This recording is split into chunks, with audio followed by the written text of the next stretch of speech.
Water. So much water. Water everywhere. Jiang Shuyi jolted awake from his dream. He opened his eyes to find himself still at home, the world outside his window still shrouded in darkness. So it had only been a nightmare. Recollecting the nightmare, Jiang Shuyi still felt a lingering chill in his heart. He had dreamt that he was flying, soaring so high he could look down upon the entire planet. The blue planet was mottled with light and shadow, impossibly beautiful. Suddenly the continents upon it began to vanish, shrinking smaller and smaller in area. The entire Taiying mountain range disappeared. The entire Qinling range vanished. The whole landmass was gone. Only endless blue remained.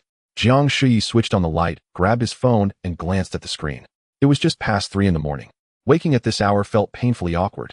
It was hard to fall back asleep, yet there was nothing in particular to do if he stayed awake. He unlocked his phone, the screen frozen on a woman's social media feed. Her name was Qiao Rui. Yesterday morning, Qiao Rui had posted a photo of her marriage certificate on her feed. She had registered her marriage with He Dailai. Qiao Rui, who had kept an ambiguous relationship with Jiang Shuyi for 3 years, had told him only half a month ago that she felt He Dailai was unreliable, all talk and bluster, spouting empty boasts. 4 days ago, Jiang Shuyi had finally summoned his courage to confess to Qiao Rui, telling her he truly wanted to be with her. At the time, she had neither agreed nor refused. Yet anyone could see the smile that had surfaced on her face, a clear outpouring of positive emotion. Jiang Shuyi had believed that in her heart, she had already said yes, leaving only a sliver of reservedness and hesitation. After 3 days of anxious anticipation, Jiang Shuyi had suddenly seen Qiao Rui's marriage certificate in his feed yesterday. What a formidable woman. She had toyed with a man's feelings so thoroughly. She probably didn't harbor the slightest trace of guilt. That project He Dailai had bragged about, supposedly valued at several hundred million, had finally gotten an investor, hadn't it? By now, He Dailai's personal wealth must have reached tens of millions. She likely no longer found his lecherous-looking face repulsive. Jiang Shuyi hurled his phone aside, clasped his head in both hands, and suddenly felt a sharp pain in his skull. Only then did he remember that last night he had sat alone on the rooftop of the 29th floor, drinking while gazing at the myriad lights of the imperial capital. In that instant, he had felt the entire world drift so far away from him, as if nothing here was worth his attachment anymore. He had spread his arms wide, wanting to plunge downward, to fly to a place where no troubles existed. Suddenly, a bolt of lightning struck his head. When he woke again, it was already past 3 in the morning, and he could not even recall how he had gotten from the rooftop back to his apartment on the 20th floor. Jiang Shuyi went to the bathroom to wash his face. Glancing at the mirror, he discovered a patch of his hair had been singed. So he really had been struck by lightning last night. Perhaps warm, submissive backup lovers, empathetic sycophants, truly deserved to be smitten by thunder. He returned to bed and had barely shut his eyes when he felt something flash before his right eye. Looking carefully, he realized it was a beer bottle. What was going on? Had the lightning damaged his brain? Had his retinal nerves been injured? Jiang Shuyi rubbed his right eye, and suddenly the image of that beer bottle appeared before his left eye instead. Could it be that one bolt of lightning had ruined both his eyes? That would be an unbearable loss. He opened his left eye and blinked hard twice. All of a sudden, the beer bottle actually appeared by his bed. This was unreal. A moment ago, it had not been there. He clearly remembered that he had drunk outside yesterday, then bought one more bottle at the little convenience store downstairs before going up to the rooftop to drink. After the lightning strike, he had thrown the empty bottle onto the rooftop. He had never brought it back. Yet now, when Jiang Shuyi picked up the bottle by his bed, he found there was still half a bottle of beer inside. He immediately rushed out and ran up to the rooftop. There too lay a beer bottle, also half full. What was happening? It truly felt as if he had seen a ghost. He distinctly remembered buying only one bottle yesterday. How had two appeared? His head felt like it would explode. He covered his eyes and rubbed them again, and in front of his left eye the image of yet another beer bottle emerged. When he opened his eyes, there was another beer bottle on the ground. 2 bottles had become 3. My God, had he awakened some kind of supernatural ability? Jiang Shuyi boldly conjectured that anything his right eye could see, his left eye could instantly print into reality in 3 dimensions. Was that truly the case? Only one way to find out. He immediately took out his phone and carefully examined it with his right eye. In an instant, he felt a flood of data pour into his brain. Then before his left eye, the image of the phone appeared at once. He opened his left eye wide and pushed that image forward, and another phone materialized before him. Jiang Shuyi carefully compared the 2 phones. Their appearance was identical. When he unlocked the screen, even the contents were exactly the same down to every single chat record. Perfect. Right eye for scanning, left eye for 3-dimensional printing. Wouldn't that make him invincible from now on? Whatever he saw, he could obtain. The entire world could become his for the taking. Overcome with exhilaration, Jiang Shuyi instantly forgot about Qiao Rui. He hurried back into his apartment and all but replicated every object he owned. Now this was perfect. What pointless job did he ever need to go back to? If he wanted something to eat, he could simply glance at a dish in a restaurant and then come home to print it. If he wanted to buy something, he only needed to look at it in a mall and then instantly copy it afterward. What was financial freedom? He laughed. He no longer even needed money. Who could possibly be freer than he was? Jiang Shuyi leapt onto the bed, tossing and turning sleeplessly, far too excited to rest. Tomorrow he would first go to the company and resign. To hell with Lao Xin and that two-faced Vice President Wang. He would never again have to watch their expressions. And those snide, sarcastic corporate eunuchs. Before he left, he would give them all a thorough tongue-lashing. Then there was Chao Rue. He wondered if she would invite him to her wedding. If she dared, he would make sure she got quite a show. Near dawn, Jiang Shuyi finally drifted into a fitful sleep. When he woke again, it was already past 10 in the morning. It was Monday, but he decided not to resign just yet. There was no rush with something like this. He washed up while turning on the television to listen to the news. Recently, global sea levels have been rising abnormally. The island nation of Defu vanished overnight. The Pacific Island Alliance has issued an urgent distress call to the world. The eastern coast of the Ming nation has been struck by an unprecedented tsunami. Eastern coastal regions of Huaxia are experiencing large-scale seawater intrusion. What was happening to this world? Disaster reports filled the morning news. After Jiang Shuyi finished washing, he suddenly felt something small and blurry appear at the corner of his right eye. He hurriedly rubbed his right eye, and the thing became clearer. It was a string of numbers, and they were changing. 4,000, 39.99, 39.98, 39.97. It seemed to be a countdown. What did this sequence of numbers represent? Jiang Shuyi suddenly thought of last night's nightmare. The entire planet turning blue. Wouldn't that mean it was becoming one vast ocean? Was this string of numbers a countdown related to the rising sea level? Was the end of the world coming? Jiang Shuyi unlocked his phone and browsed the news. Breaking reports about catastrophic floods filled every feed, as if decades' worth of rain had fallen in a single night. Yet in most parts of the world, not a single drop of rain had fallen that day. Where then had all that water come from? Experts from every field began offering their interpretations. What we can now confirm is that the glaciers at both poles are melting, nearly all snow-capped mountains are thawing, and the process is accelerating. Sea levels worldwide are rising. This may be a 100 soft house in so 5 years climatic catastrophe. The vast majority of low-lying plains across the globe may be submerged. The only consolation is that even if every glacier on this planet were to melt, sea levels would rise by only about 66 meters. Though most plains would vanish beneath the waves, humanity would at least still have enough land to continue its civilization. Wake up, foolish humans. Do you really think all the water on this planet lies only on the surface? Do you think the crust beneath your feet is made of nothing but solid rock? Let me tell you this is a cataclysm that might not occur even once in billions of years. All continents will be drowned. This is the beginning of a great extinction. This is a world-ending tribulation. Recently, all kinds of doomsday rumors have been running rampant. In truth, they are nothing but exaggerated alarmism, sensationalism for the sake of attention and traffic.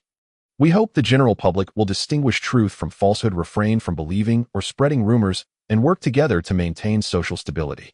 The recent abnormal climatic phenomena have indeed caused considerable losses to residents in some coastal regions, but such climatic disasters are not entirely unprecedented.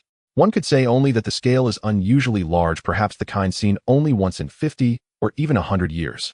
Jiang Shuyi skimmed through the major trending stories. Whenever an emergency broke out, experts always offered a multitude of conflicting opinions. Ordinary people could rarely discern who was right and who was wrong, and in the end could only drift along with the current. He brushed it off in his mind. Overthinking was pointless. If the sky truly collapsed, there would always be taller shoulders to hold it up. Yet deep down he knew with chilling clarity this was a world-ending tribulation. If sea levels were to rise by 4,000 meters, every continent would be swallowed. Only the Qingzhou Plateau might still retain a vast stretch of land. Everywhere else would at best preserve a few scattered islands. What should he do? How was he to face this end of days? After pondering for a long time, Jiang Shuyi made up his mind. First, he would hoard supplies, fully exploiting his supernatural ability to stockpile as much as possible before the imperial capital was submerged. Fortunately, all he needed to do was scan anything useful with his right eye. Whenever he wished to use it, he could print it out at will with his left eye. He began drafting a supply list: food, drinking water, fresh water, medicine, kayaks, speedboats, hovercraft, weapons, pistols, blades, harpoons, and more. Everything essential for survival. If he wished to live a little more comfortably, he would also need all kinds of liquor and beverages, an array of delicacies, and various entertainment devices. A yacht ideally would be perfect. To truly ensure his safety, he would need sufficient firepower for self-defense. If only he could get his hands on a warship, equipped with long, medium, and short-range weaponry capable of air defense and a submarine and anti-ship combat. But where could he possibly find such a warship? The imperial capital did not lie by the sea. There was no way to see warships here. It seemed he would have to find time to make a trip to the coast. Jiang Shuyi glanced at the countdown numbers flickering at the corner of his vision and roughly calculated that it would take about 3 months for sea levels to rise by 4,000 meters and that the imperial capital should remain unflooded for at least the next 3 days. Time was still relatively ample, yet he had to act immediately. After stepping out, he went first to a cake shop and used his right eye to scan every loaf of bread and dessert inside. Then he stepped outside to a secluded corner and used his left eye to print out a slice of tiramisu. He tasted it. Quite good, exactly the flavor he remembered. Now Jiang Shuyi felt confident. He rushed to a nearby upscale seafood buffet. Even with lunch vouchers and discounts, the price was still $499. In the past, he would have begrudged himself such a meal more than a few times a year. Now there was no need to care about the meager balance left in his bank card. Jiang Shuyi first ate and drank to his heart's content, then scanned every dish, drink, and bottle of alcohol in the restaurant before leaving in satisfaction. The haul this time was considerable.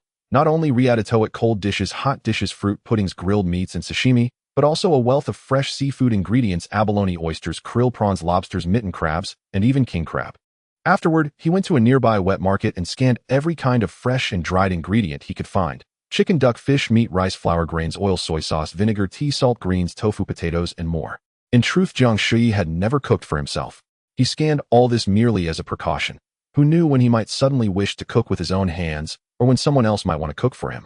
Next, Jiang Shuyi entered the largest hardware store in the area and scanned every item inside: all kinds of tools, equipment, construction materials, and household consumables. If he wished to build a new home after the end, these things would be indispensable. By a little past 3 in the afternoon, he had arrived at a shopping mall and began sweeping through it floor by floor. He began with various gold and jewelry, world-famous watches, and brand-name clothing. Jiang Shuyi neither liked these things nor believed they would be of any real use after the apocalypse. He scanned them purely because his obsessive streak had kicked in. He did not want to leave any gaps.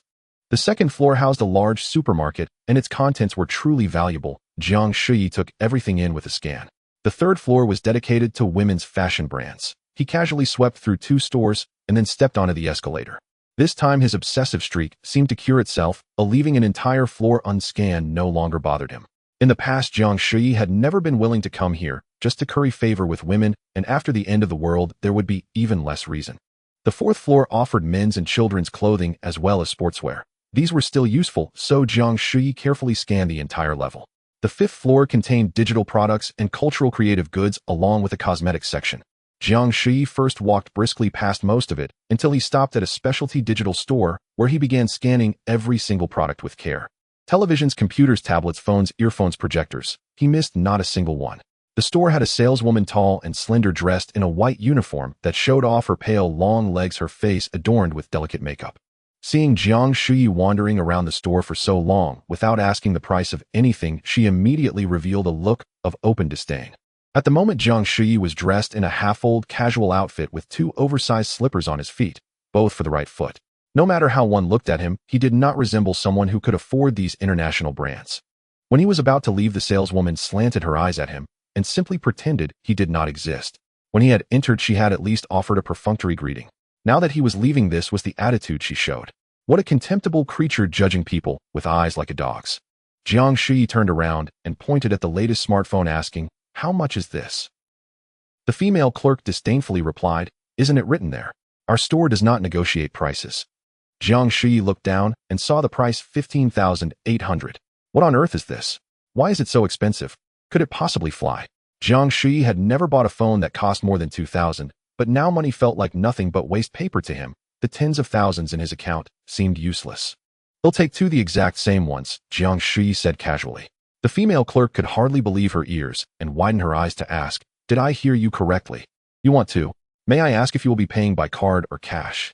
Jiang Shuyi took out his phone and casually scanned to make the payment. The clerk immediately handed over the payment code, beaming, "Sir, for 2 iPhone 18s, the total after discount is 29,900. But didn't you say no negotiations? Why is there a discount then?" Jiang Shuyi scanned 300,000 and said, "That $20 can be considered your tip." "Thank you, sir." The female clerk was overjoyed, clearly not just because of the $20, but because she felt she had the chance to connect with a rich man, her eyes sparkling with excitement. The clerk swiftly took out 2 new devices, opened them for Jiang Shuyi to see, and politely asked, "Shall we set them up now?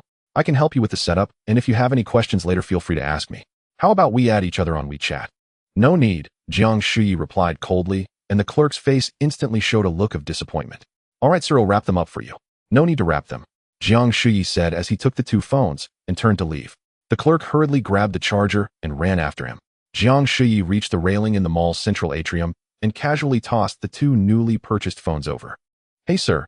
The clerk holding the charger froze mid-sentence. Moments later, 2 crisp sounds echoed from below as the phones shattered into pieces. Jiang Shuyi walked away without looking back, leaving the clerk petrified in the wind. He could sense her mixed emotions at that moment. The feeling of showing off was just exhilarating. That evening, he went to a high-end restaurant near the Second Ring Road for a hearty meal. Although he spent several thousand on just a few dishes, he felt no remorse, because he also cleared out all the red and white wines in the store, as well as the main courses from every table. It was definitely worth the trip. Since it was still early, Jiang Shuyi strolled down the streets, trying to sweep up everything he could see. With food, drinks, and entertainment now taken care of, he finally returned to his rented room, feeling satisfied. Next, his focus would be on weapons and transportation. Although he found quite a few knives and axes in the supermarket and hardware store, these could only serve as close combat cold weapons and clearly did not meet his requirements. Where could he get a gun? In this country where guns were banned for everyone, this was indeed a question. Jiang Shuyi suddenly had an idea, opened his computer, and searched for a documentary about firearms, hoping to skin guns through the screen. However, it was useless. No matter how he scanned, all that entered his brain were data about the computer. It seemed he needed to find another way. He had to scan a real gun up close. As for transportation, boats were definitely the first choice. Today, when Jiang Shuyi passed by an outdoor equipment store, he found an inflatable kayak, but it was too small, and he would have to inflate it each time, clearly not a long-term solution. Suddenly, Jiang Shuyi thought of Liu Tianwen, a college alumnus who studied mechanical engineering. The two met during a chess competition in school and later bonded over their shared interests, playing chess and cards together, mingling as if they were in the same class.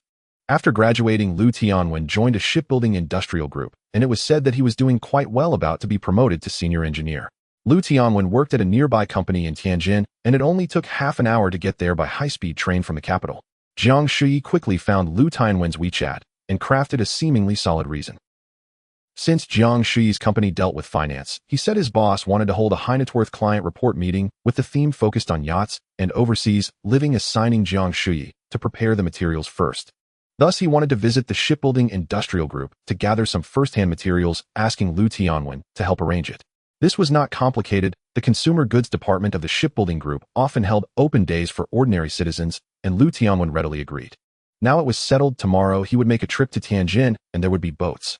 The shipbuilding industrial group, as the world's #1 shipbuilding enterprise, could practically build any kind of boat. Speedboats, yachts, cruise ships, luxury liners, large oil tankers, gas carriers, ocean fishing boats, roll and roll-off ships with displacements of hundreds of thousands of tons. This was a big score. Even more exciting was that their military products division was also among the best in the world, capable of producing everything from aircraft carriers and nuclear submarines to speedboats and armed patrol boats. Unfortunately, the military products division was not easily accessible. He would have to find a way to sneak in. Jiang Shuyi was so excited he couldn't sleep, opening his phone to glance at his WeChat moments. To his surprise, he quickly came across a post from Chao Rui showing her in a bikini, striking an alluring pose and taking a series of photos on the beach with the location tagged as Jeju Island. It was late April, and although the temperature was a few degrees higher than in previous years, it was clearly not the best season to visit Jeju Island at this time. How could Chao Rui, married to a newly rich young tycoon, have such a meager honeymoon trip planned? At this season, not to mention a Mediterranean tour at the very least, she should have gone to Singapore, Malaysia, and Thailand. During the off-season, a trip to Jeju Island could be arranged for just 2,000 or 3,000. Was this standard really worth showing off? Jiang Shuyi glanced again at Chao Rui's accompanying text. I initially wanted to go to the Maldives, but alas, unexpected circumstances arose. I pray that the tsunami over there recedes soon, sending my blessings. Jiang Shuyi almost vomited. He couldn't believe this woman was actually praying for the people of the Maldives, thousands of miles away. Previously, she wouldn't even help a little child who fell by the roadside, yet now she was showing such a flood of compassion. Moreover, how come the male lead was nowhere to be seen in her show of affection? All the pictures were her solo performance. Was she already unable to tolerate Delia's creepy face? Wasn't it said that loving him meant loving all of him? Even if you only loved his money, it shouldn't be so obvious so soon, right? Has he already transferred all his company shares to your name? Ignoring the useless White Lotus, it was crucial to finalize the Doomsday evacuation plan, or tomorrow Tianjin might be submerged by the sea. Thus Jiang Shuyi booked a high-speed train ticket for early the next morning, and after a brief rest hurried to Tianjin. When Jiang Shuyi arrived at the entrance of the shipbuilding group, it was just after 8 o'clock and Lu Tianwen had just arrived at work. After exchanging pleasantries, they went to Lu Tianwen's office, where Lu found Jiang Shuyi a set of temporary work clothes, issued him a temporary ID, and prepared an electric scooter for him to tour the expansive shipyard. As he was leaving, Lu Tianwen's expression turned serious, and he finally said, "Brother, after your tour, make sure to leave quickly. Don't blame me for not hosting you today. I have an emergency situation on my hands. Yesterday, the higher-ups suddenly issued a notice for us to fill all operational vessels with fuel immediately and be ready to set sail at any moment. Everyone has been busy with this all day yesterday, and today might be even busier. I have no idea what has happened." It seemed the government officials had recognized the severity of the impending disaster and had begun to formulate a response plan, although Lu Tianwen was still unaware. Jiang Shuyi said seriously, "Brother, I believe a massive flood is likely coming, an unprecedented deluge that might even submerge the entire continent." Lu Tianwen was skeptical, but the sea level on the Tianjin side had risen rapidly, surpassing historical records, and many low-lying areas were already flooded, making it hard not to worry. Yet most people still held on to a sense of denial, unwilling to believe that the apocalypse would truly arrive. After parting ways with Lu Tianwen, Jiang Shuyi rode the scooter around the shipyard. This was truly a windfall of various ships were docked in the harbor, resembling a gigantic ship supermarket. He first scanned a speedboat, then scanned a cargo ship, realizing that scanning vessels was far more complex than scanning everyday items. The more sophisticated the equipment and the larger the vessel's displacement, the greater the data volume, which made the scanning process slower. After nearly 10 minutes scanning a large ocean fishing vessel, Jiang Shuyi suddenly felt a bit tired, beads of sweat even forming on his forehead. It seemed he needed to focus on key targets. He could not afford to scan every single ship as time and energy were limited. He weaved through the dock in search of the ideal Doomsday arc. A large oil tanker caught his eye. Great, after the apocalypse, having ships wouldn't be enough. There also needed to be sufficient fuel. Jiang Shuyi began scanning. This oil tanker had a displacement of over 300,000 tons, and it was filled with refined oil, not crude. He had truly hit the jackpot. It took him about 15 minutes to complete the scan of the oil tanker, and he had also recorded the fuel inside. Now he didn't have to worry about running out of fuel. He continued forward and discovered a luxurious yacht with 3 decks on the surface, a true toy for the super-rich. Just as Jiang Shuyi was about to secure the yacht, a sudden blast from a ship's horn echoed as numerous warships approached from the distance. Who needs a yacht when there are warships? The impending apocalypse was upon them. This wasn't a sightseeing trip. Jiang Shuyi immediately focused on the warships, first scanning a patrol boat with a displacement of over 200 tons, followed by a missile boat of over 500 tons, then a destroyer with over 7,000 tons of displacement, and finally a frigate of over 4,000 tons. Scanning this many combat vessels should suffice. After all, in the post-apocalypse world, it would be hard for any formidable navy to sustain itself. He still wanted to find a submarine, as it would be the best for hiding. However, there were no submarines to be seen in this port. Perhaps there were, but they were submerged. Jiang Shuyi could only feel helpless. He couldn't just jump into the water to search, as he couldn't swim at all. Ironically, with the impending apocalypse flooding the world, he still didn't know how to swim. At that moment, a massive lock gate nearby descended, revealing a huge dry dock, and a gigantic ship slowly emerged from within. This giant ship had a full-length flight deck with a ramp at the front, and it turned out to be an aircraft carrier. It was the Navy's first aircraft carrier, the Liaoning. Jiang Shuyi was overjoyed, instantly focused, and began scanning the Liaoning. Although this aircraft carrier appeared somewhat outdated and lacked catapults, it still had a displacement of over 60,000 tons, along with a spacious deck and massive internal space. Based on this, a mobile floating city could easily be constructed. Time was of the essence. Although the Fujin and the Guangdong aircraft carriers were larger and more advanced, he couldn't possibly rush south to find those two giants in such a short time. The Liaoning before him was already the best target given the current conditions. The Liaoning slowly sailed past, taking about half an hour from its appearance to disappearing over the horizon. Jiang Shuyi diligently scanned for half an hour, even recording the fighter jets on the aircraft carrier's deck. After completing the scan, he suddenly felt dizzy and fell to the ground. The data volume from the Liaoning was extraordinarily vast, and the short transmission time nearly overwhelmed Jiang Shuyi's brain. He rubbed his temples with both hands, attempting to cool down his mind and alleviate his fatigue. At that moment, a fully armed squad of soldiers approached, and the leading officer helped him up, asking, "What's wrong? Which department are you from? Why are you sitting here?" Jiang Shuyi looked up and felt revitalized. It was truly a case of finding what he sought without much effort. This time he had automatic rifles, handguns, helmets, and bulletproof vests, a truly luxurious gift package. While scanning the soldier's equipment, he smiled and said, "Thank you, comrade. I didn't have breakfast this morning and might be a bit hypoglycemic. Then quickly go eat something and return to your post," the officer said and led the team away. Today was indeed a fruitful day. Jiang Shuyi bid farewell to Lu Tianwen via WeChat and took a taxi towards the high-speed train station. Upon returning to the capital at 11:30, he first found a quiet park where he printed himself a steak of pizza and a bowl of sea cucumber porridge paired with a bottle of Hennessy. Richard enjoying a romantic picnic for one. Afterwards, Jiang Shuyi went to the southern suburbs of Beijing, riding his printed giant bicycle, touring various vegetable greenhouses and scanning various seedlings, fruit tree saplings, corn seedlings, and wheat seedlings, preparing for the construction of a new world after the apocalypse. He also attempted to scan a small lamb. Unexpectedly, such a small lamb possesses such a vast amount of data, almost comparable to a speedboat. Jiang Shuyi couldn't help but wonder what would happen if living beings were scanned. Would it print out an exact replica? When I have some free time, I should use the lamb for an experiment. Creating a copy of a person cannot be taken lightly. Jiang Shuyi rode his bike to the subway station and casually discarded his brand new bicycle as he wouldn't need it anymore. After returning to the city, he suddenly received a call from Wang Laoqi wanting to meet him. Wang Laoqi was his high school classmate, ranked 7th in their dormitory. After graduating from university, he was admitted to a prestigious graduate school in the capital, and during his first year his mentor pulled him into a top-secret military project.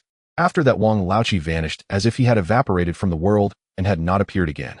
It had been nearly 5 years since Jiang Shuyi last saw him. Why did he suddenly want to meet today? Around 6 in the evening, Jiang Shuyi arrived near the second ring road, meeting Wang Laoqi at a very inconspicuous little restaurant in an alley. Wang Laoqi's complexion was pale, and his eyes were devoid of spirit. The two stared at each other for a long moment before finally recognizing one another, then warmly embraced before sitting down together. Without excessive pleasantries, Jiang Shuyi got straight to the point. "Laoqi, are you free now? Why can you meet us now?" Wang Laoqi's eyes were filled with sorrow as he quietly said, "No, there will be no freedom anymore. The apocalypse is coming. A great flood is coming. All continents will be submerged. 99% of the people on this planet will die." Jiang Shuyi's eyes widened as he stared at Wang Laoqi, thinking that he also knew the end was near. Seeing Jiang Shuyi's astonished expression, Wang Laoqi asked, "Do you think I'm crazy? Don't you believe what I'm saying?" I believe every word," Jiang Shuyi said firmly. "So what should we do? How can we survive?" Wang Laoqi shook his head with a bitter smile, tears even forming at the corners of his eyes. "It's useless. Everyone will die. Our base sent an urgent notice this afternoon instructing all personnel to relocate immediately to the Qinghai Plateau. But what good does that do? After the Great Flood, the whole world will be gone. What's the point of a few remaining people on the plateau? It's just delaying death by a few days." Wang Laoqi lowered his head, supporting his eyes with his hands, and surprisingly began to sob. Jiang Shuyi quickly comforted him. "Laoqi, you can't do this. It's always better to survive. As long as people are alive, there's hope." After sobbing for a long while, Wang Laoqi slowly calmed down and quietly said, "Brother, I'm not afraid of violating the rules anymore. I'll tell you this news now. You must set off immediately. Go west first, then head south. The water shouldn't come too quickly. If you can reach the Qinghai Plateau as soon as possible, perhaps you still have a chance to survive." I wanted to contact Urge, but unfortunately his phone has been unreachable. Among our dorm mates in the capital, it's just you two, right? Please let him know as well. I hope you both can survive. This is our final farewell. Jiang Shuyi felt that something was off with Wang Laoqi and hurriedly asked, "Final farewell? What do you mean by that?" "Just wait for us on the plateau. Don't worry, we will all make it." "No need. I won't be going. Tonight is my last day alive."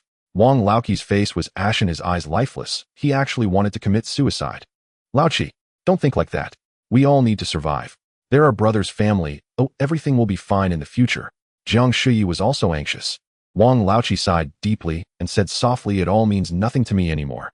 Since my parents passed away, I've felt less and less connected to this world.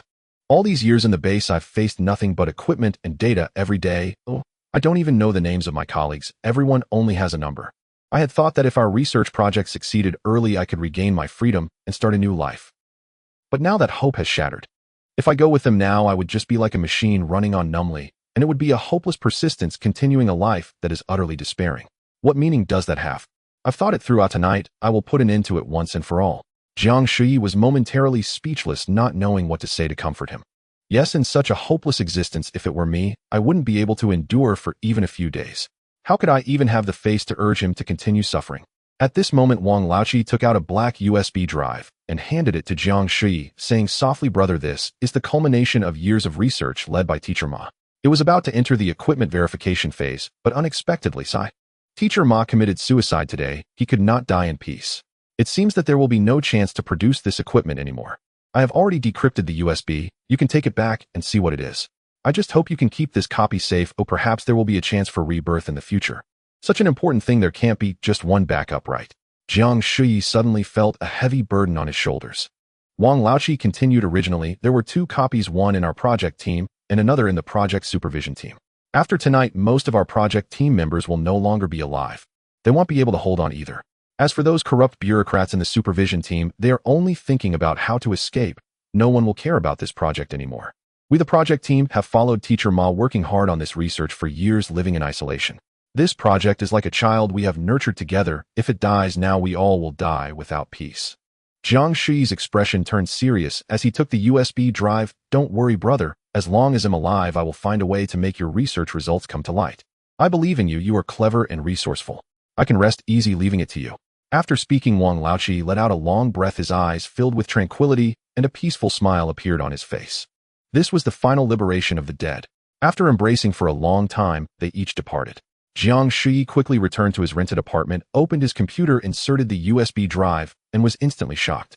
It turned out that the project Wang Laoqi and the others were researching was the super battleship program, a nuclear-powered giant ship with a displacement of over 60,000 tons, equipped with electromagnetic cannons, laser cannons, 240 large-caliber missile vertical launch silos, and 2 electromagnetic catapult runways. The subsystem also included carrier-based fighter jets, helicopters, drones, unmanned boats, unmanned submersibles, micro-submarines, and so on, a complete combat system. The moon over the vast sea shines with tears. The warm sun over Lantian gives rise to smoke. Rest assured, brother, you can depart in peace. Although the USB drive displayed complete design blueprints and detailed performance parameters, Jiang Shuyi still took 40 minutes to fully absorb all the data of the super battleship. With the enhancement of his abilities, this liberal arts student surprisingly comprehended all the details of the project files and immediately began to visualize the super battleship in his mind. Now, if there were a suitable space and enough time, he could completely print out the super battleship. However, he could not print it yet, otherwise the sudden appearance of a massive warship in this residential area would surely cause a stir. Jiang Shuyi could not reveal his strength yet. The apocalypse had not started, and he was unaware of how many unknown dangers lay ahead. He must remain low-key, develop cautiously, and survive. He stretched, rolled his stiff neck, and gazed at the night sky outside the window, silently murmuring, "Old 7, you've found the right person. Besides me, there's probably no one else who can make your super battleship project come to fruition." Outside the window, it seemed as if someone smiled and turned away. Jiang Shuyi suddenly thought of his second brother who worked at the weapons group. He wondered why he hadn't answered Old 7's call. So Jiang Shuyi opened WeChat and sent a message to his second brother. "What are you busy with, second brother?" After a long while, his second brother replied, "I'm no longer in the capital.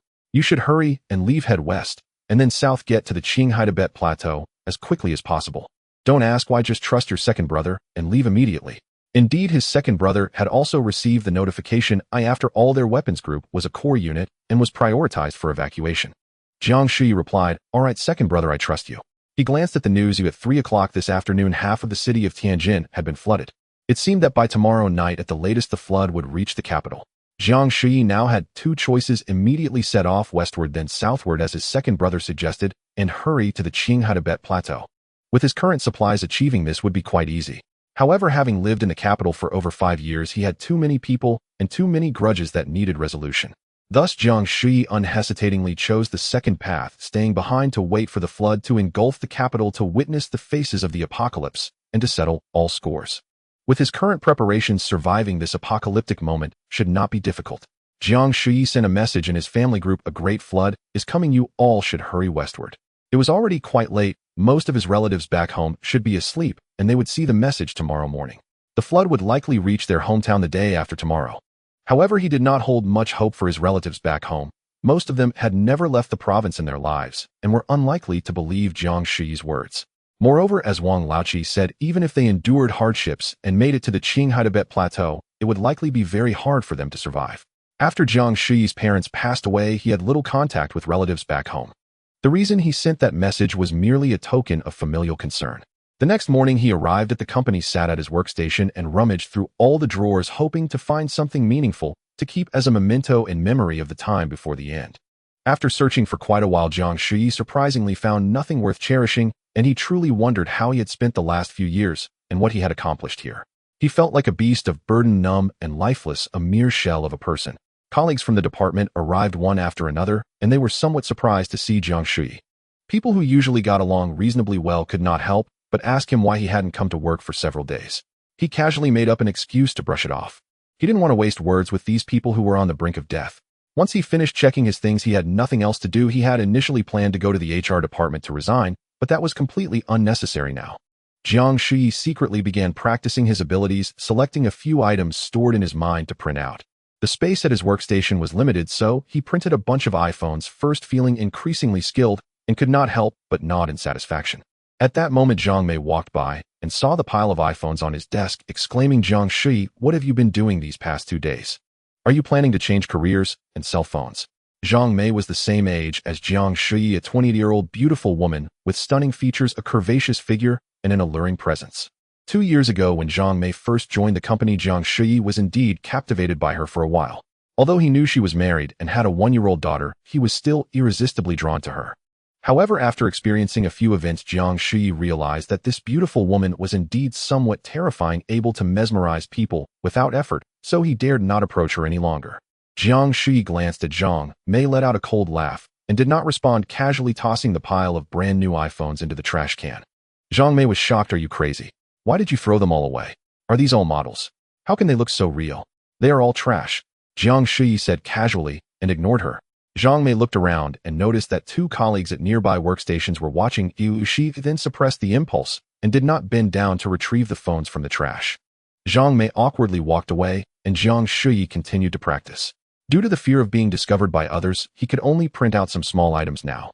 Searching his brain's database, Jiang Shuyi found a bunch of small trinkets to print, many of which he did not recognize, only knowing lip balm. It seemed they were all items used by women. At that moment, Jiang Mei came back holding a stack of documents and saw that Jiang Shuyi had laid out a large number of branded cosmetics on his desk. This time she completely lost control, abandoned all pretenses, and rushed forward to grab a bottle of Lancome toner and a jar of Estee Lauder eye cream, lowering her voice and asking, "Where did you get all this? These can't be models, right? Who are you buying them for?" Jiang Shuyi shrugged, too lazy to answer her, and picked up the trash can with his left hand while reaching for the pile of cosmetics with his right, intending to toss them into the trash as well.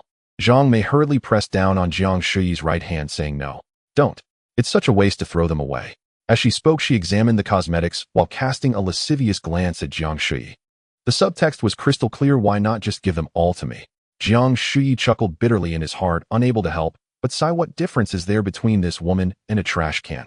How could I have been so infatuated with her back then? Jiang Shuyi forcefully pushed Jiang Mei's hand away, sweeping all the cosmetics into the trash bin, then handed the bin to Jiang Mei. After a brief moment of shock, Jiang Mei immediately turned and ran off with the trash bin, not even having time to say thank you. She was overly excited. The items in that trash bin were worth at least 300,000 yuan. 2 female colleagues nearby immediately stood up and rushed over to dig through the trash. Jiang Mei protected the trash bin with both arms, swinging it left and right to fend off the 2 female colleagues, then quickly scurried away. The 2 female colleagues, unwilling to give up, wanted to chase after her, but just then Lao Xian walked into the office, forcing them to abandon their pursuit and sheepishly return to their seats. Lao Xian was Jiang Shuyi's department head, around 50 years old, with a round face resembling a garlic bulb, and he often bullied Jiang Shuyi. Lao Xian first walked into his office with his head down, almost reaching the door when he noticed Jiang Shuyi had arrived. He turned around and called out, "Xiao Jiang, come to my office now." Jiang Shuyi shot a sideways glance at Lao Xian and casually replied, "Got it." However, she did not move. Lao Xian was extremely surprised, never expecting Jiang Shuyi to speak to him like that, especially in front of the entire department. Lao Xin's expression darkened as he said, "Xiao Jiang, I am telling you to come in right now. I'm busy, no time." Jiang Shuyi flatly ignored him. Damn it, the old tortoise. Doesn't he realize what time it is? Am I still obliged to obey his orders? Lao Xian's face lost all composure as he raised his voice. "Jiang Shuyi, I said to come to my office now, did you hear me?" Jiang Shuyi coldly laughed. "I said I'm busy, no time. Did you hear that?" Lao Xian's face turned crimson with a mix of anger, shock, and disbelief, looking as purple as an eggplant. In front of so many people, Jiang Shuyi stood her ground against him, and he dared not explode in anger, as it was clear that Jiang Shuyi did not fear his wrath. A man in a rage can spill blood within 5 steps. Given Jiang Shuyi's momentum, even if he were to act immediately, he wouldn't frighten her. But Lao Xin had been around for years and was a seasoned schemer. Even in this situation, he managed to suppress his anger, turning around to enter his office, slamming the door behind him. Jiang Shuyi felt somewhat disappointed. If only Lao Xin had dared to explode in anger just then. If that had happened, he could have scolded her once, and she would have scolded back 10 times. If he dared to hit her, she would have kicked him down, releasing the pent-up frustration in her heart. Unfortunately, Lao Xin was too cowardly, but there would be plenty of opportunities to deal with him in the future. Jiang Shuyi deleted all her personal information from her office computer and then left the company. Finally, she would never have to come to this broken company again. Upon returning to her rental apartment, she treated herself to a bowl of abalone soup and prepared some Australian Wagyu beef and Norwegian salmon paired with the tenderest pea sprouts and started a hot pot. Once the soup was boiling and the meat fragrant, Jiang Shuyi opened a bottle of Louis XIII. She savored a slice of salmon raw and then cooked another slice, experiencing the delightful contrast of hot and cold, truly feeling a sense of duality. After indulging in food and drink, she laid a velvet blanket on her bed, hugged a shoe brocade embroidered pillow, stretched lazily, and fell into a blissful sleep. After all, she lived on the 20th floor, and the floodwaters wouldn't reach here anytime soon, allowing her to wait peacefully for the evening show.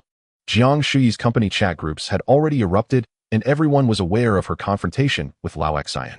Although no one explicitly mentioned it in the groups, rumors had spread throughout every corner of the company. What everyone discussed the most was how Jiang Shuyi had suddenly obtained a large number of Apple phones and high-end cosmetics, and for some reason, she had thrown them all into the trash. Some even said she hadn't thrown them away but had given them all to Zhang Mei. Someone promptly seized the opportunity to ask, isn't Zhang Mei already married? What was she trying to do? Thus, many began to gossip about the scandal between Zhang Mei and Jiang Shuyi, quickly painting a vivid picture, with some even claiming to know how many times they had shared a hotel room. Even more people were curious as to how Jiang Shuyi suddenly became so wealthy. Could it be that he was the hidden second-generation rich? Or had he won the lottery? Or perhaps he robbed a bank? Let's see if the police come to catch him later. Although Zhang Mei benefited, her reputation in the company was thoroughly ruined. She knew that the 2 girls who wanted to snatch her trash bin had leaked the news, embellishing it with fabrications. Zhang Mei could only sulk. If she had to blame anyone, it was her own greed, wanting to hoard everything for herself. If she had shared some with those 2 girls, it wouldn't have escalated like this. After work, Zhang Mei couldn't help but ask Jiang Shuyi on WeChat, what on earth happened to you? Where did all those things come from? When she came back to check, the phones and cosmetics were real. You wouldn't really have gone robbing, would you? Surely those aren't stolen goods. Jiang Shuyi replied casually, I won the lottery, 220 million yuan. Zhang Mei hurriedly asked back, is that true? Did you see it? A lot of people in the company are spreading rumors saying bad things about me. Did you see it or not? Oh, I saw it. Someone said I often go to a hotel with you, right? 23 times this year alone. You need to explain this clearly. Hurry and clarify. Don't let them spread rumors. What if my husband finds out? If that happens, I could jump into the Yellow River and still wouldn't be able to clear my name. Jiang Shuyi sent a string of laughing emojis. Haha, are you still in kindergarten? Can talking about this help? The more I try to clarify, the more ferocious the rumors will become, turning our affair into a confirmed fact. Zhang Mei sent a crying emoji. What should I do? There are people in the company who know my husband. In a few days, he will hear this rumor. What should I do? What can you do? It's your greed that got you here. If you hadn't taken the stuff from the trash bin, how would anyone have made up these rumors? Jiang Shuyi replied, what else can be done? You go find a hotel room and wait for me. I'll drop by when I have time, and we can quickly make up for those 23 times. Are you crazy? What are you talking about? I'm not crazy, it's your mind that's gone bad. You can't prove your innocence about something that never happened. How can you prove it never happened? And if they suspect there's something between us, they don't need evidence. At this point, if you feel too wronged, I can only help you make it happen, and then you won't be wronged anymore. If one cannot prove their innocence, then they must strive to demonstrate that they are not innocent. This is the meaning Jiang Shuyi wishes to convey. Zhang Mei exclaimed, stop talking nonsense. I'm at the point of wanting to die. What will I do when my husband sees these things when he comes back? How can I explain this to him? Isn't that simple? Just throw it all in a trash can, and it will be over, right? Huh. Throw it away.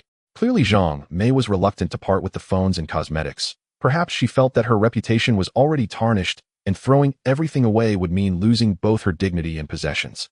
Jiang Shuyi replied, you don't want to throw them away. Then tell your husband that you earned them by accompanying me to a hotel. For every time we go to a hotel, I'll buy you a phone. Zhang Mei was exasperated. How can you say that? People are panicking, and you still crack jokes. If you hadn't given me those things, I wouldn't be in this situation. Jiang Shuyi was furious. Are you out of your mind?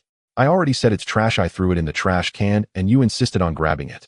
How can you still claim that I gave it to you? If you want to die, then go ahead and die, but stop bothering me. Jiang Mei fell silent. After dinner, Jiang Shuyi opened his phone to check the news. By 8 o'clock, the entire Tianjin area was flooded with low-lying areas submerged up to the 4th floor. By 9 o'clock, there was flooding in some areas of southeast Beijing, and relevant departments were organizing manpower and resources for flood relief, while the affected residents remained calm. On the television, a news anchor reported, "In the face of the flood disaster, we hope the public will actively cooperate with the leadership of the relevant departments, refrain from spreading rumors, and unite as one to overcome this natural disaster." Was it still called a natural disaster? This was an apocalyptic calamity, for goodness sake. Poor citizens, the big shots, had long been evacuated, while the common folk were left to be deceived, waiting to become sacrifices in the end. Around 9 o'clock, perhaps the water rose too quickly, or perhaps more ordinary people heard the news. Some could no longer sit still and began driving west. At first, only a few wanted to escape Beijing, but by 10 o'clock the streets of Beijing were clogged with cars, and panic finally spread. However, it was all too late. By the time the vast majority of people had not yet left the 4th Ring Road, the floodwaters had already entered Beijing. Almost in an instant, water overflowed onto the streets. The water flow was not swift, but it rose rapidly. In less than an hour, the ground floors of most areas in Beijing were submerged. Those stuck in traffic were in dire straits as their cars turned into submarines. The people in the cars frantically surged towards higher ground. Those who were slow would be swept away by the water. Drivers who had stopped on elevated roads were relatively safe for the time being. Some even got out to take photos and videos, laughing at the chaos below, smoking and making light of the situation, feeling smug. In the various residential complexes, those living on higher floors who had not escaped could not help but feel grateful, thinking their decision was very wise, otherwise they would have been stuck on the road. Being home meant at least having food and drink and the comfort of sleep. Some even commented in their WeChat groups, "I really hope this water lasts a few more days. I could see the sea from my home and wouldn't have to go to work, just enjoy a few more days off." Jiang Shuyi's complex had also begun to flood, and the residents on the 1st floor started rushing upstairs. The ground floor was in chaos, with people calling for their children, crying for their parents, and all sorts of noises filling the air. He secured the doors and windows, opened his computer, and decided to watch a movie, taking advantage of the brief moment of tranquility before the power went out in the complex. When morning came, Jiang Shuyi got up to wash up, but the bathroom could no longer provide clean water. It seemed the water pipes had ruptured somewhere. He managed to print a large bottle of mineral water, and after washing up, he printed a serving of char siu buns and a bowl of old duck soup, having a simple breakfast. When Jiang Shuyi turned on the lights, he found that there was still electricity, which was a relief. For now, he wouldn't need batteries. Looking out the window, he saw that the water level in the complex had reached the 3rd floor. Those who had refused entry to the residents on the 1st and 2nd floors last night were now following them as they rushed to higher floors, knocking on doors in hopes of finding shelter and assistance. No one had knocked on Jiang Shuyi's door last night, indicating they thought the flood was only temporary and that the waters would recede soon, so there was no need to climb too high. "Oh, poor humans, even if the water does recede one day, by then you will probably have turned into mud." Jiang Shuyi was not in a hurry to go out. The water outside was dirty, almost like mud soup. If he went out now, he could only use a speedboat or kayak as transportation, which still wouldn't be safe. Firstly, there was the risk of capsizing, and secondly, the fear of being robbed by crazed individuals. Once the water level rises a little more, Jiang Shuyi could set out in a mini-submarine. On the first day of the deluge, he spent a tranquil time in his room, accompanied by sirloin steak, steamed perch, and a bottle of royal salute. That night, Jiang Shuyi fell into a drowsy sleep, and just before dawn, someone finally knocked on his door. He got dressed and yawned as he approached the door, asking, "Who is it?" Outside, the noise was chaotic, and after a long while, a girl called out, "Hello. I'm sorry to disturb you. We are residents of the 6th floor, and our home is about to flood. Could you please let us in to rest for a while?" Looking through the peephole, Jiang Shuyi saw a girl in her 20s, followed by a couple who seemed to be her parents. Jiang Shuyi recognized the girl, but did not know her well. Her name was Zhang Ming, and he had seen her during the pandemic while waiting for a nucleic acid test. He remembered her name from her ID. Because the girl was quite pretty with a high nose bridge that made her stand out, Jiang Shuyi had paid a bit more attention to her. He had encountered her several times in the community, but they had only passed by each other without any conversation. He never expected she lived in the same building. Jiang Shuyi asked, "Has the water really risen to the 6th floor? Why did you come all the way to the 20th floor? Is there no one on the lower floors?" The girl replied, "We knocked on doors all the way up. Either no one answered on the lower floors, or they were already sheltering others, and we didn't want to intrude, so we decided to trouble you." Jiang Shuyi opened the door, saying, "You see, this is just a small studio apartment. If you don't mind the size, you can come in." At that moment, Jiang Shuyi was not worried about his safety, as most people still viewed the flooding as an unprecedented disaster. and did not consider it the end of the world. As long as people firmly believed the flood would recede, soon social order would not fall into chaos. The girl quickly said thank you, and then called her parents, and all three entered Jiang Shuyi's room. The girl entered Jiang Shuyi's room with her parents. Upon seeing the room, which spanned over 20 square meters, she noticed that almost everything inside was in pairs. Even the computer desk and laptop were identical. Jiang Shuyi welcomed them to sit down. The girl's parents sat on the edge of the bed while she took a seat on a swivel chair, unable to resist asking, "Brother, who do you live with?" "I live alone," Jiang Shuyi replied. "Then why are all the things in your room in pairs?" The girl was puzzled. Little did she know these items were the products of Jiang Shuyi testing his abilities. By printing them out on the night, he awakened his powers. Jiang Shuyi smiled and said, "I have obsessive-compulsive disorder and prefer symmetry. Besides, having backups of everything is safer, right?" The girl was even more confused. "Do you need backups for the bed and bedding too?" Jiang Shuyi's room was originally quite empty. That day he had printed a duplicate of his bed, placing it opposite the original. Not only was the bed identical, but even the bedding and pillows were the same, creating a particularly eerie sight.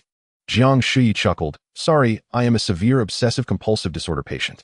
The girl was left bewildered, her eyes filled with question marks. Noticing that the family of three only brought their phones and chargers, Jiang Shuyi couldn't help but ask, "Is that all you brought? What will you do when you're hungry? What about when you're thirsty?" The girl's mother quickly replied, "Aren't we waiting for the rescue team? I estimate that by dawn the rescue team will definitely arrive." "Rescue team? Did you see the rescue team yesterday?" Jiang Shuyi couldn't help but sneer. "Yesterday there were a few speedboats, but today there's not even a shadow of one. Who are you waiting for to rescue you?" The family of three exchanged glances, clearly panicking. The girl hurriedly asked, "Brother, what do you think we should do?" Jiang Shuyi looked out the window where the dawn was breaking, estimating that it was almost daylight, then turned and said, "The water is still rising. I don't expect it to recede anytime soon. My floor won't be submerged for a while. Do you have food and drink at home? Hurry and bring it up, or else you'll be drinking the northwest wind."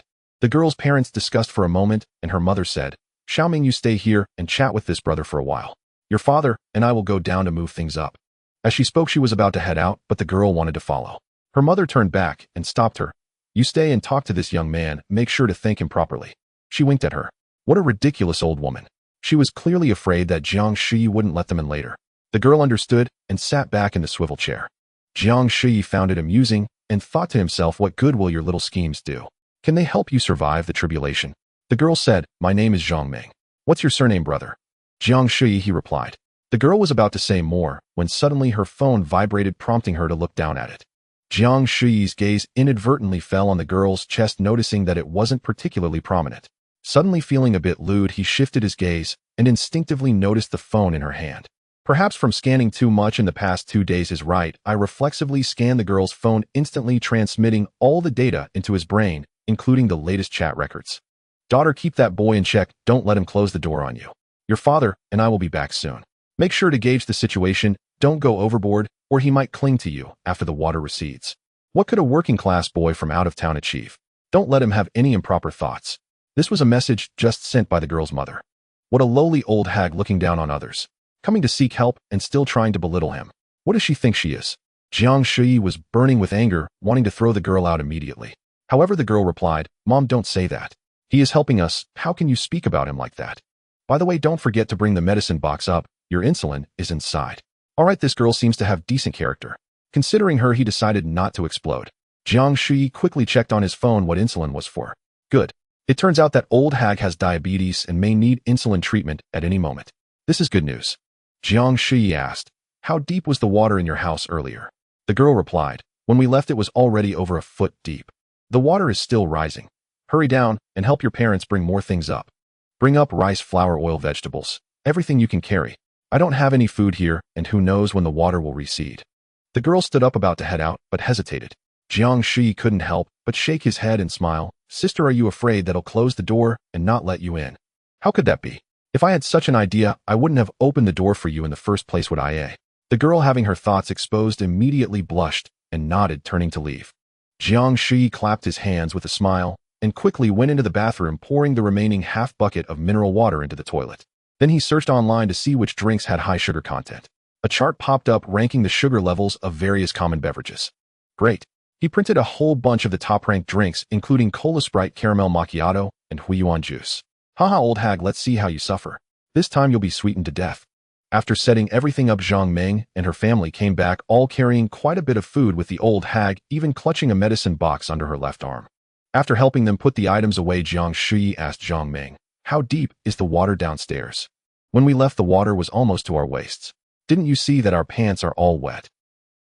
Fortunately, we managed to grab a few pieces of clothing. Jiang Meng seemed somewhat apprehensive. "All right, you can stay in this room. I'm leaving." Jiang Shuyi originally didn't plan to stay in this small rental for long. Once the water level rose, he could easily escape. Jiang Meng was surprised. "How can that be? Where are you going? This is your home. How can you leave? What is going on here?" Jiang Shuyi smiled again. "Sister, you don't need to feel embarrassed. I actually wanted to leave." Jiang Meng grabbed Jiang Shuyi's arm. "Brother, you can't leave. How about we go out instead? Let's go up and have a look. We can't just occupy your home." The girl was still quite kind, perhaps a bit naive. Jiang Shuyi smiled and said, "Sister, you can stay. This isn't even my home, I don't plan to pay next month's rent anyway." The old woman stepped forward, feigning sincerity, and said, "Yes, young man, you don't have to leave. Look at all the food we've brought up, it should be enough to eat." The old woman's calculating nature was evident. The implication was clear. "Although we are staying in your place, since you have no food, if we share some with you, we won't owe you any favors." Jiang Shuyi tilted her head and asked, "Well, even if we don't lack food for now, how can so many people sleep in such a small room? Although there are 2 beds, you 2 can sleep together, but what about me? Are you asking me to squeeze into a bed with your daughter?" The old woman's face immediately darkened, clearly displeased. Jiang Meng also let go of Jiang Shuyi's arm, her face flushed with embarrassment. Jiang Shuyi pushed the door and walked out. Jiang Meng couldn't help but call out, "Brother, let's add each other on WeChat. It would be good to have each other's support." "Okay, I'll add you in a bit." Jiang Shuyi didn't stop walking. Jiang Meng called out again, "How do I add you? Do you know my number?" "Of course I know it. I can access all the information in your phone at any time." However, Jiang Shuyi couldn't reveal his abilities at that moment, so he shouted, "I have business cards in the drawer of my computer desk. The number on it is my WeChat number. You can add me later." At that moment, the old woman rushed out shouting, "Hey young man, why is there no clean water in your house? Where can we find clean water?" Jiang Shuyi sneered inwardly and said, "I only drink beverages. You can have those drinks. If you want clean water, check the toilet for gray water. Maybe you can scoop some out." After saying that, he walked straight down the stairs, continuing until he reached the 7th floor. The corridor below the 10th floor was already crowded with people and littered with various items, indicating that these people had come from the lower floors. Some of the people were wrapped in sheets, while others were draped in quilts, curled up in various positions as they slept. Before dawn, this was also the moment when most people felt the most exhausted, especially those who were homeless. Jiang Shuyi navigated through the gaps, lifting his feet lightly, and finally made his way to the space between the 7th and 6th floors. There he saw a girl around 17 or 18 years old sitting on the stairs, hugging her legs and dozing off while the rising water was about to reach her backside. Jiang Shuyi patted the girl's head. She woke up looking at him in a daze, her face filled with confusion. Jiang Shuyi pointed to the water below, and the girl screamed, jumping up. However, perhaps she had gotten up too abruptly, or her legs had gone numb, causing her to lose her balance and fall into Jiang Shuyi's arms. Jiang Shuyi hurriedly supported the girl, who shook her legs and took a while to stabilize herself. The people nearby were awakened by her scream and hurriedly asked what was happening. "What's going on? Look at where the water has risen to." Jiang Shuyi pointed at the water below and said, "What are you still doing squeezed in here? Are you waiting to count the steps with the flood? Does it look like the water is going to recede? Hurry up and get to the top floor." His words jolted those in a daze. They immediately stood up, gathered their things, and began to climb upstairs. The girl thanked Jiang Shuyi and then also started to climb upstairs. After sending everyone away, Jiang Shuyi could finally make his move. At that time, the water on the 6th floor had already risen over a meter. He noticed a door was open, probably belonging to Jiang Meng. Jiang Shuyi didn't want to get wet, so he printed out a large bathtub, sat in it, printed out 2 smaller basins to use as paddles, and paddled into Jiang Meng's house. Jiang Meng's home was a small 2-bedroom layout with very ordinary decoration. No wonder the old woman was so materialistic. The poorer people often become more materialistic and place a heavier emphasis on wealth unless they possess a high level of inner cultivation. Clearly, the old woman had no refinement at all. Jiang Shuyi paused in the living room, roughly estimating the size of the room. It seemed that a mini submarine could fit in here. He turned around and closed the door, then began to access the data stored in his mind. In the super battleship project given to him by Wang Laoqi, there was a subsystem that consisted of a mini submarine that could fit in the battleship's dock. This small submarine was over 2 meters high and more than 4 meters long, with just enough internal space for 2 people to sit inside. Jiang Shuyi closed his right eye, opened his left eye, focused, and began to print. After about 5 minutes, a black mini-submarine was completed. The shape of the submarine resembled an overturned pineapple with a sealed hatch on top. He climbed onto the back of the submarine, opened the sealed hatch, and crawled inside. Originally, Jiang Shuyi hadn't even obtained a driver's license. He couldn't drive a car, let alone operate a submarine. However, at this moment, no matter how complex the mechanical device he faced, he could understand its operational principles through scanning, and driving was even less of a problem. Jiang Shuyi activated the submarine's control system, and the digital dashboard and central control screen lit up one by one. He checked the fuel status, draft depth, and various indicators, then grasped the joystick and piloted the submarine in a circle. Not bad, it was highly operable, and Jiang Shuyi handled it with ease. However, the furniture in Jiang Meng's house was unfortunate, getting tossed around by the submarine. Jiang Shuyi aimed the submarine at the window and pushed the joystick hard. The submarine shot out like a large black fish, crashing through the window. As soon as the submarine reached outside, it plunged headfirst into the water. At that moment, the sky was not fully bright, and most people should still be asleep. His mini-submarine took only half a second to surface and dive. It was unlikely to be noticed by anyone. Even if someone had seen that moment, they might have thought it was a hallucination. At this time, the water level had already risen over 20 meters. Jiang Shuyi drove the submarine, navigating just over a meter beneath the surface. He had lived in this complex for over 2 years, and the scenes that were usually commonplace now took on a different flavor. Most of the trees in the community were submerged, and various vehicles were haphazardly parked on the ground. All the residential buildings had been cut in half by the water. The part above the water looked no different from usual, but the submerged section appeared bleak and eerie, with almost all the glass shattered and the windows left as dark holes resembling the open mouths of countless starving ghosts. Indeed, the apocalyptic tribulation had just begun. Who knows how many lives this calamity would consume. Jiang Shuyi piloted the submarine out of the complex, wanting to explore a bit. At that moment, his phone rang as someone requested to add him on WeChat. To his surprise, there was signal even underwater. The service providers were quite reliable. He immediately thought that it was unlikely due to the service providers. It must have been the communication device of the mini-submarine functioning as a repeater, allowing his phone to have signal. Jiang Shuyi opened his phone and indeed found a friend request from Jiang Meng. It seems that the girl is still quite worried about Jiang Shuyi. I'm fine, you don't need to worry about me.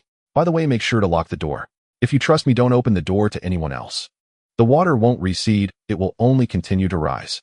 The people downstairs will gradually escape to the upper floors. Many of them have no food, and soon someone will go mad from hunger, leading to all sorts of craziness. Jiang Shuyi couldn't help but remind Jiang Meng. Jiang Meng sent an astonished expression. No way. It can't be that exaggerated. The capital has never experienced such a massive flood. Just because it hasn't happened before doesn't mean it won't happen in the future. Besides, have you ever heard of a flood that submerged the 6th floor? It hasn't happened before, but it still occurred, didn't it? If you trust me, you might still have a chance to survive. Take care. I wish you good luck. Jiang Shuyi drove the submarine out of the community, and the streets were a different sight. The underwater roads were crowded with all kinds of vehicles, while corpses floated on the water's surface, some already beginning to bloat, appearing grotesquely against the backdrop of the blue sky in the morning. This was his first time seeing dead bodies, and he couldn't help but gag. Jiang Shuyi accelerated and reached an open area where the floating corpses gradually decreased. The sun had risen, taking away the last trace of morning coolness, and the temperature of the water's surface quickly reached 20 degrees. However, Jiang Shuyi was not worried about the outside temperature because his submarine maintained a constant temperature of 22 degrees. After printing breakfast and finishing it, he began to leisurely navigate the streets of the capital. Jiang Shuyi extended the periscope of the submarine above the water's surface to observe the surroundings. Although there were many cameras around his submarine that monitored it without blind spots, viewing the conditions on the surface from underwater still distorted the image due to light refraction. When he approached the southeast 4th ring, he saw a cluster of low-rise residential buildings not far ahead, mostly not exceeding 6 stories, with only the rooftops remaining above the water's surface. The people in this residential area were likely quite vigilant and had fled the day before. However, on one rooftop, there was a woman around 30 years old holding a 2- or 3-year-old child, desperately crying for help. Jiang Shuyi looked closely through the periscope and realized he actually recognized her. She and her husband ran a noodle shop nearby. The storefront was small, but the food was clean and tasty. When Jiang Shuyi rented a place nearby, he often ate at their shop. The couple was quite friendly and polite, and Jiang Shuyi had a good impression of them. He had moved away 2 years ago, but still came back occasionally for a meal. Although it was the apocalypse, Jiang Shuyi still didn't want to see such kind-hearted and honest people suffer. If anyone were to survive after the end of the world, it was clear that such honest people were deserving of it without needing a Beijing residency or a lottery. That was Jiang Shuyi's judgment. He was determined to save that mother and child. It would be easy to bring the submarine to the surface now, but doing so would expose him, which was clearly not a wise strategy. Thus, Jiang Shuyi drove the submarine to a secluded spot, leaving only the sealed chamber cover above the water's surface. After climbing out, he immediately printed a rubber boat and a small outboard motor. He jumped onto the rubber boat, started the engine, secured the submarine hatch, remotely controlled the submarine to dive, and then set it to autopilot mode, secretly following Jiang Shuyi. He piloted the rubber boat to the mother and child. When the woman saw Jiang Shuyi, she shouted for help from afar. As Jiang Shuyi got closer, she immediately recognized him and excitedly said, "Boss, big brother, it's you. Hurry and save me." Jiang Shuyi first asked, "Where's your husband? He went out last night to find someone to rescue us and hasn't returned since. I can't reach him by phone and I don't know what happened to him." The woman said, tears streaming down her face. "It's likely that he is in serious trouble." Jiang Shuyi didn't want to say much, so he brought the rubber boat alongside the building. The woman first handed the child to Jiang Shuyi, then carefully climbed onto the rubber boat herself. Jiang Shuyi took out prepared bread and bottled water and handed them to the mother and child. The woman thanked Jiang Shuyi profusely, moved to tears. Jiang Shuyi told them to sit tight and eat something first, then asked, "Do you have any relatives here?" Although he had saved them, Jiang Shuyi would not support them indefinitely, at least not under the current circumstances. He needed to find a place for them. With tears in her eyes, the woman replied, "It's just my husband and me running a business here. We take care of our child ourselves, and we have no other relatives." Jiang Shuyi found a high-rise residential building with few people around. It looked to be at least 30 stories tall. This neighborhood had just been completed with a low occupancy rate, making it less vulnerable to threats from outsiders. He tied the rubber boat to a balcony on the 7th floor, jumped over, and saw that it was an empty room, fully furnished, but the owner was nowhere to be seen, probably having fled. Jiang Shuyi moved the mother and child into the room, left them plenty of food and clean water, and instructed, "This place will soon be flooded as well. Hurry and go to the top floor, take food and water, and bring some bedding and clothes. You can take anything you want from here. The owner won't be coming back." This building was over 100 meters tall, and if they were lucky, the mother and child might survive until the entire district was submerged. The woman expressed her deep gratitude again, and Jiang Shuyi jumped out onto the balcony, returning to the rubber boat to continue his leisurely exploration.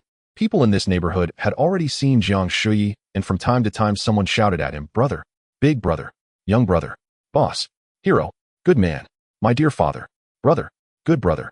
There were all sorts of calls, all asking Jiang Shuyi for help. "Big brother, I haven't eaten in 2 days. Young brother, come over and take me away. Name your price. Money is not an issue. Hero, save me. My house is already flooded. Brother, good brother, hurry and save me. I can't swim, good brother."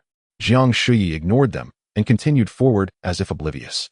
"I'm sorry, but this is the apocalypse and the vast majority of people will die. I am not a Buddha. I cannot save everyone. Moreover, with tens of millions of people living in the capital, the vast majority of them are no different to Jiang Shuyi than the grass and trees by the roadside. He would not care about them. Heaven and earth are indifferent, treating all creatures like mere grass." Jiang Shuyi forcefully pushed Zhang Mei's hand away, sweeping all the cosmetics into the trash bin, then handed the bin to Zhang Mei.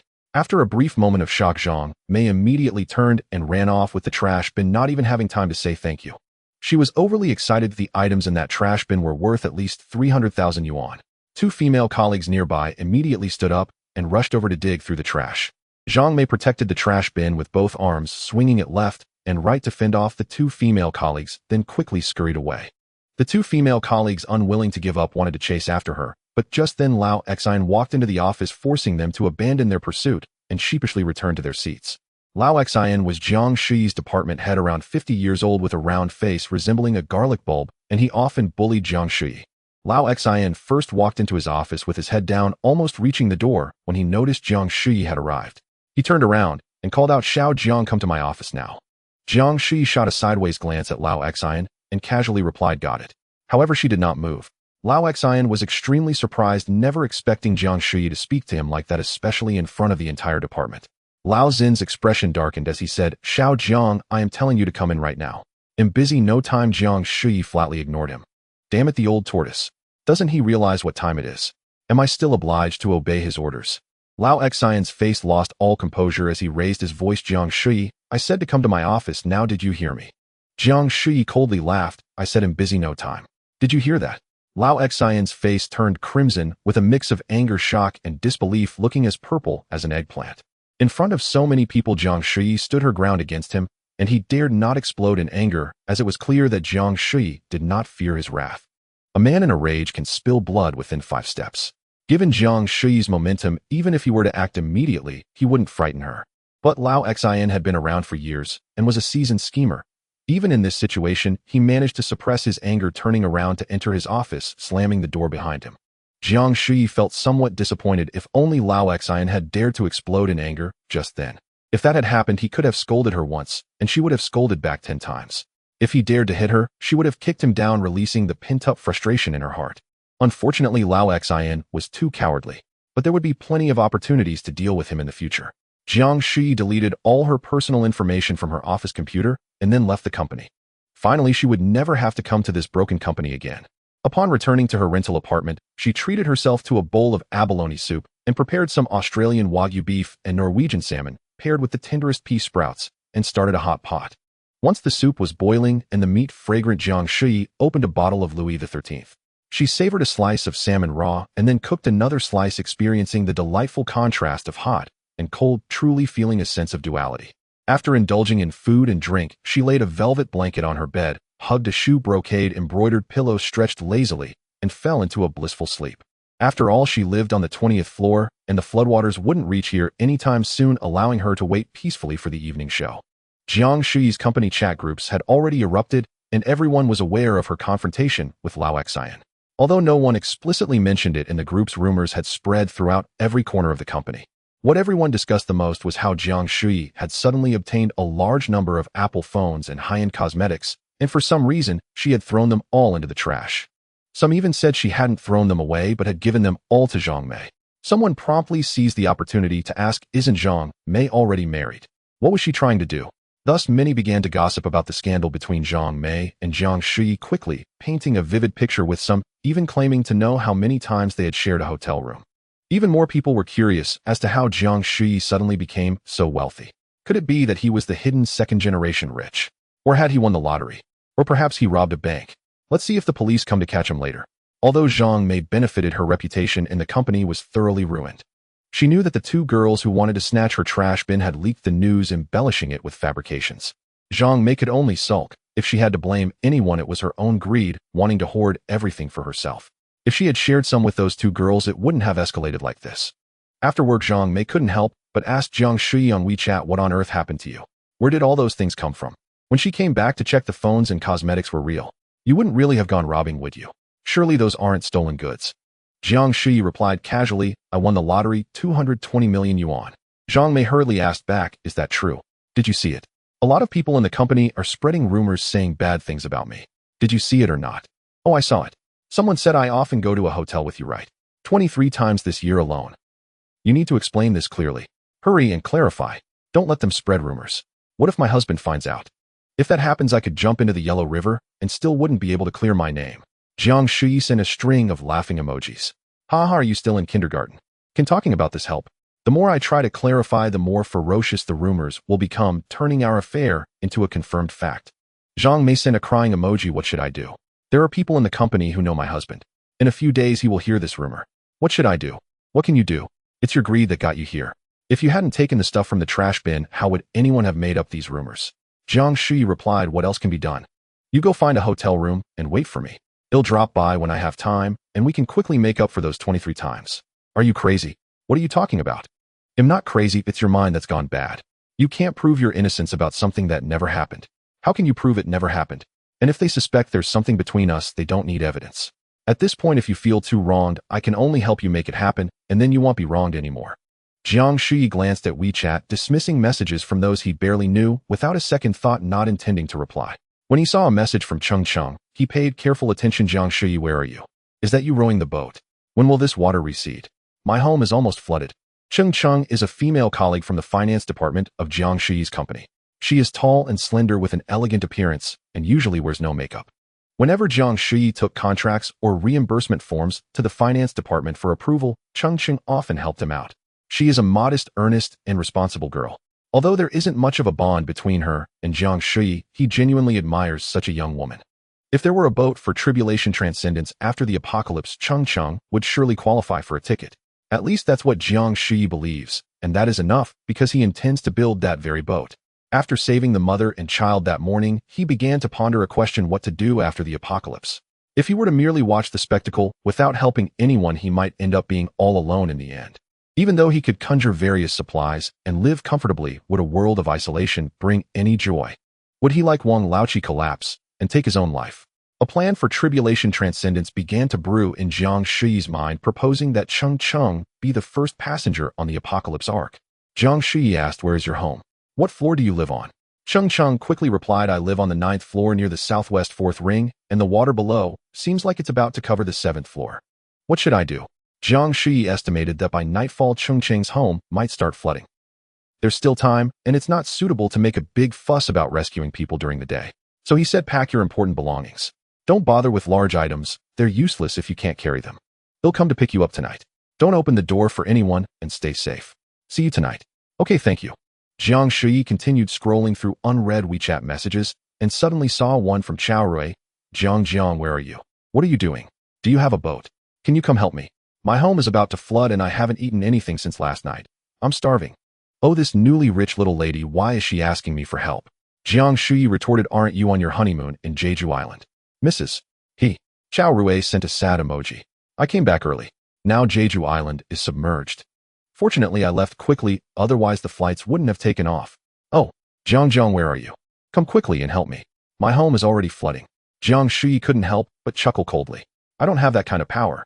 I'm like a clay Buddha crossing the river, unable to save myself, let alone help you. Isn't your husband a burgeoning millionaire? Why not have him use some connections to arrange a helicopter to get you all out?"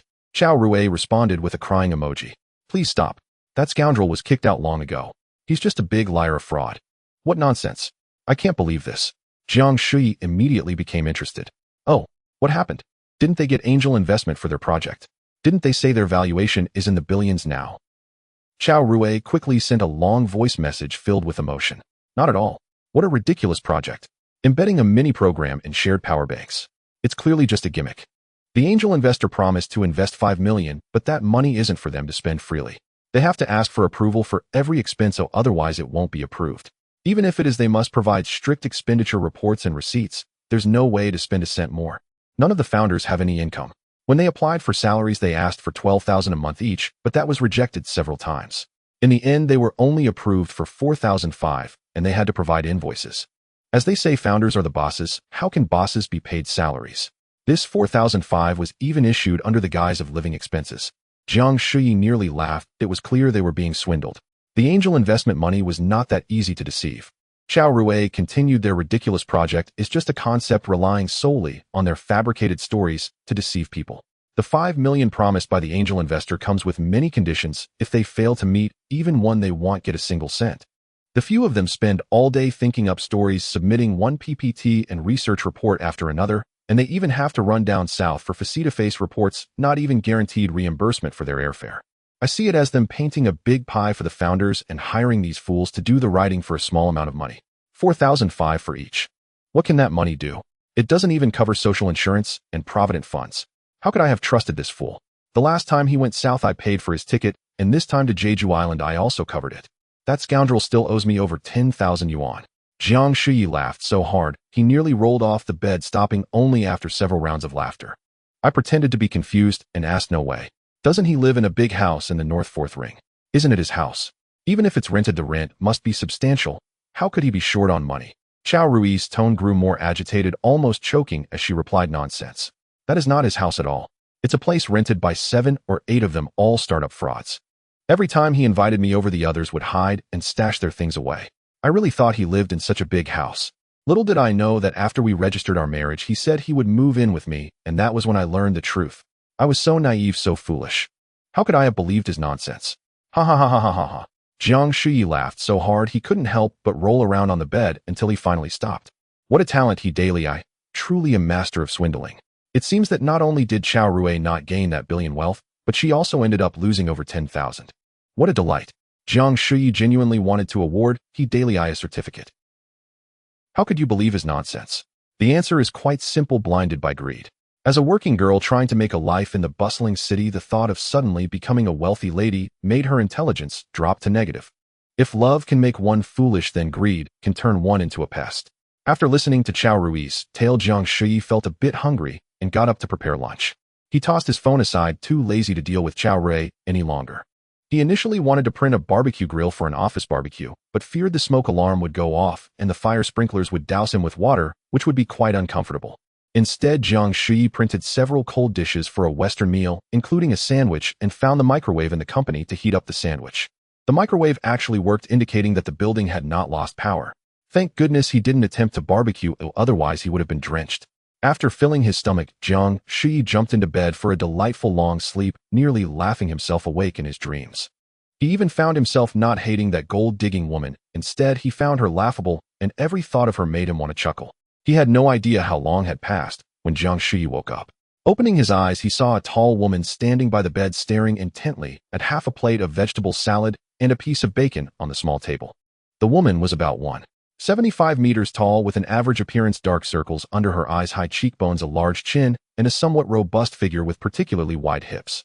Jiang Shuyi was startled and jumped up nervously, asking, "Who are you? Where did this big woman come from?" Suddenly appearing by the bed was truly nerve-wracking. The woman snapped back to reality, looking at Jiang Shuyi with a face full of confusion, and asked, "Who are you? Why are you here?" Jiang Shuyi steadied himself, speculating that she might be someone who worked in the building trapped here after the flood. When Jiang Shuyi arrived, he hadn't checked each floor, so it was normal to miss one or two people. He got dressed and asked, "First, tell me who you are. Why were you spying on me while I was sleeping?" He couldn't panic now, he needed to stay calm. Surely there wouldn't be any danger. The woman replied, "I work here." "Why did you come to our company? And how come there's a bed? When did you move in?" Jiang Shuyi started to piece things together. "You're an employee of this company. Then how could you not know who I am? I invested several billion, and this is the service I get." Jiang Shuyi began to ramble. The woman immediately changed her expression, forcing a smile. "Oh, so you are our client. Hello, my name is Gracie. May I ask how to address you?" "You can just call me Manager Jiang." Jiang Shuyi yawned and added, "By the way, with the water rising so high outside, how did you come to work?" "No, Manager Jiang, the night before last, I was working overtime at the company until very late. By the time I wanted to leave, the water had already risen and I couldn't get out.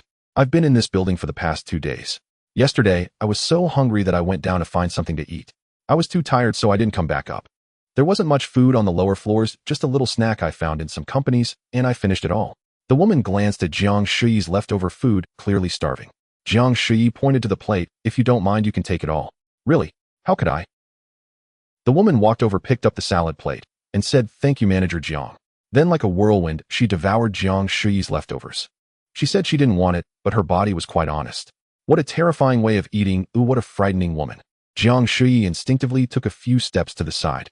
After finishing, the woman leaned closer to him. "Hey, Manager Jiang, how did you end up here? And this bed? Where did this bed come from? And this salad? Where did it all come from?" Jiang Shuyi rolled his eyes and casually replied, "All of this is company confidential. I can't tell you." The woman looked completely baffled, nodding in a daze, seemingly coming to a realization. These so-called investment companies would do anything to attract high-profile clients. Finding a bed in an office was nothing compared to discovering a secret room hidden with a bunch of little princesses and fairies. The two had become acquainted, and the woman opened up. "Manager Jiang, how could there be so much water outside? It hasn't rained at all. Or where did all this water come from? Is there flooding somewhere? The capital has never seen water rise this high. Why haven't they drained the floodwaters to the south? What ridiculous logic. Why should they drain the floodwater to the south? Are the people in the southern capital not human? Do they deserve to be flooded? Are you people in the capital superior? How would I know?" Jiang Shuyi felt annoyed and didn't want to engage with her. The woman persisted. "Manager Jiang, do you think this is the end of the world? What are we going to do? I just returned to the country and now it's the end of the world. Is it just the two of us left in the world? What will we do? Is this God's arrangement? Is God asking us to take on the mission of saving humanity?" Jiang Shuyi couldn't help but feel a chill run down his spine. Oh, is this woman going crazy? Or has she done too many drugs abroad, damaging her brain? The woman murmured, "It must be so, but it's definitely God's arrangement. It's for us to bear the responsibility of reproducing humanity. Otherwise, how could it be just you and me? There are only 2 people left in the world. It has to be God's arrangement. Sister, are you blind? Don't you see all those living people on the rooftops next door?" Jiang Shuyi pointed outside. The woman, acting neurotic, shook her head vigorously. No, those are all dead. The entire world has only you and me left. We must fight to survive. But what do we do without food? I've eaten all the snacks in this building and even finished all the coffee. What do we do? No wonder this woman had dark circles under her eyes. It seemed she had drunk too much coffee and hadn't slept at all. Being in such extreme conditions, unable to eat and not sleeping could easily drive someone mad. Jiang Shuyi instinctively took a few steps back, wanting to distance himself from the woman. But the woman quickly caught up to him, as if afraid he would leave. While he had encountered a difficult woman, there was no choice but to keep her calm for now. Jiang Shuyi softly said, "You don't have to worry, the rescue team will be here soon. Once the water recedes, everything will return to normal." The woman's expression relaxed a lot, and Jiang Shuyi asked, "What was your name again?" "This is my business card." The woman took out a card, holding it with both hands, and respectfully handed it to Jiang Shuyi. Jiang Shuyi glanced at it and saw that her position was a trainee investment manager and her name was entirely in English. Gracie Song. "Do you have the surname Song?" Jiang Shuyi asked. "Not at all. My surname is Song, like the pine tree," the woman replied. It turned out she was a member of the Manchu ethnic group, though very few Han people have this surname. Jiang Shuyi then asked, "So your name is Gracie Song?" The woman smiled and nodded. "You can just call me Gracie." On the back of the business card was a brief introduction entirely in English, and Jiang Shuyi quickly noticed 2 spelling mistakes. The woman probably graduated from some low-tier university abroad. It seemed she couldn't make it overseas and had returned to China pretending to be a high-end talent. Jiang Shuyi just wanted to get rid of her quickly, so he pointed to the bed and said, "I see you haven't had a good rest, right? Go take a nap." The woman walked to the edge of the bed and sat down, turning back to say, "Mr. Jiang, do you want to join me?" Indeed, she was bold for someone returning from abroad. Jiang Shuyi hurriedly waved his hand, saying, No, I just woke up, and I'm not sleepy anymore. You go ahead and sleep." The woman looked at Jiang Shuyi with hesitation, seemingly worried, and said, "You can't leave me all alone." All right, don't worry, I won't." Jiang Shuyi quickly nodded. Only then did the woman lie down, and soon she began to snore. Seeing her asleep, Jiang Shuyi quietly tiptoed towards the stairway. Suddenly the woman sat up and shouted, "You can't leave me behind." Startled, Jiang Shuyi trembled all over. Just as he turned to explain, the woman flopped back down with a bang, continuing to snore. Turns out she was just talking in her sleep. That was really scary. Jiang Shuyi quickly tiptoed and ran to the stairway, rushing down the stairs in one breath. He only stopped when he reached the 8th floor, where the water was already rising.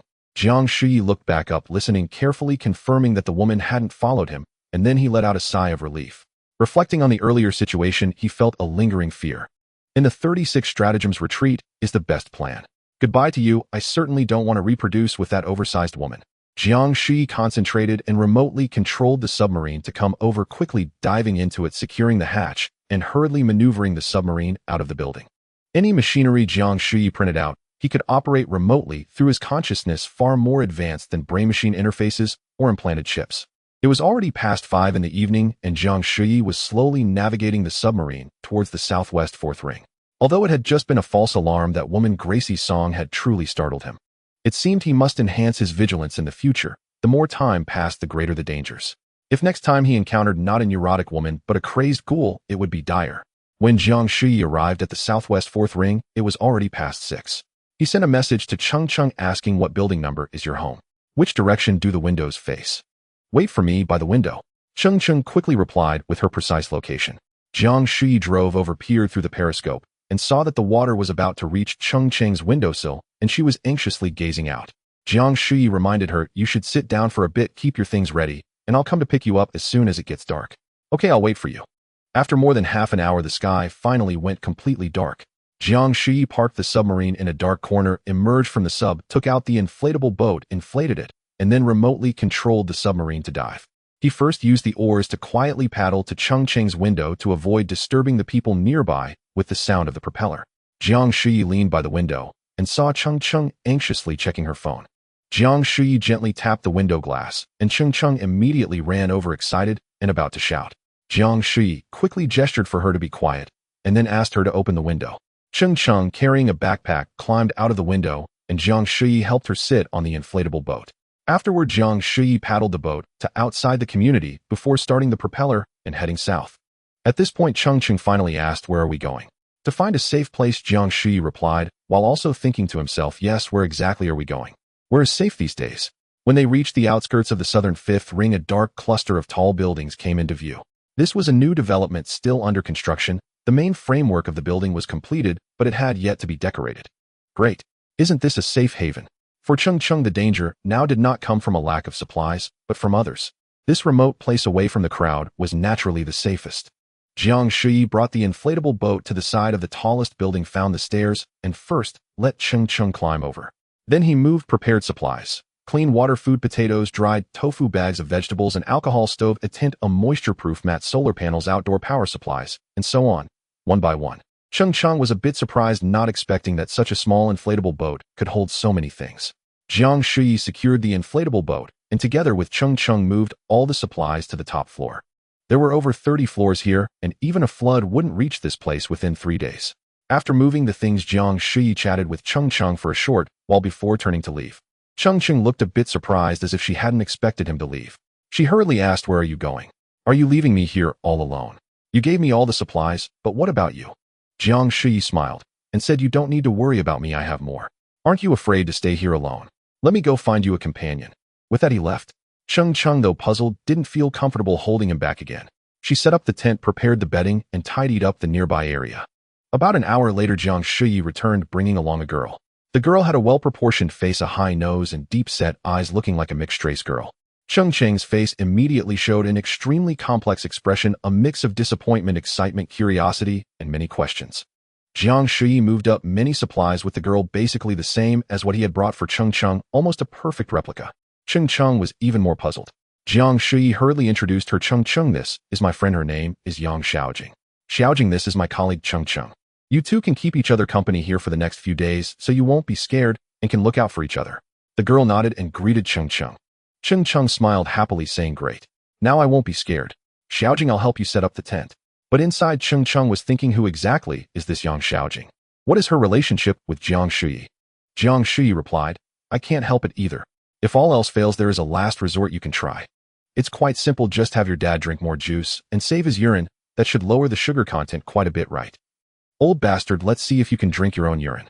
Jiang Shuyi's suggestion essentially treated Zhang Meng's father as a filter. Zhang Meng reacted with a shocked expression. "Huh, that's two." Jiang Shuyi ignored Zhang Meng and continued to check unread messages. Surprisingly, Lao Xian had also sent him a message. "Little Jiang, hello. Little Jiang, why didn't you come to work a few days ago? I wanted to understand the situation. Is there something going on at home? You should tell me. I can arrange 10 days off for you to deal with it properly. If 10 days aren't enough, then how about half a month? 20 days is also fine. The disgusting old bastard, the whole world is out of work, and he wants to give me time off." Jiang Shuyi recalled the events from the previous year, and he couldn't help but feel enraged. Last year he had applied for annual leave several times, but Lao Xian denied it for various reasons. The company's policy was that annual leave must be taken within the year and could not be carried over. If not taken, it would be considered void. As the end of the year approached, Jiang Shuyi submitted another leave application, but Lao Xian said, "It's so busy at the end of the year, what will happen to your work if you leave? Find someone to cover your shift. If you can find someone, I will approve it." Jiang Shuyi was nearly driven mad. "Damn you, old bastard. You know everyone is busy at the end of the year, right? Who am I supposed to find to cover my shift?" As a result, his annual leave was wasted that year, and now Lao Xian had the audacity to bring it up again, truly thinking he could win people over with a few random promises. He truly doesn't regard people as human. Jiang Shuyi continued reading, and Lao Xian added, "Little Jiang, was it you who rescued people this morning? I always said you were capable, and I wasn't wrong. In the face of such a great disaster, your willingness to help is truly remarkable. It'll apply to the company to recognize you as an outstanding individual, and it shouldn't be a problem to award you as an excellent employee at the years, and you have brought glory to the company." Lao Xian increased the temptation. If awarded the Excellent Employee of the Year, the salary would rise 2 levels, and the year-end bonus would double. Under normal circumstances, this temptation would be quite significant. However, at this moment, Jiang Shuyi only wanted to say, "Go to hell." Finally, Lao Xian got to the main point. "Little Jiang, I live in the East Fourth Ring, and it seems the water won't recede anytime soon. We don't have much food at home. Can you bring me some supplies? Even if it's a bit more expensive, it's okay. Or I can transfer the money to you first." Jiang Shuyi couldn't help but laugh after reading Lao Xin's message. "So you're out of food, huh? They'll bring you some good stuff, just wait." He replied, "Director Xian, which neighborhood do you live in?" Lao Xian quickly sent the detailed address and floor number and added, "Thank you so much, little Jiang. You are a young man with great potential, and it's about time for a promotion. Once our department's deputy director Wang is transferred, I will recommend you to take his place." What a shameless old man, casually making empty promises. Does he really think I would still believe him? Huh. Tomorrow I've got something to do. I'll go have fun with that old bastard. Jiang Shuyi fell into a deep sleep. The next morning, he drove the submarine to the East Fourth Ring outside the neighborhood where Lao Xian lived and switched to a rubber boat. Jiang Shuyi entered the neighborhood, slowly cruising around looking for the building where Lao Xian lived. People in the neighboring buildings saw someone arriving by boat and began shouting, desperately begging Jiang Shuyi to rescue them or asking for food. Jiang Shuyi turned a deaf ear and slowly maneuvered the rubber boat. When he reached Lao Xin's window, the whole family was already anxiously waiting on the balcony. When Lao Xian saw Jiang Shuyi, the whole family began shouting desperately. Jiang Shuyi also noticed Lao Xian. He lived on the 14th floor and would probably be submerged by the afternoon. Jiang Shuyi steered the rubber boat past Lao Xin's window, pretending not to see him. Lao Xian panicked and jumped up with his wife and children, yelling hoarsely as if they were slaughtering pigs. Jiang Shuyi turned the rubber boat around and passed by Lao Xin's window again, still pretending not to see him. This time Lao Xian was truly out of voice and hurriedly picked up the phone to call Jiang Shuyi. Ding ding ding, the phone rang, and Jiang Shuyi immediately set it to silent mode. After passing by again, he glanced out of the corner of his eye and saw Lao Xin's family slumped on the ground like deflated balloons. Haha, so useless, the real fun is just beginning. Jiang Shuyi turned the boat around again and approached the building where Lao Xian lived. On this side of the building there were 3 households with Lao Xin's in the middle. The 2 neighboring households and the people above were all desperately waving and calling for help. Lao Xian saw Jiang Shuyi's boat draw near and stood up again, shouting weakly, "Little Jiang, I'm here. I'm here." Jiang Shuyi was less than 10 meters from Lao Xin's window, yet his eyes seemed to be covered, and he couldn't see Lao Xian at all. Jiang Shuyi took out the prepared bread and threw it to the neighbors on either side of Lao Xin's house, and also threw some to the families above, deliberately skipping Lao Xin's house. Those people looked extremely hungry, and upon receiving the bread, they started to eat. Jiang Shuyi then threw each of them a bottle of mineral water. Those people were endlessly grateful. A piece of bread and a bottle of water would usually mean nothing, but now it could allow a family to survive at least another day. Each of those households had 2 or 3 people sharing a piece of bread and a bottle of water, which solved their urgent need. Lao Xian finally realized something was amiss. Jiang Shuyi wasn't unable to see him, he was simply toying with him, trying to provoke him. Lao Xin's anger flared, pointing at Jiang Shuyi, ready to curse. "Good kid, you motherf." Jiang Shuyi suddenly seemed to awaken, staring at Lao Xian. Lao Xian surprisingly swallowed the rest of his curse, forcing a smile as he said, "Little Jiang, don't be like this. I know you're angry with me and you have grievances. That's all right, you can bring it up. I will definitely change, I will definitely change." What a despicable old man. During department meetings, he never let anyone else speak.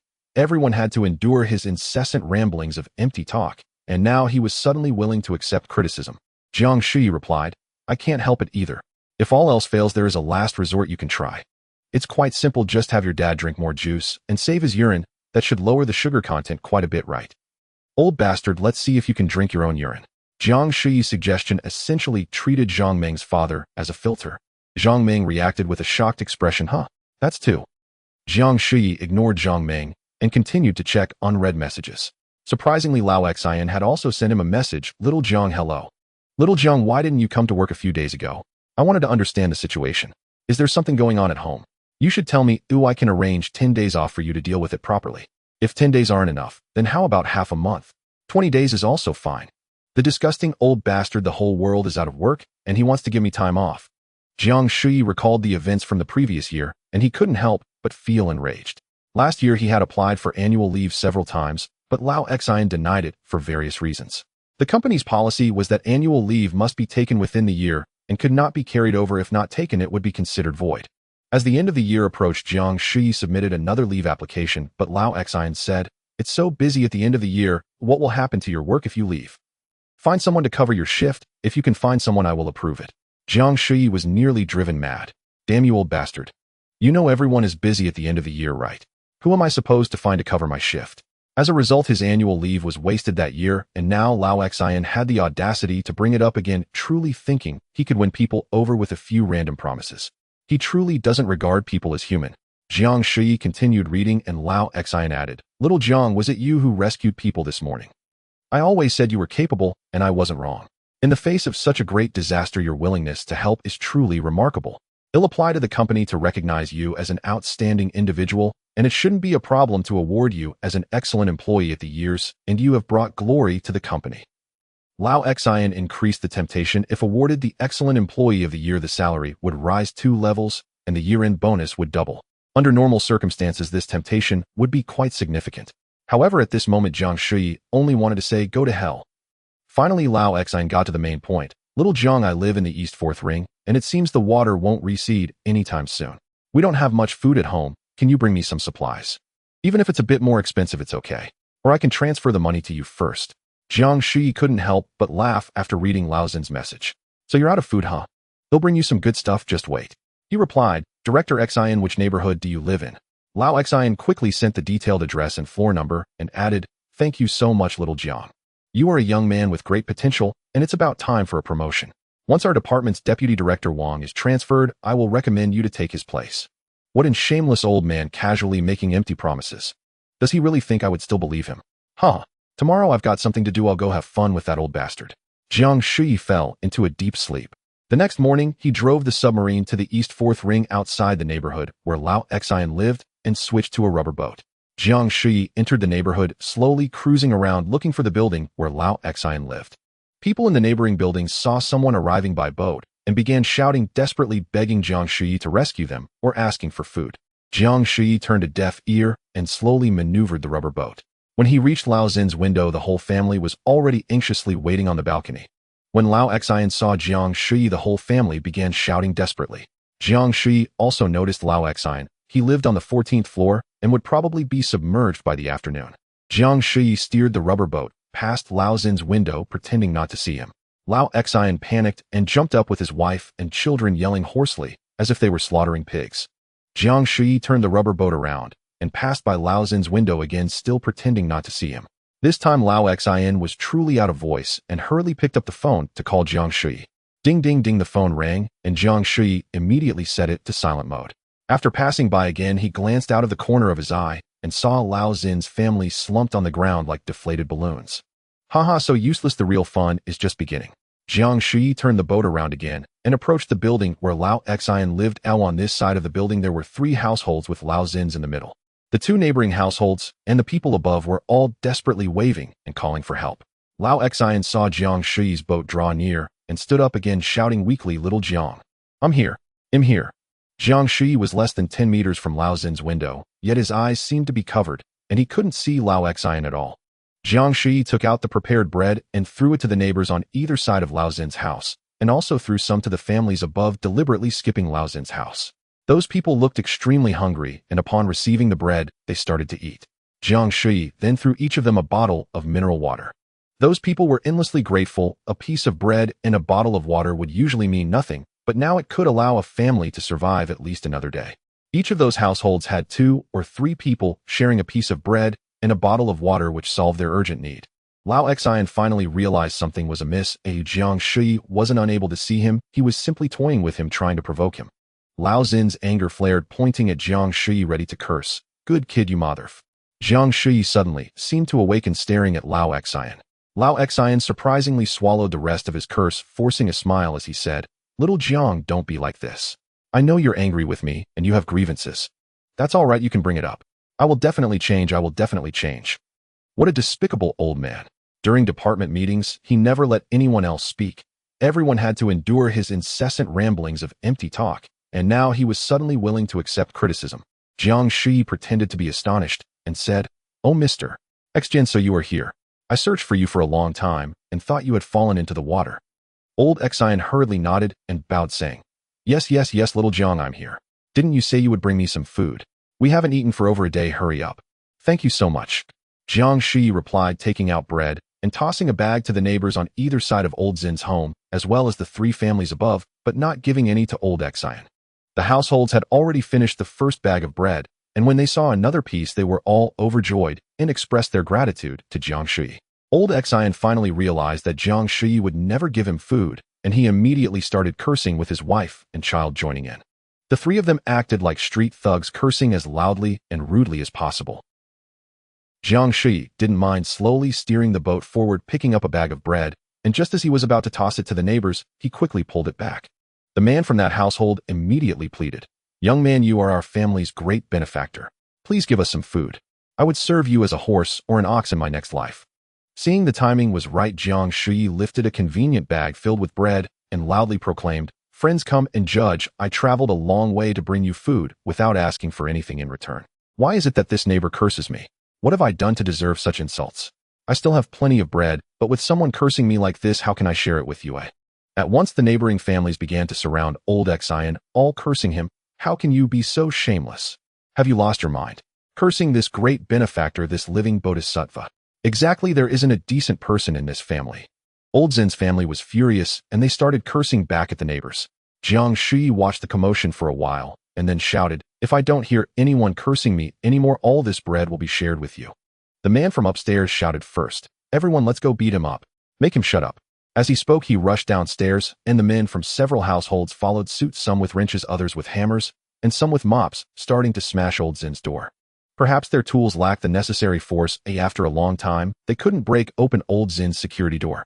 Jiang Shuyi quickly took out a large iron hammer and handed it to the neighbor on the right of Old Zin's house. The woman swiftly took the hammer and handed it to her man. Then with two loud bangs, Old Zin's door was finally smashed open. The men rushed into Old Zin's house, and without a word began to beat up his family. Old Zin's family was exhausted and hungry, having almost no strength to fight back. They could only submit to the beating. A few minutes later they fell silent. They probably had been knocked unconscious, unable to tell whether they were alive or dead. Meanwhile, Old Zin's neighbors came to the balcony to find Jiang Shuyi for their reward. Jiang Shuyi let them go back home first, then distributed the remaining bread to them, and they expressed their gratitude profusely. Jiang Shuyi waited outside Old Zin's window for a long time, wanting to see how Old Xian was doing. After more than 10 minutes, Old Xian surprisingly got up again, stumbling to the balcony, his head bloodied, pointing at Jiang Shuyi, still wanting to curse. However, he was trembling all over and could not utter a sound, unsure whether it was due to his injuries or fear of getting beaten again. Jiang Shuyi pretended to be surprised and said, "Oh no, Mr. Xian, what happened to you? Why is there so much blood? Oh dear, you are getting old. Why are you still fighting with the neighbors like a child?" As the saying goes, a distant relative is not as good as a close neighbor. Why not get along well with your neighbors? Old Zin's face turned green with anger. "Your mother?" Jiang Shuyi immediately took out a vacuum-packed roast duck, deliberately holding it high, and loudly said, "Mr. Xian, I said I would bring you some food, and I always keep my promises. I just distributed some bread to your neighbors to prevent them from starving, and I prepared this roast duck for you. Look how plump this duck is." Seeing the roast duck, Old Zin's neighbors' eyes lit up. Although they had just eaten bread, it was dry and not satisfying at all. These people had not had meat for several days, and now who could control their drool?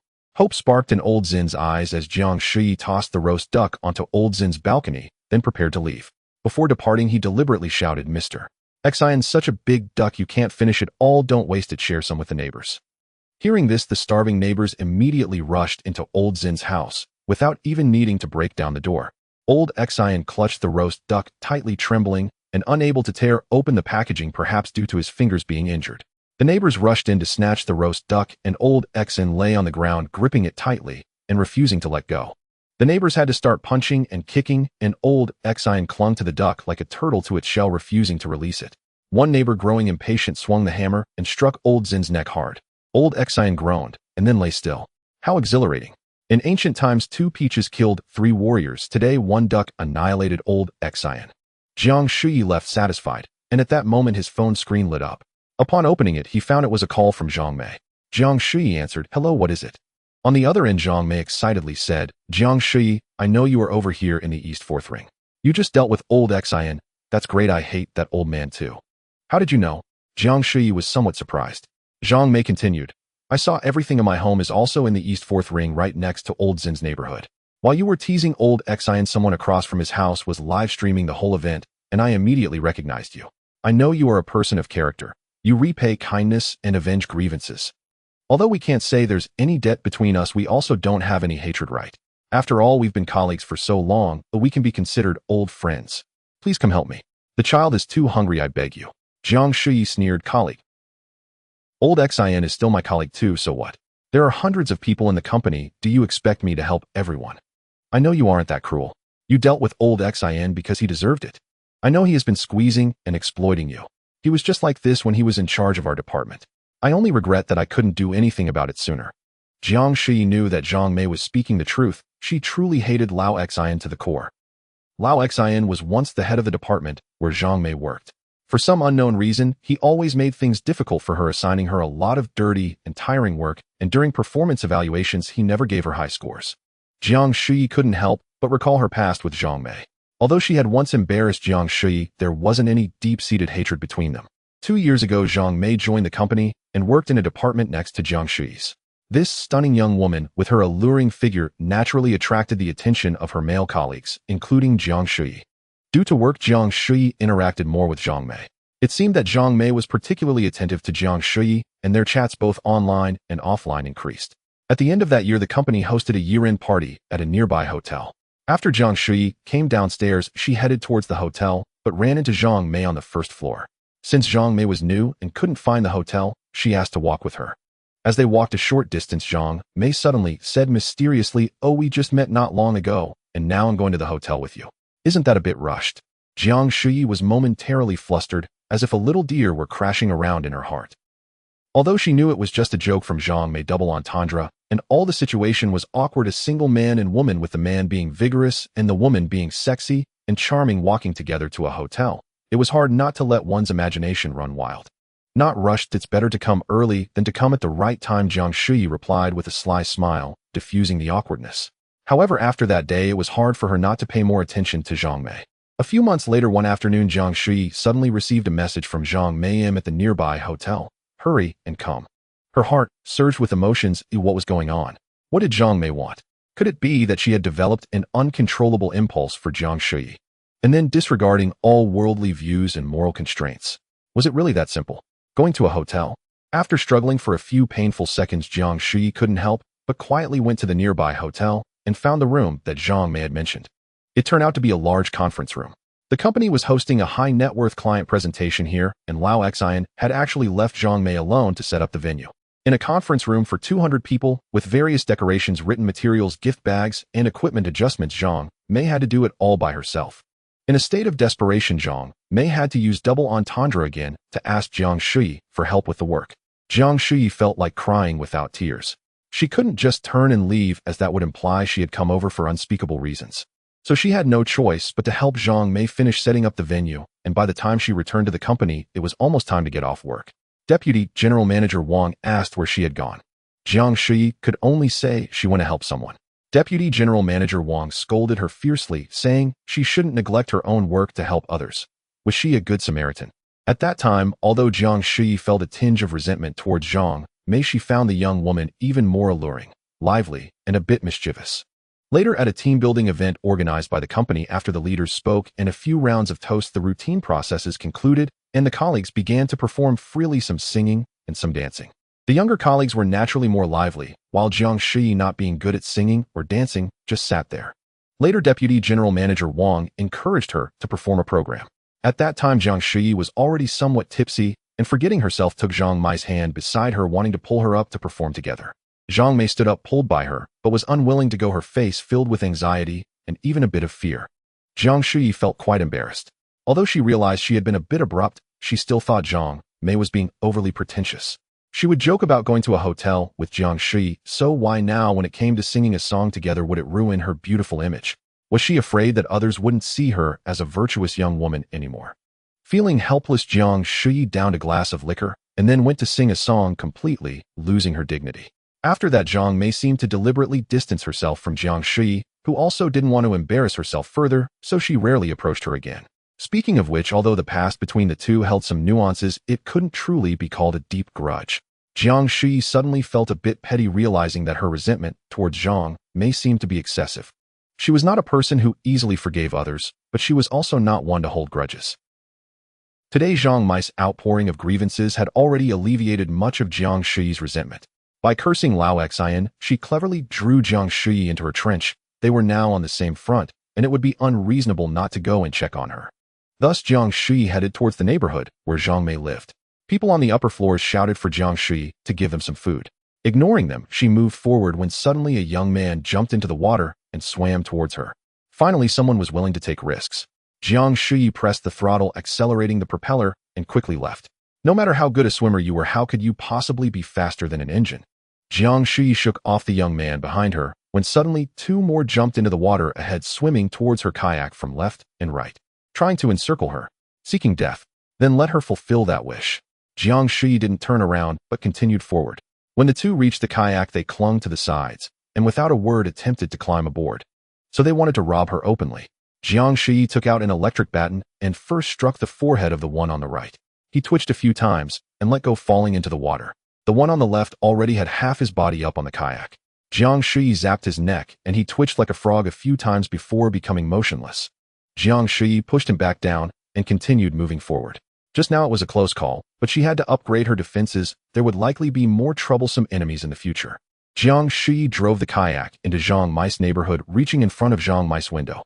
The lower level of Zhang Mai's building was already half submerged, and it seemed that within an hour her home would also be flooded. Seeing her like a savior, Zhang Mei waved her hands and shouted, "Jiang Shuyi, I'm here." "Thank you. Thank you so much." Jiang Shuyi gestured for her not to shout, and first asked, "Where's your husband?" With tears in her eyes, Zhang Mei sobbed, "He went out this morning to look for food, and he hasn't come back yet." It seemed Zhang Mei was about to become a widow. This dirty water was both salty and foul. Unless one were a loach, it was very difficult for a human to swim in it for too long. "Where is your daughter?" Jiang Shuyi asked again. Zhang Mei lifted a little girl into her arms and held her up for Jiang Shuyi to see. The child's face was pale, her wide eyes fixed on him with unnerving intensity. "Put the child down, immediately." Jiang Shuyi blurted out, desperate to shield himself from the fragile, helpless gaze of that tiny, vulnerable child, the very look that threatened to shatter his resolve. Zhang Mei set the girl down and rushed to the window, pleading, "Please, save us. She hasn't eaten in over a day. We still have some rice at home, but no clean water, not even enough to boil it. Can't you just eat it raw? Really, this is no time for fastidiousness." Jiang Shuyi retorted, disdain lacing his tone. "Raw rice is too hard. Even adults can't chew it, let alone a child." Tears welled in Zhang Mei's eyes as she pleaded. Jiang Shuyi added coolly, "During ancient famines, people ate grass roots and tree bark. Why can't you eat raw rice? Can't you swallow it whole? Stomach acid will break it down, eventually." "Huh?" Zhang Mei's face crumpled with despair. "Even if I could force it down, how could a child so young possibly manage?" A faint, deliberate smile flickered across Jiang Shuyi's lips as he said, "Actually, I do have an idea. Do you have an induction cooker? Or perhaps a microwave?" "Yes, we have an induction cooker." "Then it's simple. Place the raw rice on the cooker and roast it. Given enough time, it'll pop into popcorn. Popcorn should be edible at least. As colleagues, that's all I can offer. Goodbye." With that, he turned to leave. "Wait, don't go." Zhang Mei cried out in desperation. "That's impossible. And even if she could eat popcorn, it offers no real nourishment. Please, save my child. Didn't you have plenty of bread and a pack of meat earlier, at Lao Xian's place? And wasn't there another package of meat you pulled out later?" Jiang Shuyi spread his hands wide. "Oh, you saw that, did you? I gave all the meat and bread to Lao Xian and the others. Nothing remains." Zhang Mei refused to yield. "No, it can't be true. You must have a way. Others can't even find a drop of clean water, yet you still have so much food. You must have a solution. Please help me." "Fine. I stole everything I had. Wait here. I'll go search again, see if I can steal more." Jiang Shuyi feigned departure, only for Zhang Mei to burst into tears. "Wait. Don't leave us. Take us with you. Me and my daughter." He stared at her, stunned. "Together? Where? Your boat is tiny. How could it hold so many? Don't you fear what a man might do in such desperation?" Her eyes filled with sorrowful resignation. "If you take us, I'll do anything. Anything. You have my word. Now and after the flood recedes. Whatever you ask, I'll grant it." How naive, to still dream of receding waters. Jiang Shuyi waved his hands frantically. "No, no, no. I'm not that kind of man. I won't exploit misfortune or prey upon weakness. A true gentleman avoids perilous walls. Let's keep our distance. Goodbye." Zhang Mei wept uncontrollably, tears streaming like falling pear blossoms. "Jiang Shuyi, don't go. I know you still hate me, and I know you still care. Think back to us. Yes, I joked, but not all of it was jest. Deep down, I truly cared for you. From the moment I first saw you, I felt something powerful, undeniable. If only we'd met sooner. I've been tormented by my own heart. What could I do?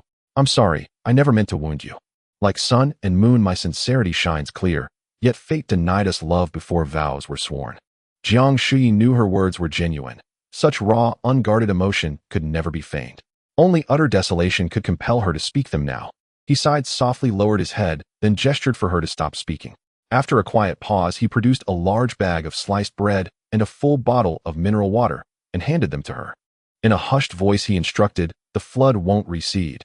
It will rise higher relentlessly. Eat the bread, drink the water, and hide the rest well. When no one's watching, climb to higher ground. The water will soon submerge your home. Even the rooftop may not be safe. Starvation drives people to unspeakable acts. That's all I can do. Wish you luck." As he spoke, Zhang Mei nodded fervently, then, unable to resist, whispered, "And you? Won't you take us with you?" He shook his head. "Our paths may end here. And outside, there is no sanctuary. Where would I even take you?" Take care of yourselves. Jiang Mei, humbled, offered no further protest. Jiang Shuyi turned and walked away, resolute, unwavering, refusing to look back. His farewell to Jiang Mei marked his final severance from the old world. If a new world awaits beyond the apocalypse, then now is the time to cut cleanly through tangled emotions, to gather one's spirit, steady one's heart, and step boldly into that uncharted dawn. As for Jiang Mei and her daughter, may fortune favor them. Meanwhile, Cheng Cheng and Yang Xiaojing spent the night atop an abandoned building. At dawn, they divided tasks and began preparing breakfast. Jiang Shuyi had left them 2 alcohol stoves and specialized outdoor cookware. The rice came in small, pre-washed, vacuum-sealed packets, ready to boil with clean water. The vegetables were also vacuum-packed, clean, ready to cook greens. He'd also provided dried tofu, eggs, and luncheon meat. Simply slice, simmer, and serve. After their meal, they scanned the horizon, assessing the flood. Water levels had surged past 50 meters. Most of Beijing lay submerged. Only the upper floors of high-rises pierced the surface like lonely islands. That day, several boats drifted past in the distance, heading westward. The 2 young women dared not call out. Safety remained uncertain. In idle moments, they chatted and discovered surprising common ground. Both were graduates of elite universities. Cheng Cheng studied accounting, meticulous, precise, disciplined. Yang Xiaojing held a master's degree in engineering. Her mind razor-sharp, her logic unyielding, her attention to detail absolute. Once open, their conversation flowed endlessly. At dusk, over dinner, their talk inevitably turned to Jiang Shuyi. Both grew unusually cautious, choosing every word with painstaking care, terrified of misrepresenting even a single sentiment. Each subtly probed the other, wondering with quiet trepidation whether Jiang Shuyi meant more than friendship to the woman beside her. Just then, Jiang Shuyi arrived, accompanied by 2 more young women. Together, the 3 climbed to the rooftop and stood before Cheng Cheng and Yang Xiaojing. Good heavens, 2 more! The 2 girls were not very tall. One had a beautiful face and a graceful figure, while the other had delicate features and a youthful appearance, looking to be around 20. Cheng Cheng and Yang Xiaojing looked puzzled, and Jiang Shuyi introduced Cheng Cheng, Xiaojing. These 2 are Dr. Sun and Xiaogu. Please get to know each other while I attend to something else. With that, she turned and walked away. Dr. Sun and Xiaogu brought nothing with them, so Cheng Cheng poured them some water, and the few of them started chatting. Dr. Sun's name was Sun Jie, a thoracic surgeon at the capital hospital. Xiaogu had just graduated and was working at an IT company. Dr. Sun was lively and witty, while Xiaogu seemed a bit reserved.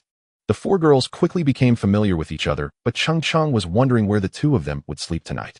Would they have to pair up and share a tent? If that were the case, she would rather sleep with Yang Xiaojing. For some reason, she felt that the 2 new girls didn't quite match her vibe. After more than an hour, Jiang Shuyi returned, climbing the stairs step by step, carrying a lot of things on her back and holding 2 buckets of water in her hands. Sun Jie smiled and said, Jiang sir, why are you back so soon? We were just saying that you should build a harem. I wonder how many girls you'll bring back this time, and yet it's just you. Jiang Shuyi shot her a glare and commanded, stop being ridiculous. Hurry up and come help. The few girls rushed over to help Jiang Shuyi unload her cargo. At that moment, 2 tall men walked up the stairs, one with a dark complexion and the other muscular. Both were carrying a lot of supplies: tents, military beds, folding chairs, solar panels, outdoor cooking gear, and more. Sun Jie pretended to be surprised. Oh my. Jiang sir, so you have such heavy tastes, even liking men, and such strong ones at that. Jiang Shuyi sat beside them, panting, and ordered, stop being foolish. Go help out. Sun Jie quickly led the way to help the 2 men unload their things. After unloading, the 2 men sat down heavily on the ground, gasping for breath. Sun Jie couldn't help but glance at the 2 men, her eyes sparkling as if she were choosing a husband. Jiang Shuyi introduced, these 2 brothers are Xiao Kuan and the coach. Xiao Kuan has served in the military, and the coach is a fitness trainer. From now on, let's look out for each other. By now it was getting late, and Jiang Shuyi helped everyone set up the tents. Even though they were in an empty building, everyone still divided the areas. The 4 girls' tents were together, while Xiao Kuan and the coach's tent was in another room. Jiang Shuyi found a room for herself. Once the tents were set up, everyone gathered again, sitting in folding chairs, drinking some water, snacking, and chatting for a while. Before they knew it, it was midnight, and everyone dispersed to their own tents. Jiang Shuyi didn't enter her tent, but lay directly on the military bed. She opened her phone to find several hundred messages. Chao Rui had sent a message, Jiang, where are you? Please come save me. My house is flooding, and the hallway is crowded with people. Didn't you say you wanted to be with me? Hurry, and come save me. I'm willing to be with you forever. Disgusting. You just got married a few days ago, and now you want to find another man. Huh. Wang, the vice president, sent a message. Xiao Jiang, do you really have a boat? I heard something happened at Zin's place today. Sci-Fi advised him long ago not to be too ruthless, but unfortunately he never listened. What happened to him today is all self-inflicted. Little brother, you've been in the company for years. I've treated you pretty well, right? Now you have to come help me. My wife and I have been hiding on the roof for a day. Come help me, please. Wang, the vice president, is even more disgusting. He is a two-faced sycophant pretending to care for Jiang Shuyi while actually being insincere. He often says, Xiao Jiang, your salary is set a bit low. Let me talk to the leaders and help you raise it. After a long time, Jiang Shuyi's salary still hadn't increased, leading her to feel resentment, believing her contributions were not proportional to her rewards. Over time, it was inevitable that she would show signs of fatigue in her work. Wang, the vice president, went to Lao Exine and gossiped, saying that this Xiao Jiang had decent abilities but had issues with her work attitude. Perhaps they should eliminate her. Originally, Jiang Shuyi would have never known about these things. Recently, another vice president, Li, left the company. He had a good relationship with Jiang Shuyi and was a straightforward person. When Jiang Shuyi personally saw Li off, he drunkenly revealed Wang's true nature to her. Li's information was surely the truth, as he was leaving the capital and had no reason to lie since he wouldn't have to deal with these people anymore. At that moment, Jiang Shuyi gritted her teeth in hatred, realizing that this Wang was even more despicable than Lao Exine. So she replied, Wang, I have a small kayak, but it's too small for many people. Besides, I've been busy looking for food these past few days and haven't had time. Wang, the vice president, immediately replied, Jiang, good brother, could you bring me some food? Brother, I really appreciate you. Don't worry, as long as I have a bowl of rice in the company, I'll at least share half with you. All right, Wang, I'll go out tomorrow to look for food, and if I find something, I'll bring it to you. Jiang Shuyi thought of a way to torment him. She couldn't let him die easily. Zhang Ming sent another message, Jiang Gu, come back quick. My mom is about to pass away as she is so thirsty and can only drink cola. Now that her diabetes has flared up, she can only drink 1 can of cola and needs an insulin injection. Now the insulin is used up. Jiang Gu, please save my mom and bring us some clean water. If you can find insulin, that would be even better. Insulin mixed with cola could be considered a new style cocktail. Haha, just right for the old hag to drink. Jiang Shuyi replied, sister, where am I supposed to find insulin? And I don't even know what that is. All the hospitals and pharmacies are flooded. Ew, I can't swim, how can I find it? Zhang Ming quickly sent another message, Jiang Gu, don't you have a boat? Why not take us to Shishan? The water keeps rising, the hallway is crowded with people, and there are people knocking on the door all day long. We can't sleep and don't dare open the door. If this continues, I'm afraid I won't last. Sister, you can still hold on, the old hag hasn't died yet, so it's too early to save you. Haha. Jiang Shuyi replied, my rubber boat is too small. If the waves are a bit bigger, it will capsize. The waves on the Shishan side are really high right now. Our little boat can't even approach the shore. Haven't you heard of still waters run deep? It's shallow over there, packed with turtles. At that moment, Zhang Ming sent a long voice message. Jiang Shuyi opened it to find the voice of that old hag, trembling and interspersed with snorts. Young man, Auntie knows you are a capable person. Look at me now, oh cough cough, young man, I beg you, please help Auntie. Xiaoming has told me that you are very outstanding with good character. Oh cough cough, I said my daughter wouldn't be wrong about people. What a disgusting old hag. Even at death's door, she still wishes to struggle, even going so far as to use her daughter as a bargaining chip for a slim chance of survival. All right, old hag, I won't let you die too easily. Don't worry, Annie, you'll go find some insulin for you right away. I will definitely find it. Jiang Shuyi replied casually. The old hag immediately responded, thank you so much. Young man, you are truly a great benefactor to our whole family. Auntie bows to you. Can you find some clean water first? Sure, I'll go find it right now, don't be polite, Jiang Shuyi said before turning over to sleep. Find clean water. Need insulin too. Dream on. Old hag. Jiang Shuyi sneered, inwardly feeling a bit impatient to see just how ugly the old hag would look in her final struggles. At that moment, the phone lit up again, revealing a message from Sister Xiaolin. Little Jiang, I heard you scared old Xian to death today. Is it true? That's such a relief. That old man should have died long ago. Many people in the company hate him. He has done so many unjust things that he must meet his end. How could she send me a message? Sister Xiaolin is recognized as the most beautiful woman in Jiang Shuyi's company, appearing to be around 30, though she might be a few years older. She works in the chairman's office and is considered a senior secretary. Jiang Shuyi doesn't interact much with Sister Xiaolin, but she can always be seen at the company's annual meetings or general assemblies, and she is always the host for the final awards. When the big boss comes out to present awards, having Sister Xiaolin behind him is a symbol of status and identity. It seems to imply that only the highest power deserves the most beautiful woman. Jiang Shuyi quickly replied, Sister Xiaolin, please don't misunderstand. How old Xian died has nothing to do with me, though I never even touched him. You did nothing wrong, little Jiang. You've rid the people of a menace. That old Xian, lacking both ability and character, only managed to stay in our company thanks to his little connection with the chairman. Wherever he went, he turned the department into chaos. There's no telling how many people in the company hate him. You've really helped many people relieve their grievances this time. So old Xin is a relative of the chairman, no wonder he's so arrogant. Jiang Shuyi knew he surely had backing, but she didn't know exactly who it was until now. Sister Xiaolin continued, Little Jiang, I'm about to be flooded here at home, and am all alone. I don't know what to do. Can you come help me? In the long, quiet night, the first beauty is left alone in an empty room. Facing a great disaster, helpless, her sister sends a desperate plea. Who can bear this? If I don't go save her, can I feel at peace later? Although there are many rumors about Sister Xiaolin in the company and Jiang Shuyi's impression, she is a graceful and serene woman, always carrying a hint of sadness in her eyes. As the saying goes, beautiful women often have short lives. It would be abnormal for someone as beautiful as her not to have experienced some tragic and poignant story. Every woman is a book. Some are fashion magazines, some are classic masterpieces, some are pale accounts of daily life, and some are tales of wonder and romance. Sister Xiaolin is like an exquisite illustrated tale of seduction. Which man wouldn't be curious? Sister Xiaolin, you should try to get high up. Your phone is fully charged, and there's a power bank. Bring food and water, and I'll come see you tomorrow morning. Okay, thank you, little Jiang. For this first beauty, I still can't ignore her completely. The next morning, when Jiang Shuyi woke up, Cheng Cheng and Yang Xiaojing had already prepared breakfast, while Xiao Gu was helping, but Sun Jie was still sleeping in. Jiang Shuyi picked up a bottle of flower spray and sprayed it into Sun Jie's tent. After a moment, Sun Jie crawled out coughing, rubbing his eyes and complaining, What are you doing? Are you trying to suffocate me? I'm not a mosquito. If you're not a mosquito, then are you a pig? Everyone else is working while you're sleeping. Aren't you embarrassed? Am I supposed to raise you as an ancestor? Jiang Shuyi said, still angry. Sun Jie pouted and whined. I can't cook. I can only perform surgeries. You don't have to consider me an ancestor. You just treat me like a little princess. Pa, you look like a little pig. If you don't work, I'll fatten you up and eat you. From now on, everyone must work. Oh, anyone who slacks off won't get to eat. Jiang Shuyi announced loudly. Sun Jie pouted as he looked for a tissue to wipe his face. Xiao Kuan and the coach came over to help arrange the tables and chairs. Jiang Shuyi ate a bowl of porridge and turned to leave. Cheng Cheng hurriedly asked, Hey, where are you going again? I'm going out to take care of some things. You all be safe. After that, he went to the northeast fourth ring and found Sister Xiaolin's home. This community is a wealthy area with very wide spacing between buildings, and each building generally has only 2 households per staircase, with quite a few large flats having 1 household per staircase.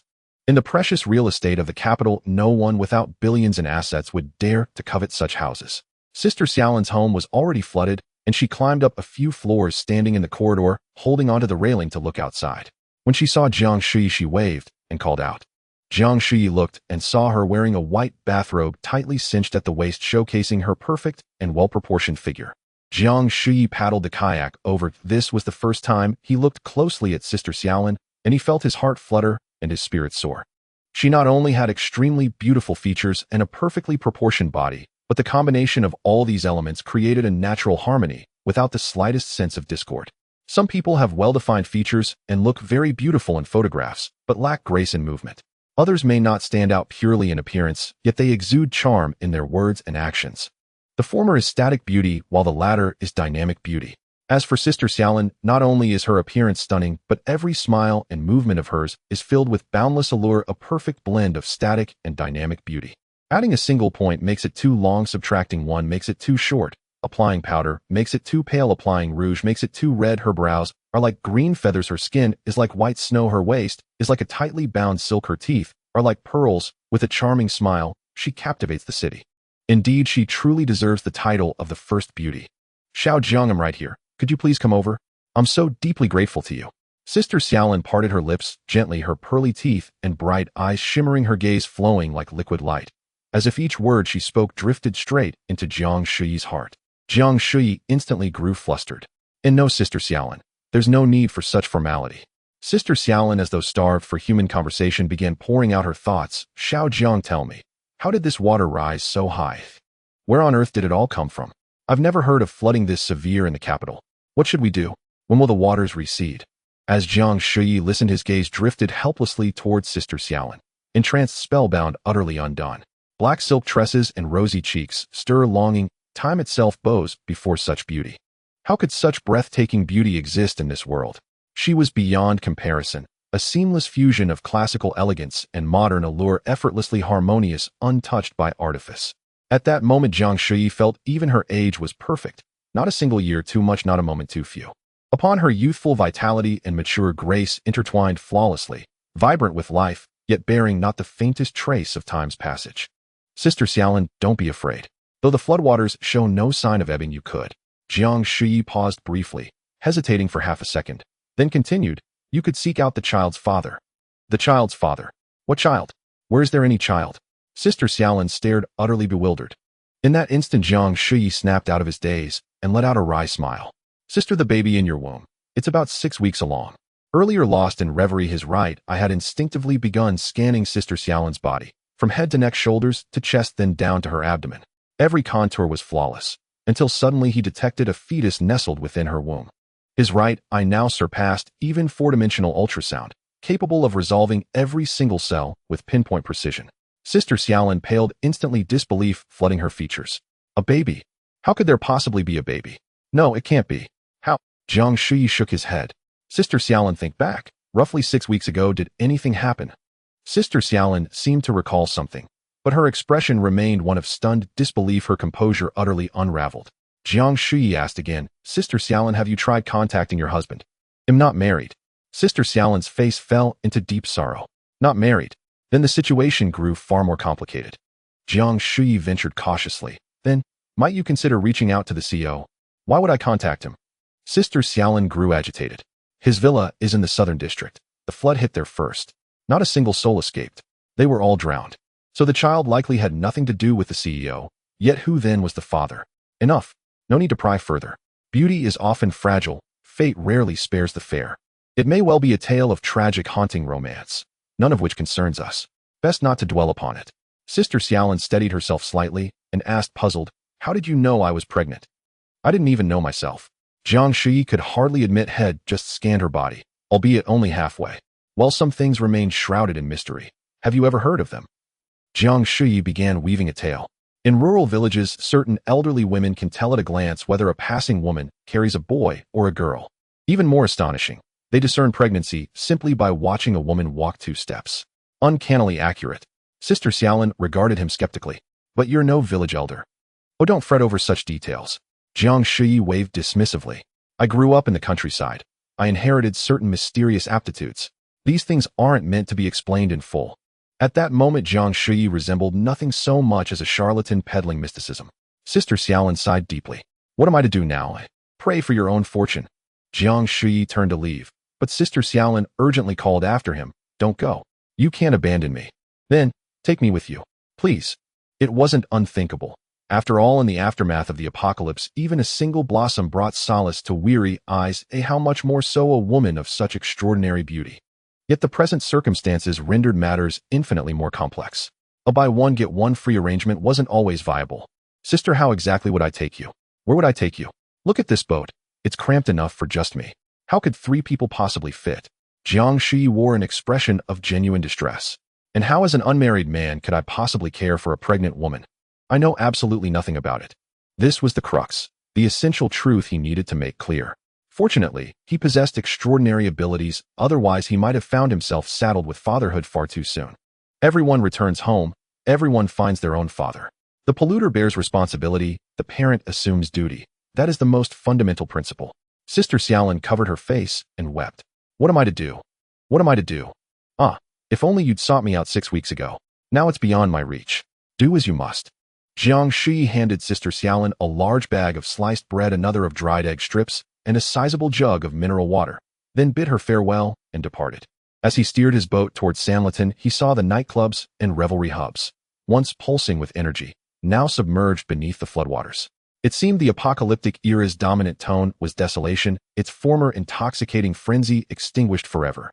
Jiang Shuyi glided forward slowly, when suddenly a voice rang out from the rooftop of a nearby high-rise. Hey, old Jiang, buddy, good friend, over here. It's Dong's son. Come on over, brother.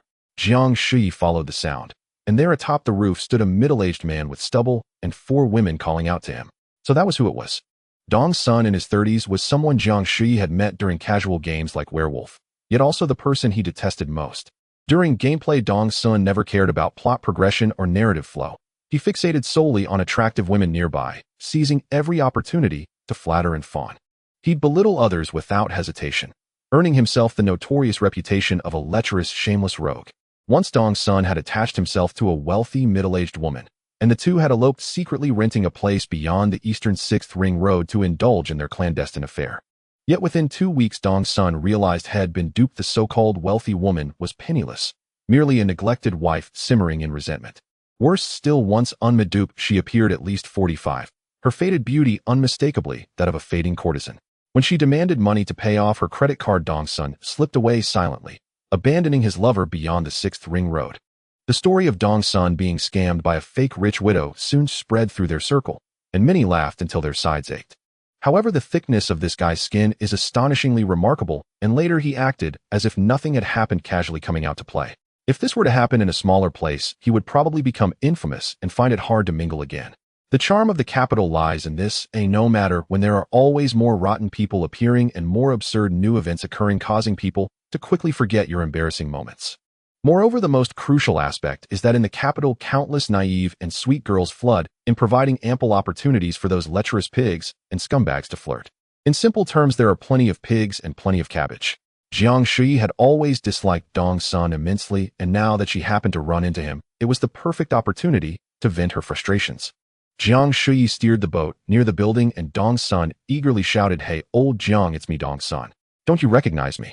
I recognize your bones once the skin's been peeled off." "Oh, I remember now. What are you doing here?" Jiang Shuyi feigned surprise. Dong's son hurriedly replied, "Isn't there a flood? The water keeps rising, and my friends and I have no choice but to head to the rooftop. Bro, you have a boat, so please take us away." Jiang Shuyi sneered inwardly. "Take you? Dream on. Where do you want me to take you? Where hasn't the water risen? Besides, this small boat can't carry so many people," Jiang Shuyi said casually. Dong's son bent down and leaned closer to Jiang Shuyi, whispering, "Bro, how about you take me first? Let's see where hasn't flooded yet."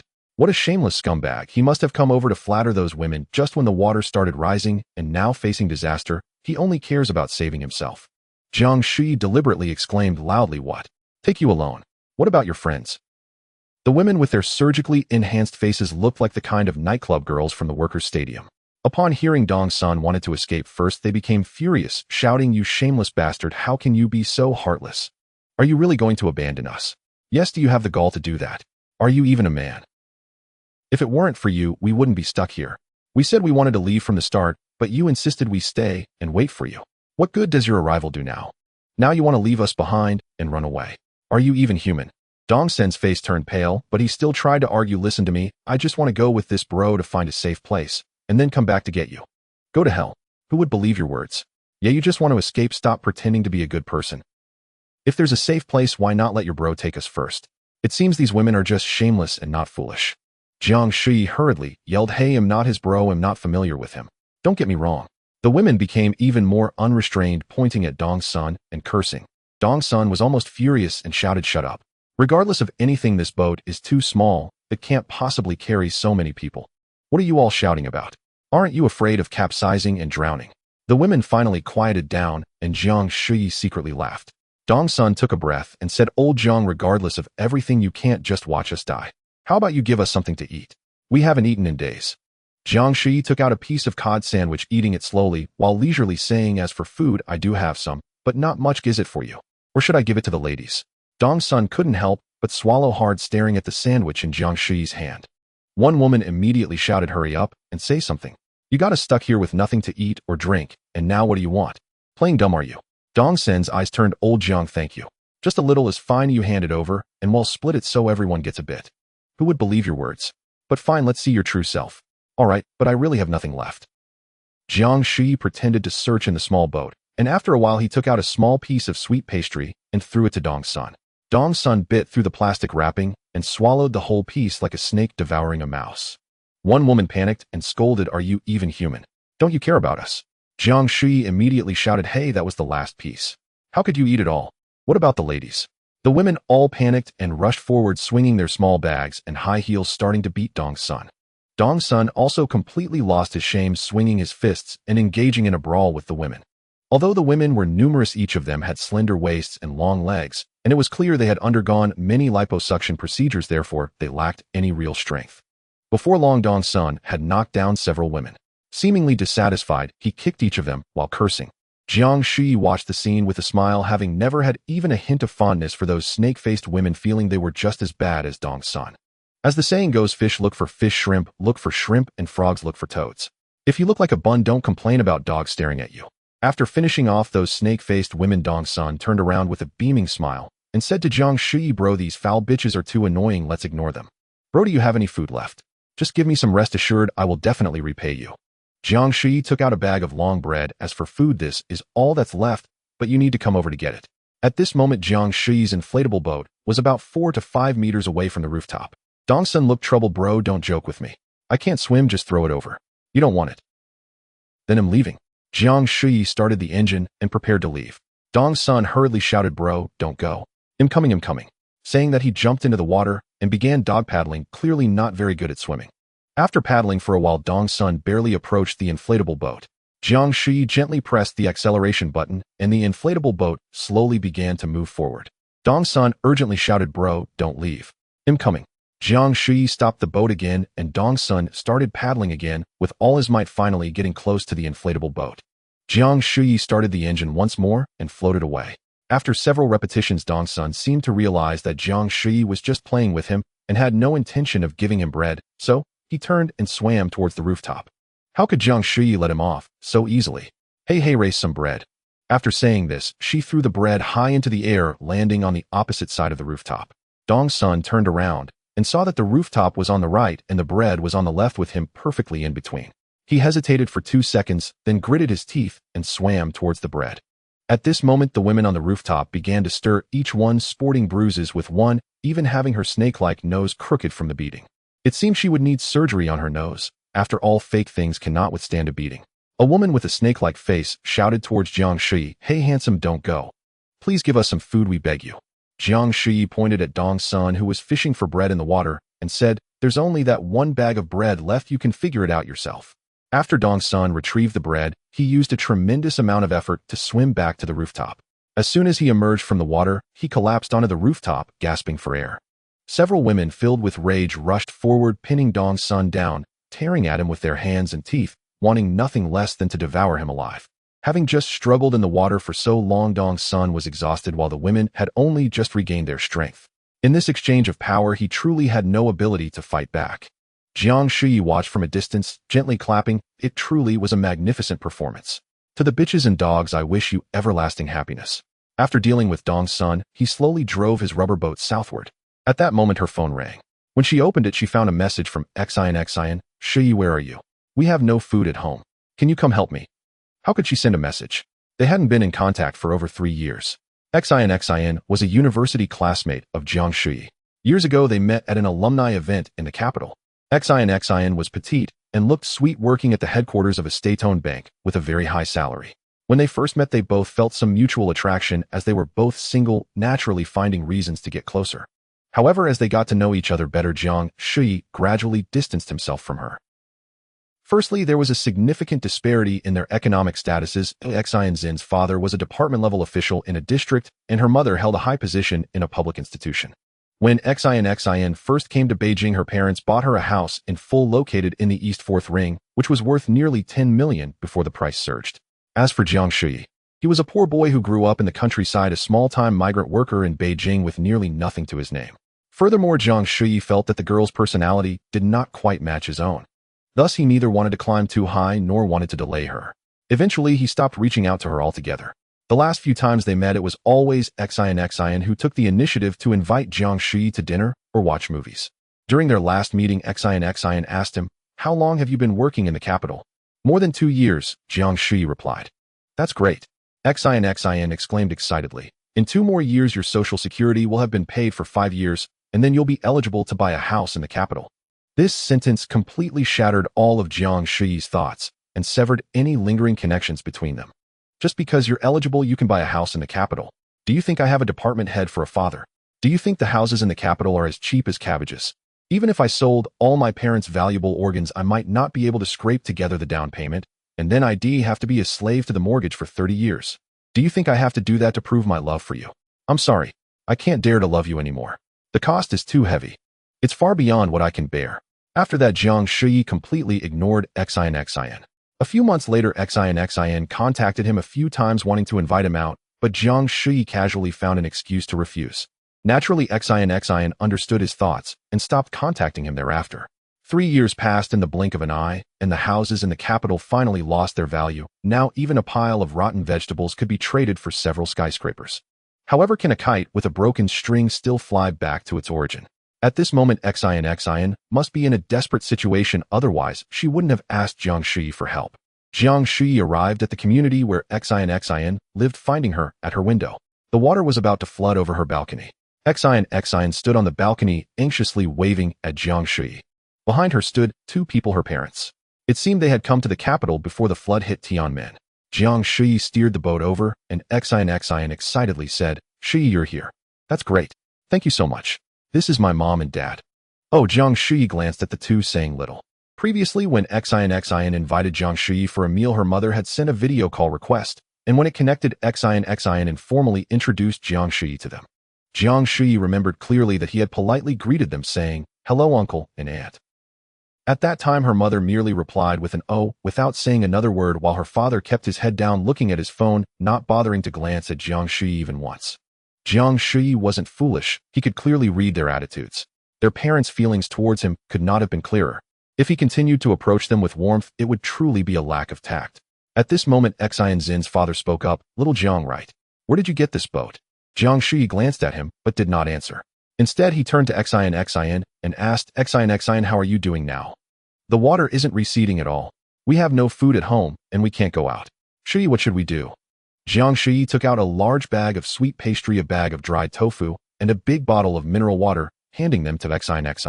Xian hurriedly accepted them, saying, "Thank you so much, Shuyi. Oh, by the way, do you have any softer food? My dad's teeth aren't very good." "All right, next time I come it will just be compressed biscuits." Jiang Shuyi shook his head.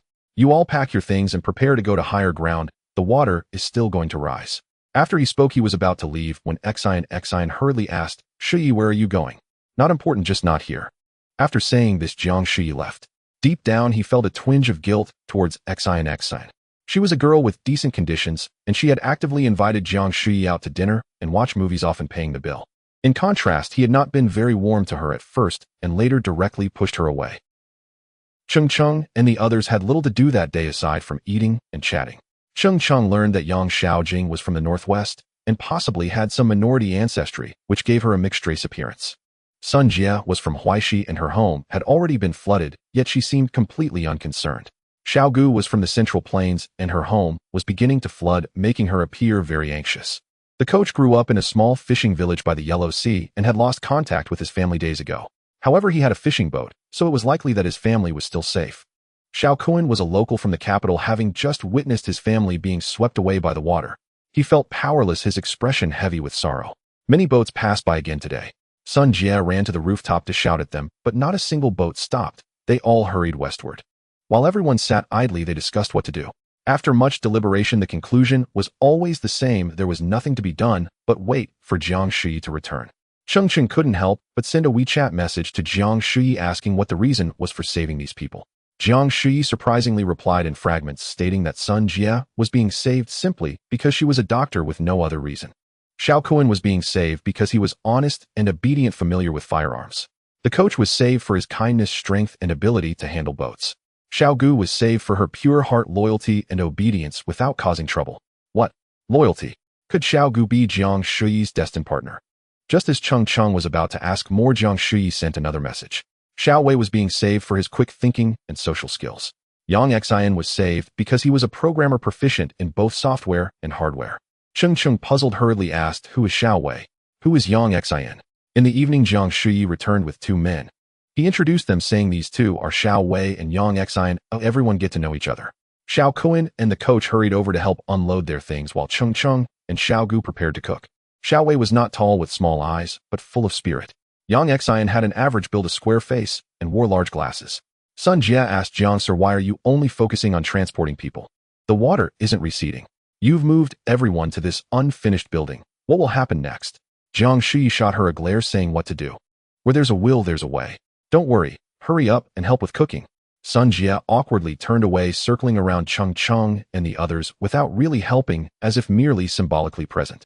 After everyone finished dinner, they sat together, all eyes on Jiang Shuyi, seemingly waiting for him to announce something.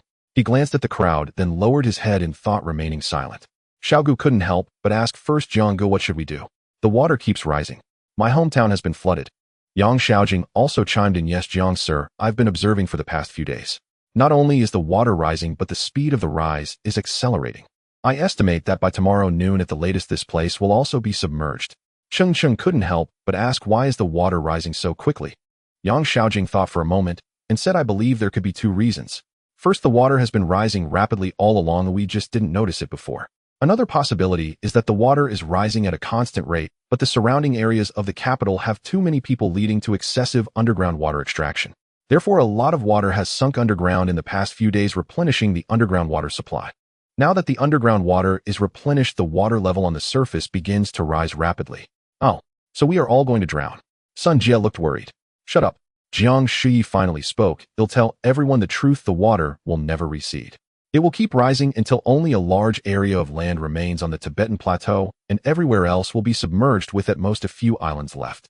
How is that possible? Yang Shaojing found it hard to believe. But Jiang sir, even if all the glaciers in the world melted, it would only raise sea levels by 66 meters. How could the water possibly rise that high? Xiao Jing, do you think all this water is from melting glaciers? Do you think all the water on this planet is on the surface? How could there have been an era when 90% of the surface was water in prehistoric times? This water seeps out from the Earth's crust. Although I don't fully understand the specific mechanism, this fact should be certain. Everyone looked horrified. Even Sun Jie couldn't muster a smile. Originally, everyone thought this was just an unprecedented flood disaster, but now it seemed this was the beginning of the apocalypse. Jiang Shuyi added solemnly, indeed, the apocalypse is about to arrive. In an instant, everyone fell into deep thought, and no one made a sound. Silence, a deathly silence, lasted for 5 minutes. Jiang Shuyi then said, Cheng Cheng, your home is in the mountains of Rihe at a high altitude, so it should not be flooded yet. If you notify your family now and tell them to run west to Tianshan or the Tibetan plateau, they should still have time. Oh, okay. Cheng Cheng mechanically nodded, her mind a chaotic mess, unsure of what to do. Jiang Shuyi continued, if you want to find your family, I will help you as much as I can. But I must remind you, your home will soon be flooded. If they wait for you, it will be very dangerous. Cheng Cheng suddenly focused, I understand. I will notify my family immediately to head west. I will stay here with you all.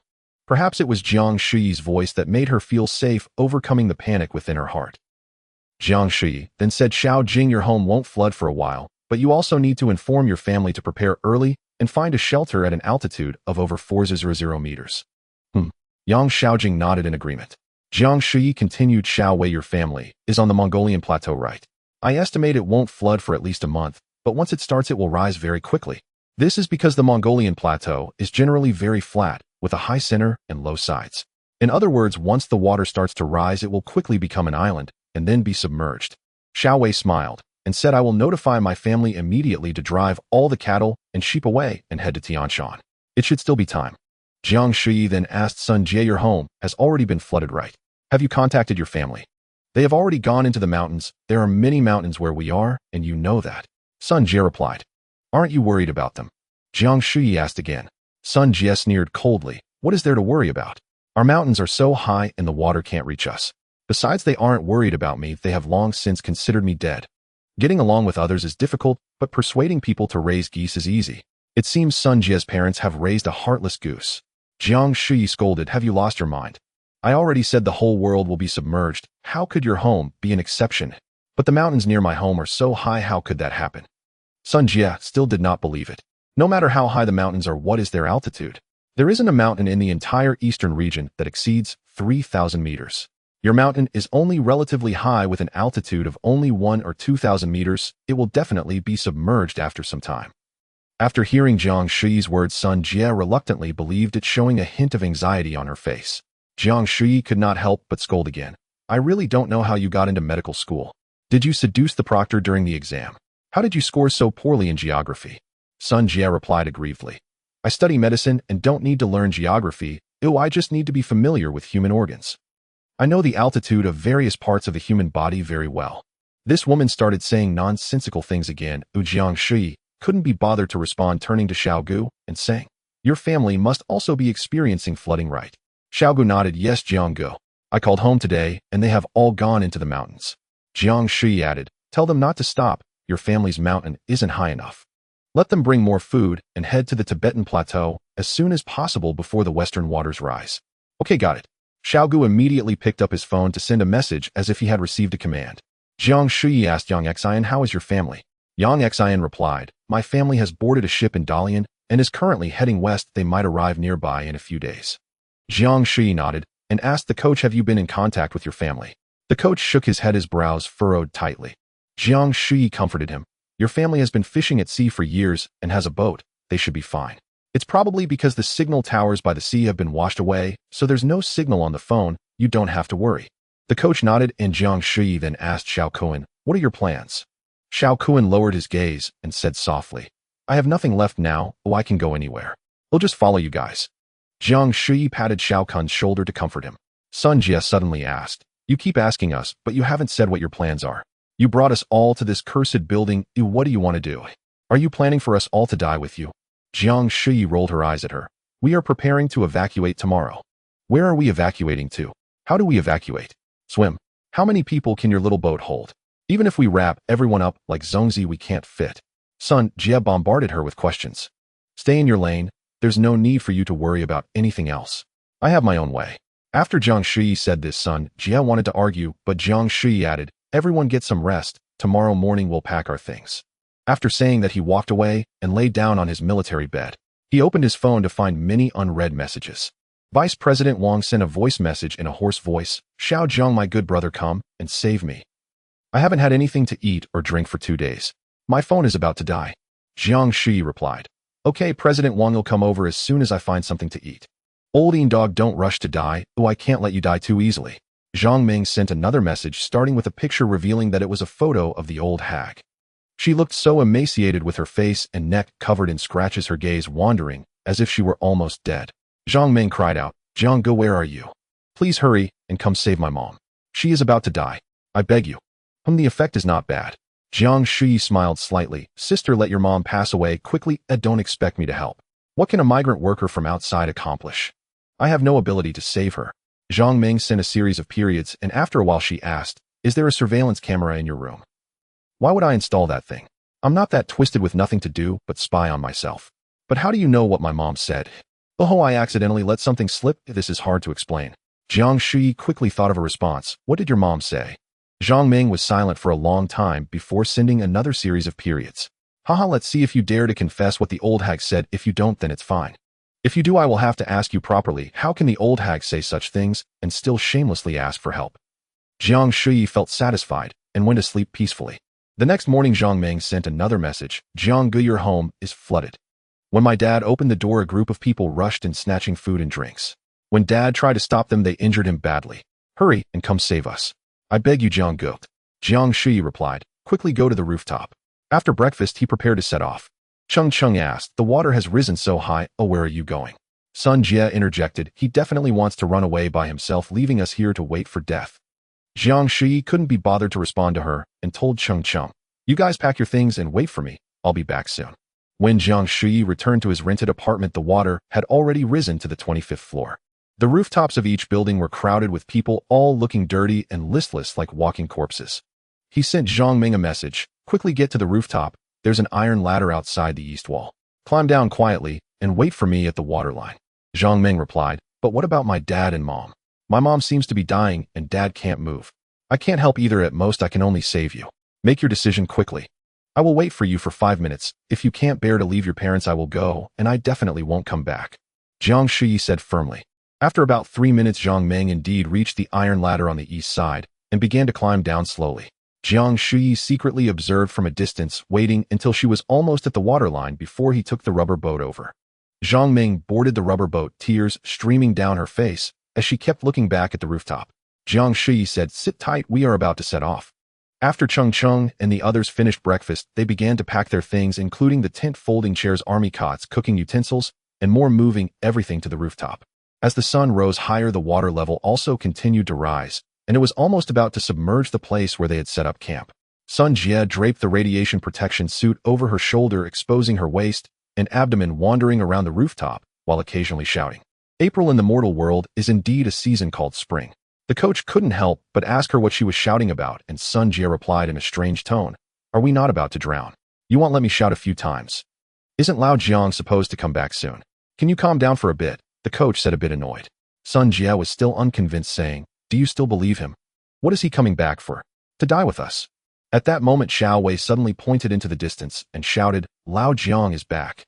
Everyone turned to look and saw Jiang Shuyi slowly approaching in an inflatable boat accompanied by a girl. The girl had a slender figure and a delicate face with red eyes and tear-stained cheeks resembling a pear blossom in the rain. Jiang Shuyi brought the inflatable boat close to the building, helped the girl disembark, and then they both ascended to the rooftop. Sun Jie called out again, Lao Jiang, what time is it? Are you still thinking of trying to charm the girl? Are you coming to die with us? Now great, the boat can fit even tighter. Jiang Shuyi ignored her and said to everyone, this girl is Zhang Ming. You all wait here for a moment, I will be back soon. After saying that, he went downstairs again. Sun Jie hurriedly shouted, Hey Lao Jiang, don't run. Leave the boat behind. Can you just shut up? The coach finally lost patience. Sun Jie immediately pouted, looking quite aggrieved. Xiao Wei said, Dr. Sun, why don't you sit down and take a break? It's hot, aren't you tired? Cheng Cheng went over, took Zhang Ming's hand, and helped her sit on a folding chair. Zhang Ming was like a wooden puppet, allowing herself to be moved, crying quietly without saying a word. Seeing her like this, Cheng Cheng knew she must have just gone through some painful moment of separation and loss, so she didn't say much and simply poured her a glass of mineral water. Zhang Ming took the cup, looked at the water inside, and was instantly filled with surprise, asking, Is this Sprite? No, it's mineral water, Cheng Cheng replied. Zhang Ming hurriedly took a sip, her eyes filled with confusion, seemingly puzzled by something. Oh, so you have clean water. Why didn't you save my mother? What was Jiang Shuyi thinking? Zhang Ming's heart was filled with resentment. By noon, the water had finally submerged the lower rooms and was about to flood the rooftop. Everyone couldn't help but become anxious. Cheng Cheng took a photo of the water level line and sent it to Jiang Shuyi. She didn't believe Jiang Shuyi would leave them behind. She just wanted to remind him that time was truly of the essence. Everyone began to whisper among themselves, clearly a bit flustered. Sun Jie, however, stopped shouting, slowly took off her radiation protection suit, removed her pants, leaving only her bra and underwear. Then she stood on the edge of the rooftop's cement platform, stretching her arms and legs as if warming up. Everyone stared in shock, and Yang Xiaojing couldn't help but ask, What are you doing, Dr. Sun? Sun Jie sneered, preparing to escape. Do you really think Lao Jiang will come back? How naive. With so much water, where do you think you can swim to? Yang Xiaojing could hardly comprehend her, saying, Stop messing around, quickly put your clothes back on. Jiang Sir won't leave us behind. Sun Jie continued to ramble to herself. Although I can't swim, I might as well struggle and drown. It's better than waiting to die like a fool. Everyone was at a loss whether to laugh or cry. Among those present, Sun Jie was the oldest, yet she acted like a child, constantly craving attention.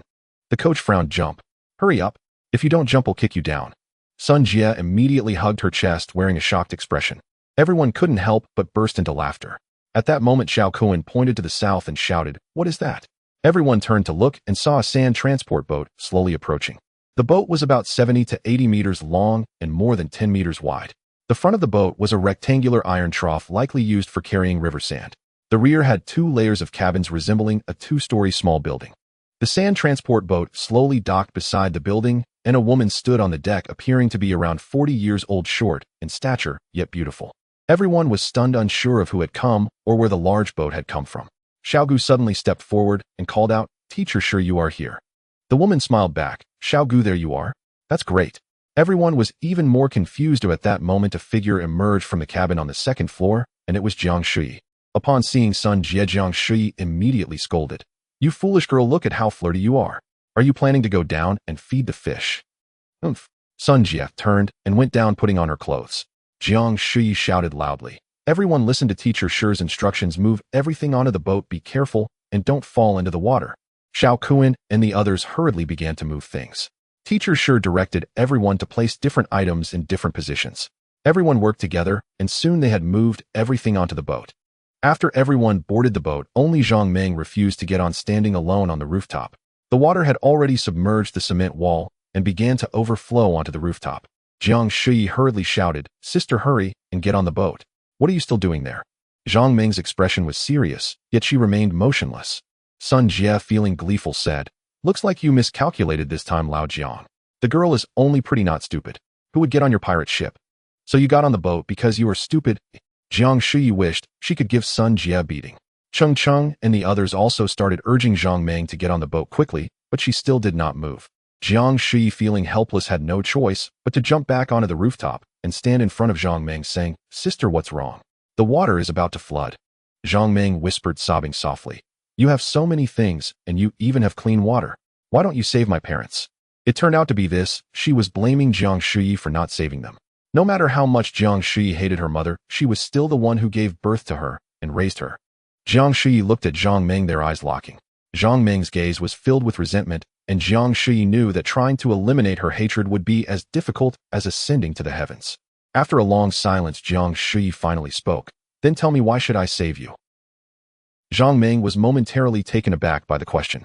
Jiang Shuyi clearly had the ability but was unwilling to save her parents. This was a barrier she couldn't overcome.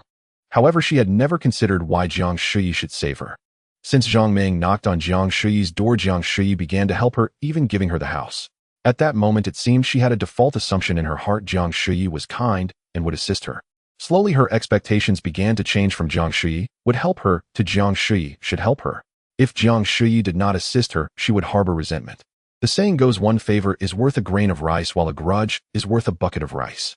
This embodies the truth of the matter. Yet she never considered the fact that for the millions in the capital city, Jiang Shuyi was merely one among tens of millions. Jiang Shuyi had no obligation to help her from the very beginning, let alone her family. One question from Jiang Shuyi awakened Zhang Meng. Zhang Meng was a perceptive girl, at least for now. She had not been deeply tainted by a victim mentality.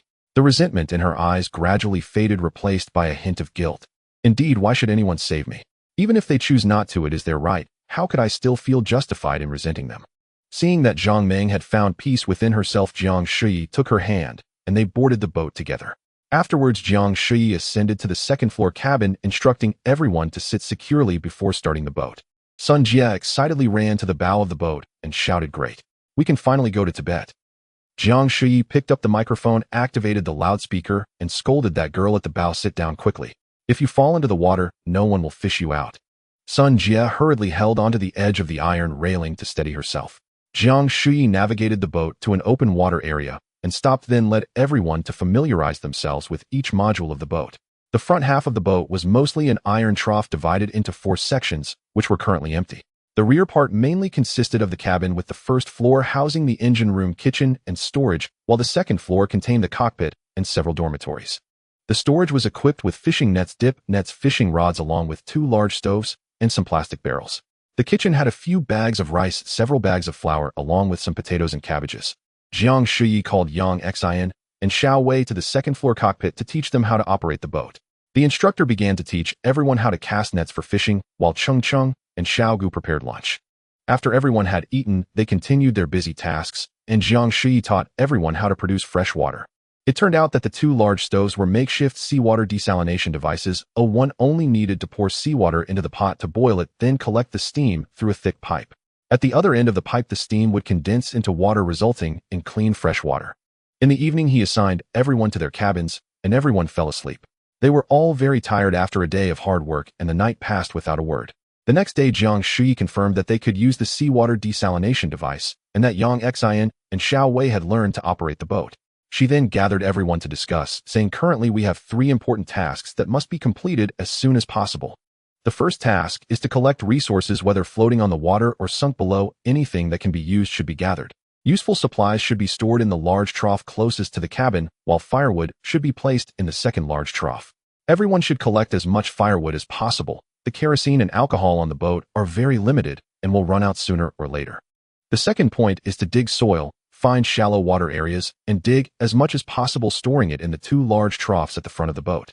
I have seeds, but without soil we can't grow vegetables, and there will be no food later.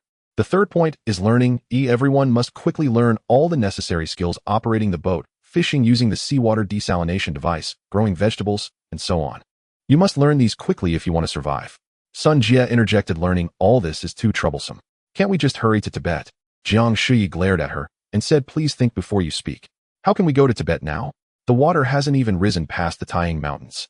Should I throw you all there and let you find your way to Tibet? Do you think Tibet is a paradise right now? The land in the plateau is barren, always lacking in supplies, and there isn't much food available. Now everyone is rushing to Tibet. Food cannot suddenly increase, while the number of people has multiplied many times. What will these people eat? I estimate that within a year Tibet will be like hell. I don't know how many people will starve to death. Do you want to go and starve as well?" Sun Jia pouted, falling silent. Jiang Shuyi added, "By the way, you have another important task. You must quickly teach everyone some first aid and nursing knowledge." "Huh, I'm a doctor, not a nurse. How would I know those things?" "Can't you learn? Don't you still have internet access on your phone? Search online and then teach everyone. You must do it quickly, otherwise you're just eating for nothing. Jiang Shuyi glared, and son, Jia pouted, no longer arguing. Jiang Shuyi finally said, after I leave, everyone must follow Teacher Shi's commands and stay united. All right, meeting dismissed. Cheng Cheng stepped forward and asked, why do you still have to leave? Where are you going? I have some matters to handle, but I'll be back soon. Jiang Shuyi replied. Cheng Cheng stopped asking while Yang Xiaojing approached Jiang Shuyi and whispered, Jiang, sir, there's something I think I need to remind you about. You just mentioned putting the dug-up soil into the 2 troughs at the front of the boat. I think that might be a bit inappropriate. The weight of the soil will definitely be much heavier than firewood, and loading it this way could cause the boat to lose balance. Then how do you think it should be loaded? Jiang Shuyi nodded repeatedly. Yang Xiaojing continued, I think if we put the soil in the 2 middle troughs, it should maintain balance. Good, very good.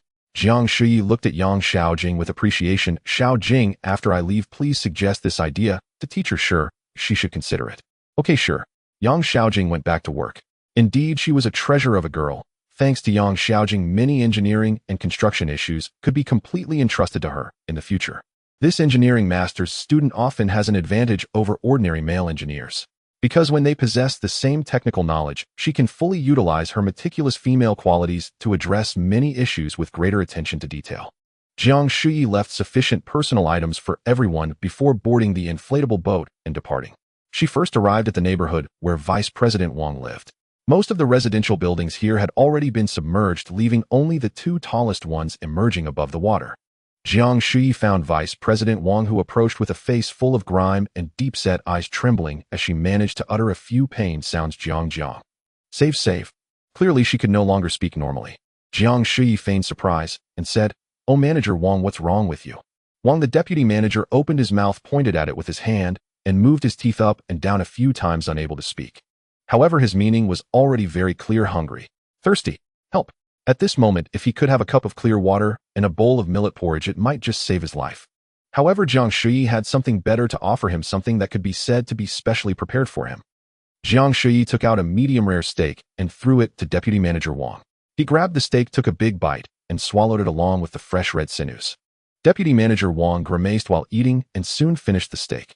Then one hand covered his belly and the other pointed at his mouth, clearly still hungry. Jiang Shuyi threw him a rare steak, which was basically raw meat. Deputy Manager Wang didn't care about anything else and hurriedly grabbed the raw steak, swallowing it in a few bites. Then he half closed his eyes, smacked his lips while stroking his chest, trying to push the beef down his throat. Jiang Shuyi sneered, inwardly thinking, you old schemer, attempting to play both sides and pull tricks. Today I will see how many tricks you have up your sleeve. What are you striving for so hard, even trampling on others? Is it just to eat better? Just to have a few more bites? Today I will let you eat your fill. Before long, the 2 pieces of steak began to take effect in Deputy Manager Wang's stomach. One piece got stuck in his throat, making it difficult for him to breathe. The other piece, although swallowed into his stomach, was impossible for him to digest at that moment. Because if a person goes too long without food, the body will lack the enzymes needed to break down proteins. Without these enzymes, eating meat is like eating stones. Not only can it not be digested and absorbed, but it can also lead to protein poisoning. Deputy Manager Wang lay on the cement platform, struggling to breathe. Seeing the time was right, Jiang Shuyi shouted loudly, Oh, Manager Wang, don't be anxious. Take your time. There is still meat here. Saying this, he threw him a piece of steak, this time medium well, and the aroma of the meat immediately wafted through the air. There were originally many people on the rooftop, but they had all fainted from hunger. This time many people were awakened by Jiang Shuyi's noise and smelled the meat aroma, immediately swarming like zombies to surround Deputy Manager Wang. Deputy Manager Wang hurriedly stuffed the piece of steak into his mouth, wanting to swallow it quickly, but unfortunately his throat was already filled with raw meat, and he could no longer swallow. Desperate people pushed and hit, trying to snatch the meat from Deputy Manager Wang. He tightly held onto the piece of meat, refusing to let go no matter what. Those starving people, driven mad by hunger, simply began to bite into Deputy Manager Wang. It was too tragic. Jiang Shuyi could not bear to watch any longer after just 15 minutes. Because bones were already visible on Deputy Manager Wang's body. Oh, old Wang, you said you treated me well in the company, but I can't not repay you. Letting you die a gluttonous ghost on the road to the underworld counts as being considerate, right? Jiang Shuyi turned and left, feeling an indescribable exhilaration. I really want to find a place to drink the night away until I'm completely drunk. At this moment, Cheng Cheng sent a message. Can you tell me who Teacher Shi is? And where did you get this big ship from? This girl is really curious and likes to dig deep. Jiang Shuyi naturally couldn't tell her that he printed this big ship himself. However, there was no need to hide the origins of Teacher Sure. Teacher Sure is in her 40s, and both she and her husband are native Beijingers. Although her education is not high, her life experience is quite rich. When she was young, she did many jobs, including working as a cashier in a mall selling cosmetics at a counter and being a kindergarten teacher, etc. Later, she started a pharmaceutical business with her husband, had good fortune, and quickly became wealthy, accumulating hundreds of millions. In recent years, her husband has been doing business in the South, and their only daughter is also attending university there. Due to work needs, she often stays in Beijing. Teacher Sure likes to play cards when she has nothing to do. Jiang Shuyi met her while playing cards in a cafe. Later, Jiang Shuyi often found some card partners to accompany Teacher Sure, and she would treat everyone to dinner every time. Over time, everyone became old friends, and Xiaogu also met Teacher Sure while playing cards. Jiang Shuyi briefly introduced Teacher Sure to Cheng Cheng, and Cheng Cheng replied, "Teacher Sure is really a good leader. No matter what work she does, she always takes the lead and works alongside us, and everyone respects her a lot." Jiang Shuyi felt very gratified knowing that he had not made the wrong choice. People like Teacher Sure who have tasted the hardships of life in youth and later become wealthy in middle age are more likely to be wise, naturally understanding many ways to manage people. The phone lit up again, and it was a message from Nana. "Jiang Shuyi, where are you? Can you come help me?" Jiang Shuyi was slightly surprised, not expecting that Nana would also seek him out. Nana is a local girl, tall and beautiful. She works in a shareholder unit of Jiang Shuyi's company, and although she is just an ordinary clerk, she is usually very arrogant. She considers herself a native of Beijing, one of the best among the southern city girls, and rarely looks at others, especially men, with respect. It seems to her that all men should strive for the qualification to grovel, and whether they can earn that depends on her mood. Jiang Shuyi had previously interacted with her when he went to the shareholder unit for business. Later, Deputy Manager Wang even assigned Jiang Shuyi a political task for convenience, asking him to pursue Nana. As long as the relationship could be improved, whether it be for meals, watching movies, or even going to a hotel, all expenses would be reimbursed. Such a public-funded dating task should have been a pleasant job. However, after a few casual interactions with Nana outside of work, Jiang Shuyi felt unable to tolerate her any longer. This woman didn't just have high standards, she had an inflated sense of self-importance, as she never looked anyone in the eye, only judging others through her nose. He didn't even know where her sense of superiority came from. There were plenty of girls more beautiful than her in the vast Beijing. As for being exceptional, she couldn't even claim that. An ordinary undergraduate doing a small clerk's job with a low income. Perhaps just because she is a local girl, she feels entitled to look down on others. When Jiang Shuyi slightly expressed his desire to ask her out, she showed a clear disdain. It was as if she were saying, "You think you can ask this fairy out? Just wait and queue up. Maybe one day, when this fairy has time, she might give you a little chance." Jiang Shuyi certainly wouldn't fall for this. Did she really think she had that much charm? "If it weren't for work needs, I wouldn't even glance at you." After that, Jiang Shuyi stopped paying attention to her, which led to several reprimands from Vice President Wang for his ineffectiveness. Now, let's see how much of her arrogance remains. Following the location sent by Nana, Jiang Shuyi found her. It turned out that Nana was currently on the rooftop of an office building with the water level still over 10 meters below the roof. Nana called out from a distance, Jiang Shuyi, I'm over here." Jiang Shuyi slowly steered the boat over, looking up at Nana with a smile and asking, "What are you doing here?" "Working overtime." Nana was wearing tight casual pants that accentuated her seductive figure. Her long hair was tousled by the wind as she brushed it aside and said, "My home was flooded long ago. I paddled over in a large bathtub." "Oh, that's nice. The air must be good over there, right?" Jiang Shuyi teased. Nana lowered her head and pleaded softly, "Jiang Shuyi, please help me. I haven't eaten anything all day. How can I help you? Please take me with you. Let's go to Shishan." "Shishan? Do you know what Shishan is like now? You just want to go there." Jiang Shuyi snorted coldly. "Shishan has long turned into Qiandao Lake. What should we do then?" Nana panicked. Jiang Shuyi shrugged. "I can't do anything. You should pray to the Buddha for protection up there." "Don't go. Please take me with you. Anywhere is fine." Nana cried, tears streaming down her face. "You're not the only one who has lost family. There are many others who are more unfortunate than you." Jiang Shuyi responded, unmoved by her act of pity. "You're so high up, and I'm so low. How can I save you? Even if I jump, I wouldn't reach your heels." "What should I do then?" Nana also found herself in a dilemma. "How about I jump down?" "If you want to jump, no one is stopping you, but I must warn you, I cannot swim. If you fall into the water, I won't be able to help you." Nana furrowed her brows. "How about I jump onto your boat?" Jiang Shuyi panicked. "Are you out of your mind? This boat is so small, if you jump down from that height, you'll capsize it. Are you trying to drag me down with you? What should we do then? How about you wait a moment while I go down to look for an exit inside the building?" Jiang Shuyi waved his hand. "No need. Just wait for me here until I have time to rescue you." Nana hurriedly shouted, "Don't. But I'm so hungry." So thirsty. Jiang Shuyi took out a compressed biscuit and tossed it to Nana, then took out a small bottle of mineral water, took a sip, and threw the remaining half bottle to her. Nana received the water, looking distressed. Jiang Shuyi snorted, "Are you complaining? You don't have to drink it." After saying that, Jiang Shuyi steered the boat away, ignoring her cries. This woman was only putting on a different face now because she was trapped in a desperate situation just to survive. He couldn't let her succeed easily. Jiang Shuyi had his own matters to attend to. He went outside the Fifth Ring Road to find an open body of water, retrieving the data in his mind, preparing to print a super battleship. He had not printed the super battleship before due to the low water level, which prevented him from hiding the ship. If the super battleship were to appear out of thin air now, it would surely attract the attention of the military high-ups, as the satellites in the sky were still operational, making it hard for such a massive ship to evade their scans. Now the water level in the southeast direction of the capital was over 100 meters high, fully allowing the battleship to submerge and hide beneath the water. Jiang Shuyi focused intently and took about half an hour to retrieve all the information about the super battleship. He realized the challenge was significant. Printing that sand transport ship took nearly an hour, and it was merely a very simple civilian vessel.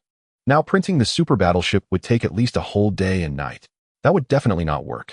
Not to mention the outside world was unsafe. Just the thought of him not eating or drinking for an entire day was too taxing. What to do? What to do? Jiang Shuyi thought for a long time and finally decided to try a compromise. He would print in phases, first printing the outer shell and necessary subsystems of the super battleship, and slowly adding the other modules later. Even so, Jiang Shuyi still took over 2 hours to print out this 300-meter-long, 60-meter-wide massive battleship, which was basically just an empty shell.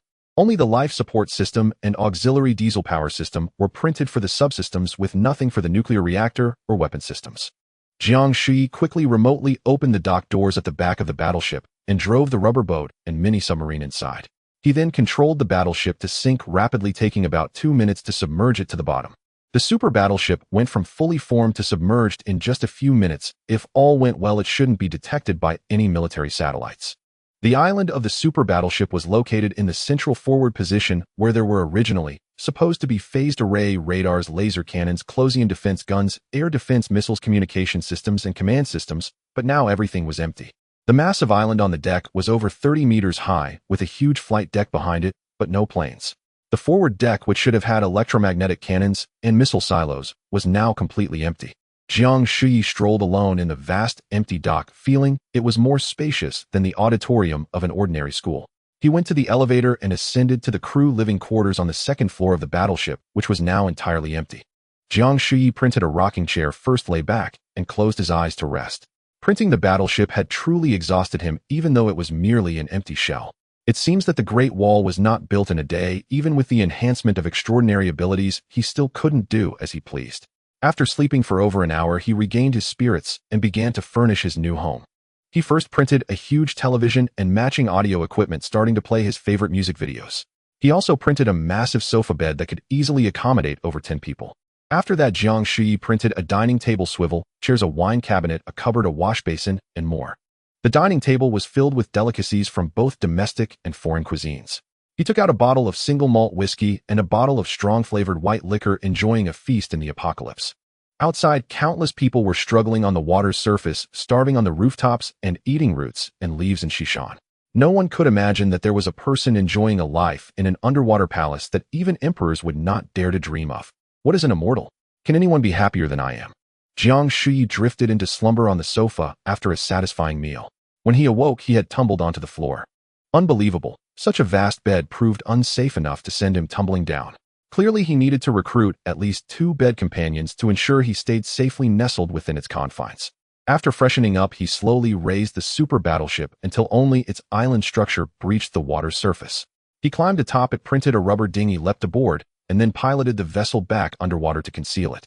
When he returned to the office building where Nana was stranded, the floodwaters had long since submerged its rooftop, and there she sat dozing fitfully while clutching the lightning rod. Jiang Shuyi nearly chuckled, thinking how perfect it would be if thunder cracked overhead just then. The drone of the propeller roused Nana. Spotting Jiang Shuyi, she cried out urgently, "Jiang Shuyi, save me quick. My arms have no strength left." No strength. And yet she'd been sleeping. This woman's words were hardly trustworthy. Jiang Shuyi maneuvered the dinghy alongside and asked, "What did you say?" "I beg you, save me." "Who's begging whom?" "I didn't catch that." Nana lowered her head and enunciated each word with deliberate humility. Nana, Beg you, Jiang Shuyi, please save me. Such pride. How could this fiercely aloof woman so readily bow her head? Jiang Shuyi understood she was choosing pragmatic submission, bending without breaking. Excellent. Very good. Let her bend thoroughly first. Only when she sought to straighten would he begin to refine her, slowly, deliberately. Only then did Jiang Shuyi lift Nana aboard the dinghy and steer southward toward the 5th ring road. A tracker he'd planted aboard the sand carrier made it easy to locate. On board the sand carrier, everyone was immersed in purposeful activity. Cheng Cheng and Xiao Gu prepared meals, Xiao Kuan split firewood, Coach and Xiao Wei fished, Teacher Shi and Yang Xiaojing along with others sorted supplies. Sun Jie alone wandered idly across the 2nd deck of the cabin, wearing a tattered straw hat and shading her eyes with one hand as she scanned the horizon. Sun Jie spotted Jiang Shuyi first and called out loudly, "Hey, old Jiang's back. And he's brought along a girl. No telling where he lured her from this time." Jiang Shuyi secured the dinghy beside the sand carrier. Teacher Shi and the others hurried over to greet him. He helped Nana step aboard, then said, "This is Nana.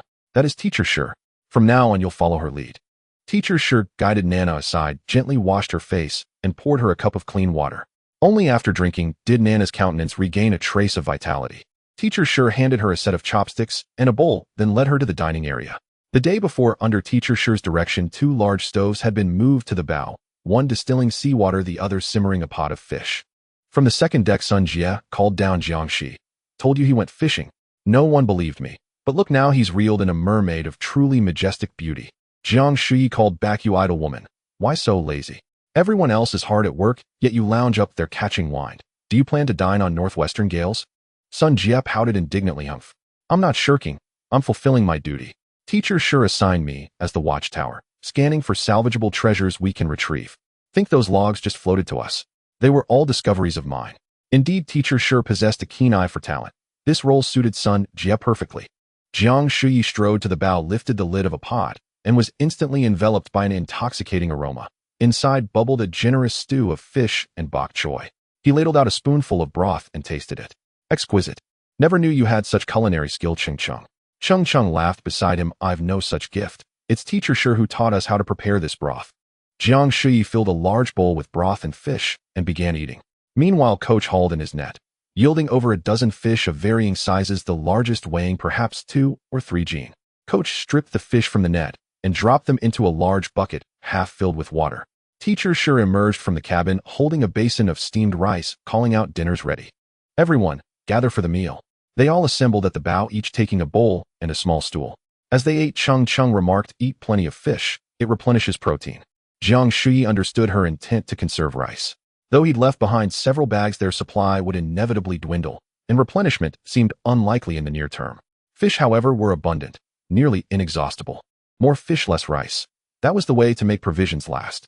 Truly a woman of meticulous foresight. Sun Jie descended from the 2nd deck, and upon reaching the bucket where Coach had stored the fish, suddenly cried out in delight, "Oh, how adorable." She reached into the bucket and drew forth a turtle the size of a dinner plate. Cradling it before her face, she cooed playfully, "Oh, dear little turtle. Where did you come from? What's your name? Will you be my little treasure? Mua." And she puckered her lips as if to kiss the turtle. Coach mid-bite glanced over and shouted, "Hey, put it down."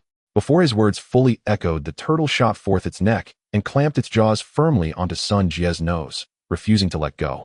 Sun Jie erupted into a blood-curdling shriek. "Ah! It hurts, hurts, hurts.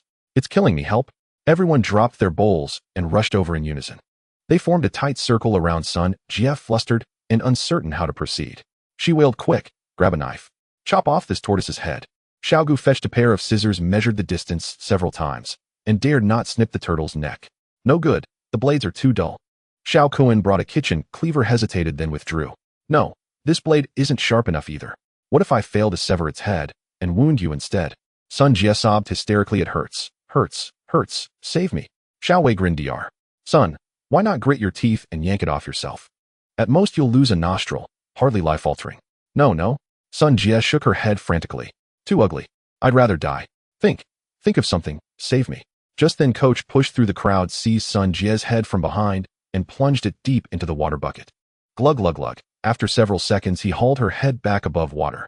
She coughed violently, and though the turtle had vanished, 2 fresh puncture wounds now adorned her nose. Yang Xiaojing hurried over with the first aid kit, disinfected the wounds, applied sterile gauze, and secured it with medical tape. Sun Jie pulled out her phone to check, and burst into tears again. "Eek. So hideous. I can't go on living. Teacher Shi gently led Sun Jia aside, soothing her with quiet reassurance until her sobs subsided, then guided her back to the bow for dinner. Everyone returned to the bow, picked up their bowls, and resumed eating. Each struggled to suppress laughter. Faces flushed crimson, mouths tightly clenched. Jiang Shuyi joked, I never expected that among so many people on this boat, the first one needing treatment would be a doctor.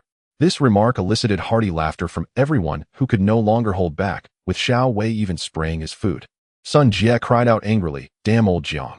You're the worst, worse than that turtle. How can I be the worst? Did you not just say it was your little treasure? So you turned against me so quickly. Go to hell. I hate you. Sun Jie touched the bandage on his nose, which still hurt quite a bit. Jiang Shuyi continued, alas. It's all retribution. Have you been biting this thing too much? Today didn't it bite you back? Get lost. I hate you. Sun Jie said as he stood up and walked away. Jiang Shuyi, having finished his meal, put down his bowl and chopsticks, and said, everyone take your time eating. I need to leave first. Yang Shaojing hurriedly asked, why are you leaving again, Jiang sir? What are you busy with all day? Just some personal matters. Don't worry, you'll be back soon. After finishing, Jiang Shuyi jumped onto the speedboat, started the engine, and prepared to leave. Sun Jie ran over, calling out, old Jiang, don't leave yet. Help me out. Just treating this wound like this won't be enough, it will leave a scar. Can you find a few things for me like surgical instruments and scar cream? They'll handle it myself later. Jiang Shuyi suddenly realized something. Although he had scanned several pharmacies, they only had some common medicines. If someone needs surgery in the future, there won't be any equipment or related medicines available. If Sun Jie hadn't been bitten by the turtle today, everyone would still be unaware of this issue. Since the water level isn't too high yet, diving down to scan various major hospitals should help fill these gaps. So he said, don't just think about treating your nose. Think carefully about what is needed if someone has to undergo surgery in the future. Make a detailed list and send it to my WeChat, and I'll go find those things for you. Sun Jie agreed, and Jiang Shuyi left. He arrived above the super battleship, intending to continue building the unfinished parts when his phone rang. It was Xian calling. After answering, Xian cried, Shuyi, where are you? Hurry and come save us. Dad is hurt badly. He's bleeding a lot. What happened? How could he get hurt? Jiang Shuyi asked back, and Xian replied, the water here has risen too high, everyone has taken shelter on the roof. This morning, Dad organized a self-rescue, making a raft from things they found to paddle out for help. Unexpectedly, the raft fell apart shortly after going out, drowning several people. They all went crazy surrounding Dad and beating him up. Dad is seriously injured, and Mom is hurt too. Jiang Shuyi nearly burst out laughing. Such a self-righteous, corrupt official, thinking he had some skills. What time is it? And he's still throwing around his official weight. Doesn't he realize how he crawled up here? Does he really think he's a capable leader with true skills? This must have caused some serious trouble, huh? Being held accountable by the masses on the spot. Amazingly, he hasn't been beaten to death yet. This shows that the masses are still far from going crazy. Jiang Shuyi comforted her, don't worry, I'll be there right away. After saying this, he drove the boat to the neighborhood where Xian was. In this neighborhood, only the two tallest buildings were not submerged, but the water level was close to the rooftops. He observed from a distance, the rooftop was crowded with people. It was definitely not safe to approach directly. Those people would surely rush over, and the small speedboat would be capsized. Jiang Shuyi thought for a moment and came up with a plan. He sent Xian a message, come to the south side of the rooftop. When everyone runs north, don't follow them. Just wait for me here. Xian quickly replied, okay, I'll listen to you. But why would they run north? I have my ways.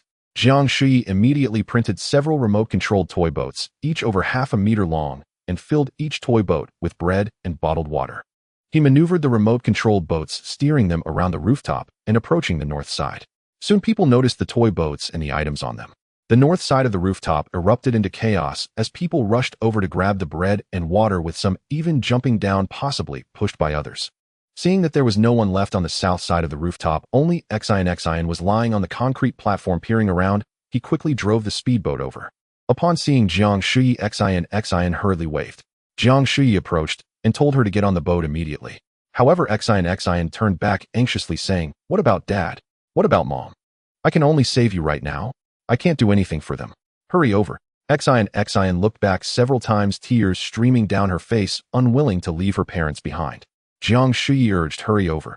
If those people find my little boat, they will all rush over. We'll all be dead then. Finally, Xian mechanically crawled over the concrete platform, but still kept looking at her parents, reluctant to board the boat.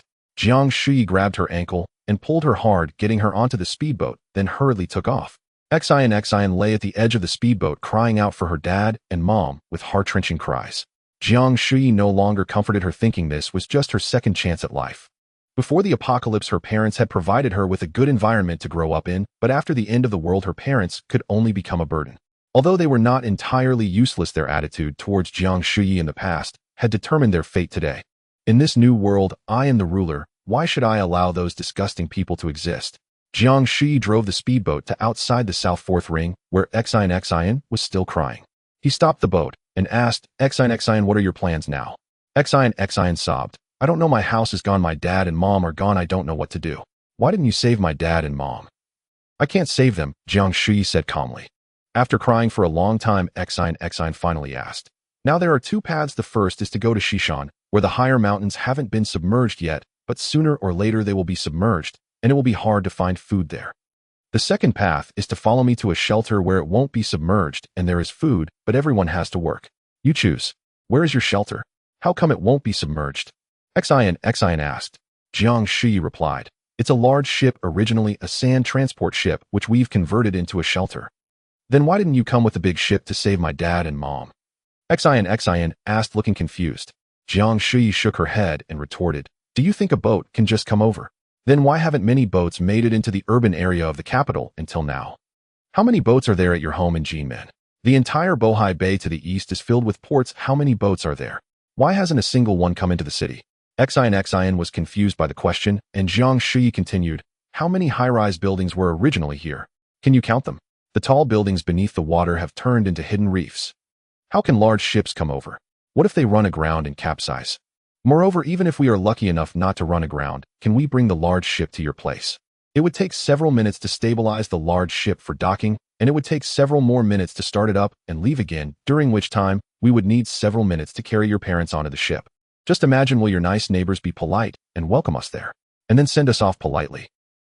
Xian realized the difficulty of the situation, and she could even imagine the neighbors' reactions. They would surely rush onto the large ship, and in the end, everyone would perish together. Seeing her calm down, Jiang Shuyi asked, have you made your decision? I will go with you, I will listen to you. Jiang Shuyi then took Xian onto the sand transportation ship. It was already evening. Teacher Shi came over to welcome them, as usual, washing Xian's face and leading her to eat. Sun Jie shouted from the second level of the cabin, Old Jiang, stop, just trying to pick up girls, can you please think about my well-being? There's still a seriously injured patient here. Are you dead or alive? Jiang Shuyi scolded. Even if you die, I want. Sun Jie retorted. Jiang Shuyi sneered, good people don't live long, while disasters endure for 1,000 years. After that, Jiang Shuyi chatted with Teacher Shi for a few minutes before getting ready to leave. Xian rushed over and asked Shuyi, why are you leaving? Jiang Shuyi softly said, you don't need to worry about me, I have things to do. Stay here, listen to Teacher Shi, and everything will be fine. Xian reluctantly bid him farewell. At this moment, Sun Jie shouted, Old Jiang, don't forget to find those things. Jiang Shuyi did not respond, just raised a middle finger at Sun Jie and left in the small boat. When he returned to the super battleship, it was already dark. He had dinner and then began to stroll around the crew living area. This area is about 5,000 square meters, roughly the size of a standard football field. Jiang Shuyi walked around and felt that it was too empty, devoid of any liveliness, severely affecting his quality of life. Initially, he wanted to continue building the super battleship, but now that he was full and energized, he decided to finish the living area first. Following the blueprints, there should be a dining hall, entertainment room, barbershop, store, cinema, basketball court, billiard room, table tennis area, and crew dormitories, among other facilities. However, since Jiang Shuyi did not need many crew members, it was unnecessary to replicate the blueprints exactly. Therefore, he whimsically printed out things he had scanned before the flooding. This living area turned into a very strange complex featuring a shopping mall, bar, hardware store, milk tea shop, arcade, KTV rooms, cinema, foot massage shop, and some supermarket shelves. Finally, Jiang Shuyi printed himself a massive bed that was 6 meters long and 5 meters wide. He could even run on it. He lay on the big bed, stretching out lazily, and fell asleep soundly. When he woke up again, he looked around and found himself sleeping alone in the middle of a huge shopping mall. Strange, extraordinarily strange, there was an indescribable sense of eeriness, even a bit terrifying. Originally, it was just empty, but now the atmosphere had completely changed, making it feel like a scene from a horror movie. No, if this continues, one might go crazy. Jiang Shuyi finally understood why Wang Laoqi had collapsed, and he felt lucky to have saved some people. Otherwise, after the apocalypse, if he were truly the only person left in the world, he probably wouldn't survive a single day. He realized that having material possessions was not enough. People were needed. Without people, how could there be any vitality? Jiang Shuyi began to ponder who to bring in. The 4 men and 8 women on the sand transportation ship could not be brought over. They needed to be kept to explore and innovate. If he brought them in, and they lived a life without worries, they would soon lose their ability to be self-sufficient, making it impossible to adapt to the new world after the apocalypse. Moreover, Jiang Shuyi could not treat them like pets for a lifetime. That would be a terrible waste. Therefore, the urgent task was to continue expanding the team. Not only did he need to find suitable people to bring into the super battleship to live and increase the liveliness, but he also needed to select more individuals for the ARC plan. Relying solely on those 4 men and 8 women could not guarantee the continuation of human civilization. Fortunately, it was still not too late. There were still many people struggling on the water, and there were quite a few in Shishan. Even if the sea level rose by 4,000 meters, there would still be many survivors on the Qinghai Tibet Plateau at that time, leaving plenty of options. However, it was necessary to start selecting people right away so they could adapt to the new world as soon as possible. One sand transportation ship was far from enough. A living 10 people on it was basically the limit. In the future, he also needed to build ARC no. 2 no. 3 no. 4 no. 5. So Jiang Shuyi devised a new plan to continue rescuing people. Before leaving the super battleship, he first printed a dozen humanoid female robots to act as female staff and customers standing in the shopping mall to dispel the eerie atmosphere. Jiang Shuyi stepped onto the lift and ascended slowly. Looking back, he saw the female robots standing still in the mall, and damn it, the atmosphere became even eerier. He had to find a living person to come in as soon as possible. Otherwise, he wouldn't even dare to return. It was too unsettling. Jiang Shuyi ascended to the surface through the super battleship's island, and the sun was already high. This time, he printed himself a speedboat. As the water level rose, the waves on the surface became larger, and the small kayak was clearly no longer sufficient. He drove the speedboat and first circled around Tong County to the southeast of the capital unexpectedly, gaining some unexpected rewards. There were not many tall buildings in Tong County. Most areas had already been submerged. Moreover, since Tong County was one of the first places to flood, most people had already fled. However, on the rooftop of a high-rise building, Jiang Shuyi unexpectedly discovered 3 people, a middle-aged couple in their 40s and a girl around 20 years old. The girl waved at Jiang Shuyi and shouted, Brother Jiang, come over and save us."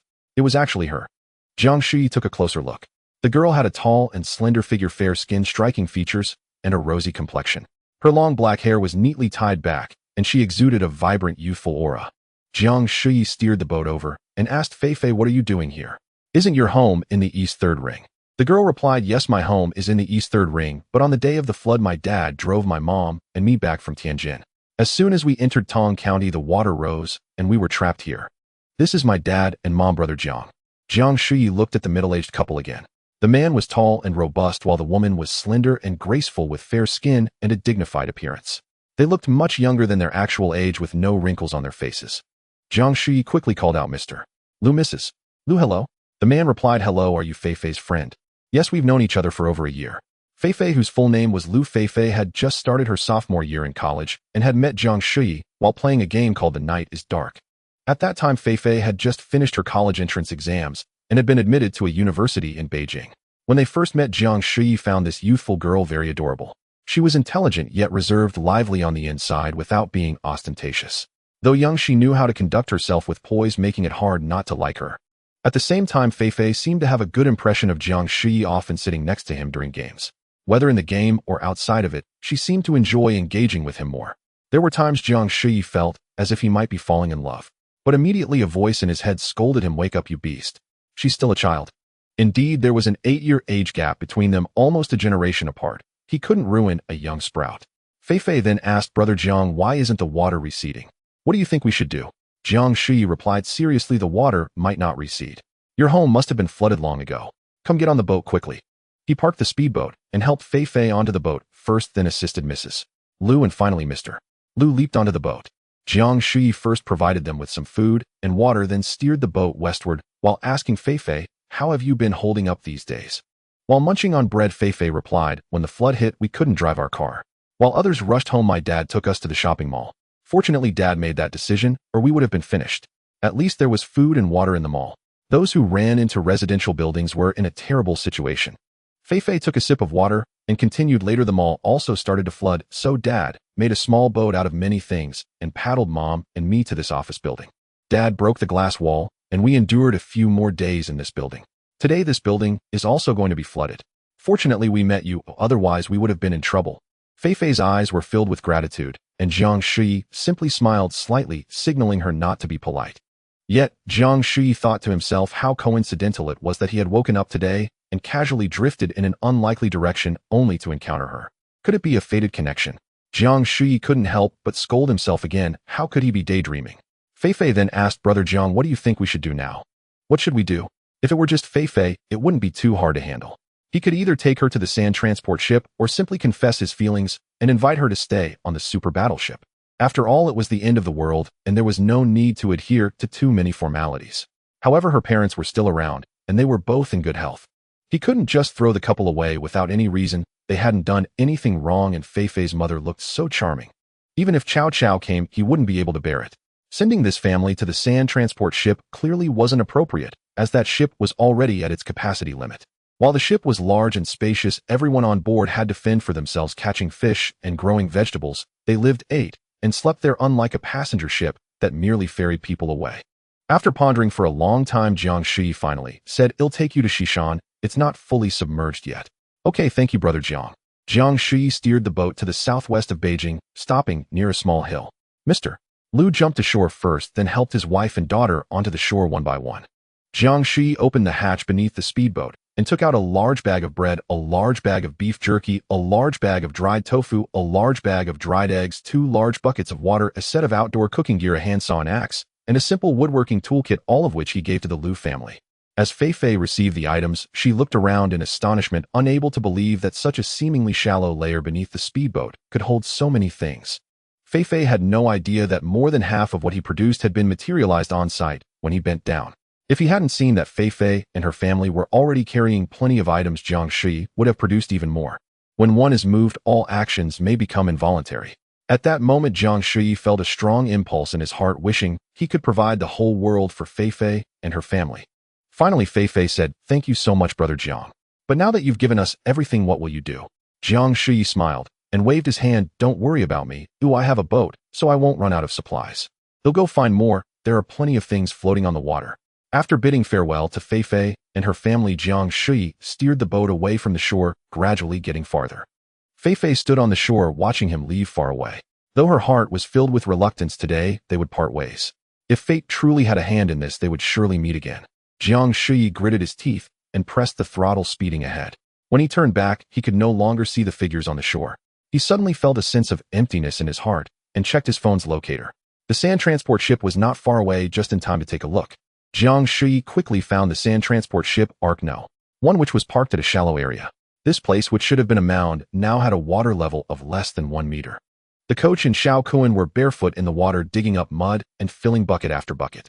Xiao Wei was responsible for lifting the buckets onto the sand transport ship, while the girls worked in pairs to carry the filled buckets to the large iron trough in the middle of the ship.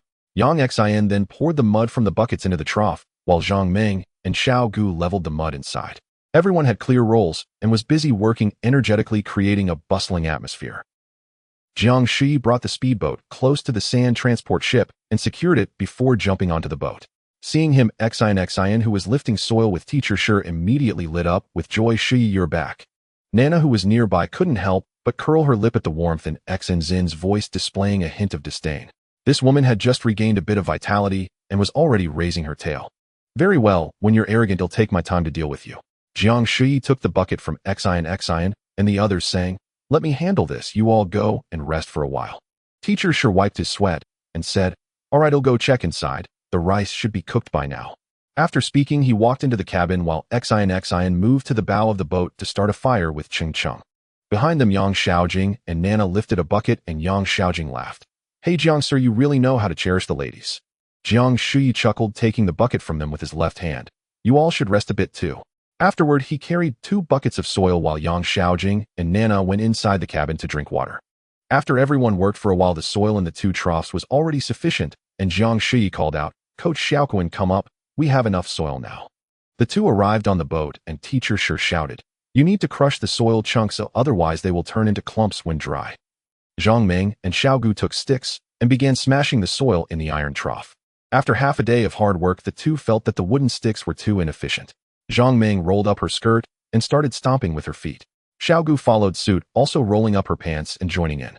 After resting, Yang Xiaojing and Nana also took off their shoes, jumped into the iron trough, and began to stomp on the soil together.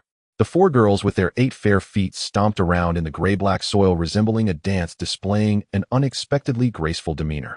One could imagine the likes of change from the Moon Palace Lady, Qi, Aunt Gongsuan, and Zhao Heda. If they could transcend time and dance together, it would be just like this.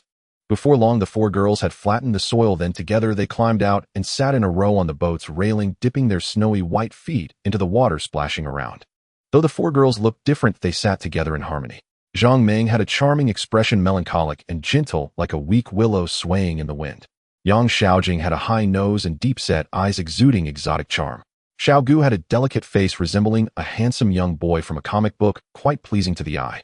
Nana was a popular figure with a long, slim face, curved brows, and captivating eyes.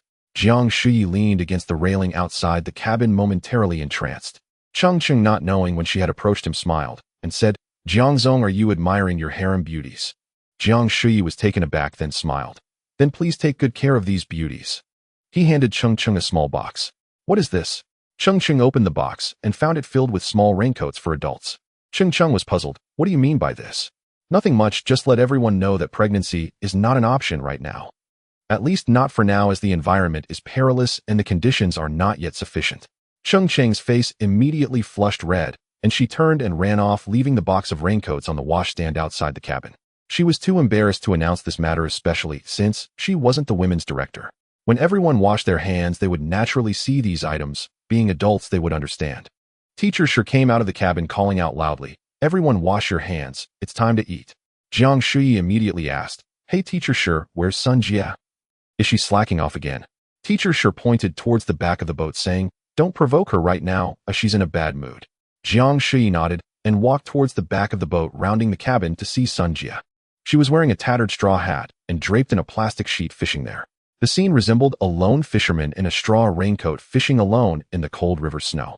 Jiang Shuyi couldn't help but laugh as he walked over and patted Sun Jia's straw hat. "Hey Lao Sun, what are you doing?" Sun Jia replied irritably, "Can't you see him fishing?" Jiang Shuyi burst into laughter. "You're like the lone fisherman in a straw raincoat fishing alone in the cold river snow. But you, my dear, are a lone fisherman in a straw raincoat fishing in the sea. Get lost. I'm ruining my looks, and you still have the nerve to laugh." Sun Jia pouted, filled with grievance. Jiang Shuyi struggled to contain his laughter. "All right, let's go eat. The coach has already caught enough fish for several days. You shouldn't be dawdling here." Sun Jia stood up and left with a huff. Jiang Shuyi put away the fishing rod and noticed that there was no bait on the hook, unable to suppress his laughter. He then went to the bow and joined everyone for the meal. While eating, Teacher Shi remarked, "This time we have enough soil. In the future, our leftovers can be turned into fertilizer and we can plant vegetables in a few days. However, I'm worried that the fertilizer might not be sufficient. Jiang Sir, can you get some fertilizer? He'll think of a way, or it should be fine." Sun Jia immediately chimed in. "Jiang Shi, what about what you promised me? Have you forgotten again?" Jiang Shuyi shook his head. "How could I forget? I've been a bit busy, but don't worry, I guarantee you'll get it for you." Sun Jia pouted. "I don't know what you're busy with all day. Aren't you satisfied with so many beautiful girls at home? Why do you still need to go out and flirt?" Jiang Shuyi pointed at Sun Jia and scolded. "You little lady, if you keep talking nonsense, he'll throw you into the water to feed the turtles." "It's fine for you to do it, but not for me to say anything." Sun Jia continued to chatter, and Jiang Shuyi chose to ignore her. After finishing his meal, Jiang Shuyi stood up to bid farewell to everyone. The girls all looked at him, seemingly wanting to say something, but unsure how to begin. After Jiang Shuyi boarded the speedboat, the girls continued to gaze at him, each filled with curiosity, but too shy to ask. Sun Jia suddenly shouted excitedly upon seeing the speedboat, "Jiang Shi, when did you upgrade from a shotgun to a cannon? Where did you get this speedboat? Can you take me out for a spin, next time?" Jiang Shuyi drove the speedboat into the second ring and towards several famous hospitals in the capital. He printed a set of diving suits submerged in the water and scoured the major hospitals, scanning all the useful medicines and equipment. Although these items were soaked, he only needed the data. Once he printed out the copies again, they would all be brand new. After collecting the medicines, it was already late. Jiang Shuyi returned to the super battleship, also putting the speedboat inside the battleship's island. Because this super battleship had diving capabilities, its island was designed to resemble a submarine sealed hatch, allowing for ventilation while also serving as an exit. When Jiang Shuyi returned to the living quarters, he found that the humanoid female robots had all disappeared. Jiang Shuyi's heart tightened, and he immediately wanted to run. What the hell? What's going on? This battleship shouldn't have anyone else aboard. Where have those female robots gone? He took a deep breath, gulped down some vodka to bolster his courage, then grasped an electric baton in his right hand, an electric gun in his left, and donned a set of bulletproof clothing, preparing to investigate.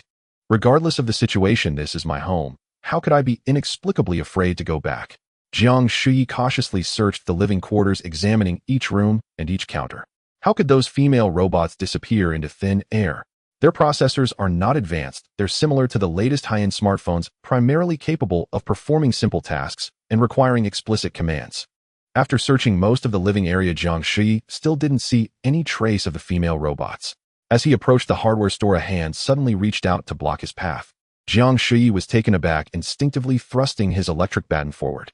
After a crackling sound of electricity, that arm became motionless, freezing in midair. Jiang Shuyi stepped back a few paces, then cautiously moved forward to inspect. It turned out to be the arm of a female robot.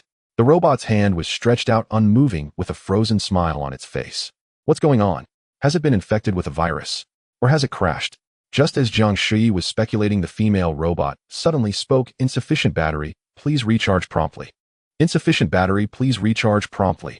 So that's how it is. What a false alarm. Jiang Shuyi wiped the sweat from his brow. Upon closer inspection, he found about a dozen female robots gathered inside the hardware store, completely still. It turns out they were all out of power. The default instruction programmed in these robots is to seek a power source when their battery is low. Since there were many power strips inside the hardware store, these robots had all congregated here, waiting for their master to recharge them. The female robot that had just reached out likely still had a bit of residual power. After being electrocuted by Jiang Shuyi, it regained some energy, which is why it could issue the low battery warning. Jiang Shuyi brought this female robot into the hardware store, placing it next to the others. Upon further inspection, he found it rather peculiar. So he laid down all the female robots in a row. Stepping back, it looked even stranger. Damn it, why did I bother creating these things when I had nothing else to do? Jiang Shuyi truly wanted to destroy all these robots immediately or throw them into the sea, but it felt too troublesome, so he just left them there without further thought.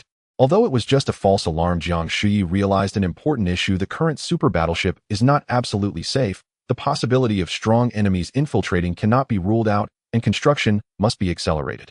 Thus, Jiang Shuyi went to the command room above the ship island, first printing out various command and communication systems inside, then completing the ship's monitoring system, which he connected to his mobile phone.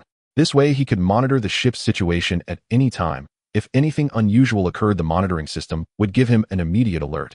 He also printed 4 unmanned submersibles, deploying them to stop 10 kilometers east, west, north, and south of the battleship, continuously monitoring the surrounding situation 24 hours a day. After completing these tasks, Jiang Shuyi was tired and returned to rest on the large bed in the living area. The next day, upon waking, he left the super battleship and took a speedboat to find Arc 1. As he was nearing his destination, Jiang Shuyi printed several large woven bags, filled each bag with dry leaves tightly, and then secured the tops. Then Jiang Shuyi printed a set of surgical tools before arriving near Arc 1. After anchoring the boat, he called over Xiao Kuan and the coach to help move the bags. Standing on the second deck, "Son," Jia shouted, "Old Jiang, where have you been up to now? Why are you bringing back so many bags? Are they filled with human organs?" Jiang Shuyi couldn't be bothered to reply, simply giving her the middle finger. Xiao Kuan and the coach were initially puzzled, unsure of what was inside the large bags, but upon lifting them, they found them surprisingly light. Xiao Kuan asked, "What's in these bags?"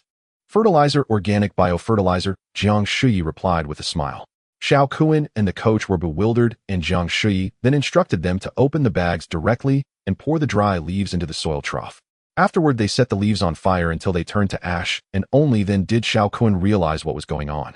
Xin and the others were sitting on the deck learning how to make dried fish, likely taught by the coach. Jiang Shuyi walked over, and when Xin saw him, she merely smiled slightly, without saying a word. Noticing that her lips were somewhat chapped, Jiang Shuyi took out a lip balm and handed it to her. Xin seemed somewhat touched, and softly said, "Thank you, Shuyi." Jiang Shuyi simply nodded and smiled, but at that moment Nana let out a cold snort, revealing a look of disdain. Seeing her made Jiang Shuyi furious, and he sternly asked, "What are you snorting about?" Nana immediately lowered her head, but her face was still filled with defiance, though she dared not lash out.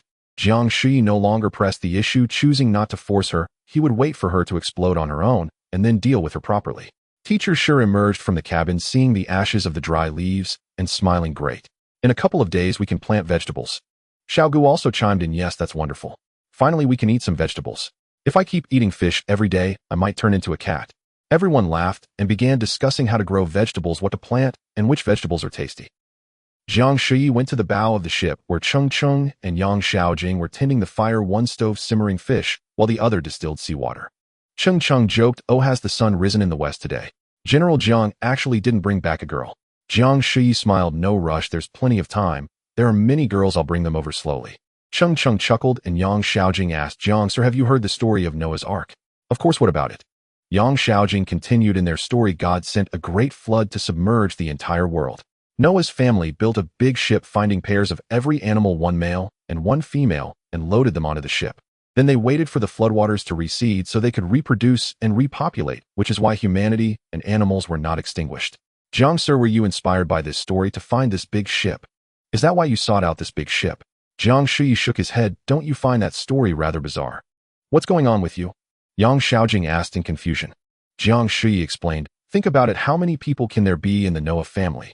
If everyone in the world has perished, leaving only their family, and they have proliferated countless descendants continuing the lineage of humanity, isn't that a bit abnormal? How can a family reproduce? It's too chaotic. Yang Xiaojing was dumbfounded. Jiang Shuyi continued, and even if they can reproduce through incest, what about the animals? If each type of animal has only one pair, can a single pair of male and female sustain a species? That's absurd. Even for lower animals like insects, ants, bees, etc. They can reproduce this way, but what about higher animals? Horses, cattle, sheep, pigs, and dogs, for example, can usually only breed once a year. How can they reproduce? Are they also engaging in incest? Even if that's possible, what about carnivorous animals? What about lions, tigers, and wolves? Don't they need to eat meat? If they casually eat a sheep, wouldn't that sheep become extinct? Can these carnivorous animals survive a whole year without food? Do they only start hunting once the population of herbivores is sufficiently large? How is that even possible? Yang Xiaojing was completely stunned, and Jiang Shuyi finally laughed. So these stories can only be told to the illiterate, they shouldn't be scrutinized too deeply. Actually, that's not what I meant to say. My point is, since we already know this great flood will engulf the entire world. Even though we can't save everyone, nor can we save all the animals, there are some animals like chickens, ducks, and geese that are relatively easy to raise and quite useful. Shouldn't we try to gather some to keep, or else they might be gone later on? Jiang Shuyi burst into laughter, and Yang Xiaojing was very confused. What are you laughing about? I'm laughing at your thorough consideration, but there are some flaws in your reasoning. What flaws?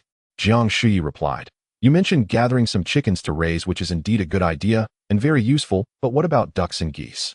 Are you worried they might go extinct? Yang Xiaojing mechanically nodded, still not grasping it. Jiang Shuyi continued, think about it, when the flood submerges the entire world, the chickens might be gone, but where would the ducks and geese be? Yang Xiaojing suddenly realized, tapping his head. Look at my head, what was I thinking? Right, how could ducks and geese go extinct? Even if humanity were to become extinct, they would still be just fine. Jiang Shuyi and Cheng Cheng both laughed. It seems that no matter how meticulous the thinking of this engineering master's mind is, there will still be times of blindness, which is to say, thinking blind spots. He still said, your suggestion is very good. When I have some free time, I'll gather some chickens, ducks, and geese for you to raise, as long as you don't mind the smell. Jiang Shuyi waited a moment, preparing to leave. Sun Jie shouted, Old Jiang, you heartless person, I've asked you several times, and you always forget everything I say. Jiang Shuyi loaded the medical equipment onto the sand transport boat, and then gave Sun Jie the middle finger. Sun Jie excitedly shouted, Hey Jiang Shuyi, you're the best. Wishing you daily fortune with romance. Jiang Shuyi set off in the boat. Not long after, his phone suddenly rang. Opening it, he found that an unmanned submersible had sent a warning located 7 kilometers south of the super battleship, which is 5 kilometers east of Ark No. 1. There was a large ship, seemingly 40 to 50 meters long, drifting aimlessly. The ship was like a blind horse, crashing around everywhere, not knowing what it wanted to do. He must find out what's going on. Jiang Shuyi returned to the sand transport boat, found Xiao Kuan, gave him a military dagger and a baton, reminding him to stay safe. Jiang Shuyi boarded the speedboat again, and Sun Jie shouted, Old Jiang, she take me along for a ride. Don't make trouble. I have something important to do. After saying that, Jiang Shuyi headed east. In just a few minutes, he discovered the crashing ship was actually a luxurious yacht. Jiang Shuyi took out his binoculars and looked closely. The yacht had 4 stories above the waterline, lavishly decorated to the utmost extravagance, not knowing whose plaything it was. On the yacht, several scantily clad sexy women were gazing around, yet there wasn't a single man aboard. It was absurd and suspicious. Clearly something was wrong. These sexy women were unlikely to be the yacht's owners. They should be playthings like the yacht itself. Where had the yacht's owner gone? Why were they hiding? It looked like a trap from every angle.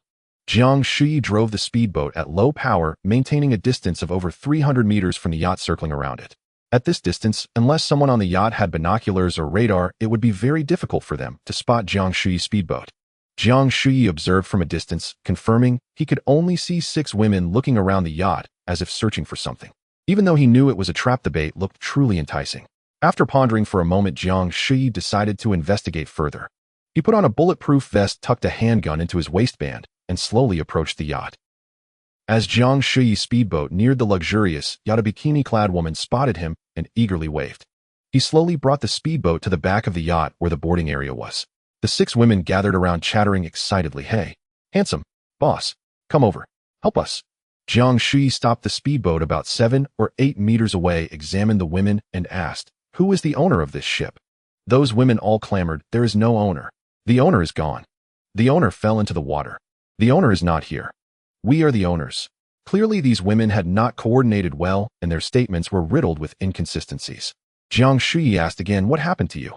The women all spoke over each other. "We ran out of fuel. The boat won't move. We have no food and no water, drinkable water. Handsome, hurry over and help us. Help us, please." Jiang Shuyi roughly guessed the situation on the boat. The owner must have been a wealthy tycoon who, after the water rose, went onto the yacht with a group of internet celebrity-like women to enjoy himself. However, the owner clearly lacked intelligence. He brought such a large ship out, but didn't bring enough fuel and supplies. Instead, he brought a bunch of women filled with silicone and hyaluronic acid. He was either a nouveau riche or a brainless rich second generation. The trap setup was so poorly executed, one had to be very foolish to fall for it. Jiang Shuyi shrugged. "I don't have any either. Whatever you lack, I don't have." The women yelled chaotically, "Handsome guy, come over here first. Yeah, come up. We want to eat you. Can you help us see what's wrong with this boat? Why can't it move? Thank you so much, handsome. We will definitely reward you." The women were getting anxious, all shouting at once. At that moment, 2 men suddenly jumped out from behind the women, one holding a gun and the other a fishing spear, both aimed at Jiang Shuyi. The man with the gun shouted, "Stop. Kid, come here quickly. Otherwise they'll shoot." "Damn it. I was careless. I fell for it after all." Jiang Shuyi really wanted to slap himself. How foolish could he be to be caught by a brainless rich second generation? He quickly raised both hands in surrender. Upon closer inspection of the man, he felt he looked very familiar, as if he had seen him somewhere, but he couldn't recall who it was. The man holding the fishing spear had a muscular build and a full beard, looking like a bodyguard. The man with the gun shouted again, "Come here." "Oh, all right." Jiang Shuyi slowly bent down, intending to control the speedboat. The man shouted again, "Raise your hands. Don't move." Jiang Shuyi immediately raised his hands, looking helpless. The man shouted again, "Hurry up and come here." Jiang Shuyi wanted to cry, but had no tears. "Boss, how can I drive the boat if you want me to raise my hands?" The man thought for a moment, seemingly realizing that this was indeed a problem. He then said to the burly man beside him, "You go over and drive his boat here." The burly man immediately looked distressed and said, "Young master, I can't swim." "How can you run a boat, but not swim? Who are you fooling?" The young master was getting anxious. Jiang Shuyi nearly burst out laughing. It seemed this young master's brain was indeed a bit small to call himself a fool. The burly man lamented, "Young master, I really can't swim. I only learned to drive a boat a month ago." The young master pondered for a long time and suddenly said, "Then kid, drive the boat with your feet." "Huh, how do I do that?" Jiang Shuyi was astonished, not expecting the young master's thought process to be so unconventional. Suddenly he recalled who he was and quickly asked, "Are you Wang Shirtsong?" The young master was taken aback. "Why did it take you so long to recognize me? I should shoot you for not knowing me." Jiang Shuyi immediately acted like a brainless fan meeting his idol, his eyes filled with excitement. "Oh, young master Wang, you are my idol. Can you give me an autograph?" Wang Shirtsong immediately became pleased, looking around happily, but then said, "No way. Not even for my idol. I ran out of gas today and must use your boat. Come here quickly." "But my boat is so small it can't hold much gas. Adding it to your boat wouldn't even be a drop in the bucket." Jiang Shuyi thought, how brainless could this guy be? Without 10 years of brain damage, one couldn't come up with such nonsense. Wang Shirtsong frowned, as if he had discovered this problem. He thought for a moment, just about to speak, when suddenly there was a loud bang, and then the back of his head exploded, releasing a puff of smoke. Wang Shirtsong screamed as he fell, dropping the gun and covering the back of his head with both hands, howling like a beaten dog. The burly man and the women were immediately shocked, not knowing what had happened. Then came a series of explosions, bang, bang, bang. The burly man's whole body exploded, as well, emitting puffs of smoke. The burly man dropped the fishing spear, screamed, and fell to the ground, rolling left and right. The women nearby first screamed and ran, then immediately crouched down, covering their noses and starting to cough. Jiang Shuyi chuckled, lowered his hands, and then printed a gas mask to wear. It turned out that in that instant Jiang Shuyi had a brainwave and printed out a police armored vehicle on the speedboat behind Wang Shizong and the others. However, this armored vehicle was not full-sized, but only 1/10 the size of the original. Printing out the full-sized armored vehicle would take more than 10 minutes, and he clearly didn't have that much time. Even though this baby-sized armored vehicle was only half a meter long and a foot high, it was sufficient. The original vehicle was supposed to be equipped with a 40mm grenade launcher, but after scaling down it only had a 4mm caliber. The tear gas canister launched was about the size of a small firecracker. It was not lethal, but enough to cause pain. Jiang Shuyi remotely controlled the baby armored vehicle's turret, first firing at the back of Wang Shizong's head, then focusing fire on the burly man, quickly subduing them both. Jiang Shuyi brought the speedboat closer to the yacht, leaped over, and struck Wang Shizong on the forehead with a stun baton. After a convulsion, Wang Shizong fainted. Jiang Shuyi zapped the burly man in the neck, and he also fainted. The tear gas quickly dispersed as it was a scaled-down version, producing only a small amount of smoke. Jiang Shuyi removed the mask and pointed the gun at the women. They all quickly raised their hands, pleading for mercy, with two of them even kneeling, lying on the ground, raising their rears in an alluring pose. Truly professional, not forgetting to flirt even at the brink of death. Jiang Shuyi commanded, "Stand up, come over here, and lift this big, bearded man and throw him into the water." The women hurried over, working together to throw the burly man off the boat. They heard a muffled thud as he sank, truly unable to swim. He then ordered the 6 women to stand in a line with the one in the back, covering the eyes of the one in front, and so on with the woman at the front, only able to stretch out her hands to grope. Jiang Shuyi took out a rope, tied up Wang Shizong's 4 limbs, and then commanded the women to walk into the yacht. He took out a cloth, blindfolded the last woman, and shouted, "Everyone must cover the eyes of the person in front. If I see anyone's eyes exposed, the person behind her will get shot." The women complied, obediently moving forward like a little train. Jiang Shuyi followed them, searching the inside of the yacht, and only stopped when he confirmed there were no other people left. They had reached the topmost layer of the yacht. Jiang Shuyi discovered that the interior of the yacht was filled with various luxury goods, gold and silver jewelry, international brands of watches, high-end fashion, world-famous wines, and all kinds of unbelievable erotic items. Indeed, you can always trust the taste of a brainless, rich second generation. Such people know best how to waste their lives on those extravagant, yet utterly useless things. The women stood in a row on the top deck of the yacht, waiting for a long time, without seeing Jiang Shuyi give any new instructions. One of the women said, "Boss, are you going to play a game?" Another woman added, "This handsome boss really knows how to play. It's much more interesting than that foolish Wang." Yet another woman chimed in, "Yes, boss, let's get started. We can't wait any longer." Jiang Shuyi was stunned. What on earth were these people thinking? Clearly trapped in a perilous situation with life and death uncertain, they were still under the impression that they were playing some kind of lewd game. He commanded, "Everyone stay still, await my orders." "All right, boss, we'll wait for you." How to deal with these women was truly a dilemma. And this yacht was such a huge waste. If it could be modified to add fishing and gardening functionalities, it would truly be a fine ark for the apocalypse. Unfortunately, it had been ruined by that brainless, rich second generation, turning it into a den of debauchery. Jiang Shuyi returned to the stern of the boat, where Wang Shizong had already awakened, curled up on the deck like a maggot. Upon seeing Jiang Shuyi, Wang Shizong stammered, Pardon me." Damn, he couldn't even speak properly. Jiang Shuyi asked, "Where were you planning to go?" Wang Shizong was taken aback. "Where? I don't know. I just heard people say there's going to be a flood, so I came on the boat to play. Didn't expect the water to rise so high." He had no idea where they were now. Good grief, even the foolish son of a landlord wouldn't be this stupid.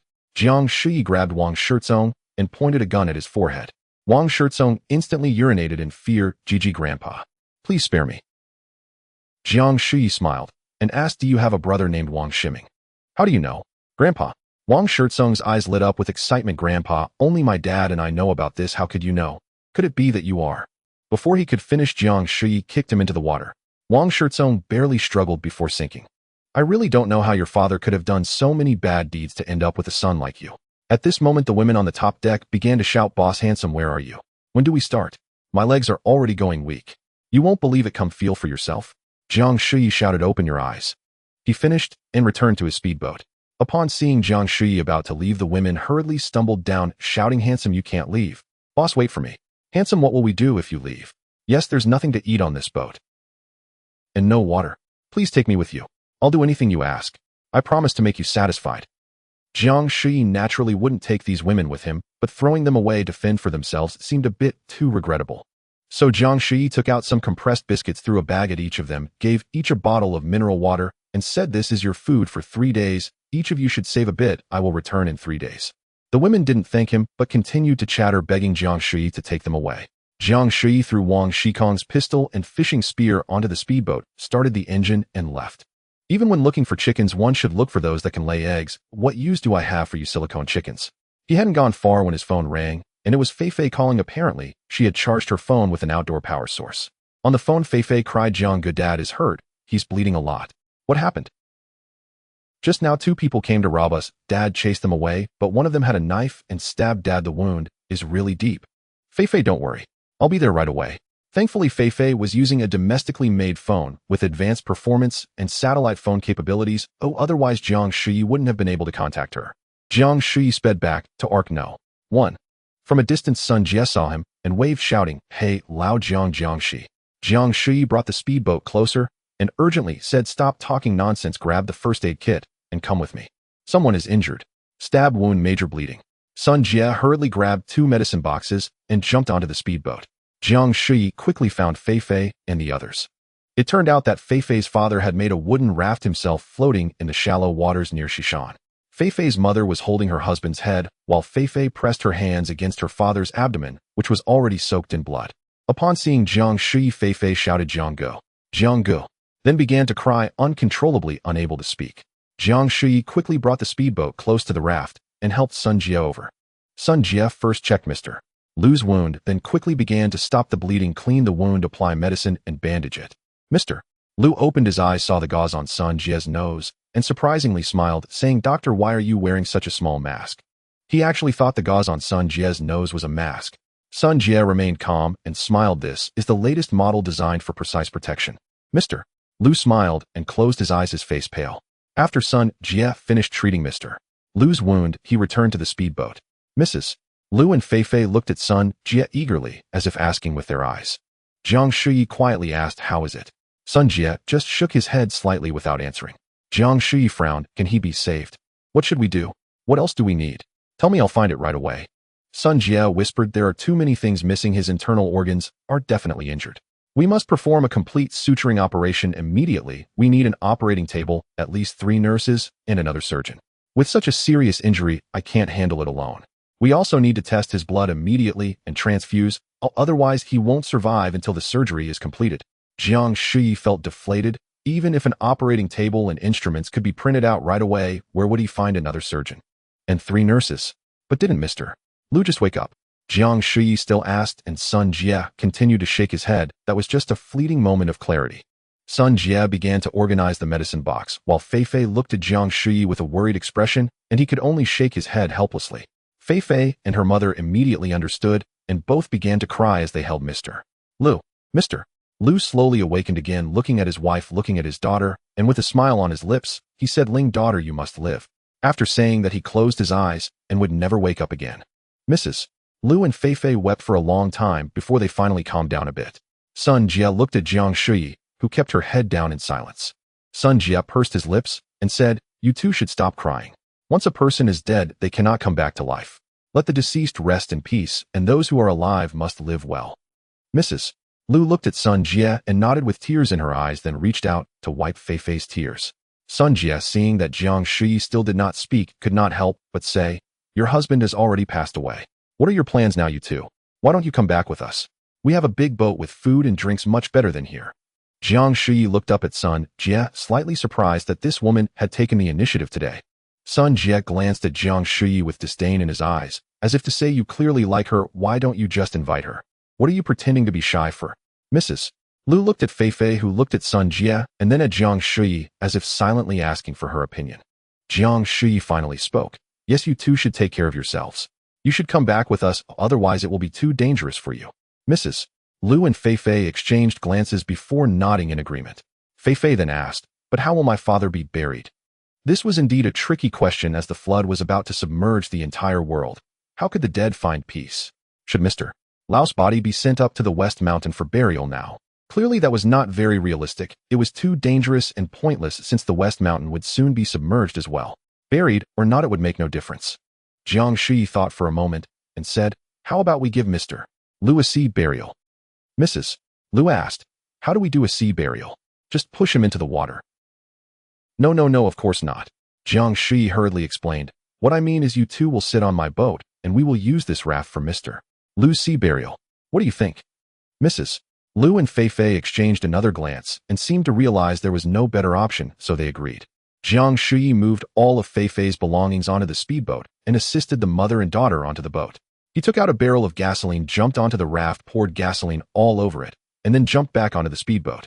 He took out a lighter, shouted, "Goodbye, Mr. Lu," and then ignited the raft, flames instantly leaping up to envelop Mr. Lau's body. Mrs. Lu and Fei Fei began to cry heart-wrenchingly again, while Jiang Shuyi quickly started the speedboat and swiftly left. Mrs. Lu and Fei Fei leaned over the back of the boat, watching the flames and weeping. Sun Jie quietly leaned over to Jiang Shuyi and said softly, "Congratulations, old Jiang, now you have a wife and child." Jiang Shuyi shot him a fierce glare and said, "Don't talk nonsense. The body is still warm. By the way, did you really try to save him?" Sun Jie sneered, "Try? Not a chance, I was just putting on a show. How can you be like this?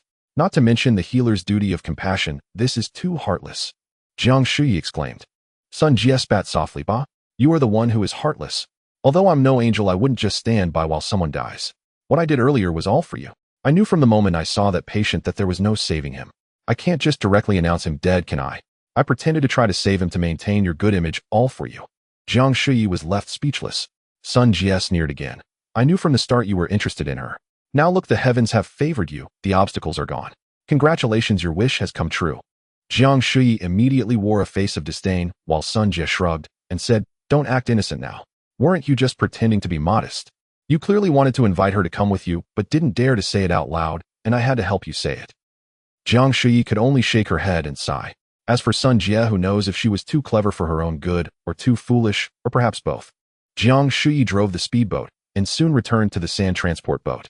After parking the speedboat, Sun Jie jumped onto the sand transport boat and shouted, "Everyone come over, welcome the new members." The crowd gathered around, and Jiang Shuyi helped Fei Fei and Mrs.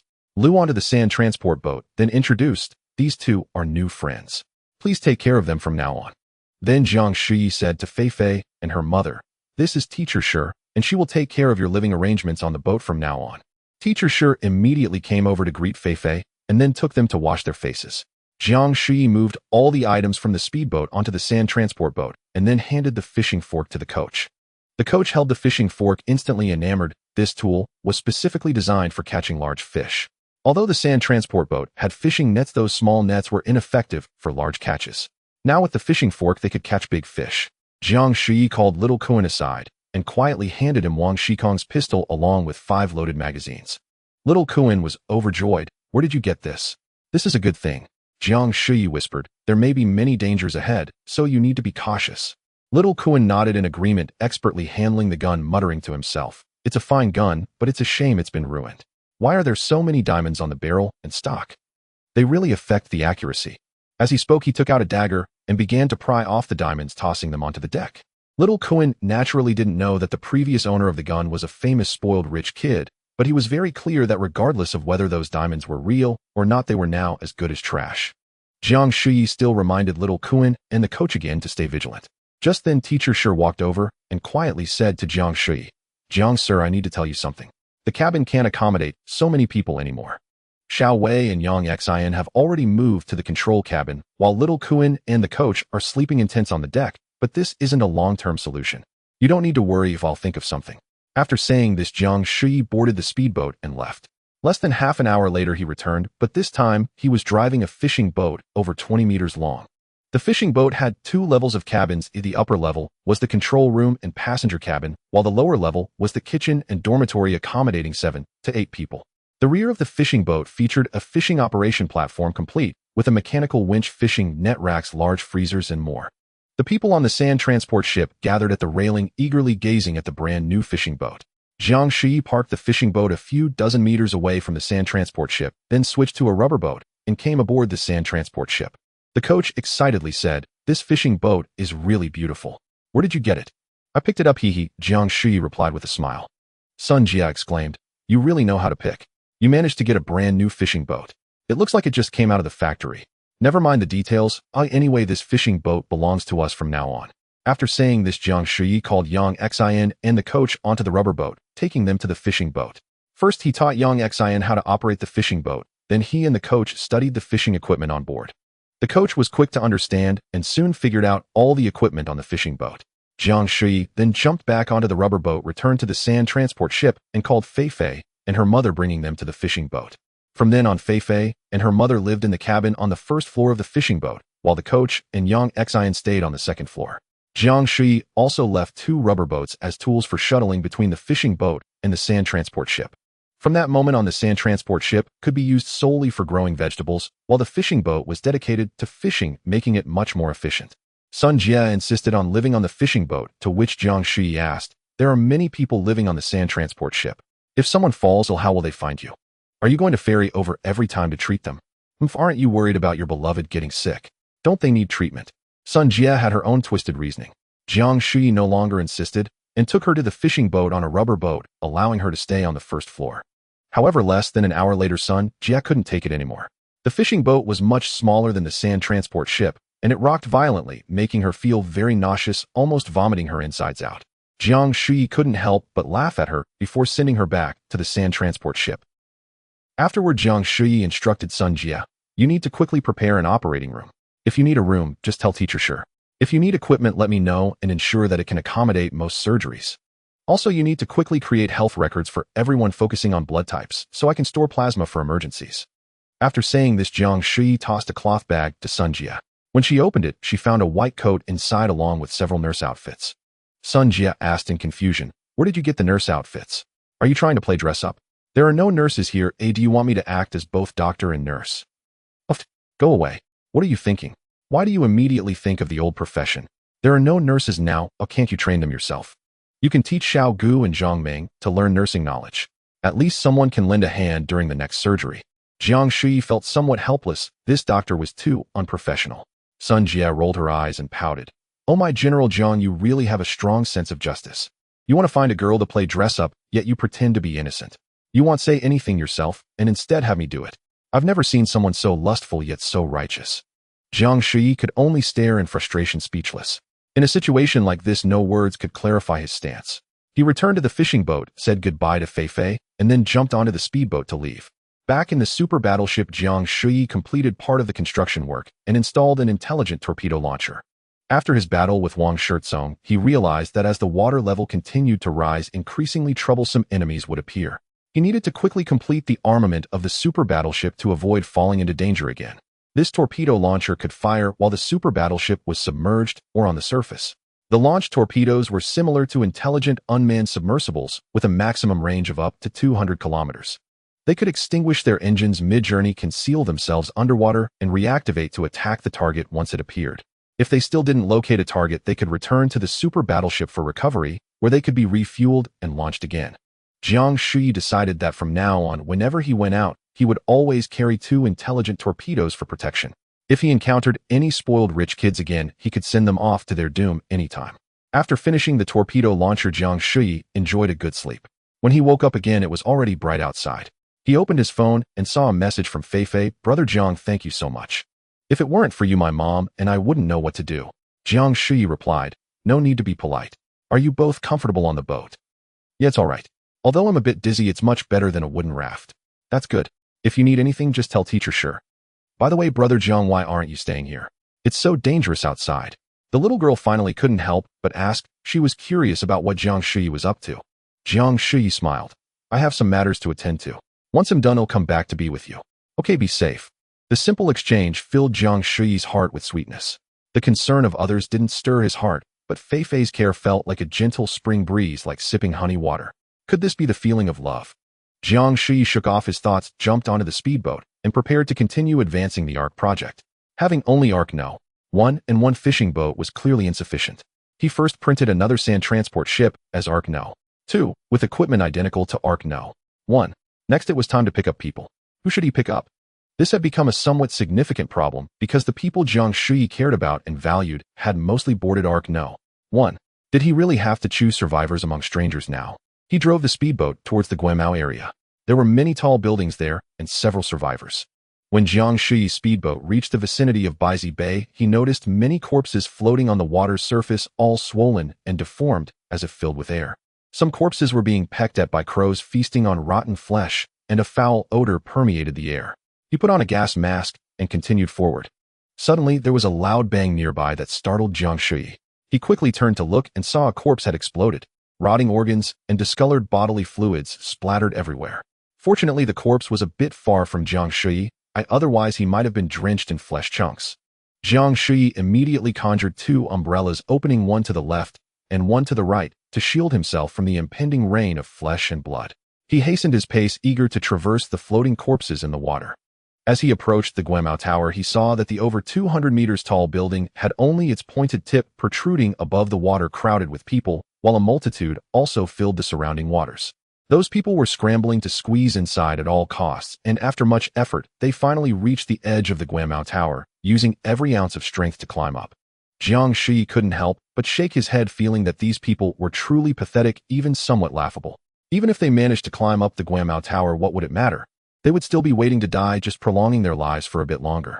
Jiang Shuyi would not approach, as those desperate struggles were far too dangerous. He turned the boat's bow eastward. At that moment, he noticed some people nearby calling for help. Some were struggling in the water, some were sitting in bathtubs, some were clutching plastic barrels, and others were holding onto tires. Jiang Shuyi slowly moved closer, searching for those worthy of being rescued. However, these strangers and their death throes seemed no different from wooden chickens or tile dogs to him. He felt no interest in any of them. Suddenly, one person caught Jiang Shuyi's eye. The person's face was swollen, hair yellow, lying on an inflatable bed, while waving at Jiang Shuyi weakly, calling out, "Old Jiang me, save me." Upon closer inspection, Jiang Shuyi realized he recognized him. It was this guy. This person was called Daniel, a local from Beijing, whom Jiang Shuyi had met while playing poker. He was a quintessential lecherous man who would stay up all night playing cards, refusing to leave until he recouped his losses. When he won money, he would concoct excuses to leave, saying, "I have something to take care of, let me play one more hand, and then he'll go." Then he would wait until he got a really strong hand before finally leaving. Others knew he had a very strong hand. If they didn't gamble with him, he could leave without any issues. However, if someone did gamble against him, they would likely lose, allowing him to walk away with even more profit. His card-playing character mirrored his personality. He was indeed quite lecherous. He owned 2 apartments in Beijing, one for his parents and one for himself, a 2-bedroom unit. He wanted to rent out one of the bedrooms, but only to young and attractive women. Everyone knew what he was thinking. Later, a young woman moved in, somewhat promiscuous, often leaving her lingerie or small items around the living room and walking around in sheer nightgowns, making her intentions clear to everyone. Beijing never lacked for gold diggers. If a woman latched onto Daniel, she could at least become someone with a place in the city, even if only half. However, Daniel was cowardly. He sought attractive women not for a relationship, but simply to take advantage. But when faced with a bold woman, he panicked and did not dare to approach. To put it broadly, he feared being blackmailed. To put it simply, he was afraid he wouldn't be able to collect rent anymore. Thus, he drove the bold woman away. When Jiang Shuyi heard this story from him, he nearly spat water in his face. Who would have thought he had the heart of a thief, but not the guts, and his courage was smaller than a pair of eggs. A true talent.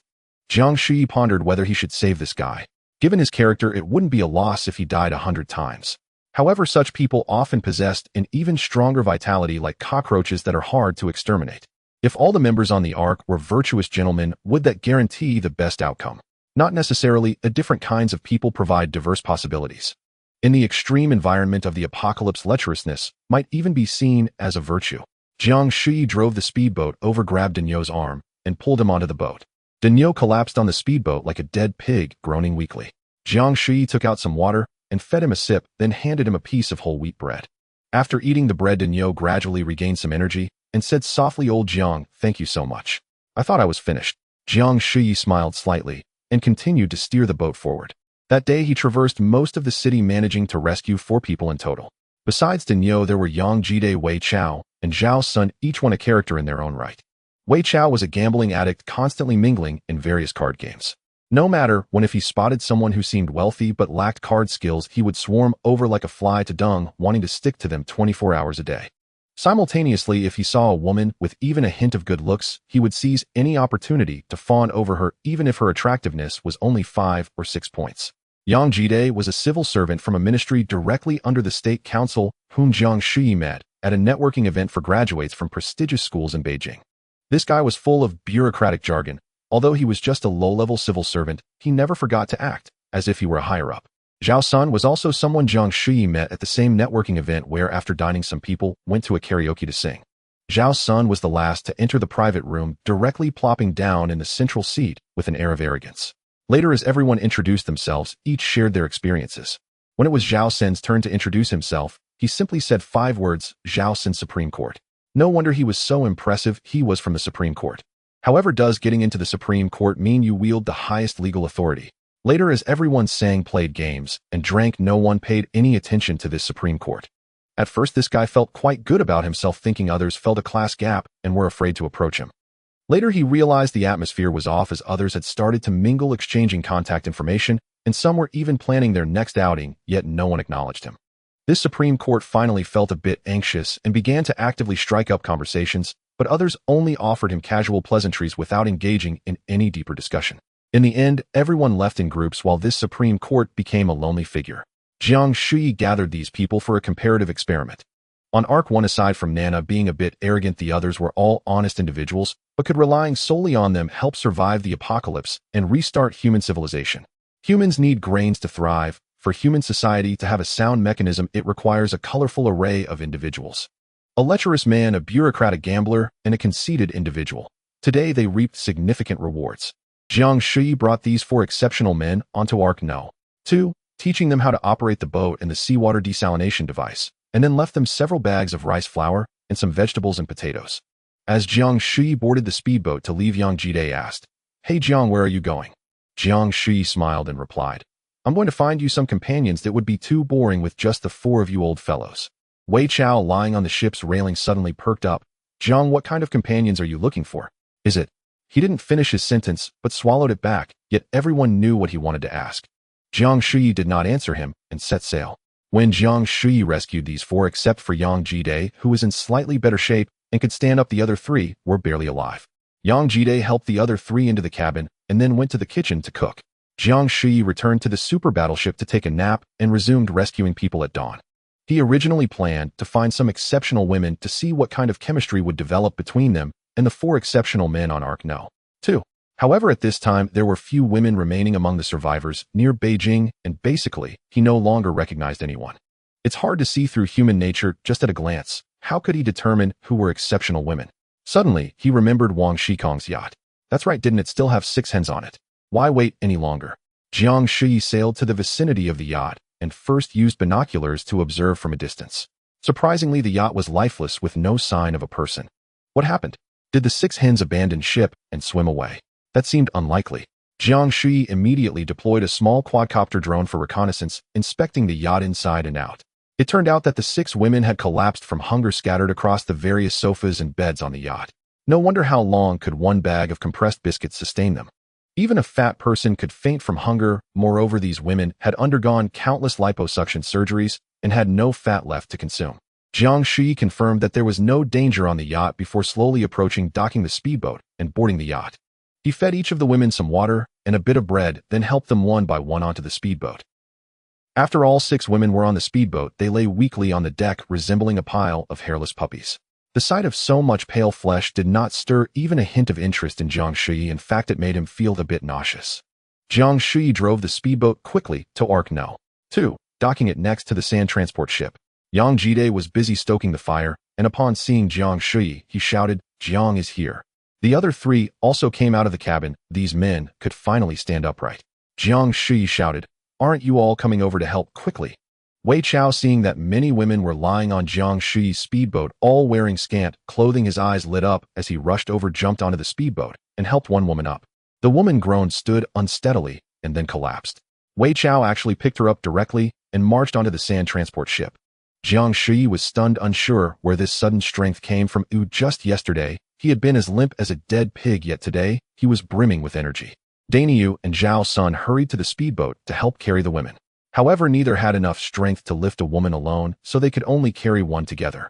After several trips, Wei Chao managed to bring 3 women onto the sand transport ship, while Daniyu and Zhao Sun teamed up to carry 3 more. Yang Jide approached and asked, "Jiang, where did these women come from?" Zhao Sun also chimed in, asking, "Yeah, Jiang, I see that these women all have top-notch figures and appearances. They must have impressive backgrounds, right?" Jiang Shuyi smiled and replied, "They have no special backgrounds, don't overthink it. They are all good women. When you revive them later, make sure to get along well." Dainyu quickly asked, "Jiang, which one of them is your woman? Just tell us, and we will take good care of her." Jiang replied, "I don't have any woman, I just picked them up casually, and I don't know any of them." Jiang Shuyi scoffed internally. This guy clearly wanted to avoid any potential landmines, yet he spoke with such righteous airs. Wei Chao immediately broke into a grin, almost drooling. Jiang Shuyi handed a box of commonly used medicines to Yang Jide, who thanked him repeatedly. Jiang Shuyi then took out a box of adult raincoats and handed them to Wei Chao.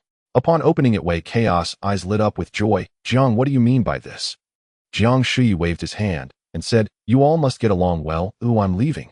After saying this, he set sail, feeling a bit of anticipation about what kind of melodramatic story might unfold between these four exceptional men and the 6 silicone hens. Jiang Shuyi went for a stroll around the city center, unexpectedly scoring more rewards. This time, he rescued 2 more exceptional men. The first was Xiao Qi, who he met while playing cards. Xiao Qi was also a hungry ghost for sex. Perhaps it's true that gambling, drugs, and prostitution have always gone hand in hand. However, Xiao Qi was different from Wei Chao and Dainyu. Wei Chao was cheap, Dainyu was lecherous, but Xiao Qi was quite cunning. Perhaps because he had dealt with so many cheap women, he had developed an exceptional skill in the art of seduction. In Beijing, many nightlife venues are gathering spots for various women, with the winds of Sanlitun, the waves of Gongdi, and the pretentiousness of Guomao, all unique. Most of these women possess snake-like faces and have undergone liposuction, but they share one major trait: materialism. Upon seeing luxury cars, they can't help but spread their legs. Because these women recognize cars and not people, some would drive their sports cars to bars at midnight to pick up women with a high success rate. With a casual approach, there are always semi-drunk women willing to get into their cars and head to a hotel to play poker. This method of seduction is highly cost-effective, as opening a table in a bar can rack up thousands in drink costs, yet often end in empty-handedness. All they need to do is park their luxury cars at the roadside and wait for the fish to bite. Later, some even rented a second-hand sports car for just 1,000 or 800 a day, waiting outside bars at night, and they found it worked like a charm, not worse than those who actually own luxury cars. Xiao Qi took it a step further. He didn't even want to spend money renting luxury cars, yet still managed to succeed repeatedly. Xiao Qi does not own a luxury sports car himself. His income is not high, and he is reluctant to spend money even to rent a second-hand sports car. However, he has his own ways. Xiao Qi rushed to a shop in the outskirts of Beijing that sells old mobility scooters and bought an old man's vehicle that resembled a supercar, spending only a few thousand yuan in total. He drove this fake supercar to bars every weekend night to attract women, and surprisingly, he was often successful, as there were always some oblivious women who would get into his car and let him drive. Until one time, Xiao Qi was short on cash. Although he successfully flirted with a woman, he found he did not have money to book a hotel room, so he drove the supercar to a dark corner and began to conduct business in the car. While the two were passionately engaged in the passenger seat, the woman suddenly discovered that the seats in this car could not recline. Only then did she notice how extremely simple the interior was and how cramped the layout was, utterly devoid of any appearance of a supercar. The woman pushed Xiao Qi aside, got out of the car, and took a closer look. Oh my, it turned out to be an old man's vehicle. She immediately sobered up, scolded Xiao Qi harshly, and left in tears. It seemed as if she had endured a great grievance. Was there really such a big difference between being taken advantage of in a real luxury car and in a fake one? After that incident, Xiao Qi no longer dared to drive the old man's vehicle to bars, as his story had spread. The women had become more vigilant, carefully scrutinizing the car before getting in, ensuring it was not an old man's vehicle before falling into the trap. Undoubtedly, Xiao Qi is quite a character, which is why Jiang Shuyi took him under her wing. Another character is Qin Hua, who is a college mate of Jiang Shuyi and also works in Beijing. During college, Qin Hua lived next door to Jiang Shuyi's dormitory. One time while visiting, he casually discovered that there was a washing machine in their dorm. From then on, he would often drop by uninvited, bringing a basin of dirty clothes, greeting them briefly before using the washing machine. Later on, he even stopped greeting them and directly treated Jiang Shuyi's washing machine as his own, never mentioning the water or electricity costs. The members of Jiang Shuyi's dormitory disliked Qin Hua immensely, but felt too embarrassed to speak up. Eventually, they devised various strategies to deal with him, starting by washing their dirty clothes in the washing machine late at night. However, when Qin Hua came over, he simply took Jiang Shuyi's clothes out and tossed them aside, continuing to use the washing machine as usual. Later, they filled the washing machine with water, but didn't wash right away, waiting until deep into the night. Yet when Qin Hua arrived, he actually fished their clothes out of the water and tossed them aside again before using the washing machine. This guy was truly insufferable. As long as Jiang Shuyi and the others did not explicitly tell him to stop using the washing machine, he would come over with a sense of entitlement. No matter how many hints Jiang Shuyi and the others dropped, he acted as if he were completely oblivious. After all, they all entered this university based on their grades, so how could he possibly not understand? It was just that he adhered to the principle that the more shameless one is, the more invincible they become. Later on, Jiang Shuyi and the others simply unplugged the washing machine and hid the cord, only taking it out when they needed to use it. Then when Xinhua came over and couldn't find the cord, he placed his dirty clothes on the ground and asked one of Jiang Shuyi's dorm mates for help with washing. Naturally, Jiang Shuyi and the others refused to wash for him. The next day, when he came over and found his clothes unwashed, he was furious and complained to Jiang Shuyi and the others, saying, "Why aren't they washed yet? I don't have any clothes to wear." He spoke as if Jiang Shuyi and the others had committed some grave offense against him. What a shameless scoundrel. If the thickness of one's face were to be compared, he might rank among the top few nationwide. After Jiang Shuyi started working in Beijing, she knew that Xinhua was also in the city, but had never contacted him. Just thinking of Xinhua's name made her feel nauseous. Today, when Jiang Shuyi unexpectedly ran into Xinhua, it would be hard for her to recognize him after so many years, especially since he looked so haggard. However, Xinhua's face covered in acne and his distinctive crow-like voice had not changed, which allowed Jiang Shuyi to recognize him. Jiang Shuyi took both Shaoqi and Xinhua to Arc No. 2 without saying much and then left. Now that the personnel were all gathered, it was just a matter of seeing what kind of sparks these peculiar individuals would create. Afterwards, Jiang Shuyi went to the vicinity of Arc No. 1, first visiting the fishing boat to chat with Fei for a while, then boarding the sand transport boat. On the fishing boat, the coach and Yang Xian were fishing, while Fei's mother and Yang Xiaojing were helping nearby. On the sand transport boat, Xiao Gu and Zhang Meng were planting vegetables, and Xiao Kuan and Xiao Wei were watering them. Xian Na, and Teacher Shi were sitting on the deck sorting out the fishing nets. Jiang Shuyi also sat down to help. When Xian looked up and saw Jiang Shuyi, she merely smiled, without speaking, and continued to focus on her work. Noticing that Xian had developed a rash on her face, seemingly from sunburn, Jiang Shuyi took out a small bottle of skincare cream and handed it to her. Xian expressed her gratitude and softly said, "Thank you, Shuyi." Instantly, Na's expression changed. She threw down the fishing net and stood up to leave. Jiang Shuyi was immediately furious, shouting, "Stop, right there. Who are you throwing a tantrum for?" Na halted, but did not turn around, full of anger and dissatisfaction. Jiang Shuyi was even more enraged. "Turn around and tell me, who are you showing your displeasure to?" Xian hurriedly said, "Shuyi, please don't be like this." Na suddenly turned around, eyes blazing, and said, "You don't need to act like a good person. I take responsibility for my own actions. Even if I can't sweet-talk people, I still conduct myself properly." Jiang Shuyi glared angrily. "Who the hell are you accusing of sweet-talking?" Na raised her face. "You saved my life, so feel free to deal with me however you want. But I won't be calling you Shuyi to get close to you." Jiang Shuyi angrily retorted, "Are you out of your mind? Xian and I are college classmates. We've known each other for over 10 years. What's wrong with her calling me by name?" Although Xian was merely a college mate of Jiang Shuyi, and they hadn't known each other before coming to Beijing, Jiang Shuyi intentionally claimed they were classmates to defend Xian and to put Na in her place.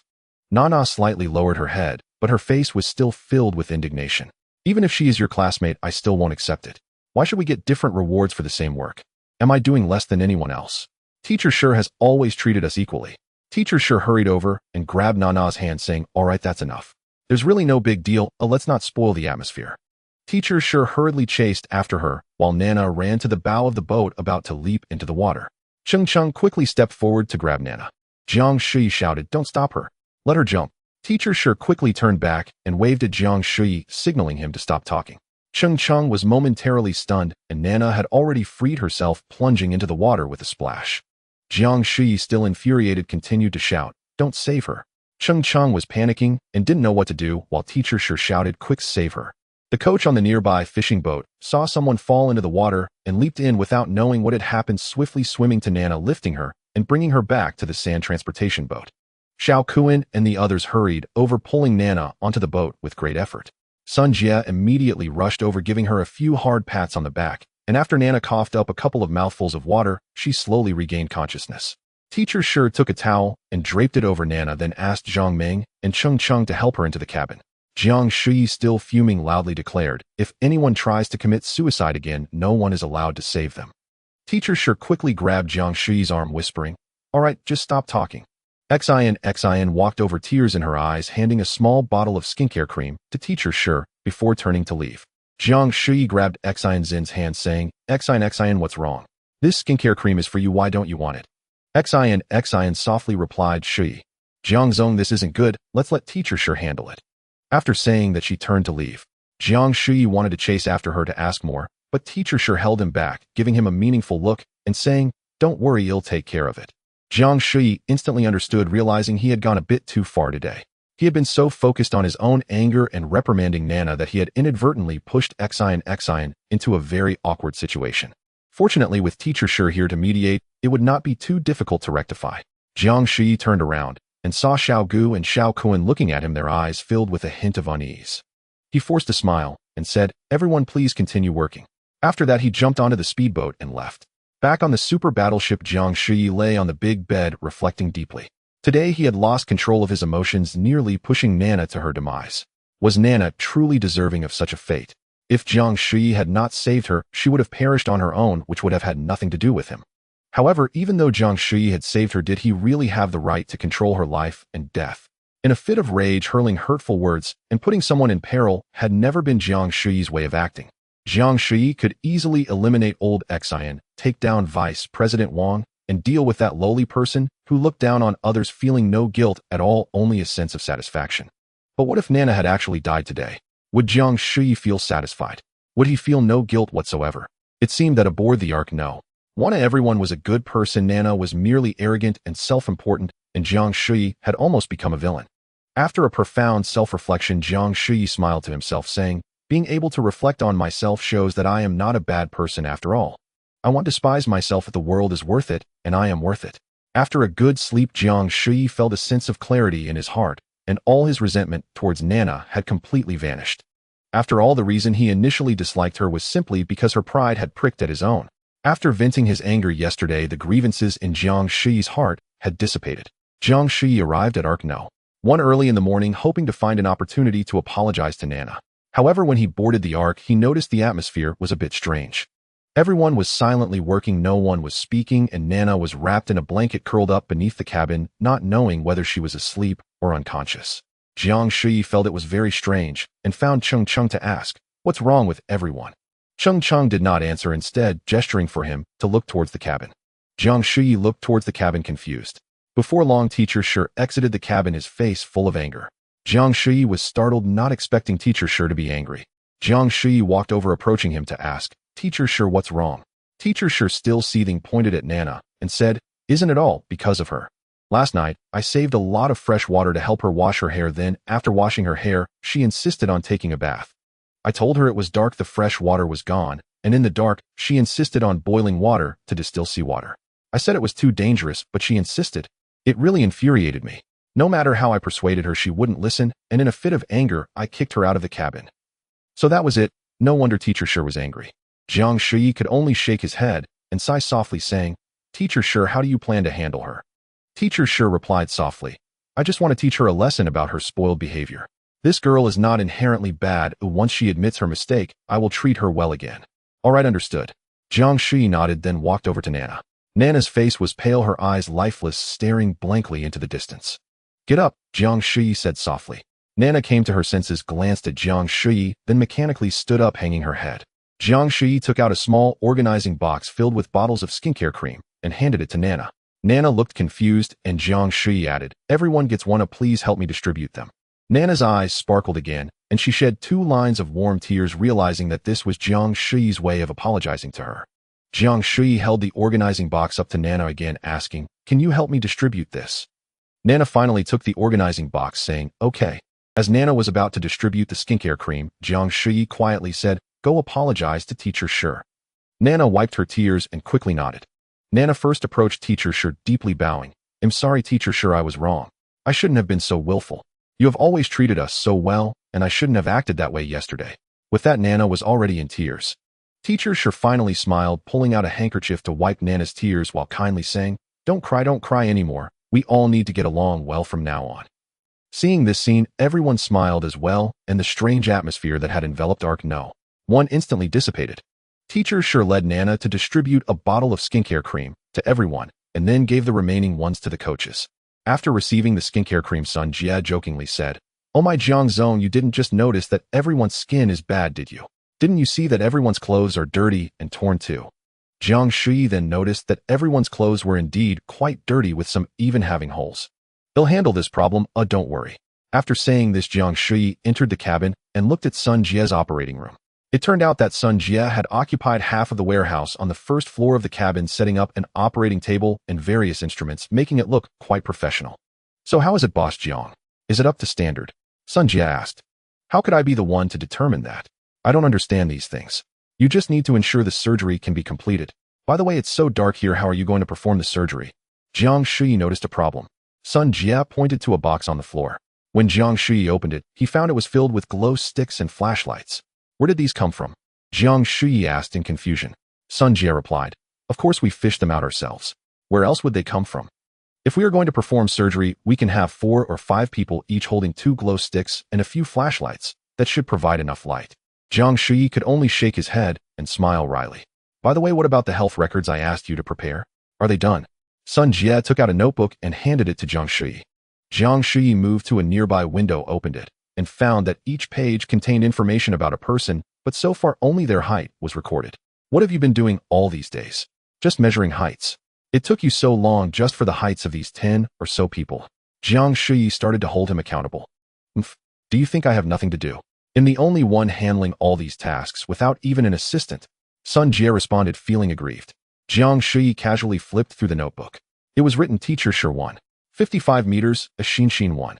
56 meters, Xiao Gu 1. 58 meters, Sun Jie 1. 60 meters, Yang Xiaojing 1. 63 meters, Zhang Meng 1. 65 meters, O Cheng Cheng 1. 67 meters, Nana 1. 69 meters, Fei Fei 1. 69 meters, Teacher Ku 1. 72 meters. Teacher Ku is Fei Fei's mother. Her name is Ku Ling. Jiang Shuyi continued to look through Xiao Wei 1. 66 meters, Yang Xian 1. 71 meters, Xiao Kuan 1. 79 meters, Coach 1. 82 meters. The last page was Jiang Shuyi, and to his surprise his height was recorded as 1. 63 meters. Jiang Shuyi was furious. "Are you guessing the weight too? With my height, how could I possibly be only 1? 63 meters. Sun Jie pretended to be astonished. "Then how tall are you? I see you're just a bit taller than me." "What do you mean a bit? I'm at least half a head taller than you. What kind of eyes do you have?" Jiang Shuyi picked up a pen and changed his height to 1.75 meters. Sun Jie pouted. "Change it however you like. You can even make it 2 meters. It's up to you." Jiang Shuyi ignored Sun Jie, left the cabin, and hopped onto the speedboat. "I wonder how things are going on Arc No. Tube. It's just the right time to check." Jiang Shuyi first printed 2 packs of clothes, all men's sportswear, because he hadn't scanned any women's clothing before the flood, so he could only print men's clothes now. When Jiang Shuyi arrived at Arc No. 2, Yang Jide was fishing with a net. Upon seeing Jiang Shuyi's speedboat, he hurriedly called everyone over, and the other men along with 2 women gathered to greet Jiang Shuyi. Jiang Shuyi boarded Arc No. 2 and threw the 2 packs of clothes on the ground. Several women immediately went over to rummage through them. "Why are they all sportswear? Yeah, why are they all so big? They're all loose and baggy. Aren't these all men's clothes?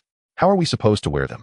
The women started chattering, and Jiang Shuyi couldn't be bothered to respond to them. After Yang Jide finished gathering the net, he found not a single fish, only some trash. Yang Jide happily walked up to Jiang Shuyi. "Boss Jiang, you're here." Jiang Shuyi nodded and then entered the cabin. He saw that the vegetables and potatoes had already decreased by half, and the 2 large stoves hadn't been moved, indicating that these people hadn't used them at all. There was some fresh water stored in the ship's water tank, and the stoves in the kitchen could burn kerosene, which meant they had been consuming the ship's supplies for the past few days. They had neither gathered firewood nor produced fresh water. Jiang Shuyi couldn't help but shake his head. At this rate, these people wouldn't be able to last a few days. As Jiang Shuyi exited the cabin, he saw 2 women arguing at the restroom door. "Why does it take you so long to shower alone? What about the others? Now we've run out of fresh water, what are we supposed to drink? Some people haven't showered for days. If they are going to wash, they should wash properly. Should we wash halfway and leave some unwashed? What's the fear of running out of water? Isn't there a seawater desalination device? Then why don't you go desalinate the seawater? You use the most fresh water, and you still expect others to serve you. If you don't want to, then just skip it. Oh, why drag me into this? I don't know how to use that thing either." The 2 women continued to argue without end, and nobody else intervened. Jiang Shuyi felt it was necessary to clarify some points with these people, otherwise it seemed a bit unfair. So Jiang Shuyi shouted loudly, "Everyone come to the deck for a meeting." Right now. The men gathered on the deck, first while the women came over slowly one by one. When Jiang Shuyi counted heads, there were only 5 women. Where's the other woman? Everyone exchanged glances and finally Wei Chao said sheepishly, she's a bit tired and is sleeping up there. Xiao Qi teased, old Wei, you're too much. You made the girl unable to get out of bed. Everyone burst into laughter, and Wei Chao also chuckled, scratching the back of his head. Damn, he really is like a breeding hog. It's the end of the world and he still doesn't forget to plant seeds. Jiang Shuyi didn't want to wait for that woman any longer and said loudly, let's begin. There are a few things I need to clarify with you, and then you can figure out ways yourselves. First of all, this is the end of the world, not just some simple flood disaster. The entire world will be submerged with only the Tibetan plateau remaining as some land. Everyone became agitated, seemingly surprised. Jiang Shuyi continued, you need to understand that the gasoline and kerosene on this ship are limited. If you keep using kerosene for cooking, it will run out soon. With so much space on this ship, you can gather some firewood to store up for future use as fuel. A few women began to whisper among themselves. Jiang Shuyi raised his voice. Also, the food on the ship is limited. There's only this much now, and no one will come to deliver more food in the future. If you want to survive, you must learn to fish quickly and make full use of the large iron tanks on the ship to learn to grow vegetables, as there are many seeds in the warehouse. Dainyu raised his hand and asked, Boss Jiang, there's no soil, how can we grow vegetables? Good question. Although there is no soil on the ship right now, there are still some peaks on Shishan that haven't been submerged. You all need to hurry over and dig up some soil, and also gather some dry leaves to burn into ash and mix it with the soil to enhance its fertility. However, I must warn you that it is very dangerous outside now. You need to be wary of the people on Shishan who might rob you. Oh, every stranger could be extremely dangerous. Several women gasped, seemingly terrified. All right, that's all I have to say. Do take care of yourselves. After saying this, Jiang Shuyi was about to leave. Xiao Qi quickly caught up, grinning widely. Senior brother, look, I fainted from hunger yesterday, and you saved my life. I haven't had the chance to thank you properly yet. Stop being so glib and just say what you want. Jiang Shuyi had no good feelings toward this sly little rascal. Usually when Jiang Shuyi played cards with him, he rarely lost, so many joked that he was a gambling god. Xiao Qi would call him senior brother to show off his own card skills. All right, senior brother, I know you don't smoke, but do you have any cigarettes? You see, I haven't smoked in days. This little rascal's true colors were showing, but it turned out he was craving a smoke. Get lost. Damn, it'll castrate you. Jiang Shuyi shouted angrily, and Xiao Qi awkwardly slipped away. Qinhua caught up again, saying, Igu, we haven't seen each other for many years. I never expected to meet you again under such circumstances. I really don't know how to thank you. Jiang Shuyi waved his hand dismissively. Forget it. Who the hell are you to call yourself my brother? I've disliked you for 4 whole years. Qinhua's small eyes darted around, and then he pulled out a small can of canned fish from his pocket, handing it to Jiang Shuyi mysteriously. Igu, look, I don't have much to offer, just this. Don't think it's shabby. I haven't eaten for days and couldn't bear to eat this. Jiang Shuyi noticed the can had several bite marks and thought, how shameless can you be? You clearly wanted to eat this, but couldn't open it when you were weak. Now you take it out to play the good guy and curry favor. Also, when you were floating on the water, not eating this can might have allowed you to survive a little longer. Eating this salty and spicy can would surely make you thirsty right away. Jiang Shuyi waved his hand again. You keep it. I don't like spicy food. Qinhua, still eager to get closer to Jiang Shuyi, pointed towards the cabin. Hurry up and get to work. Qinhua reluctantly turned back. At that moment, Zhao Sun and Yang Jide from the Supreme Court caught up again, with Zhao Sun eagerly saying, Jiang Zong, are you leaving now? Without us, it would be chaos.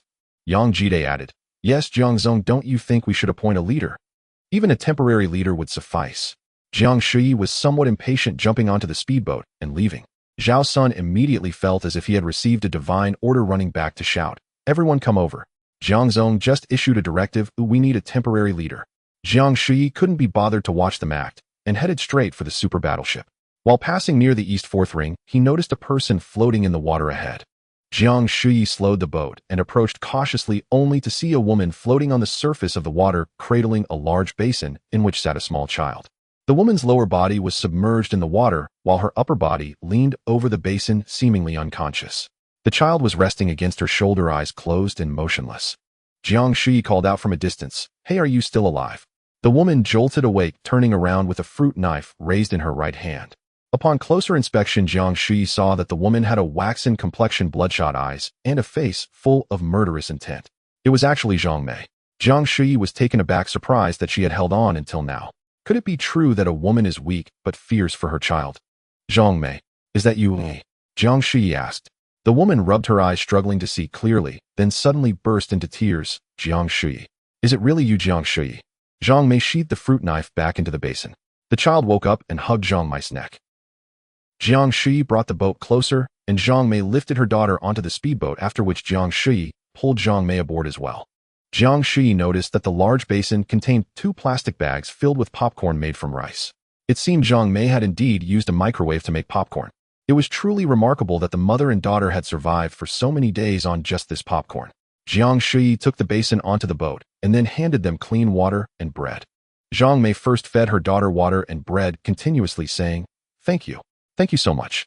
If it weren't for you giving us water and bread before, we wouldn't have made it this far." Jiang Shuyi nodded, signaling her not to be polite. "You should eat something too." Jiang Mei immediately stuffed a large piece of bread into her mouth, and Jiang Shuyi hurriedly handed her a bottle of water. After the little girl was full and hydrated, she laid down in Jiang Mei's arms and fell asleep. Jiang Mei also looked exhausted, and Jiang Shuyi handed her a cushion. "You should rest for a while." Jiang Mei nodded, leaning against the cushion and quickly falling asleep, possibly fainting. Jiang Shuyi noticed bloodstains on Jiang Mei's clothes and couldn't help but wonder what the mother and daughter had been through. Over the past few days, they must have had an extremely difficult time. How should he arrange for Jiang Mei and her daughter? After a brief thought, Jiang Shuyi steered the speedboat back to the vicinity of Arc No. 1. Sun Jie spotted Jiang Shuyi first. "Jiang Shuyi, you're back so soon. Where are your clothes?" "Huh? Who are these 2 people?" "Your wife and child." "Oh, don't talk nonsense." Jiang Shuyi tied the speedboat to the sand transportation boat. Sun Jie started shouting, "Everyone come quickly. Jiang Zong has brought his wife and child. Come and take a look. Come and take a look." Jiang Shuyi glared at him in anger, wishing he could kick Sun Jie into the water. Cheng Cheng and the others gathered around, and surprisingly Jiang Mei was still not awake. Jiang Shuyi carried Jiang Mei and her daughter onto the sand transportation boat. Cheng Cheng asked in confusion, "This person looks a bit familiar. Who is she?" "Of course she looks familiar. This is Jiang Mei," Jiang Shuyi replied. "Oh, so she's a colleague." Cheng Cheng suddenly realized what happened to her. "Is she injured?" "She probably isn't injured, as she's likely just too exhausted," Jiang Shuyi responded, then shouted at Sun Jie, "You still watching the show? Hurry up and check on her to see how she is." Only then did Sun Jie instruct everyone to carry Jiang Mei into the medical room, while Cheng Cheng followed behind with the child. Jiang Shuyi quietly printed a few packages of clothes and placed them on the ship's railing, all of which were men's sportswear. Sun Jie conducted a preliminary examination for Jiang Mei, confirming that she was uninjured and her health was generally fine before administering saline and glucose. Afterwards, Sun Jie checked the little girl, ensuring that both mother and daughter had merely fainted from exhaustion, and then reported to Jiang Shuyi. The few men found it easy, simply selecting a suitable outfit to wear and leaving. The remaining women faced more difficulty as the men's clothing appeared ill-fitting. Nana and Cheng Cheng, being taller, looked acceptable in men's clothing, though it was a bit loose. But for Xian and Xiao Gu, who were shorter, it was problematic. Even the smallest size looked like they were wearing monk robes. While the upper part was tolerable, the pant legs were too long and dragged on the ground. Xiao Gu frowned. "What should we do?" Sun Jie began to complain. "Damn, old Jiang, what were you thinking? Are you trying to treat women like men? Next to you want to treat men like donkeys." Jiang Shuyi indeed overlooked the issue of clothing sizes.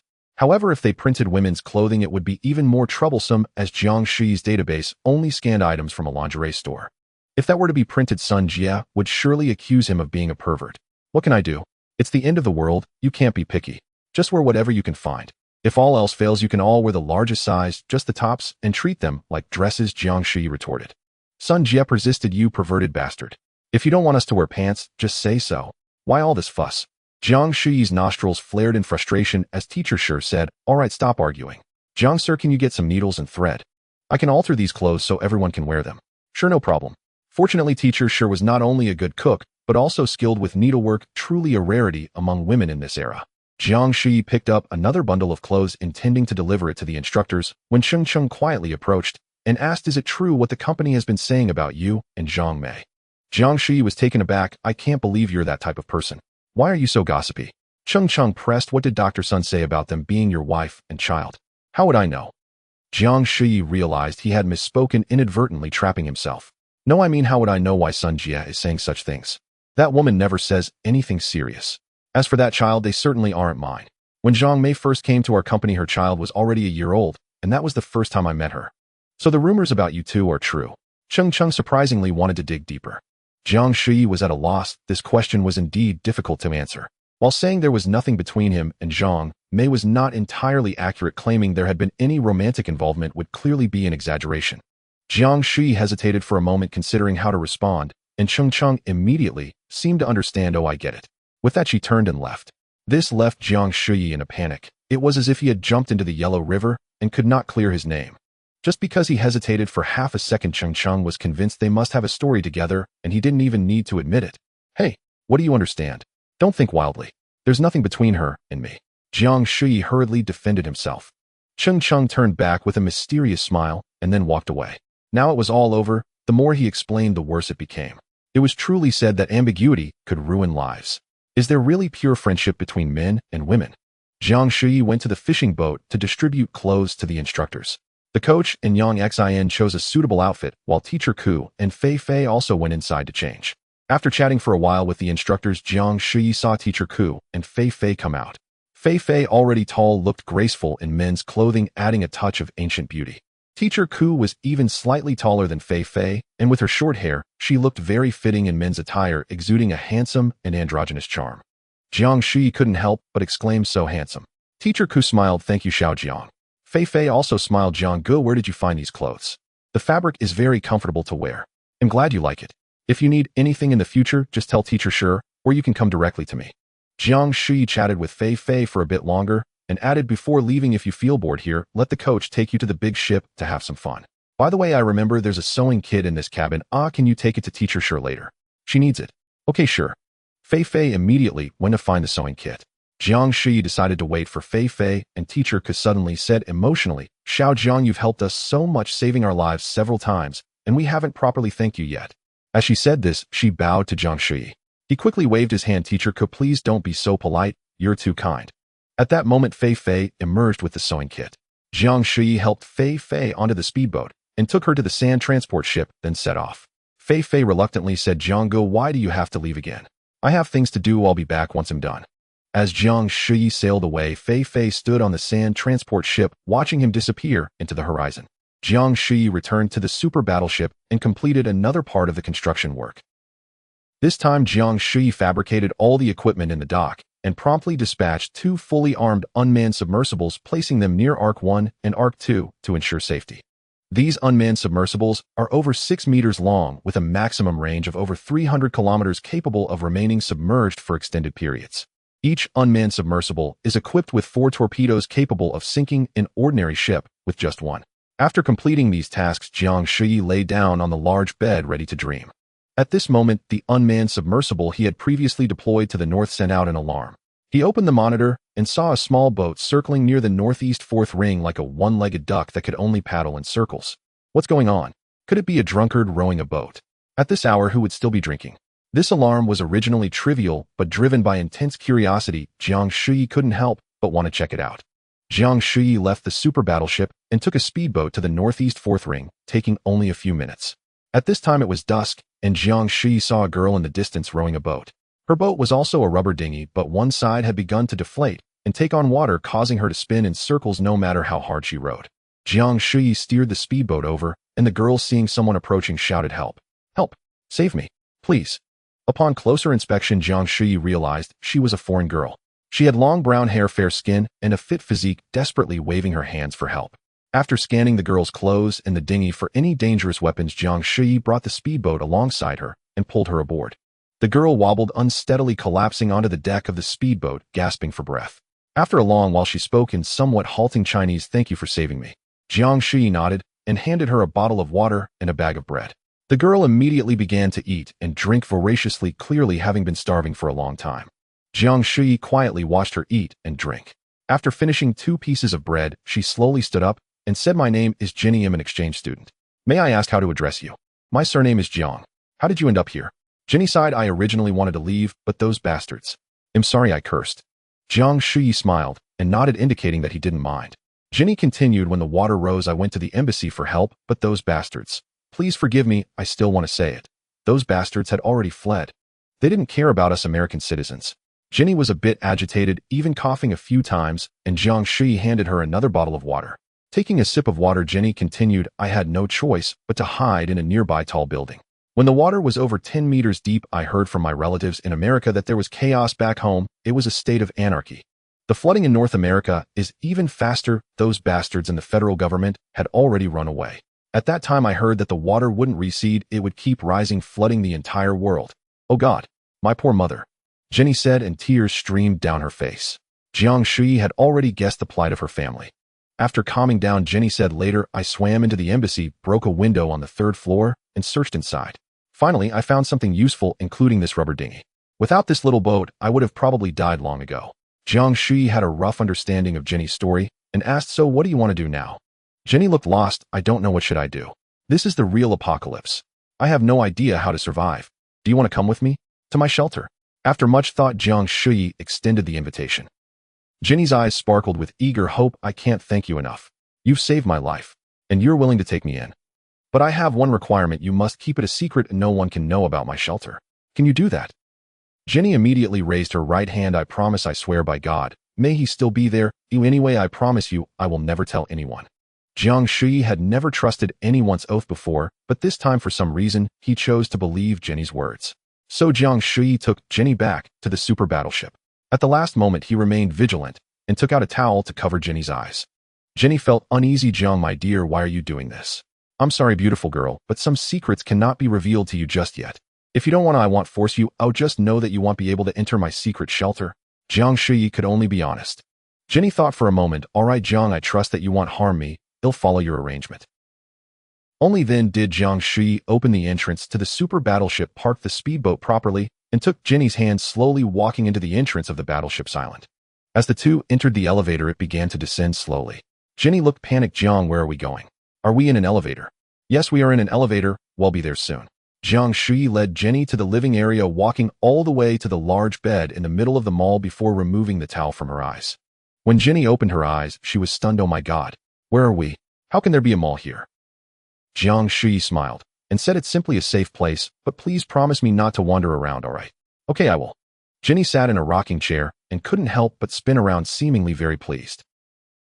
Jiang Shuyi went to a secluded area and printed out a small dining cart filled with Western cuisine, a bottle of red wine, and 2 goblets.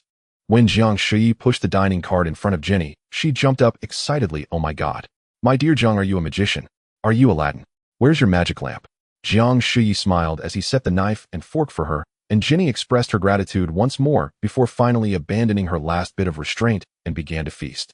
Jiang Shuyi poured Jenny a glass of red wine, and upon taking a sip, she couldn't help but close her eyes, seemingly wanting to savor the smoothness as the wine flowed down her throat.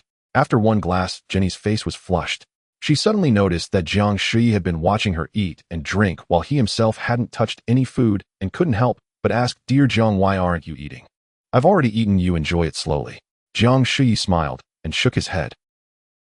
Jenny, truly starved, quickly finished the steak salad dessert and a large plate of pasta before finally putting down her knife and fork. Do you want anything else? Jiang Shuyi asked. Jenny shook her head. No, thank you. I'm full, and I must thank you once again. You truly are my angel. Jiang Shuyi cleared the dining cart and then led Jenny around the living area. Only then did Jenny realize that the place she was in was still a closed space, not a real mall. Jiang Shuyi pondered for a moment. I cannot tell you yet. When the time is ripe, you will naturally know. Jenny was the first outsider to enter the super battleship, and Jiang Shuyi was unsure how honest he should be with her.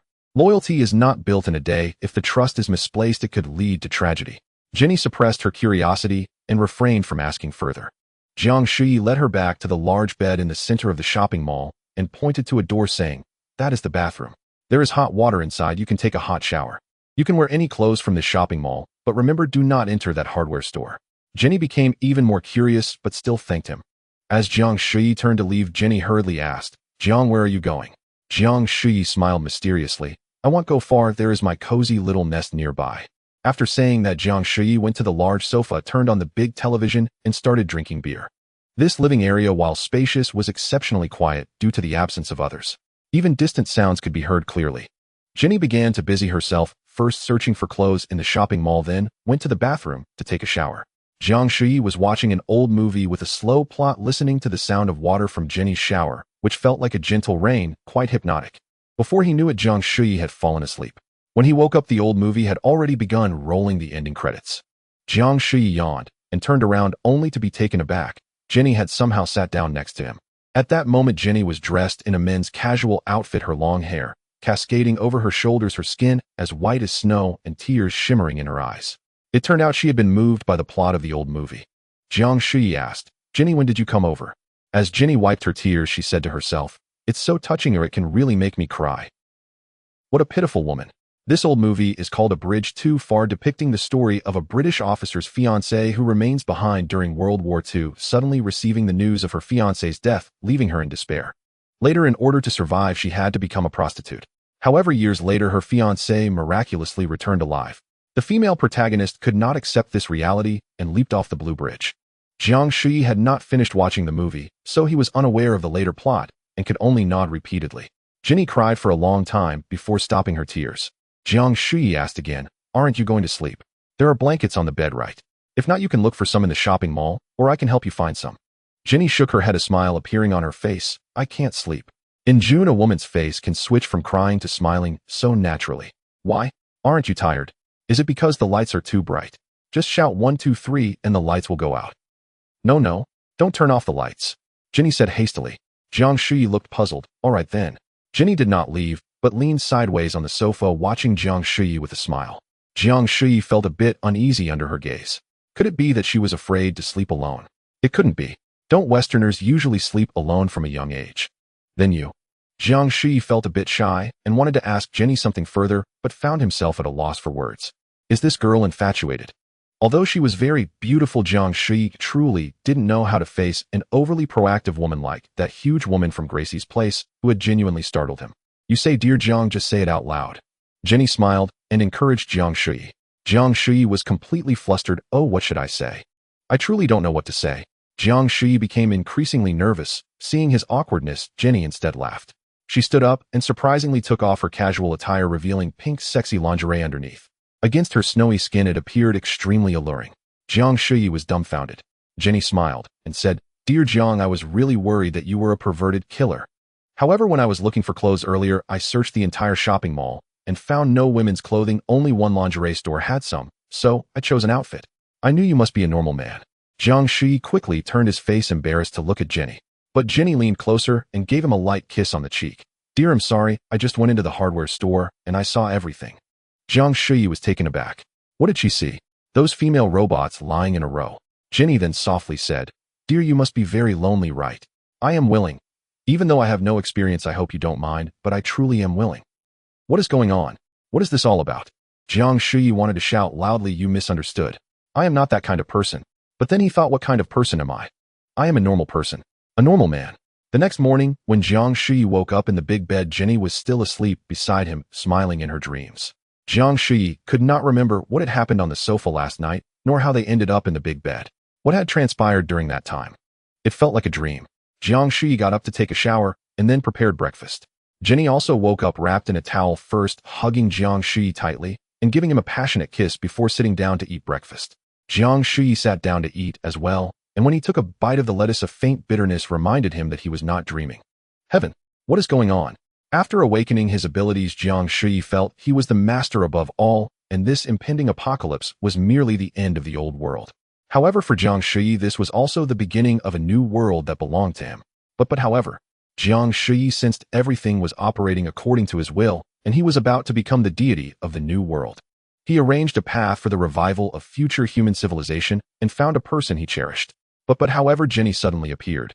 In just half a day, so much had happened. Everything was unexpected, everything so sudden. Who truly is the master? Could it be that I am once again being arranged by the hands of fate? What will happen next? How should I treat Jenny? What about those people on Ark? No. 1. What will happen to Fei Fei? What will happen to this world? What will happen to human civilization after the apocalypse? For 3 consecutive days, the two were entwined within the super battleship. Perhaps it was longer, for without the sun visible, they could only gauge the passage of time by their feelings. The rising sun painted the Jiang flowers redder than fire, while the setting sun rendered the evening sky as beautiful as a painting. Whenever they felt hungry or tired, they would pause to rest, share a meal, and engage in discussions about life. During the other times, the two were primarily focused on exploring the world of the living. Indeed, Jenny was a newcomer, which was quite surprising. Jiang Shuyi later learned that she was born in a small, extremely conservative town in the central United States, where almost everyone practiced their faith with utmost dedication.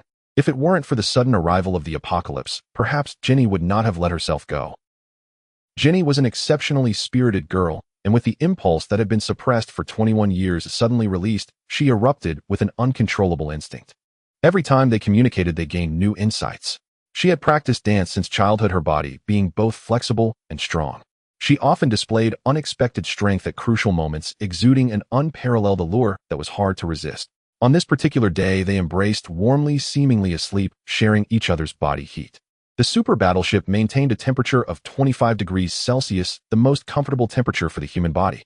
Thus, clothing was merely for modesty, but when they faced each other with sincerity day in and day out, their clothes became a burden. In the Garden of Eden, Adam and Eve initially wore only a few leaves. Jiang Shuyi and Jenny, however, were draped in just a towel, merely to wipe away sweat after intense exercise. Jenny suddenly asked, "My darling, are we in paradise right now? The outside world must no longer exist, right? Indeed, there is still a struggling world outside." Jiang Shuyi lightly kissed Jenny on the cheek and said, "Dear, you should rest for a bit."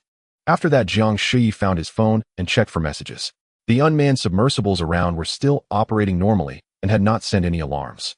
When Jiang Shuyi opened WeChat, he found dozens of unread messages. At this point, those who could still send messages were mostly people on Arc 1. Others were either dead or had their phones rendered useless. Cheng Cheng sent a message, "Where have you run off to? Zhang Mei has woken up, she's been looking for you. Don't you care about her at all? It's good that she's awake, she's very resilient and doesn't need my concern." Fei Fei messaged Jiang Ge, "Where have you been? Today teacher sure brought over 2 people, a mother and daughter, to live with us. That little girl is adorable. Are they your friends? Jiang Ge, where are you? Why haven't you come back for several days? Oh my god, it's been several days." Jiang Shuyi suddenly realized he had forgotten about the outside world. What was happening on Arc 1? And what about Arc 2? What kind of stories were those oddballs creating? One must be diligent from start to finish. Although the happiness and sweetness before him were beyond mortal imagination, soaking in the nectar all day would surely dissolve a person. Jiang Shuyi hurriedly found some clothes to wear and returned to the large bed. At that moment, Jenny lay on the spacious and comfortable bed, her flawless body naturally stretching like a masterpiece from the European Middle Ages. "Jenny, my dear," Jiang Shuyi gently called out. Jenny opened her sleepy eyes, revealing her azure gaze. "Honey, what's wrong? I need to go out for a bit. Can you stay here by yourself?" "Sure, I'll listen to you." "What? You're going outside?" Jenny suddenly became excited. "Oh my god. I had completely forgotten there's a whole world outside. I thought this was the entire universe. Darling, can I go with you?" Indeed, after being cooped up in a confined space for so long, they should not let themselves become claustrophobic. The two had been too busy analyzing each other's bodies to pay attention to the environment. It was indeed time to go out for a stroll. "All right, my dear, you get dressed first, and I'll wait for you." Jiang Shuyi first went to the elevator to check the equipment.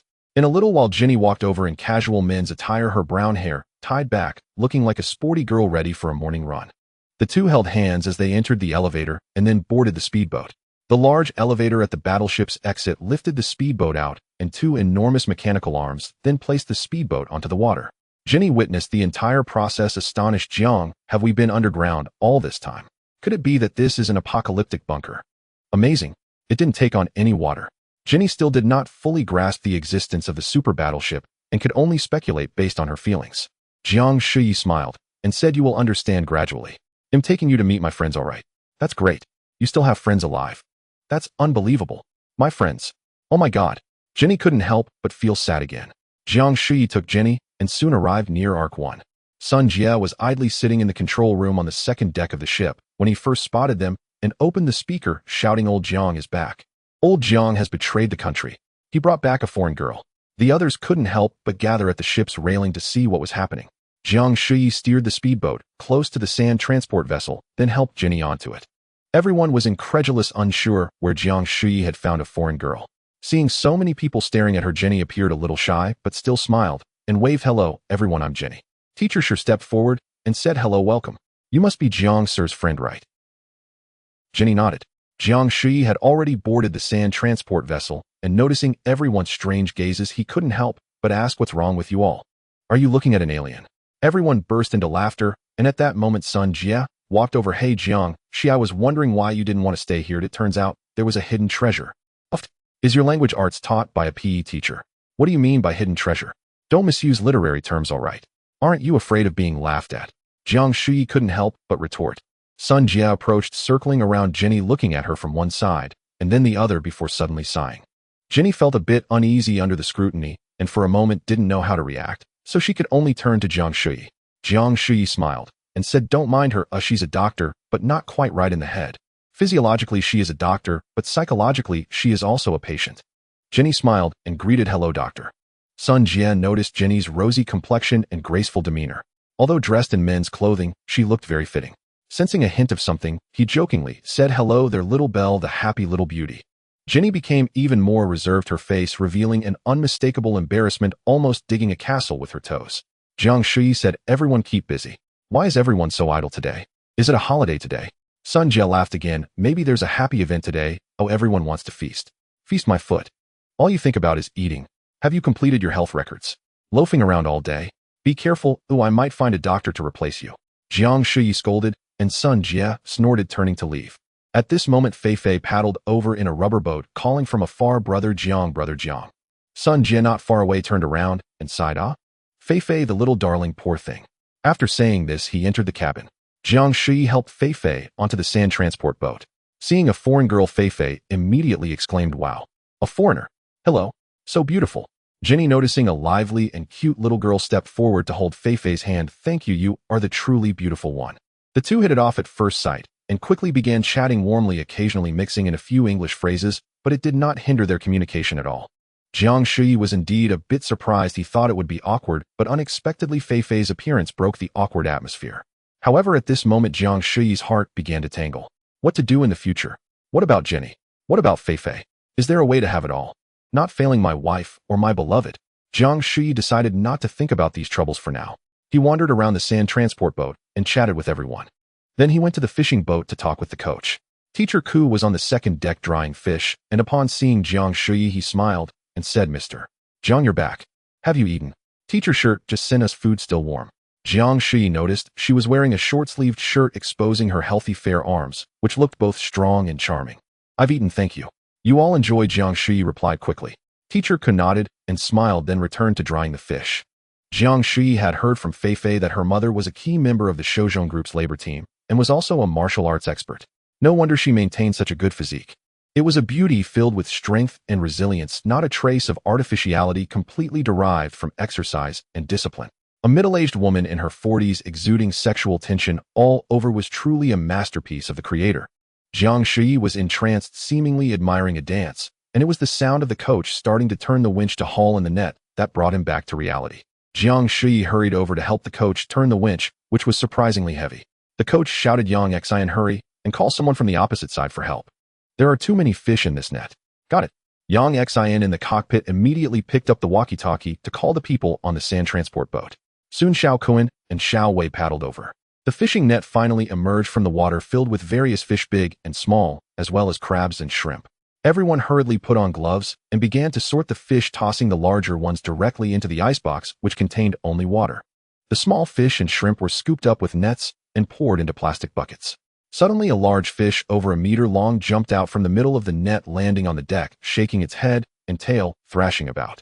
Everyone gasped, and the coach quickly grabbed a fishing spear and with a whoosh struck the large fish's head perfectly. The big fish struggled for a moment before slowly going still. The coach shouted, Teacher Ku, where's the knife? We can eat sashimi today. Everyone cheered happily, and Teacher Ku, quick on her feet, immediately came over holding a sharp knife and a large plate. With a swift motion, Teacher Ku killed the large salmon and began to slice it. Jiang Shuyi couldn't help but exclaim, Teacher Ku, you can make sashimi too. Teacher Ku smiled faintly, I just learned it yesterday from the coach. The coach, while collecting the fishing net, said this kind of fish is quite rare. Usually, it can only be found near the Arctic Circle. I didn't expect it to swim this way now. Jiang Shuyi nodded. This indicates that the ice sheets in the Arctic must have completely melted. I estimate the temperature there is similar to here now. This haul contains several hundred pounds of fish. After the coach and others finished selecting the big fish, there were still plenty of small fish and shrimp left. At this moment, Chung Chung and Nana also came over, each carrying a bucket, and began to pick the large shrimp. Although these shrimp were much smaller compared to the big fish, they were far superior to the shrimp usually sold in the seafood market. Chung Chung smiled and said, Mr. Jiang, you're hosting a feast tonight, right? Let's add another dish, boiled large shrimp. Jiang Shuyi couldn't help but laugh and cry, your mouth is really sharp. Before long, a little girl ran onto the deck, and immediately a woman shouted, Nana, come back, it's too dangerous. The speaker was Zhang Mei, who stepped out of the cabin looking somewhat pale and clearly still weak. Upon seeing Jiang Shuyi, she smiled and nodded from afar. Jiang Shuyi knew she was thanking him, so he smiled back. The little girl returned to her mother's side, and Zhang Mei went back into the cabin. After Cheng Cheng and the others finished picking the large shrimp, Jiang Shuyi returned to the big boat with them. Sun Jie shouted from afar, "I heard there's salmon to eat today, is that true? Your ears are really sharp. You can hear that from so far away." Jiang Shuyi retorted, "I heard it on the walkie-talkie. Teacher Ku just told us where the sashimi is. Is there wasabi?" Sun Jie seemed unable to wait any longer. Jiang Shuyi went back to the speedboat, took out a few tubes of wasabi paste, and handed them to Sun Jie. "Are you trying to kill me with wasabi? Just let me eat wasabi. Where's the sashimi? Killing you would just remove a nuisance. Consider it a service to the people." "Umph. Don't be sharp-tongued, Jiang Shi. I know you can't bear to part with me." Sun Jie grinned mischievously. "Can't bear to part with you. They'll just find another doctor and kick you off to feed the turtles." Jiang Shuyi made a fierce face. "All right, you two, stop bickering. Why do you all act like children?" Teacher Shi came out holding a basin and started washing the large shrimp with Nana and the others. Jiang Shuyi took another round on the sand transport boat and saw Xiao Gu and Zhang Meng weeding and loosening the soil in the iron trough. The little seedlings inside had actually grown over an inch tall. The wonders of nature, little seedlings pushing through the soil. This was the first batch of tiny lives in this new world. Jiang Shuyi leaned over the edge of the iron trough, watching them work. Xiao Gu was diligently weeding with a small hoe, completely focused and meticulous. Zhang Meng was using a small shovel to loosen the soil for the seedlings. She looked up and saw Jiang Shuyi, a fleeting smile crossing her face before she continued her task. Since boarding the sand transport boat, Zhang Meng hadn't spoken a word to Jiang Shuyi. Jiang Shuyi knew that the knot in her heart could never be untied. Although she had no reason to hate Jiang Shuyi, she could never easily forget the fact that Jiang Shuyi did not save her parents. What was meant to come would eventually arrive, and what was meant to leave could not be retained. Let it be. Jiang Shuyi no longer wanted to dwell on this matter. At that moment, laughter came from another iron trough. Jiang Shuyi walked over to take a look and found Fei Fei and Jinny transplanting the seedlings. For some reason, the seedlings in the trough near the cabin were particularly lush, while those near the bow were sparse. Fei Fei and Jinny were carefully transplanting each seedling along with its roots and soil. They squatted together with Jinny planting the seedlings and Fei Fei watering them, working in perfect harmony. When Fei Fei saw Jiang Shuyi, she called out, "Brother Jiang," and Jinny also looked up and smiled at him. Jiang Shuyi began to appreciate the two girls planting vegetables. After they finished a tray of seedlings, Jinny passed the iron tray to Zhang Meng, who then dug up a batch of new seedlings for her, and Jinny and Fei Fei continued their transplanting. Seeing the scene before him, Jiang Shuyi felt a deep sense of contentment. Could this be what ancient scholars referred to as the joys of rural life? Peeping at little girls again. "You perverted creep." Sun Jie had quietly approached without Jiang Shuyi noticing, startling him. "You're the pervert. In broad daylight under the clear sky, who says I am peeping? Besides, what's wrong with watching them plant vegetables?" Jiang Shuyi was quite indignant. Sun Jie smirked mysteriously. "Over here it's a riot of mountain flowers, a beautiful scene, yet you don't care about the two wives and kids back on that boat. What are you talking about, you idiot? Don't say such nonsense. What do you mean by two wives and kids? It's fine if you say that about me, but don't drag unrelated people into it." "Oh, Jiang Shi, are you getting anxious? I forgot you have a new flame, exotic charm, reveling every night, already forgotten your old loves." Sun Jie wore a smug smile, as if she had uncovered some grand secret. Jiang Shuyi shot her a fierce glare, wanting to scold her. At that moment, Teacher Shi called out, "Let's eat early tonight to celebrate the addition of a few new members." Everyone cheered, and then Teacher Shi directed everyone to set up the banquet at the bow of the sand transport boat, using several folding beds as dining tables and arranging a circle of folding chairs. Cheng Cheng and the others began to serve the dishes. Tonight's main course included steamed base-boiled shrimp, grilled crab, and sashimi. Additionally, Teacher Shi made 2 side dishes with the last bit of potatoes and cabbage. This meal was truly a feast for the senses, with both meat and vegetables nutritious and delicious. Jiang Shuyi returned to the speedboat and brought back a case of Bordeaux wine, followed by a case of white wine. Everyone gathered at the bow, and Teacher Ku and the coach also joined them. Jiang Shuyi opened 2 bottles of wine, pouring red wine for the men and white wine for the women, only to find there were no goblets. Feeling lazy to print goblets, Jiang Shuyi simply poured the wine into bowls. Everyone picked up their bowls and stared at Jiang Shuyi in unison, making him feel somewhat surprised, as if they were at a company team-building event. So Jiang Shuyi looked at Teacher Shi. "Teacher Shi, would you like to say a few words for us?" Teacher Shi waved his hand. "You go ahead, Jiang Sir." Jiang Shuyi found himself at a loss. In previous occasions like this, he had never been the first to give a toast, and for a moment he was at a loss for words. Jiang Shuyi scanned the crowd. "How about one of you say a few words?" Sun Jia laughed. We're all sitting, and you are the only one standing, so of course it's your turn. Jiang Shuyi simply raised his bowl. All right, I'll say a couple of words. Come everyone, drink. He finished a large bowl of wine in one go. Everyone was somewhat surprised, not expecting his toast to be so straightforward and simple. The ladies raised their bowls, sipping the white wine delicately, while Xiao Wei, Yang Xian, and the coach finished their drinks. Xiao Kuan downed more than half his bowl before putting it down, clearly not fond of the wine's taste. After finishing his drink, Jiang Shuyi grabbed a large shrimp and sat down to eat. Sun Jia teased, "Oh my Jiangzong, why are you so eager today? Don't you have anything to announce?" Jiang Shuyi stood up again. All right, I announced that everyone can start eating. He then sat down again to continue eating, causing everyone to burst into laughter and dig in. Before long, everyone was no longer reserved, eating and drinking freely, while the coach and Yang Xian had already started playing games. Jiang Shuyi and Xiao Wei poured drinks for everyone.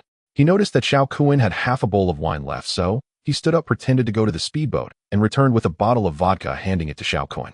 Xiao Kuan was overjoyed. Now this is what I call liquor. After that, Xiao Kuan hugged the bottle, drinking vodka alone. In no time, everyone was already tipsy, engaging in lively conversations, as if the end of the world was far away, and they were just a group of friends enjoying a day at sea. After eating his fill, Jiang Shuyi stood at the railing with a bottle of wine, watching the sunset, the sky stained with crimson hues. Jenny approached with her bowl of wine, lightly clinked it against Jiang Shuyi's bottle, and then drank it all. At that moment, Jenny's face was flushed, resembling a blooming rose. Jiang, your friends are really interesting. I like them. Jiang Shuyi smiled in response. Now they are your friends too. Jenny quickly asked in a low voice, can we stay here? Your refuge is quite spacious, but it feels somewhat. A bit. Jenny struggled to find the right words. Jiang Shuyi understood what she meant and softly replied, if you want to stay here, of course you can, but I might not be here often. Why? Why not? Jenny asked, her expression full of confusion. Jiang Shuyi continued, I still have some work to do that I can only do alone. Jenny's eyes flickered, her heart beginning to waver. Jiang Shuyi smiled again. It's fine if you stay here. I will come often. Jenny nodded. Okay, they'll wait for you. The two returned to their seats, and the group continued to toast and drink until the sky was completely dark before gradually dispersing. Finally, Teacher Sure lifted a portable outdoor lamp and said, everyone go back and rest. Who drank too much? Support each other. We'll clean the tables tomorrow morning. Xiao Kuan was already lying on the deck fast asleep, while Xiao Wei and the two girls managed to carry him into the cabin. The coach and Yang Xian were already swaying, leaning on each other, still chatting about drinks. Teacher Ku and Zhang Mei supported the coach and Yang Xian on either side, afraid that both would fall into the water. Jiang Shuyi helped them onto the speedboat one by one, first taking them back to the fishing boat before returning to fetch Fei Fei and Jenny. That night, Jenny stayed in the dormitory on the first floor of the fishing boat with Fei Fei and the others. After arranging everyone, Jiang Shuyi boarded the speedboat, took a moment to catch his breath, and prepared to leave. At that moment, Jenny suddenly ran over, hugged Jiang Shuyi, and gave him a passionate long kiss. Jiang Shuyi was slightly taken aback, unsure if anyone had seen it. But then he thought, even if someone saw it, so what? He truly didn't understand what he was afraid of. Jiang Shuyi wondered if Jenny had changed her mind again, perhaps feeling that the fishing boat was too cramped.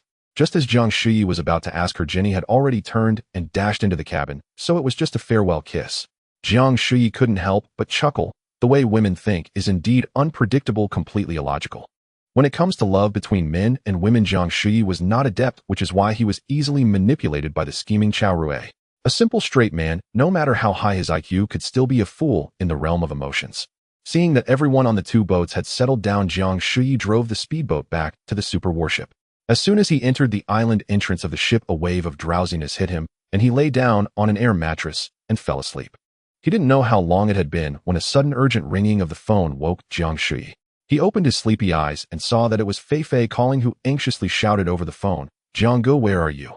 Hurry back. The coach is injured.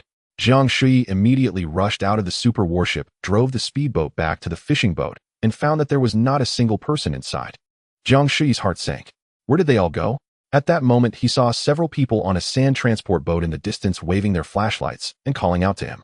Jiang Shuyi quickly steered the speedboat to the side of the sand transport boat, and he saw Xiao Kuan standing on the second deck of the cabin, holding a flashlight in his left hand and a gun in his right, nervously scanning the surroundings. Fei Fei ran over, crying with tears. Jiang Gu, just now, there were a few robbers. It was terrifying. They all had knives. The coach is injured. Jiang Shuyi comforted Fei Fei by patting her shoulder. Don't panic, take your time, and tell me, where is the coach? Zhang Mei beside them said softly, he's in the infirmary, Dr. Sun is treating him. Jiang Shuyi noticed Zhang Mei sitting calmly by the iron trough, gazing into the distant night. She had her left arm around her daughter and was gripping a fruit knife in her right hand, the blade still dripping with blood, and asked, "Jiang Mei, are you also injured?" Jiang Mei shook her head, her expression still calm. Jiang Shuyi asked Fei what had happened while walking into the infirmary, where a group of people were shining flashlights on the sickbed. Sun Jia was treating the coach's wounds while Xiao Gu and Zhang Meng helped nearby. The coach's eyes were tightly closed and his brows were furrowed, clearly in great pain. Jenny was also inside, holding a flashlight in each hand. As soon as she saw Jiang Shuyi, she rushed over and hugged him, saying, "Jiang, you finally came back." Tears streamed down her face. Jiang Shuyi gently patted Jenny's back and wiped her tears, reassuring her, "It's okay, I'm here, it's all right." Jenny nodded and returned to assist Sun Jia with the lighting. Jiang Shuyi stepped out of the cabin, listening to Fei's intermittent recounting, and finally understood the sequence of events. It turned out that about half an hour ago, around 2 o'clock in the morning, 4 robbers had sneaked onto the fishing boat. They first went to the second floor, intending to take control of the cockpit and drive the fishing boat away. Fortunately, one of the robbers accidentally kicked the tip of a fish spear, letting out a scream that woke the coach and Yang Xian. The two rushed out with a wrench and a hammer to confront the robbers. The coach knocked the knife out of one robber's hand with the wrench and kicked him down. Unfortunately, another robber rushed up and stabbed the coach in the left rib. The coach dropped the wrench, grabbed the robber's hand, and tried to take the knife away. The two wrestled together and fell at the same time. Although Yang Xian had a hammer, he was facing 2 knife-wielding thugs and dared not strike rashly, only shouting for help. The other 2 thugs pinned the coach down, and seeing the situation was critical, Teacher Ku rushed up to the second deck, grabbed one robber by the back of his collar, and threw him down a level with a suplex. Teacher Ku turned around and landed an elbow strike on the temple of another robber, knocking him out immediately.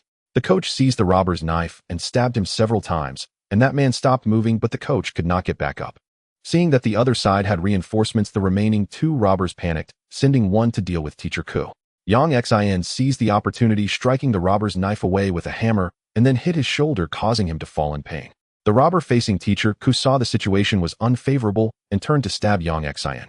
Teacher Ku seized the moment, took a step forward, and executed a swift kick that sent the robber into the water.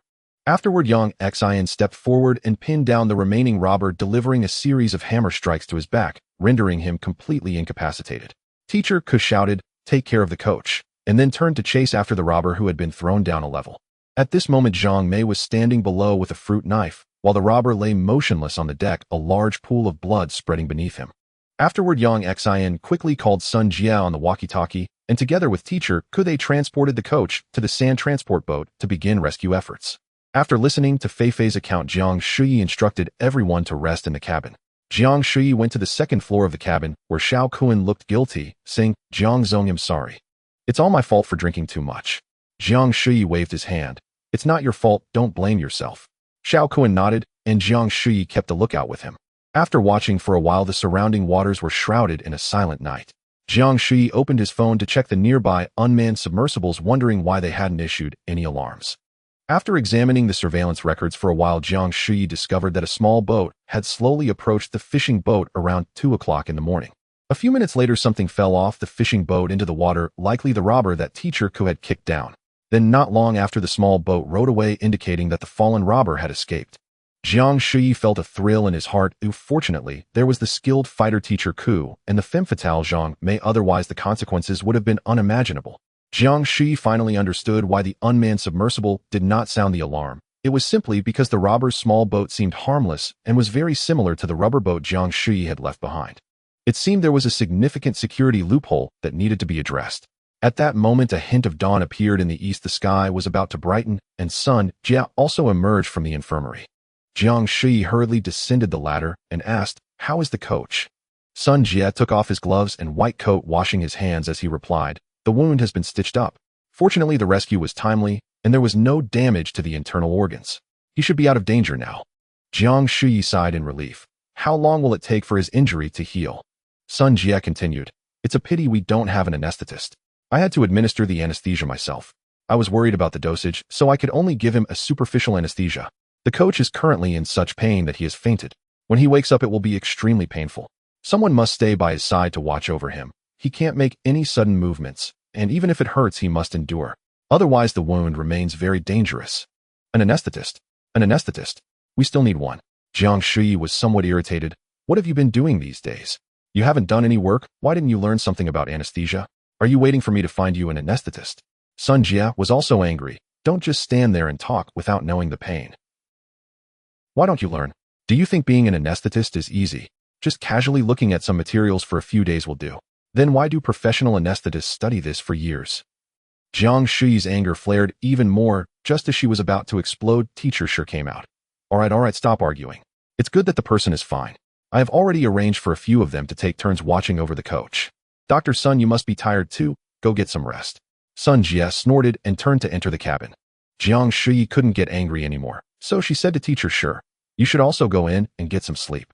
Xiao Kuan and I will stay outside. There shouldn't be any danger. Teacher Sure agreed and led a few girls into the cabin. Yang Xian and Xiao Wei also came out with Teacher Ku following behind. Jiang Shuyi then said, thanks to you and Teacher Ku this time, otherwise I really can't imagine what would have happened.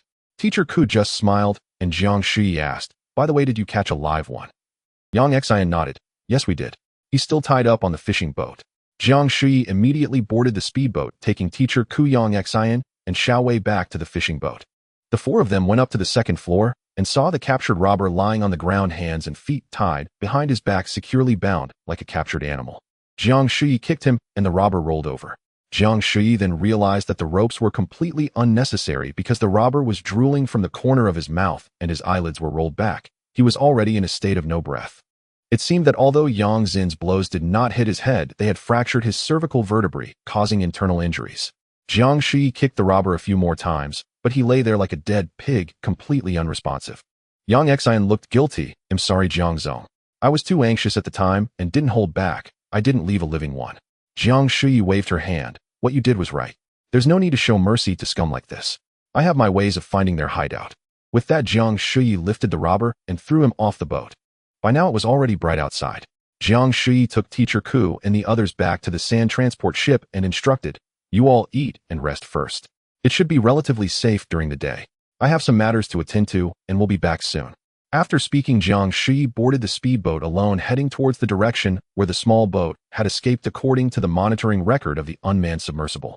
Before long, Jiang Shuyi discovered the small boat, which was currently docked near a hillside on Xishan, and that hillside had now turned into a small island. Jiang Shuyi put on a bulletproof vest, donned a bulletproof helmet, printed out a military rifle, and packed 5 magazines filled with bullets.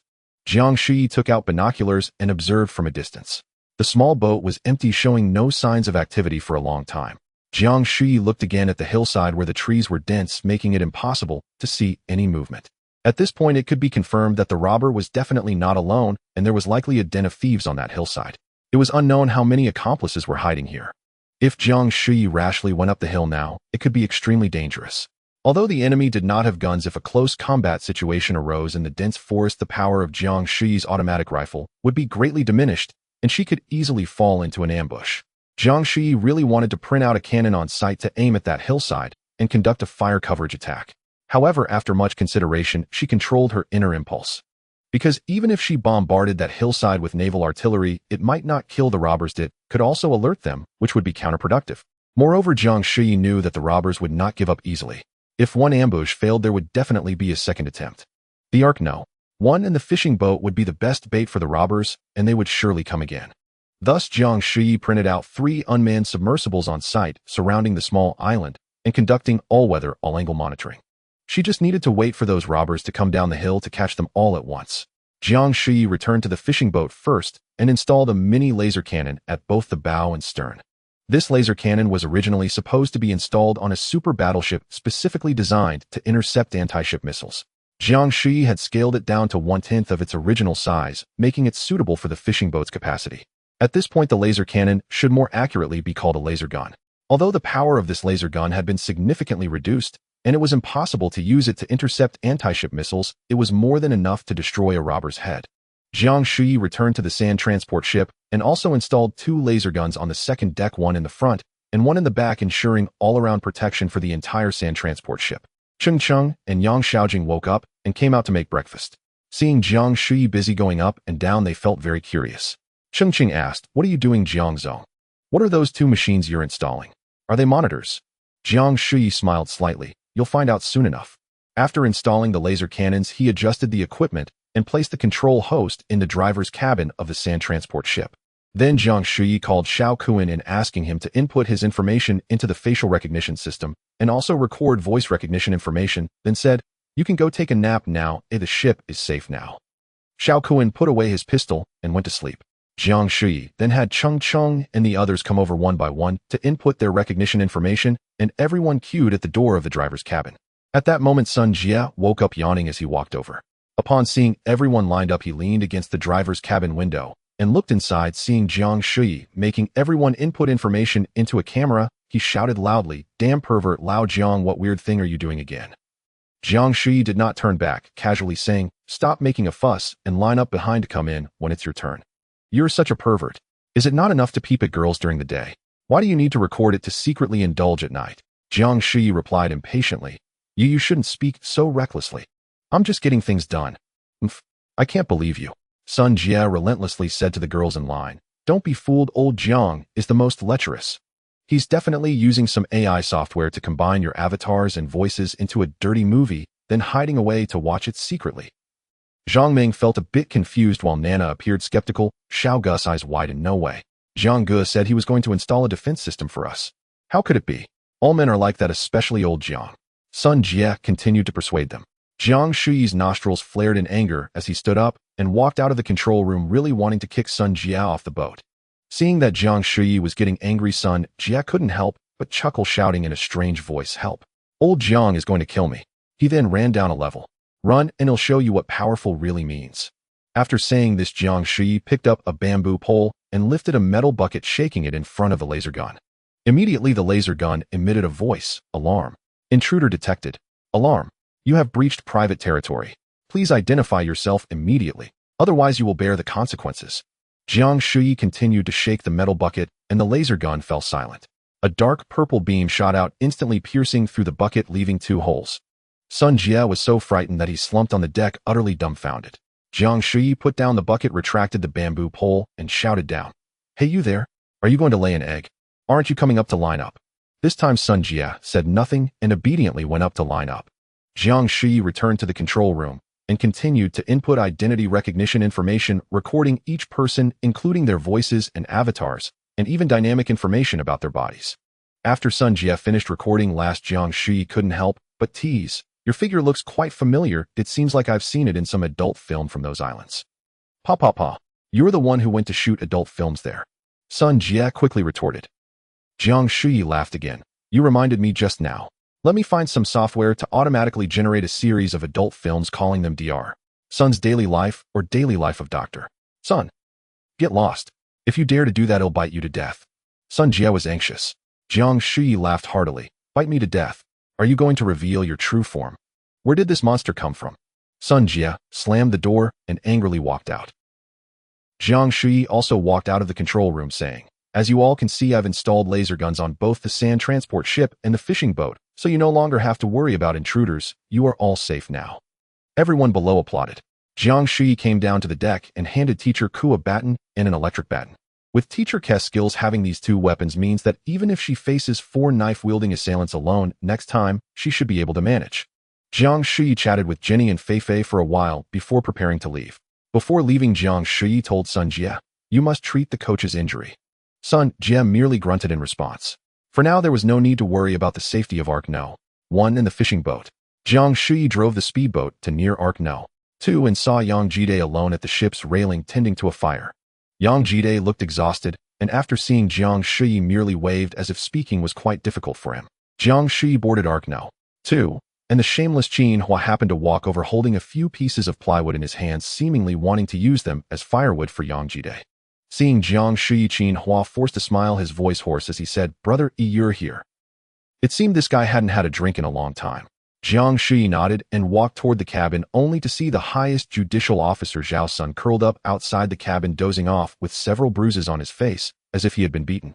Jiang Shuyi glanced around the storage and kitchen, only to find that the rice, flour, and vegetables had all disappeared. The faucet had no water, and there were no other people in sight. Just as Jiang Shuyi was about to ask, a woman came out from the 2nd floor of the cabin calling out, "Hey Yang, is your water ready?" Yang Jide glanced back at her, but did not respond, continuing with the fire. The plywood that Qin Hua had brought over was not catching fire, it was only producing dense smoke. Just then the stove was upwind, and the thick smoke blew into the cabin. Jiang Shuyi quickly covered his mouth and nose and rushed to the front of the boat. The people on the second floor of the cabin also coughed as they rushed down, several women scolding, "Damn it, you stupid idiot, trying to suffocate me. What bad luck. Where did this stupid donkey come from? Are you cooking or setting a fire?" After the group of men and women reached the front of the boat, they finally noticed Jiang Shuyi standing there. The lewd man Dainyu immediately smiled and said, "Oh, Manager Jiang has arrived. Please forgive our lack of proper welcome." The cunning Xiaoqi also said cheekily, "Why didn't you greet us when you came over? We could have prepared to welcome you." Jiang Shuyi counted the heads, 3 men and 6 women, all present. There were 3 men below and 3 men and 6 women above. It was unclear what had happened. Jiang Shuyi asked, "How have you all been these past few days?" Everyone looked at each other and finally Dainyu spoke up. "Manager Jiang, to be honest, the conditions are a bit harsh and everyone's opinions are not very unified, so we are indeed facing some difficulties." Jiang Shuyi knew very well that their difficulties were beyond mere inconvenience. They were practically at the end of their rope. The fresh water was gone, the kerosene was gone, and they had neither dug up soil to plant vegetables nor gathered enough fuel. Now they could only burn plywood and similar materials, clearly unable to hold on much longer. At this moment, Yang Jidai's stove finally stopped emitting thick smoke, and the women cursed as they headed back to the second floor of the cabin. One of the women complained, "What a terrible place this is. If I had known it would be like this, I might as well have stayed on Wang Shiqiang's yacht. At least there was a big, comfortable bed." Jiang Shuyi immediately got angry and shouted, "Everyone stop right there." The women froze in shock, staring blankly at Jiang Shuyi. Jiang Shuyi shouted again, "You 6 women, if any of you want to go back, speak up now, and I will send you back immediately. Oh, I will never look for you again." All 6 women lowered their heads, and the woman who had complained earlier fell silent.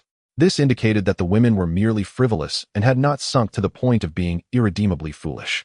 Jiang Shuyi sternly addressed the women, saying, "From now on, if any of you utter such words again, you will be asked to leave this ship immediately. Go wherever you please." The women lowered their heads and quietly ascended to the second deck of the ship. Jiang Shuyi chatted a bit longer with Dainyu and Xiaoqi, while Wei Chao, the foolish pig, stood by silently.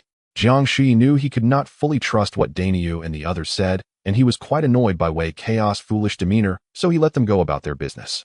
Jiang Shuyi approached the stove by the ship's railing, wanting to hear what Yang Jidai had to say. Yang Jidai, feeling flustered, stood up and kept nodding at Jiang Shuyi, but could not utter a word. Jiang Shuyi was puzzled. "What's wrong with you? Is your throat okay?" Next to them, Qin Hua spoke in a hoarse voice. "Ada is too thirsty. He hasn't had water for a long time." His voice was as unpleasant as a hiss produced by rubbing sandpaper on the bottom of a pot. Jiang Shuyi took out a small bottle of mineral water and handed it to Yang Jidai. Yang Jidai nodded gratefully and took a small sip of water, instantly showing a look of contentment. He then took a large gulp of water, involuntarily closing his eyes and gently shaking his head, as if every cell in his body was experiencing indescribable comfort. Qin Hua kept staring at the small remaining half bottle of water in Yang Jidai's hand, swallowing hard, clearly extremely thirsty himself. Jiang Shuyi pretended not to notice and asked Yang Jidai, "How do you feel now?" Yang Jidai finally regained his senses and cleared his throat. "Thank you, Jiang Zong. Thank you so much." Jiang Shuyi waved his hand, signaling him not to be polite, and immediately got to the point. Yang Jidai began to describe. "After you left, Sengu initially wanted to take charge, but everyone was a bit dissatisfied with him. At first, Sengu directly resided in the storage room, controlling all the supplies on the ship. Anyone who wanted something had to go to him for it. Goodness, this highest-ranking official really knew how to grasp the key point. He understood that controlling the supplies was crucial, and as long as he held that power, others would have to listen to him." Yang Jidai took another sip of water and continued. Later, 2 women also moved into the storage room to live with Sengu. Was this the beginning of misusing power for personal gain? Or did those women come to attach themselves voluntarily? However, Dainyu, Xiaoqi, and Wei Chao were not satisfied. They clashed with Sengu the day before yesterday and injured him. Afterward, Dainyu and Xiaoqi grabbed the rice sacks and occupied a cabin on the second deck. Wei Chao seized the flour sacks and took over another cabin. "There is no fresh water on the ship, so I can only distill seawater to make some fresh water to trade with them for rice and flour," Yang Jidai said with a troubled expression, seemingly struggling to continue. Jiang Shuyi asked, "What about those women? What have they been doing?" Yang Jidai glanced at Qin Hua, who lowered his head and continued. "Initially, 2 women lived in the storage room with Sengu, and Qin Hua was also there helping him. Later they—" Yang Jidai hesitated. Jiang Shuyi grew impatient. "Just say it, don't beat around the bush." Yang Jidai then continued. "Now there are 3 women with Dainyu and Xiaoqi, while 3 others are with Wei Chao. That's how it is." Isn't it the case that the 3 men on the second deck have 6 women, while the 3 men below are left with nothing? Surely many melodramatic events must have occurred in between. Weren't there initially 2 women with Zhao Sun and Qin Hua? Jiang Shuyi pressed on. Qin Hua finally couldn't hold back. Damn it. Those 2 filthy bitches. They later went off with that Wei guy? Damn him. Jiang Shuyi roughly understood the situation. No wonder that foolish pig Wei Chao had 3 women. In other words, that highest-ranking official had pretended to issue orders and seized power, beginning to act tyrannically. However, he had neither the credibility nor the capability, and within 2 days he was overthrown in a coup by those beneath him, losing everything in an instant. Power supplies and women, all turned to dust. And this extremely shameless Qin Hua must have been a fair-weather friend, initially fawning over Zhao Sun, and when Zhao Sun fell from grace, he became a stray dog. Jiang Shuyi found these people laughable. Even in the apocalypse, they still prioritized power struggles. Now that Dainyu and Wei Chao controlled the rice and flour, how long could they eat? Once that little food was consumed, what would they do next? Jiang Shuyi then asked Dainyu, "You said you guys have some disagreements. Oh, what's going on?" Yang Jide replied, "Well, initially, everyone held a meeting to discuss what to do next. Some said they wanted to head west and go up the mountain. Others said they wanted to go south to Tibet. Still others wanted to go east to Mount Fuji. Were there really people wanting to go to the islands? What a peculiar mindset." Yang Jide continued. Then Sun Ge said everyone should settle down first and complete fishing and planting tasks before setting off. As a result, some insisted on digging soil first, while others said they should chop firewood first, and some suggested catching more fish. Jiang Shuyi couldn't help but ask, "Right, what about the fish you caught? Why haven't I seen a single one?" Yang Jide shook his head and sighed. "None of us know how to cast nets or retrieve them. We've tried several times and failed to catch any fish." Qin Hua suddenly exclaimed angrily, "That's not right, Ego. That bitch. The one from Zhejiang, she knows how to fish. She cast her net twice and caught quite a few fish.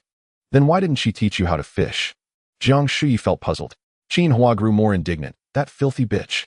When everyone called her to fish, she pretended to feel unwell, complaining of headaches or stomachaches, and eventually pretended not to know how to fish anymore. I secretly overheard her telling another bitch that after working so hard for so many years, she just wanted to avoid these dirty and tiring jobs. How could she possibly go fishing? Indeed, a truly shameless woman. Even when on the brink of starvation, she still wants to put on airs." After listening to their accounts, Jiang Shuyi fell into deep thought. Are these people worth saving? Are they redeemable?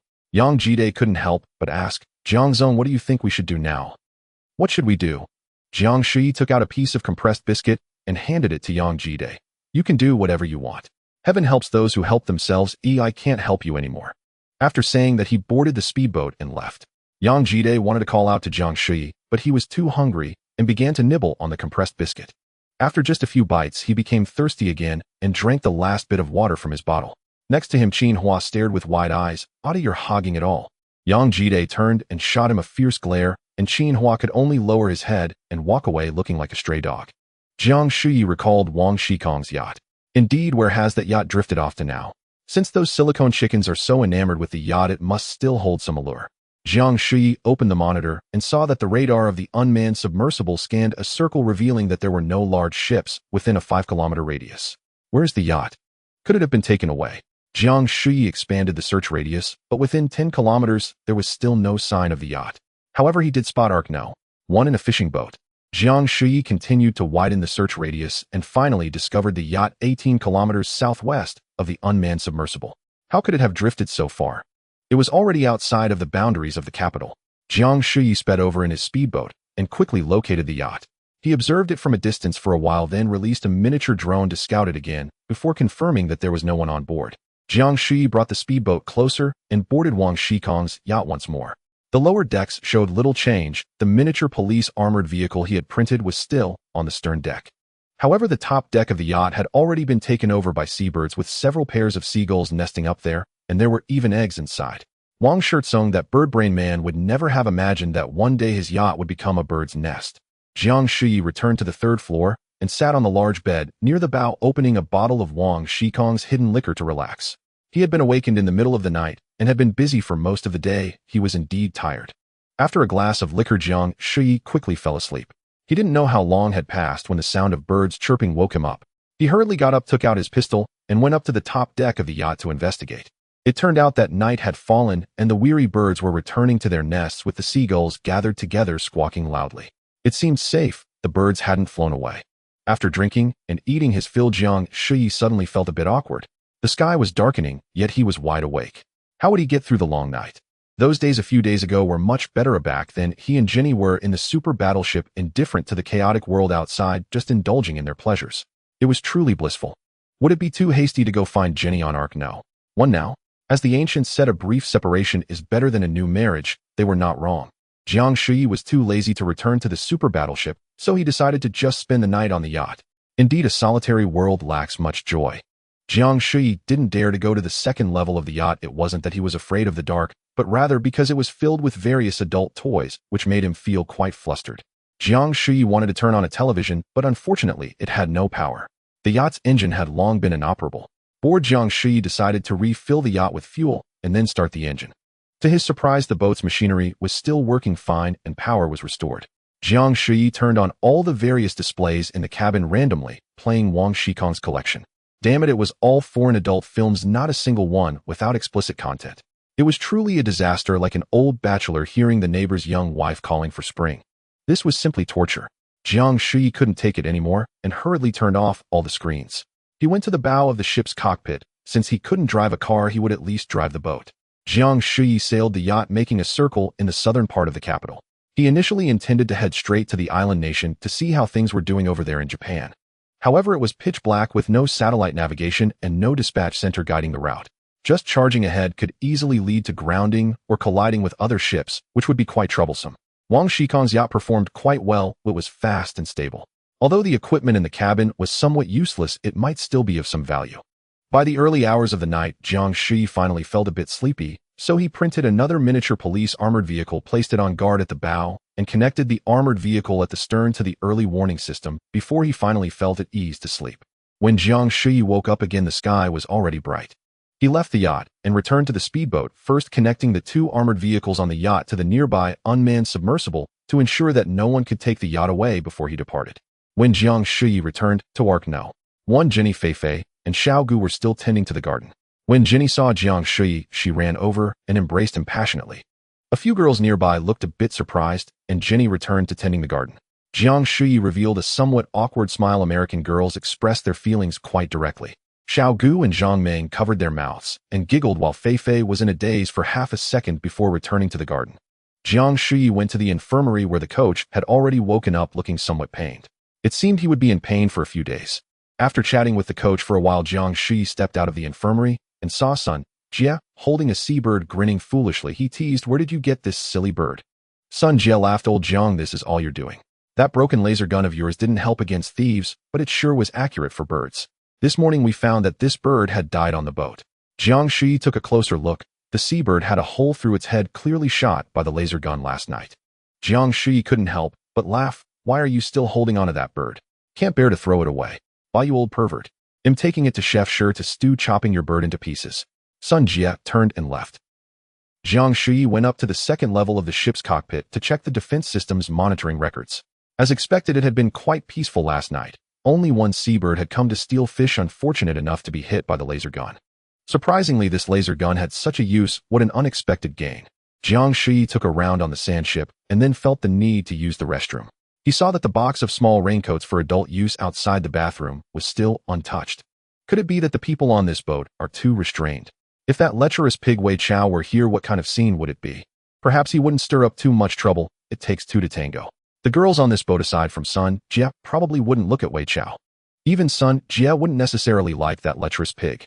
Jiang Shuyi knew that the boyfriends Sun Jie had previously dated were mostly in their early 20s, good-looking and well-built. Her standards were quite high. Jiang Shuyi entered the restroom, finished his business, and was pulling up his pants when the door of the restroom made a sound. "All right, I'm almost done." As Jiang Shuyi finished putting on his pants and pushed open the door, a girl suddenly rushed in and leaped into his arms. After a few minutes, Fei felt the need to use the restroom. She approached the bathroom and gently knocked on the door. Inside, Jiang Shuyi's voice responded, "Just a moment, they'll be out soon." Fei's face turned red as she turned to leave, but she hadn't gone far when Jiang Shuyi walked out of the bathroom. Fei smiled at him slightly before turning back to enter the restroom. Just as Fei pushed open the bathroom door, Jenny unexpectedly walked out from inside. Jenny's complexion was flushed with beads of sweat on her nose, and a few strands of hair had fallen over her forehead, as if she had just engaged in some vigorous exercise. Upon seeing Fei, Jenny's face reddened, even more revealing a shy smile. Fei smiled back and hugged Jenny, planting a gentle kiss on her cheek. Jiang Shuyi took a moment to calm his breath before returning to the fishing boat. Teacher Ku and Zhang Mei were cleaning the bloodstains on the deck, while Yang Xin was tidying up the second level of the deck. Zhang Mei's daughter was playing at the edge of the boat. Teacher Ku greeted Jiang Shuyi, who asked, "Do you need any help?" Teacher Ku shook his head. "No, you should go play with the little girl for a while. Keep an eye on her, don't let her fall into the water."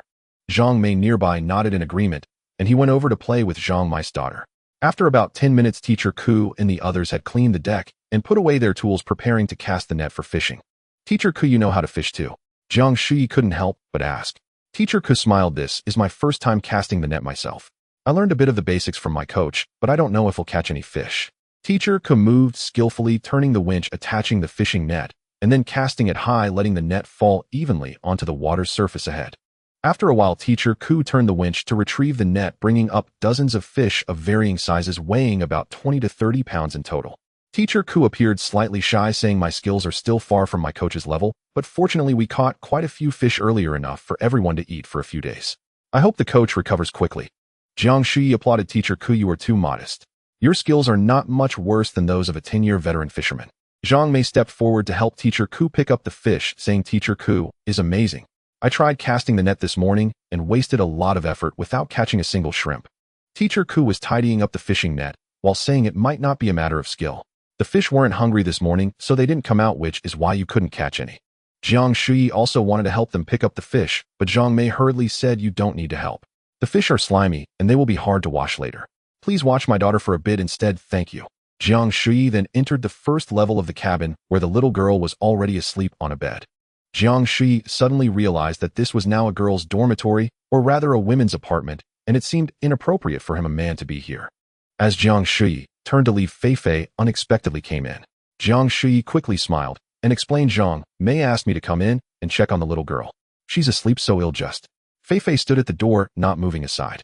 Jiang Shuyi was somewhat puzzled. "Fei, you came back for something, right? Then I'll just step out." Fei remained at the door, standing still, just watching Jiang Shuyi. Jiang Shuyi suddenly felt a bit awkward and at a loss. Fei suddenly asked, "Jiang Gu, can you tell me honestly, do you like my mom?" "What? Oh my god. Little girl, why are you asking this out of the blue? It's so unexpected. So confusing." Jiang Shuyi's mind instantly felt like it had fallen into a tangled web, utterly chaotic. How should he respond to this question? Jiang Shuyi couldn't deny that every time he saw Teacher Ku, he felt very comfortable. Her demeanor, appearance, and mannerisms all made her seem charming to him. But could that feeling be considered liking her? It might be more like a young boy's admiration for the big sister next door. His mind raced as he tried to find suitable words to express his inner thoughts. However, just in those few seconds of silence, Fei had already concluded that he was tacitly agreeing. Fei's expression suddenly became complex, like a day with both sunshine and rain, with the sun rising in the east and rain falling in the west, neither clear nor gloomy. Tears streamed down Fei's cheeks, and Jiang Shuyi panicked, completely, feeling utterly at a loss for how to explain. It seemed that no matter what he said, Fei would be heartbroken. Jiang Shuyi was at a loss. Fei suddenly said through her tears, "Jiang Gu, have you thought about how in the future I will look more and more like my mom?" "What? Little girl, your thoughts are so disjointed." Jiang Shuyi was once again taken aback.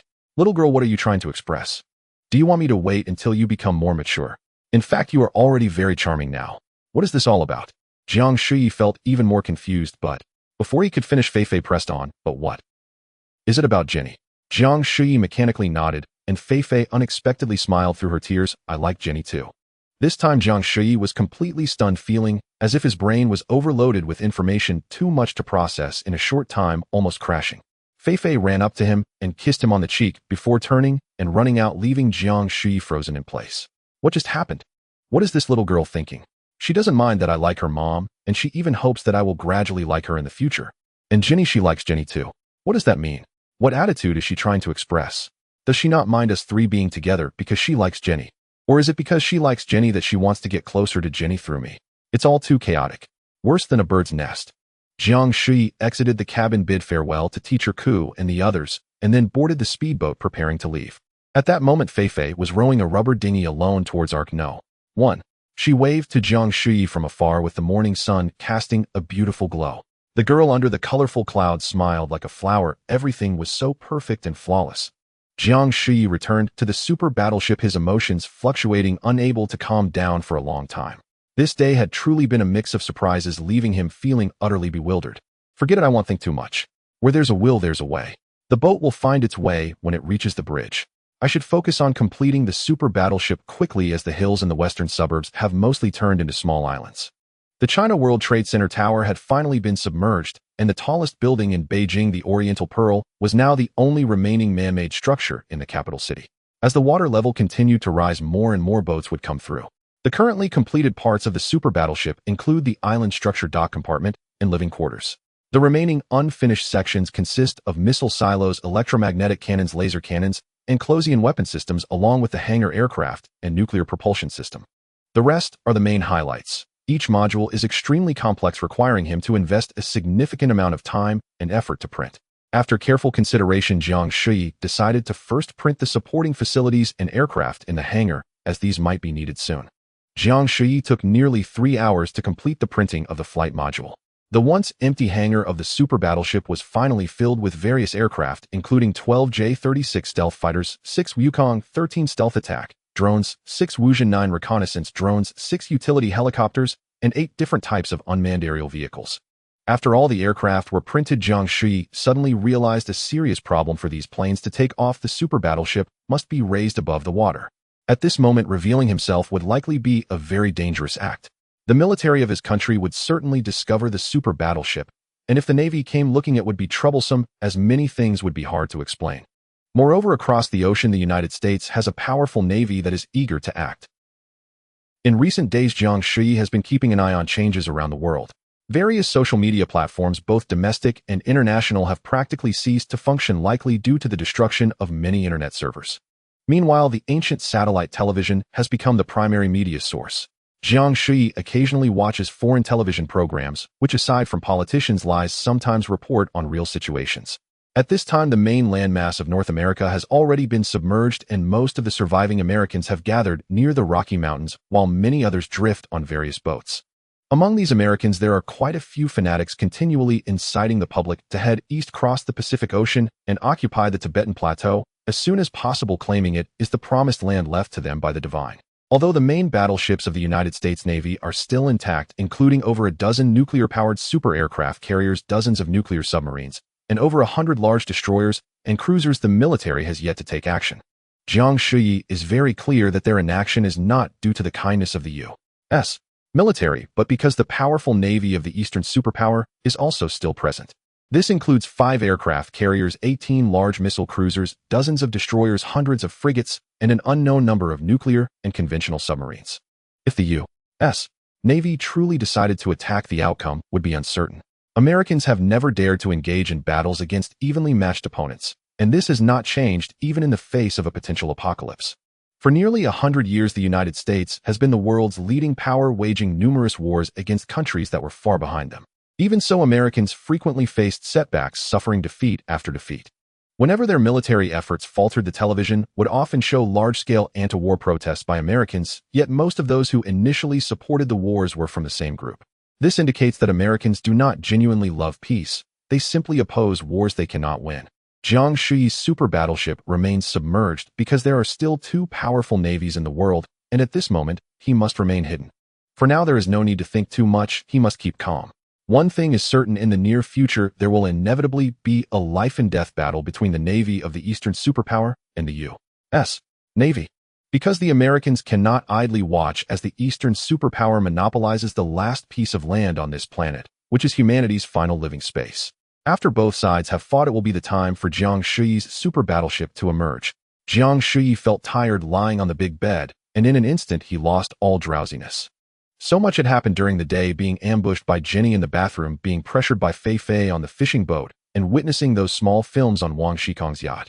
Oh no, now he couldn't sleep. What to do? Since it's already dark, let's venture outside. Jiang Shuyi surfaced the super battleship and then boarded a J-36 fighter jet, ascending to the rear deck and remotely directing the tow vehicle to position the fighter jet on the electromagnetic catapult. This super battleship originally required hundreds of crew members to operate, but at this moment Jiang Shuyi could control it completely alone. It truly is a manifestation of desire, will, and freedom, limitless in capability. Jiang Shuyi activated the electromagnetic catapult, launching the fighter jet into the sky to soar through the night. Since he couldn't drive a car or operate a boat, he might as well fly a plane. Jiang Shuyi piloted the fighter jet westward then southward, flying for several hundred kilometers along the Taiying Mountains before returning and landing on the rear deck of the super battleship. Jiang Shuyi quickly lowered the fighter jet into the hangar below the deck and maneuvered the super battleship to swiftly submerge. From surfacing to submerging it took less than an hour, so it should not be detected by satellites above. Since it was nighttime, optical observation devices would surely be ineffective. Only those infrared detection systems might spot the super battleship. However, the super battleship's surface has a special coating that minimizes infrared heat signals, making it difficult to detect. Jiang Shuyi returned to the large bed in the living quarters, feeling a bit bored as his recent adventure was not stimulating. The earth was pitch black, nothing could be seen, truly full of an apocalyptic atmosphere. It was a night of silence, a deathly silence. The past sounds of dripping water, the light footsteps of beautiful maidens, and the creaking of the thick mattress. He finally understood the pain of longing. Jiang Shuyi tossed and turned in bed, not knowing how many times he rolled back and forth, and only fell into a drowsy sleep near midnight. Suddenly, a sharp alarm bell rang. Jiang Shuyi got up to see that there was movement on the small island where the bandits were located. Information from a nearby unmanned submersible indicated that 2 small boats had left the island and were heading towards Arc 1. "All right, you little rascals, you finally came out of your hole." Jiang Shuyi immediately dialed Shao Kun's satellite phone. Shao Kun was sleeping in the cockpit of Arc 1. And after waking up, he answered the call saying, "Hello, Manager. Jiang, what's up?" "Shao Kun, get ready and tell everyone to stay inside the cabin. Set the laser guns to kill mode. A group of bandits is coming, likely 7 or 8 of them." Jiang Shuyi instructed everything properly. "All right, everyone is asleep. Do you need me to go out and take them all down?" Shao Kun pulled out a handgun and racked the slide. "You don't need to go out just yet. Turn off the lights and observe from the dark. Try testing the laser gun's power first." After hanging up the phone, Shao Kun carefully checked the pistol magazine again before turning off the lights. About half an hour later, he saw through the laser gun's monitor that 2 small boats were approaching from the west. The infrared thermal signals indicated that there were a total of 8 people on the 2 boats. Shao Kun took out his pistol and checked the military dagger at his waist. Before long, the 2 small boats stopped between Arc No. 1 and the fishing boat. It seemed that there was a disagreement among the robbers on the boat, with some wanting to rob the fishing boat first while others preferred to target the sand transport boat. After 2 or 3 minutes, the robbers finally reached a consensus and rowed towards the sand transport boat together. "Good, today I'll take care of you all at once." Shao Kun approached the window of the cockpit, and through the faint starlight, he could already see the silhouettes of those robbers. At this moment, if Shao Kun were to ambush at the ship's side, he could rush out after all the robbers boarded, and a volley of bullets would likely end the fight. Unfortunately, Jiang Shuyi instructed him to only observe in secret, so he could only watch the performance of the laser gun. One small boat first approached the side of the sand transport boat, and a robber glanced around before jumping onto the sand transport boat. Just as he stood on the sand transport boat, he suddenly fell straight down with a bang and then lay motionless. The robbers behind were immediately flustered, not knowing what had happened. Shao Kun even heard their arguing as one robber whispered, "What's going on? Why is Heizi down?" Other robbers called out softly, Heizi, what's the situation? Heizi, did you cramp your leg? Damn it, get up. Why are you playing dead at this time?" Shao Kun couldn't help but smile as he watched secretly. The dark purple light of the laser gun was not easy to detect in the night. From his high vantage point, Shao Kun caught a glimpse of the electric flash as a purple beam pierced through the robber's head. After a brief chaos among the robbers, the leader of the boat shouted, "Someone go up and see what's going on." The 3 robbers on the front boat had no choice but to push another robber forward. The second robber crept up cautiously, first glancing around for a long time before slowly climbing onto the sand transport boat. As soon as the robber stepped onto the deck of the sand transport boat and had not yet straightened up, a purple light instantly pierced through his skull from the side. The robber let out a tragic scream, covering his head with both hands, and jumped back onto the small boat, surprisingly not dead. It seems this guy's head had a large space and wasn't filled with much. The injured robber wailed, "There's a ghost. Help, there's a ghost." He actually thought he saw a ghost, and Shao Kun almost laughed out loud. The leader of the robbers on the rear boat hurriedly shouted, "Retreat." The 2 small boats quickly turned around and fled in panic. Shao Kun was anxious too. He immediately called Jiang Shuyi, "Manager Jiang, the robbers are going to run. What should I do? Should I go out and take them down?" At this moment, Jiang Shuyi inside the super battleship had also seen the entire process because the laser gun's monitor was connected to the super battleship. Jiang Shuyi said, "Don't chase them, don't expose our strength. Besides, it's so dark now, it will be hard for you to hit them with your pistol." Shao Kun slapped his thigh in frustration, only able to watch the robbers escape. Just then, someone in the second-level cabin gently knocked on the partition wall of the cockpit, knocking 3 times in total. Xiao Kuan knew this was Teacher Shi next door inquiring about the situation, so he gently knocked twice on the partition wall to let her know that everything was normal and safe outside. There was no sound from next door, and Xiao Kuan lay down to sleep. The next morning, Jiang Shuyi returned to Arc No. 1 where Xiao Kuan and Xiao Wei were studying the bodies of the robbers on the ship's side. They saw that the corpse had a hole that penetrated from the forehead to the back of the head, and no blood or brain matter was visible. This indicated that the high-energy laser beam had instantly charred the contents of the robber's head. Xiao Kuan briefly recounted last night's situation finally, saying, "Manager Jiang, it seems the laser gun has a problem. It doesn't shoot unless the robbers board the ship. Moreover, one robber clearly got shot, but still managed to escape." Jiang Shuyi nodded. It is a bit unexpected that the person who got shot didn't die. Oh, perhaps the penetration mode isn't suitable for this situation. As for the laser gun, not firing unless the robbers board the ship, that's by design to avoid harming innocent people. After studying the robbers' bodies for a while, and finding no issues, they pushed the bodies into the water. At this point, the ladies in the cabin dared to come out and go about their own tasks. Teacher Shi asked Mr. Jiang what happened last night. Are we safe here? Jiang Shuyi replied, safety should still be no problem. You can ask Xiao Kuan about last night's incident. Saying this, he turned to leave. Teacher Shi hurriedly asked, aren't you joining us for breakfast? No, I have some matters to attend to first. He must resolve this band of robbers. It's not that he fears theft, but that he fears their lingering thoughts. Although the ship is armed with laser guns, it cannot guarantee absolute safety. Only by rooting out the robbers could the fundamental problem be solved. When one lies beside the couch, how can they allow others to snore? Jiang Shuyi took a speedboat to the vicinity of the island where the robbers were located and saw several small boats docked at the shore. Jiang Shuyi began to contemplate the strategy for eliminating the bandits. There were at least 7 robbers still hidden in the woods on the mountain. If he were to go up alone with an automatic rifle to clear the map, it would surely be unfeasible. At this moment, although Jiang Shuyi had familiarized himself with the performance parameters of firearms through scanning, his practical combat experience was still 0. Previously, when playing first-person shooter games, Jiang Shuyi often ended up at the bottom of the leaderboard. To rashly enter a real battlefield armed with live ammunition was simply unwise. Even if the opponents had no guns, or perhaps even no ranged weapons, it would still be reckless. Once in a single-player shooting game, Jiang Shuyi set all opponents to knife mode, intending to easily dominate them with his automatic rifle. However, he did not expect that before he had even completed half the map, he was stabbed to death by someone with a knife. After that, Jiang Shuyi basically bid farewell to shooting games. If he could use his brain, he would try not to use a gun.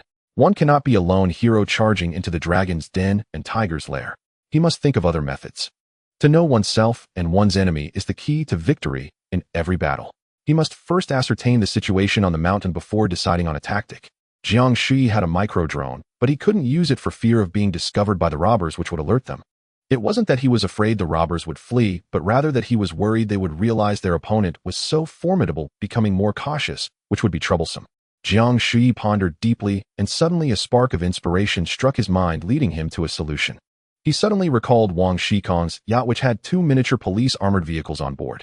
Yes, we should launch a beach landing operation, closing the gates to catch the rabbits, and see where these scoundrels run. He immediately accessed the data in his mind, and found the specifications for an amphibious landing ship. This warship measures over 130 meters in length and 16 to 17 meters in width, equipped with a 57mm rapid-fire cannon, and features a helicopter deck at the stern capable of accommodating an armed helicopter. The interior of the warship consists of a direct access dock that can carry dozens of amphibious assault vehicles. Against a few petty thieves, such overwhelming firepower is unnecessary. Jiang Shuyi simply printed a scaled model of the warship at 1/10 its size, loaded with 10 amphibious assault vehicles. As for the helicopter, he did not print an armed one. Instead, he printed 4 drones, each equipped with 8 bombs. This mini landing ship, measuring 13 meters long and less than 2 meters wide, would certainly not attract the military's attention. Its firepower was more than sufficient to deal with the petty thieves on the small island. Jiang Shuyi remotely commanded the landing ship, first deploying all the amphibious assault vehicles to block every road on the island. These amphibious assault vehicles were also scaled down by a factor of 10, measuring less than 1 meter in length and less than 1 foot in width, with their 105mm main guns reduced to 10 5mm mini cannons. With such firepower, it would be impossible to launch an effective beach assault, but it was more than capable of easily caving in the heads of the robbers. After setting up a web of traps, Jiang Shuyi dispatched the armed drones into the sky to bomb the small island. The drones, equipped with infrared detectors, quickly located the hiding places of the robbers. The drones accurately dropped their bombs, causing a series of explosions on the hillside. as if the new year had come early. The size of these bombs had not been reduced, each resembling a hand grenade, causing the robbers to flee in panic. After the first round of bombing, 4 robbers lay motionless on the ground, while 7 others were seen fleeing. Jiang Shuyi was somewhat surprised to discover there were so many people on this small island. Before long, 3 robbers escaped to the western foot of the mountain, where 2 mini-amphibious assault vehicles lay in wait. Jiang Shuyi sneered and remotely commanded the amphibious assault vehicles to open fire. After a concentrated barrage, the 3 robbers fell to the ground, their bodies mangled. Jiang Shuyi couldn't help but marvel. This was just a scaled-down version of the main gun. If it were the original 105mm cannon, it would have instantly turned these robbers to dust. Moments later, 2 more robbers came running down another path. Before they could reach the intersection, Jiang Shuyi's mini-amphibious assault vehicles smashed their heads. One of them was the one who had his head shot through by a laser gun the previous night. He would never understand which deity he had offended. Using the infrared detector of the drones, Jiang Shuyi scanned the entire mountainside again and found only 2 people running eastward down the mountain. These 2 individuals were running a bit slowly. Jiang Shuyi wasn't in a hurry, waiting for them to walk into his trap. A few minutes later, they finally reached the intersection at the foot of the eastern mountain. Through the mini-amphibious assault vehicles lying in ambush, Jiang Shuyi saw that they were 2 women. Both women were barefoot, dirty, and appeared completely lost, clearly panicking. The previous robbers had fled in 2 directions, each heading towards areas with small boats tied to the shore.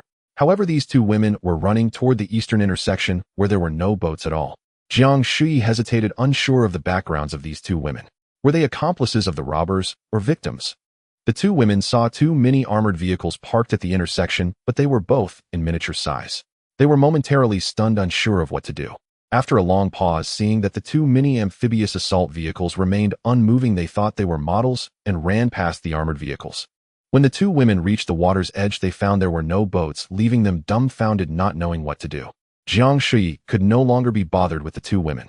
He brought the drones down to the mountainside and conducted a low-altitude search to ensure there were no survivors. He found no living robbers, but discovered many bones in the robbers' den. Although Jingxi was filled with mountains, there were no large wild animals left long ago. Where did these bones come from? The absence of any food could only indicate one thing: these beasts had long begun to consume humans. It seemed that the 2 women were not completely innocent. Having survived until now, they must have also consumed human flesh. Perhaps they were initially captured, but now they were definitely not pure. In extreme environments, people are often driven by the instinct to survive. Jiang Shuyi contemplated for a long time how to deal with the 2 women. At this moment, the 2 women were climbing up the mountain again. Ending their lives would be as easy as pie for Jiang Shuyi, but should their fate be decided by him? Jiang Shuyi could no longer be troubled by this matter. He simply recalled the mini-amphibious assault vehicles and drones and prepared to retreat. As for the 2 women, let them fend for themselves. Jiang Shuyi brought the mini-amphibious assault vehicles back into the mini-landing ship, and the 4 drones landed on the rear deck of the landing ship. He checked the drones' fuel levels and found them sufficient. Since he had some free time today, he decided to explore the map. Jiang Shuyi sent out the drones again, flying in all 4 directions. The drone flying east surveyed the urban area once more, revealing that only the rooftop of Dongfangzun remained above the water in the entire capital. It was crowded there, resembling a rotten banana infested with ants. Someone on Dongfangzun noticed the drone and began wildly waving and shouting, perhaps thinking it was equipment from a rescue team. Before long, nearly everyone on the rooftop had spotted the drone and started shouting frantically. Jiang Shuyi secretly chuckled. "Sorry, I'm just passing by, taking a look, not some angel here to save you." As his drone flew away, the people on Dongfangzun erupted into despair, with many jumping directly into the water. The drone flying south reached Zhua County, where the landscape was mostly a vast sea. The drone flying west reached Dongling Mountain, where the high mountains of Jingxi had transformed every peak into a small island, turning the Jingxi region into a new Thousand Islands lake. The drone flying north reached Haidoa Mountain, the second highest peak in the capital, with an elevation of over 2,200 meters. At the summit of Haidoa Mountain, there is a highland meadow dotted with numerous tents resembling a vast campsite. Jiang Shuyi had climbed Haidoa Mountain before, and not just once. He knew that the vegetation on Haidoa Mountain was abundant, and the humidity was sufficient, making it much easier to obtain fresh water. This is why so many people sought refuge there. As for Dongling Mountain in the west of the capital, although it is the highest peak in the city, standing at over 2,300 meters, the summit is mostly rocky with sparse vegetation and a lack of fresh water. Thus, there are not many people on Dongling Mountain, only a few scattered tents. Jiang Shuyi, through the drone's infrared detector, roughly counted and found that there were actually hundreds of thousands of survivors on the mountains in the west and north of the capital. Among these people, many likely still held on to fantasies believing that the flood would eventually recede, allowing them to return to the urban area. Perhaps some had already realized that the flood would not recede, but they found themselves unable to leave, forced to endure their suffering on the mountaintop. Jiang Shuyi also realized that there were too few people on Ark now. 1. Not to mention continuing human civilization, it would probably be insufficient to respond to emergencies. This time, they were ambushed by bandits, and fortunately the coach was only injured. Otherwise, there would be no one left to teach everyone how to fish. Most of the people on Ark No. 2 were effectively dead and could not be relied upon. It was imperative to quickly select some new recruits. If possible, they should try to find more professionals, at least one qualified anesthetist. It would be even better if they could find a few more doctors. Jiang Shuyi retracted the drone and landed it on the mini landing ship. The mini amphibious landing ship was not much larger than Jiang Shuyi's speedboat. He returned to the super battleship with the landing ship, bringing it into the dock of the super battleship. Afterward, Jiang Shuyi printed another sand transport ship configured similarly to Ark No. 1 that could be considered Ark No. 3. He piloted Ark No. 3 to the vicinity of Ark No. 1 and called for Sun Jie to bring the medical kit. Everyone was curious when they saw Jiang Shuyi coming over with another sand transport ship. Sun Jie couldn't help but ask old Jiang, "Did you rob the shipyard again? Where did you get such a big ship? Less chatter. Hurry up and bring the supplies on board." Jiang Shuyi commanded. Sun Jie, carrying the medical kit, jumped onto Ark No. 3, persistently complaining, "Which old lover do you have that needs saving again?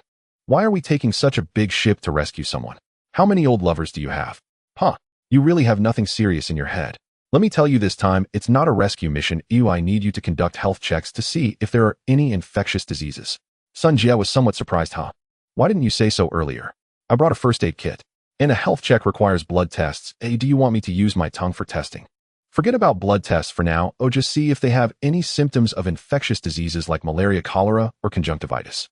Don't take anyone showing even slight symptoms." Jiang Shuyi piloted the ship to the fishing boat and called Teacher Kuan to Ark No. 3 before setting off together. Jiang Shuyi brought Ark No. 3 to Mang Mountain in the northwestern outskirts of the capital, where only one peak remained, looking poised to be submerged. Previously, when Jiang Shuyi's drone flew over here, he found that many young people resembling university students had gathered on Mang Mountain. He hoped to find some good seeds here, young and vibrant with high plasticity. As Ark No. 3 approached Mang Mountain, the crowd on the peak began to stir, with nearly everyone desperately shouting for help. Jiang Shuyi stopped Ark No. 3 about 30 meters away from the peak and shouted through a microphone, "People on the island, listen up. Form 2 lines, men on the left, women on the right, all facing me." The crowd on the peak seemed to hesitate for a moment, but no one organized themselves into queues, nor did anyone voluntarily line up. Then the crowd began to stir again, everyone shouting chaotically as they surged toward the shore, with a few people already jumping into the water to swim towards Ark No. 3. Sun Jie hurriedly said, "Damn, Jiang, what are you doing? These people are about to starve. Who will listen to your commands?" Jiang Shuyi grew angry, drew his gun, and stepped out of the cabin, firing 3 shots into the sky. The crowd on the shore gasped in surprise and then crouched down. The few people in the water immediately halted and turned back towards the shore. Finally, the shore quieted down and no one dared to shout anymore. Jiang Shuyi returned to the cockpit and once again took up the microphone. "I will say this one more time, all must obey orders. If you obey orders, then you may have a chance to be rescued. Otherwise, there is only death awaiting you." Finally, someone on the shore took the lead and shouted, "We will obey orders." Then the crowd echoed, "Obey orders. Now everyone retreat to the other side of the mountain, gather at the halfway point, men on the left, women on the right, each standing in a line." The people on the shore stood up, divided into 2 lines, and walked towards the peak. Before long, the 2 lines had crossed the peak and formed a line at the halfway point on the other side. Sun Jie laughed, "What game are you trying to play, Jiang? Why are you leading them all the way over there just so you can turn around and run?" Jiang Shuyi stepped out of the cockpit. "Stop talking nonsense, get ready to work. Make sure to select a few healthy ones to bring back 6 of each gender." Sun Jie was puzzled. "Do you think I'm Sun Wukong? How can I see from across a mountain?" Jiang Shuyi handed Sun Jie a tablet, and at that moment a small drone flew up from the back of the ship, heading towards the back of the mountain. Sun Jie then realized it was for remote health checks. The 2 rows of people behind the mountain waited for a while, without seeing anyone come over, and then they began chattering, each anxiously looking forward. At that moment, a drone flew over, first hovering in front of the women's line, observing each woman one by one. Inside the drone, a woman's voice constantly issued commands: "Lift your head. Open your mouth. Look up. Extend your arms forward. Turn your head to the right. Turn your head to the left. After a series of checks, sometimes the drone would simply move on to the next person, while at other times a man's voice from within the drone would say step forward, cross the mountain to the shore. People finally understood that those called out by the drone were the chosen ones who could board the ship and be saved. Those overlooked by the drone were presumably not selected. Thus, everyone became tense, hoping to present their best selves, fearing they would not be chosen. Meanwhile, the women who were not selected couldn't help but crouch down, hugging their heads and crying. Every time Sun Jie finished checking someone's body, Jiang Shuyi would take a closer look at that person before deciding whether to let her on the boat. Thus, after half an hour, they finally selected 6 young and healthy girls, though it was still hard to discern their looks, as they were all quite dirty. The 6 girls climbed over the hill one by one and arrived at the shore, where Teacher Ku was already waiting in a rubber boat to take them onto Arc No. 3. As each girl boarded the boat, Teacher Ku would first give her a bottle of clean water and a piece of bread. After they finished eating and drinking, he would take them to wash their faces. Finally, the 6 girls stood in a row on the boat's edge, awaiting Jiang Shuyi's inspection. On the other side of the hill, the drone began selecting men following a similar process. After selecting 5 men, Sun Jie checked another boy, found no issues with his body, and let Jiang Shuyi make the decision. Jiang Shuyi took a look and also felt the young man was fine, so she spoke through the drone, saying, "Step forward." "Wait." Sun Jie suddenly snatched the microphone from the drone. "Clean your face." The young man, who was feeling grateful and thought he was being saved, was suddenly called out again and felt quite confused. However, he had no choice but to obey the command, spitting a few times into his palms before vigorously wiping his face. Sun Jie focused on the tablet, gradually getting a clearer view of the young man's face, and suddenly yelled, "You are not suitable. Go back. Get out of here." Jiang Shuyi was taken aback and couldn't help but ask what's wrong with this young man. "Isn't he quite healthy?" Sun Jie, still fuming, replied, "No way. This guy is sick. And quite seriously sick." Jiang Shuyi was puzzled, and at that moment the young man suddenly shouted, "Who are you? Are you Sun Jie? Are you Dr. Sun?" Jiang Shuyi seemed to understand, while Sun Jie cursed again, "Get lost. Get far away." The young man seemed to be going crazy with a sorrowful face, saying, "Sister, please spare me. Everything that happened before was my fault. I beg you, let me go." Sun Jie, enraged, retorted, "Who is your sister? Scumbag. Get out of here." Jiang Shuyi finally understood this young man was one of Sun Jie's exes. Jiang Shuyi laughed silently, turned off the microphone, and said to Sun Jie, "I say, old Sun, you can't take personal revenge. This young man looks like a promising youth. You can't retaliate like this just because you've mistreated him before. Pa, pa, pa. You, old Jiang, are the one who mistreats people. You scumbags are all the same." Sun Jie retorted, blushing, "And you say I'm retaliating. Didn't you almost drive Nana to death before?" Jiang Shuyi put away her smile, as if Sun Jie's words weren't entirely fabricated. Seeing that begging Sun Jie was useless, the young man turned to Jiang Shuyi, saying to the male leader on the boat, "I don't know how to address you, but I beg you to take me in. I am truly innocent. I have never done anything wrong to anyone." Jiang Shuyi felt a bit troubled, but Sun Jie pressed on, "Old Jiang, you definitely can't let him come up. Otherwise, I will poison him to death tomorrow." At this moment, the other men in the group started shouting, "Get out of the way. They've already said you're not suitable, so stop clinging on." "Exactly, don't hold up, others move aside." "Yeah, the beautiful leader has already said you're not suitable, so stop forcing it." Jiang Shuyi had no choice but to let the young man return to the group. The young man knelt on the ground, hugging his head with a face full of despair. "Young man, don't blame me for not saving you. It's your own fault for not controlling yourself and going where you shouldn't have." The drone continued to screen and finally selected 6 men. Teacher Ko also brought these 6 men onto Arc No. 3 one by one, providing them food and water and letting them wash their faces. Once Jiang Shuyi ensured everyone was aboard, she set Arc No. 3 on autopilot and only retracted the drone after they were over 100 meters away from Mang Mountain. The remaining people on the other side of the hill realized the drone had flown away and panicked, rushing over to find that the big boat had already gone far away, each of them crying out in despair. Jiang Shuyi set Arc No. 3 to autopilot mode and then went to the side of the boat.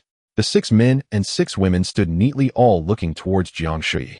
Jiang Shuyi declared loudly, "I will say 2 points. First, everyone must work. Those who do not work will not get food. Second, no one can force others, or there will be severe punishment. All right, from now on you must listen to Teacher Ke's commands." After saying this, Jiang Shuyi walked towards the cockpit. Teacher Ke, slightly surprised, quickly caught up with her and asked softly, "Director Jiang, what did you mean just now? Are you asking me to manage these people?" Jiang Shuyi turned back with a smile and softly replied, "I'm sorry, Teacher Ke, I forgot to ask for your opinion first. I hope you can lead these newcomers just like Teacher Sure." Teacher Ke's expression became serious. "I'm okay with doing any work, but if you want me to be a leader, I'm afraid my abilities are limited and I can't handle it." Jiang Shuyi gently shook her head. Teacher Ku, your abilities are more than sufficient. But if you are unwilling, I won't force you. It's all right, or I will find someone else, so don't feel pressured. After pondering for a moment, Teacher Ku firmly said, all right, since Director Jiang trusts me so much, I will naturally take on the responsibility. Jiang Shuyi smiled happily. Great. Teacher Ku, the water tank on this boat should still be full of fresh water. You can let them wash up first. As long as each person doesn't exceed 10 minutes, there should be enough fresh water. In the warehouse on the first floor, there are 2 packages of new clothes which you can distribute to them later. Teacher Ku nodded, his eyes filled with gratitude as he didn't expect Jiang Shuyi to be so thoughtful. These arrangements were completely to help her establish authority quickly. Jiang Shuyi returned to the cockpit and Teacher Ku organized the newcomers to line up for showers and change into new clothes, with the newcomers naturally feeling grateful to Teacher Ku. Half an hour later, Arc No. 3 returned near Arc No. 1. Chung Chung and the others, seeing many newcomers on the new boat, couldn't help but gather at the railing to watch the commotion. Jiang Shuyi parked the 2 sand-carrying boats side by side and locked them together in the middle. Because each sand-carrying boat had many tires for cushioning, there wouldn't be much impact between the 2 boats. After parking, there was only about half a meter of space between the 2 sand-carrying boats. Fei and Jenny couldn't help but jump onto Arc No. 3 to see those newcomers. The 6 newly arrived men and women were still lining up to wash up with the ladies in the front. 2 girls had already finished washing up and changed into new clothes. Both of these girls were college students, one of whom was particularly tall, seemingly even taller than Teacher Ku. She had a well-proportioned figure, and her long, straight legs were especially attractive. Sun Jie noticed Jiang Shuyi gazing intently at the lower half of a tall girl, and immediately remarked sarcastically of, "You old lecher. Men are indeed creatures that think with their lower halves. They usually put on a facade of propriety, but today they are finally revealing their true nature." Jiang Shuyi seemed entranced, still staring at the girl's long legs, seemingly oblivious to Sun Jie's words. Sun Jie was somewhat surprised and said, "Hey, my Jiang Shuyi, you've managed to deceive the girl back here. If you find someone attractive, just say it directly. Why are you acting like a fool, only staring at her long legs? Aren't you afraid of being laughed at?" Jiang Shuyi remained motionless, fixated on the sight ahead. Sun Jie felt a bit astonished. It was the first time he had seen Jiang Shuyi so uncharacteristically flustered. He walked over and waved his hand in front of her eyes, saying, "Old Jiang, are you alright? Why are you acting so strangely in public?" Only then did Jiang Shuyi come to her senses, as if waking from a dream. "What are you doing? Why don't you go get some disinfectant to spray it? Later, when these newcomers are well, let's draw their blood for testing tomorrow to see if there are any serious contagious diseases." Sun Jie snickered. "Don't worry, Manager Jiang, I will take good care of your beloved long legs and ensure she gets plenty of checks." Jiang Shuyi frowned. "Why are you being so?" Her words trailed off as she turned to leave, feeling that today was not the right time for banter. She had just unintentionally made a fool of herself and didn't want Sun Jie to spread it around. Jenny and Fei first took a tour around Arc No. 3 and found it didn't differ much from Arc No. 1, feeling a bit bored. The 2 girls then went to check on the newcomers. As each one finished showering and emerged, they occasionally gasped in surprise, for there were indeed 2 exceptionally beautiful girls among them. One girl was of medium height with a well-proportioned figure, big eyes, an oval face, and exquisite features that made one feel quite at ease just by looking at her.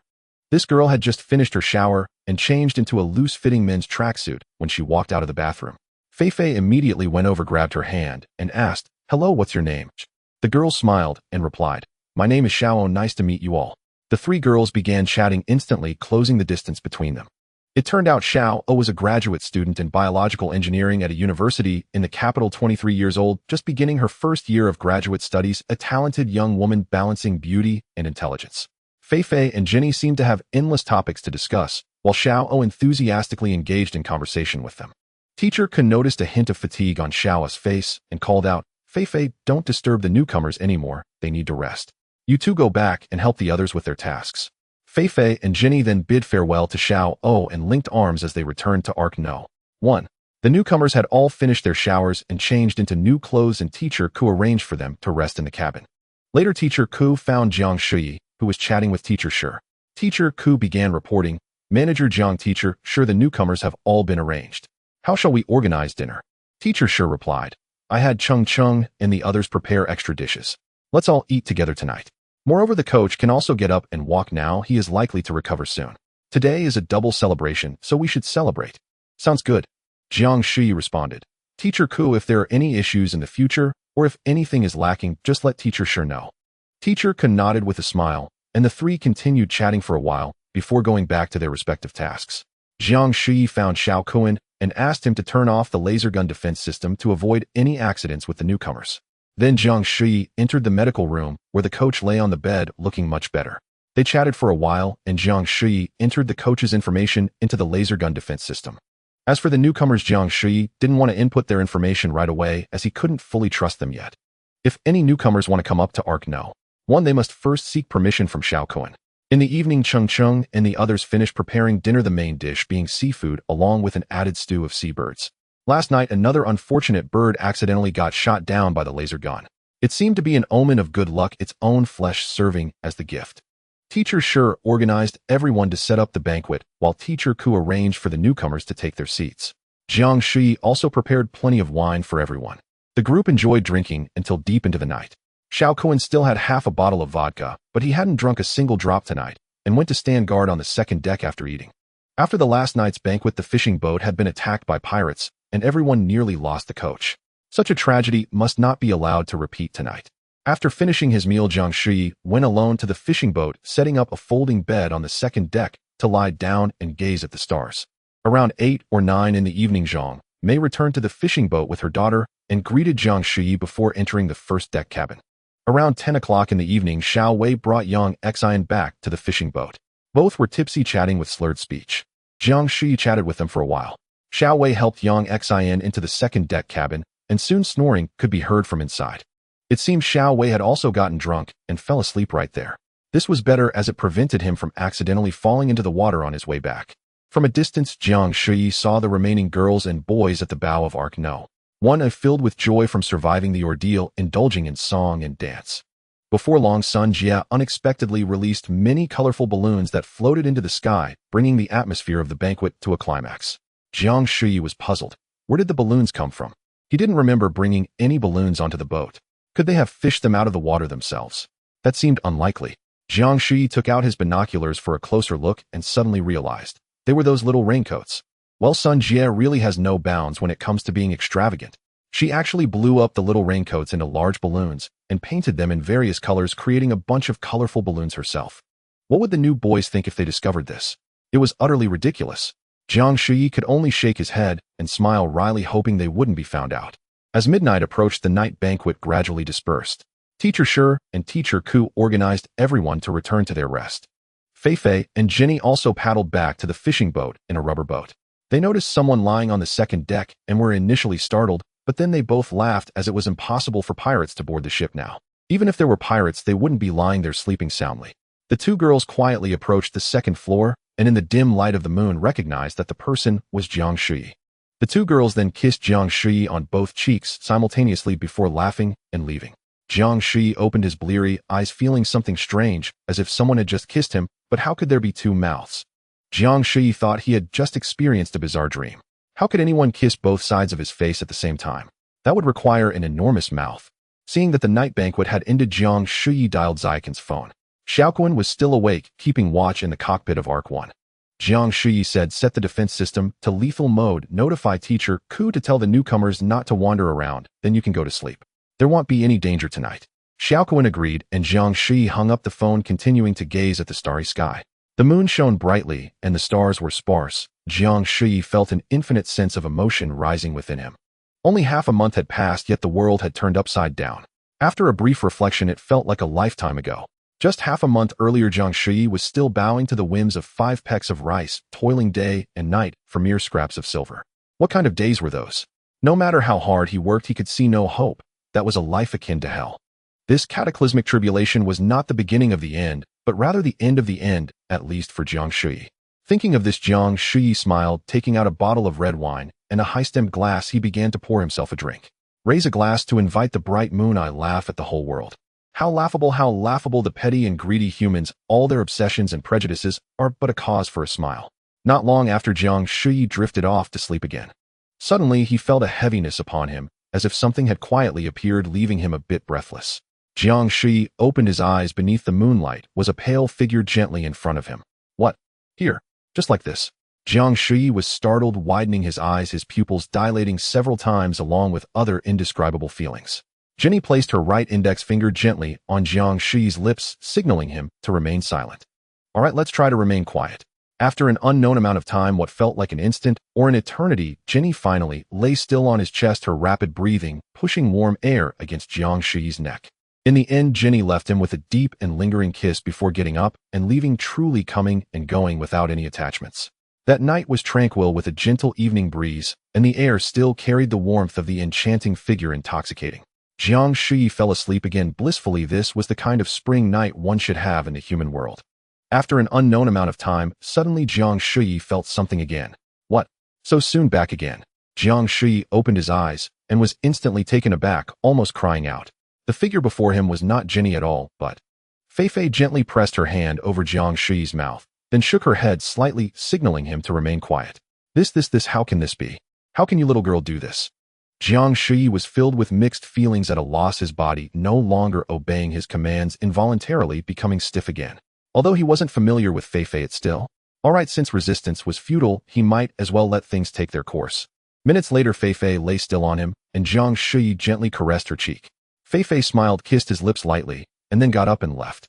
Jiang Shuyi felt somewhat dazed, not understanding what had just happened, still stiff, truly uncooperative. What had just occurred? What should he do tomorrow? That night was no longer tranquil. Oh, it felt filled with laughter on the warm breeze, the laughter of the girls.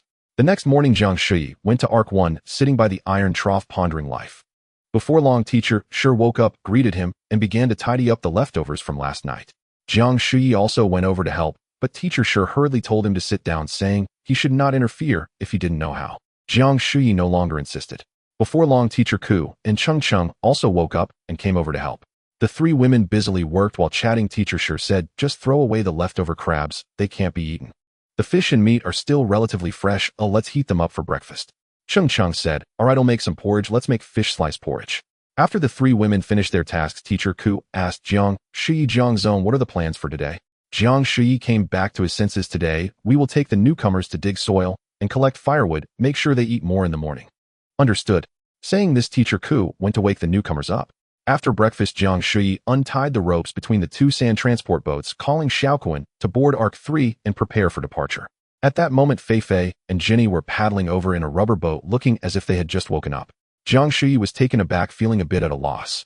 Both girls had rosy faces, waving and smiling at Jiang Shuyi. Well, let's just go with it. Jiang Shuyi waved back and smiled before setting off. Jiang Shuyi steered Arc 3 to the small island that had been occupied by bandits, first releasing a drone to scout the area.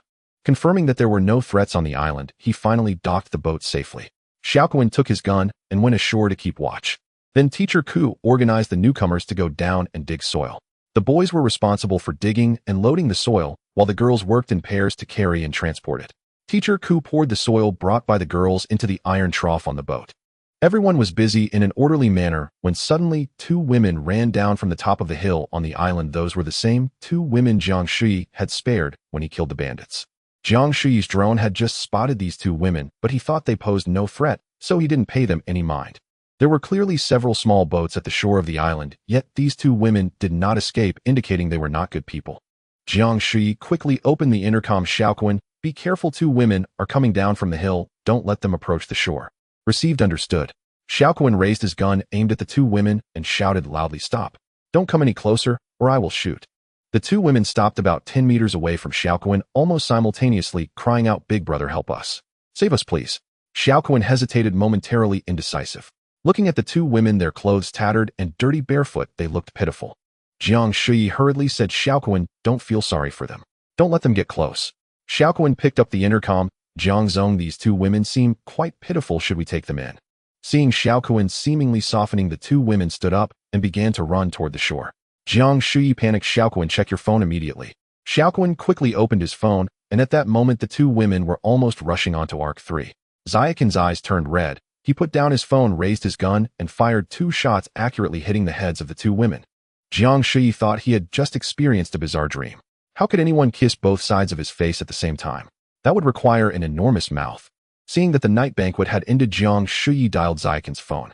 Xiaoquan was still awake, keeping watch in the cockpit of Arc 1. Jiang Shuyi said, set the defense system to lethal mode, notify Teacher Ku to tell the newcomers not to wander around, then you can go to sleep. There won't be any danger tonight. Xiaoquan agreed, and Jiang Shuyi hung up the phone, continuing to gaze at the starry sky. The moon shone brightly, and the stars were sparse. Jiang Shuyi felt an infinite sense of emotion rising within him. Only half a month had passed, yet the world had turned upside down. After a brief reflection, it felt like a lifetime ago. Just half a month earlier, Jiang Shuyi was still bowing to the whims of 5 pecks of rice, toiling day and night for mere scraps of silver. What kind of days were those? No matter how hard he worked, he could see no hope. That was a life akin to hell. This cataclysmic tribulation was not the beginning of the end, but rather the end of the end, at least for Jiang Shuyi. Thinking of this, Jiang Shuyi smiled, taking out a bottle of red wine and a high-stemmed glass. He began to pour himself a drink. Raise a glass to invite the bright moon. I laugh at the whole world. How laughable the petty and greedy humans, all their obsessions and prejudices are but a cause for a smile. Not long after, Jiang Shuyi drifted off to sleep again. Suddenly, he felt a heaviness upon him, as if something had quietly appeared, leaving him a bit breathless. Jiang Shuyi opened his eyes. Beneath the moonlight was a pale figure gently in front of him. What? Here. Just like this. Jiang Shuyi was startled, widening his eyes, his pupils dilating several times along with other indescribable feelings. Jenny placed her right index finger gently on Jiang Shuyi's lips, signaling him to remain silent. All right, let's try to remain quiet. After an unknown amount of time, what felt like an instant or an eternity, Jenny finally lay still on his chest, her rapid breathing pushing warm air against Jiang Shuyi's neck. In the end, Jenny left him with a deep and lingering kiss before getting up and leaving, truly coming and going without any attachments. That night was tranquil with a gentle evening breeze, and the air still carried the warmth of the enchanting figure, intoxicating. Jiang Shuyi fell asleep again blissfully. This was the kind of spring night one should have in the human world. After an unknown amount of time, suddenly Jiang Shuyi felt something again. What? So soon back again? Jiang Shuyi opened his eyes and was instantly taken aback, almost crying out. The figure before him was not Jenny at all, but Fei gently pressed her hand over Jiang Shuyi's mouth, then shook her head slightly, signaling him to remain quiet. This, how can this be? How can you little girl do this? Jiang Shuyi was filled with mixed feelings, at a loss, his body no longer obeying his commands, involuntarily becoming stiff again. Although he wasn't familiar with Fei, it still. Alright, since resistance was futile, he might as well let things take their course. Minutes later, Fei lay still on him, and Jiang Shuyi gently caressed her cheek. Fei smiled, kissed his lips lightly, and then got up and left. Jiang Shuyi felt somewhat dazed, not understanding what had just happened, still stiff, truly uncooperative. What had just occurred? What should he do tomorrow? That night was no longer tranquil. Oh, it felt filled with laughter on the warm breeze, the laughter of the girls. The next morning, Jiang Shuyi went to Arc 1, sitting by the iron trough pondering life. Before long, Teacher Shi woke up, greeted him, and began to tidy up the leftovers from last night. Jiang Shuyi also went over to help, but Teacher Shi hurriedly told him to sit down, saying he should not interfere if he didn't know how. Jiang Shuyi no longer insisted. Before long, Teacher Ku and Cheng also woke up and came over to help. The 3 women busily worked while chatting. Teacher Shi said, just throw away the leftover crabs, they can't be eaten. The fish and meat are still relatively fresh, let's heat them up for breakfast. Cheng said, alright, I'll make some porridge, let's make fish slice porridge. After the 3 women finished their tasks, Teacher Ku asked Jiang Shuyi, Jiang Zone, what are the plans for today? Jiang Shuyi came back to his senses. Today, we will take the newcomers to dig soil and collect firewood, make sure they eat more in the morning. Understood. Saying this, Teacher Ku went to wake the newcomers up.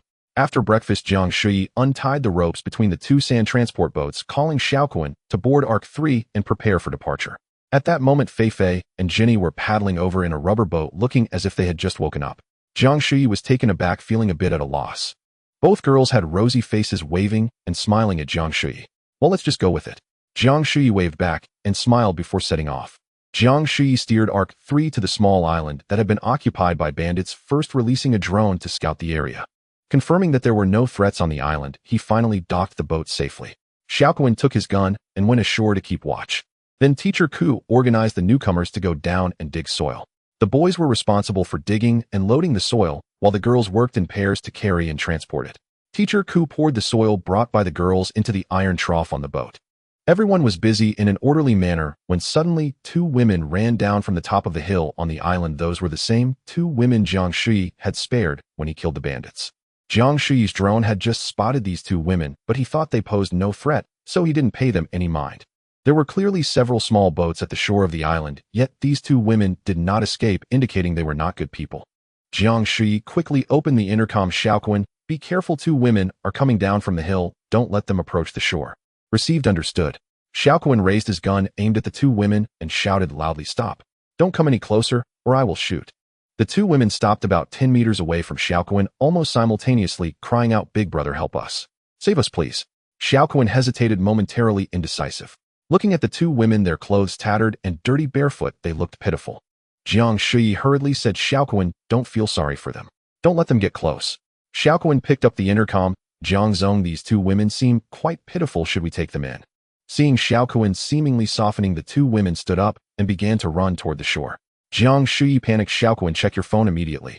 Xiaoquan quickly opened his phone, and at that moment the two women were almost rushing onto Arc 3. Xiaoquan's eyes turned red. He put down his phone, raised his gun, and fired 2 shots, accurately hitting the heads of the two women. Janie hurriedly asked, what is the reason? Xiao O replied, look, there are things in this iron trough, and these fish bones are not present in the other trough. I believe the reason may lie in these fish bones. Many substances contained in fish are rare on land, and may adversely affect the growth of the seedlings. Moreover, these fish bones have not been sufficiently crushed and fermented, which not only fails to provide nutrients for the seedlings, but also affects the development of their roots, explaining why the seedlings here are not growing well. Fei Fei also excitedly said, that's great. They'll go tell Teacher Shi right away and ask everyone not to throw fish bones in here anymore. Jiang Shuyi smiled, feeling lucky to have discovered a treasure on Mongshan. Every profession has its specialization, and the more professionals the better. Sun Jie appeared beside Jiang Shuyi at some point and whispered, Jiang Shi, are you spying on the little girl again? Jiang Shuyi was startled and replied, what are you talking about? Never mind, I can't be bothered to argue with you. Sun Jie grinned proudly. No, don't feel wronged. If I said anything wrong, just let me know. Jiang Shuyi rolled her eyes at her and ignored her. Seeing Jiang Shuyi looking exhausted as if she had stayed up for several nights, Sun Jie couldn't help but ask, oh my Jiang Shi, why do you look so haggard? Who are you suffering for? Jiang Shuyi did not respond to Sun Jie, but called into the iron trough, Xiao O, could you come over for a moment? Xiao O agreed and walked over. Jiang Shuyi led Xiao O up to the second level of the cabin and recorded her information into the defense system. Xiao O thanked her repeatedly and then smiled as she left. Sun Jie, having nothing to do, came to the vicinity of the cabin just as Jiang Shuyi came down. Sun Jie snorted coldly. Is Jiang always playing favorites again? Why are you interested in this little girl? What about the tall girl from yesterday? Aren't you a bit too fickle? Jiang Shuyi frowned. Stop talking nonsense with me, grab the medicine box, and come with me right now. Sun Jie crossed her arms and said, humph. Is Jiang always ordering me around or asking me nicely? Jiang Shuyi was slightly impatient. What difference does it make? Don't you want to go? Sun Jie pouted. If there is a difference, it's not that big anyway. I will go with you. If there is no difference, then maybe it's not necessarily so. If it's an order, I have my way of doing things. If it's a request, I naturally have another way of doing things. Jiang Shuyi seemed to be at a loss for words, took a deep breath, and said, all right, let's say I'm asking you to come with me. Is that okay? Sun Jie was slightly surprised, but still pressed on. What do you mean by let's say I'm asking you? Please don't be unwilling. I dislike forcing others the most. Jiang Shuyi took several deep breaths to calm the anger in her heart and said seriously, I'm asking you sincerely to help me. I genuinely beg you. Sun Jie frowned, unable to hold back a laugh. This was the first time she had seen Jiang Shuyi like this, not only not insulting her, but also so sincere. Sun Jie realized that Jiang Shuyi must be facing a very tricky situation, so she quickly went back to get 2 large medicine boxes and joined Jiang Shuyi on the speedboat. Cheng Cheng saw them and shouted, where are you guys going? What's the rush? Jiang Shuyi simply waved her hand without answering and sped away on the speedboat.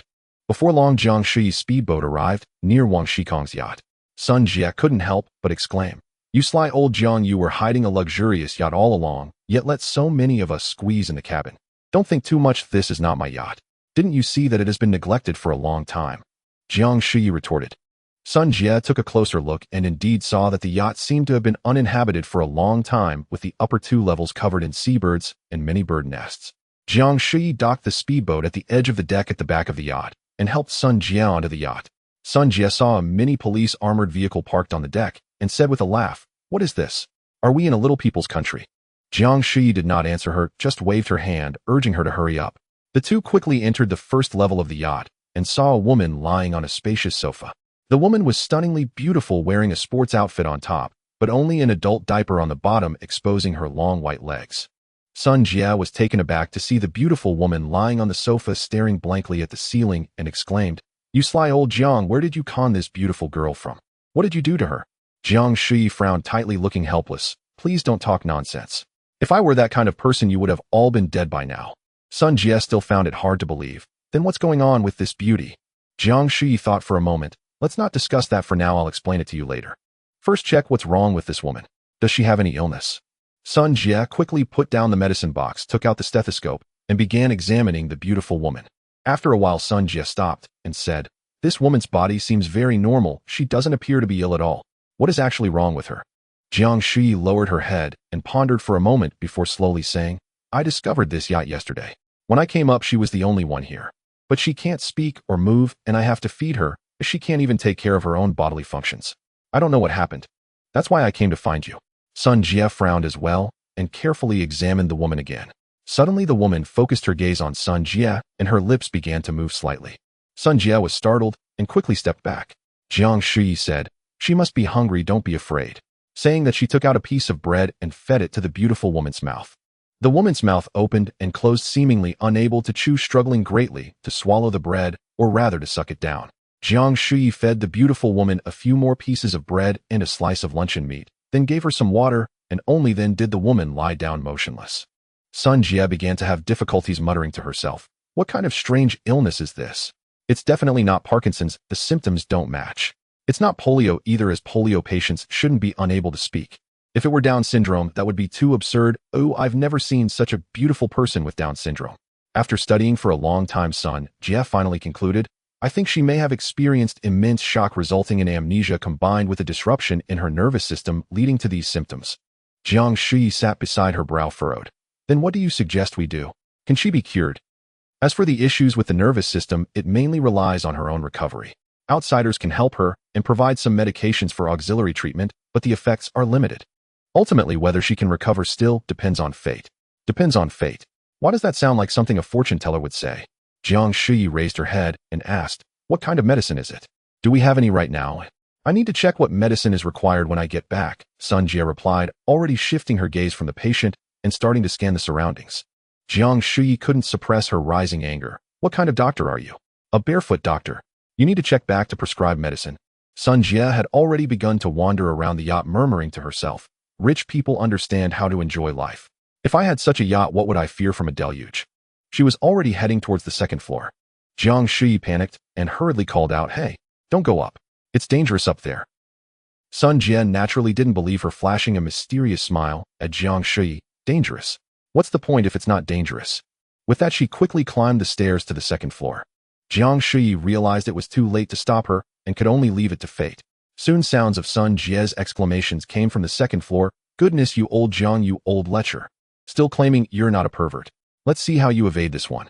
Before long, Sun Jie came back down holding a whip in her right hand and a pile of adult toys in her left, walking up to Jiang Shuyi and cracking the whip on his chair. "Explain. Let's see how you explain this." Jiang Shuyi felt like crying, but had no tears. "Oh, my aunt. Can you not cause a scene?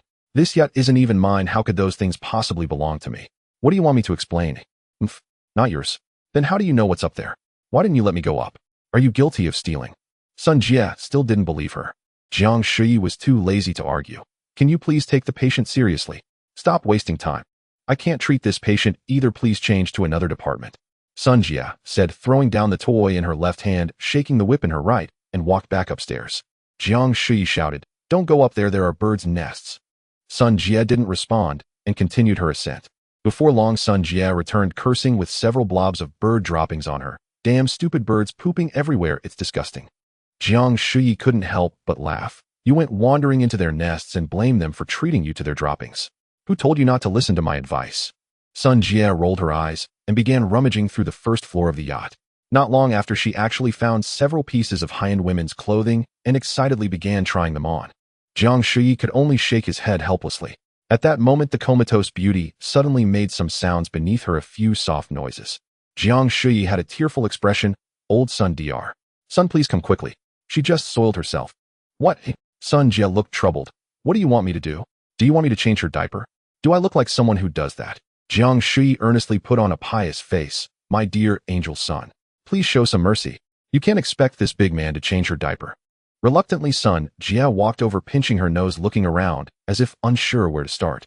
Jiang Shuyi handed her a plastic box filled with adult diapers, absorbent pads, wet wipes, dry tissues, and baby cream. Jiang Shuyi turned his head away while Sun Jie struggled greatly to clean the beauty and then changed her into a new diaper. Jiang Shuyi lowered his head, looking troubled. Sun Jie smiled and teased, "What's wrong, Jiang Shuyi? Why the long face? I've never seen you so soft-hearted. You've encountered so many people before, didn't you also watch them die without helping? What's wrong with throwing this woman into the sea to feed the fish? Isn't that an easy solution? That won't do. Jiang Shuyi suddenly turned around wanting to say something, but didn't voice it. Why won't it do? Sun Jie sneered. Is it because she's too beautiful and you can't bear to part with her? But I have to say as a woman it's the first time I've seen such a beautiful girl. Too bad, she's a vegetable. Jiang Shuyi pondered for a long time before saying, I beg you for one more favor. Later let's take this woman back and put her on the fishing boat, letting Zhang Mei and them help take care of her. I hope she can recover quickly. But you can't tell anyone about this yacht or just say we found this woman on a small boat. Can you agree to that? Sun Jie rolled her eyes. Jiang Shi, don't you know? If you tell one lie you'll need to tell many more to cover it up. I'm not good at lying. Jiang Shuyi sighed. I don't need you to lie, I just ask you not to speak of what happened here, and he'll take care of the rest. Sun Jie thought for a moment. Then you have to promise me to let me take the clothes here back, is that okay? Jiang Shuyi could only agree, and Sun Jie immediately emptied 2 large medical boxes and started stuffing them with high-end women's clothing. Jiang Shuyi watched heartbroken. You're such a spendthrift. Those medicines are lifesavers. Sun Jie continued packing clothes, saying, What are you afraid of? We still have plenty on the boat.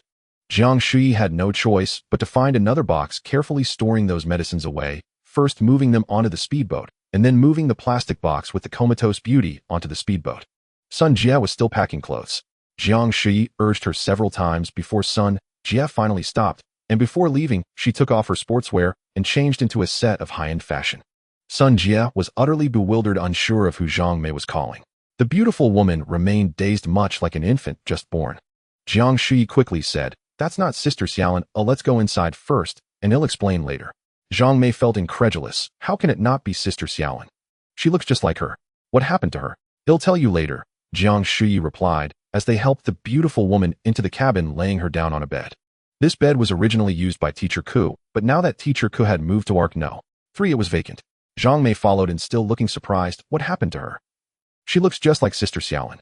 Sun Jie couldn't help but ask, Who exactly is this Sister Xiaolin you are talking about? Zhang Mei glanced at Jiang Shuyi, then at Sun Jie, and finally said, Sister Xiaolin is a former colleague from our company, a renowned beauty. Sun Jie's face was suddenly filled with doubt, sensing that the matter was not simple. She stared intently at Jiang Shuyi, seemingly interrogating her with her eyes. Jiang Shuyi took a moment to catch her breath, and then said, This person is definitely not Sister Xiaolin. Look, she's almost as tall as I am. How could Sister Xiaolin be this tall? Zhang Mei pondered for a moment. It does seem so. Even in high heels, Sister Xiaolin isn't this tall. This beauty is barefoot, and still this tall. What happened to her? Is she ill? At that moment, Fei Fei and Jenny also entered the cabin, with Cheng Cheng following behind. Fei Fei excitedly exclaimed, I heard you just saved an extraordinary beauty. Where is she?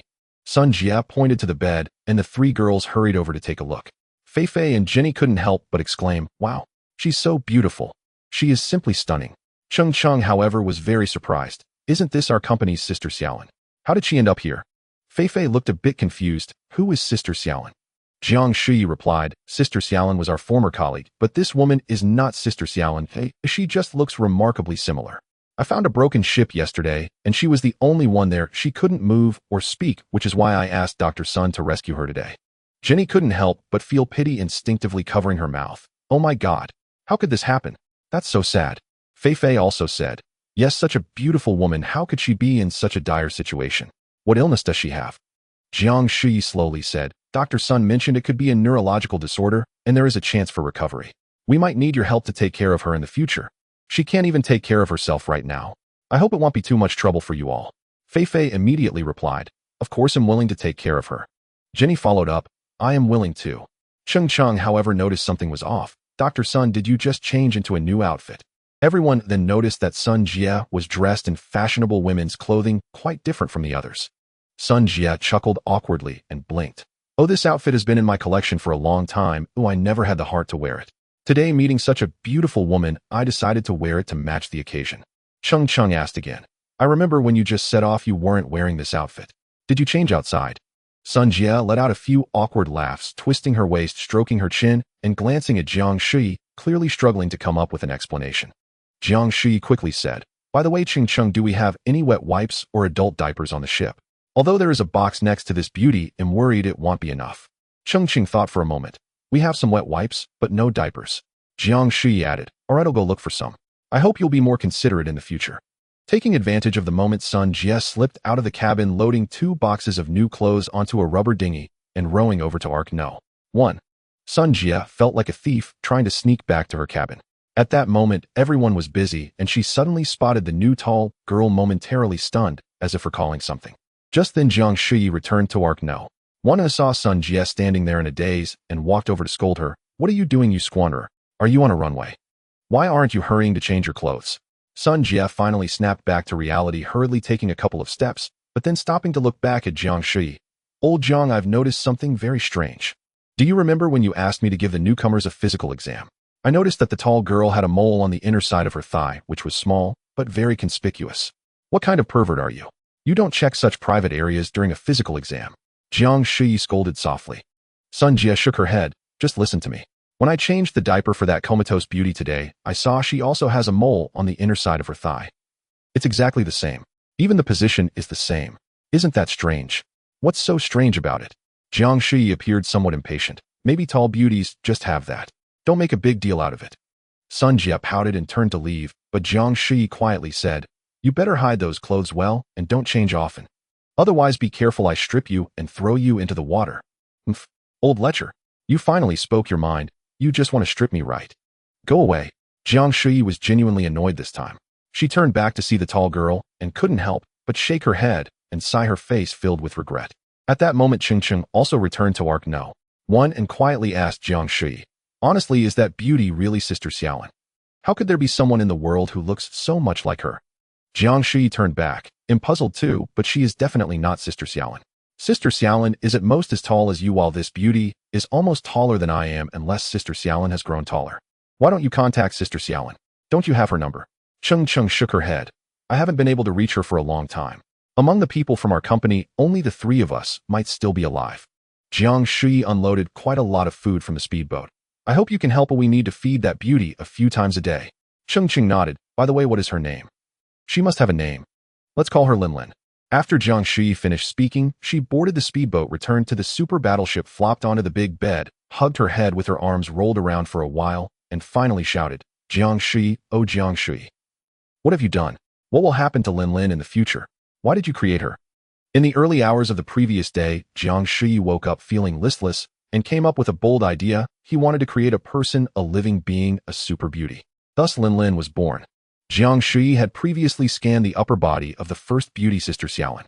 A few days ago, when welcoming the newcomers of Arc No. 3, he inadvertently became captivated by the long-legged girl's lower body and unconsciously scanned it. As a result, in Jiang Shuyi's mind, the data of Sister Xiaolin's upper body and the data of the long-legged girl's lower body forcibly merged together. However, he never expected that this newly born beauty would actually be a vegetable. She couldn't even take care of her own eating, drinking, and relieving herself. She had to relieve herself several times in the morning, tormenting Jiang Shuyi to the point of despair. Jiang Shuyi pounded his head, hating himself for being so clueless. He should have thought of it earlier. When he scanned Zhang Meng's phone, he could grasp all the information in it instantly. Yet when he scanned Sister Xiaolin's upper body, he had no idea what she was thinking. This indicated that human consciousness and memory are completely different from the information stored in digital products. Jiang Shuyi was immensely frustrated, regretting that he hadn't thought of this point.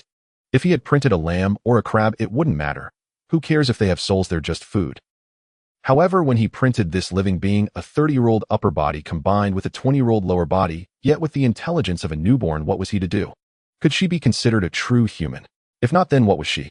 Jiang Shuyi's brain felt like it was about to explode. So foolish, so reckless, so careless. What would he do tomorrow? How would he face Linlin? No matter what, she was a new life he had created. Jiang Shuyi tossed and turned deep in thought, and spent another sleepless night, unable to come up with a good solution. The next day, he arrived near the fishing boat with 2 dark circles under his eyes. Jiang Shuyi stopped more than 20 meters away from the fishing boat, hesitating and afraid to approach. He struggled for a long time, unsure of how to face his creation. Suddenly, Zhang Mei came out supporting a stunning beauty, none other than Linlin. Linlin could actually walk. However, she was still a bit unsteady and needed support. Zhang Mei smiled and waved at Jiang Shuyi from afar, then continued to help Linlin walk around the back deck of the fishing boat. Jiang Shuyi felt a surge of joy in his heart. I knew it. A living being this big couldn't possibly be completely like a baby. Their physiological structures are different. Jiang Shuyi's eyebrows finally relaxed as he slowly approached and boarded the fishing boat. Zhang Mei said with a smile, "Look, Linlin can almost walk on her own now. That's great. When did this start? Jiang Shuyi asked, grinning. Zhang Mei, while helping Linlin walk, said yesterday afternoon Linlin was indeed quite exhausting. We took turns changing her diapers. But by evening Fei taught her to use the toilet by herself, and she learned it in one go. This morning, she actually sat up on her own. I then tried to help her walk, and unexpectedly it really worked. Look, she has been walking for so long, and doesn't seem tired. I think Linlin will soon be back to normal. Jiang Shuyi couldn't help but clap his hands and sat down on the edge of the boat, feeling as if a heavy stone in his heart had finally been lifted. Thankfully, he hadn't created a useless being. At that moment, Jiang Shuyi even felt fortunate. Thankfully, when he printed Linlin, the body used below the uterus was that of the long-legged girl, otherwise the 6-week-old fetus would have been printed as well. In that case, he would truly be unable to clear his name, even if he jumped into the Yellow River, a stroke of misfortune amidst good fortune. Zhang Mei continued to help Linlin walk for a while, and seeming a bit tired, she said to Linlin, "Let's go back and rest for a bit." Linlin, seemingly understanding, obediently followed Zhang Mei into the cabin. Just as the two were about to enter, Linlin suddenly called out, "Mom." Zhang Mei was taken aback, then smiled. "You should call me sister instead." "Sister?" Jiang Shuyi couldn't help but chuckle. It seemed that Linlin's mental state was still similar to that of an infant needing to learn everything from the beginning, but her learning speed was much faster than that of an ordinary baby. After all, her body had developed ahead of time by 20 to 30 years, averaging 25 years. Jiang Shuyi felt an indescribable sense of relief and lay down sprawled out on the deck in a big character. Before long, he actually fell asleep. He was truly exhausted both physically and mentally over these past 2 days. He didn't know how long it had been, but Jiang Shuyi felt a chill on his body and face, instantly waking up. He opened his eyes to find that he was covered by a fishing net. Fei let out a silver bell-like laugh. "Look, we've caught a big fish." Jenny also laughed with delight. "What a big fish. It must taste great. Let's eat it tonight." Jiang Shuyi sprang up, tore open the fishing net, pretended to glare angrily, and imitated a tiger's low growl. "Let's see who eats who." Fei laughed and jumped aside, saying, "Look who this is," pointing behind her. Jiang Shuyi looked over and saw that Linlin had walked out by herself. She raised her arms, bending her elbows inward, struggling to maintain her balance, taking shaky steps like a wobbly toddler. Zhang Mei followed closely behind Linlin, ready to lend a hand at any moment. Jiang Shuyi watched Linlin, secretly cheering her on, fearing she might fall if she wasn't careful. Linlin finally reached Jiang Shuyi's side. Upon seeing the man before her, she was full of curiosity and suddenly called out, "Sister." This call of sister caused Zhang Mei and the others to burst into laughter. Jiang Shuyi smiled and corrected Linlin, "Brother. Call me brother." After chatting for a while, they all boarded Jiang Shuyi's speedboat together and headed to Arc No. 1. Teacher Shi and the others had already prepared lunch. Zhang Mei helped Linlin sit down and taught her how to eat, while Zhang Mei's little daughter sat beside her eating from her own bowl. Jiang Shuyi finally felt hungry and sat down to eat with them. The others, seeing that Linlin could walk over by herself, began to whisper among themselves, all very curious about this mysterious beauty. Many people asked Sun Jie about Linlin's origins. Sun Jie began to ramble. "I think she might be a woman of a mysterious figure, having witnessed the tragic death of that figure's family, which frightened her into amnesia, resulting in issues with her nervous system, making her unable to care for herself. Fortunately, I prescribed her a few medicines. I never expected them to take effect so quickly." Jiang Shuyi truly wanted to spit his hot food on his Sun Jie's face, thinking to himself how shameless he was. "Did you even prescribe any medicine? You can't even remember the name of the medicine." Sun Jie spoke increasingly mysteriously, and Jiang Shuyi could no longer endure it. She slammed her hand on the table, stood up, and glared at Sun Jie, eager to expose her immediately.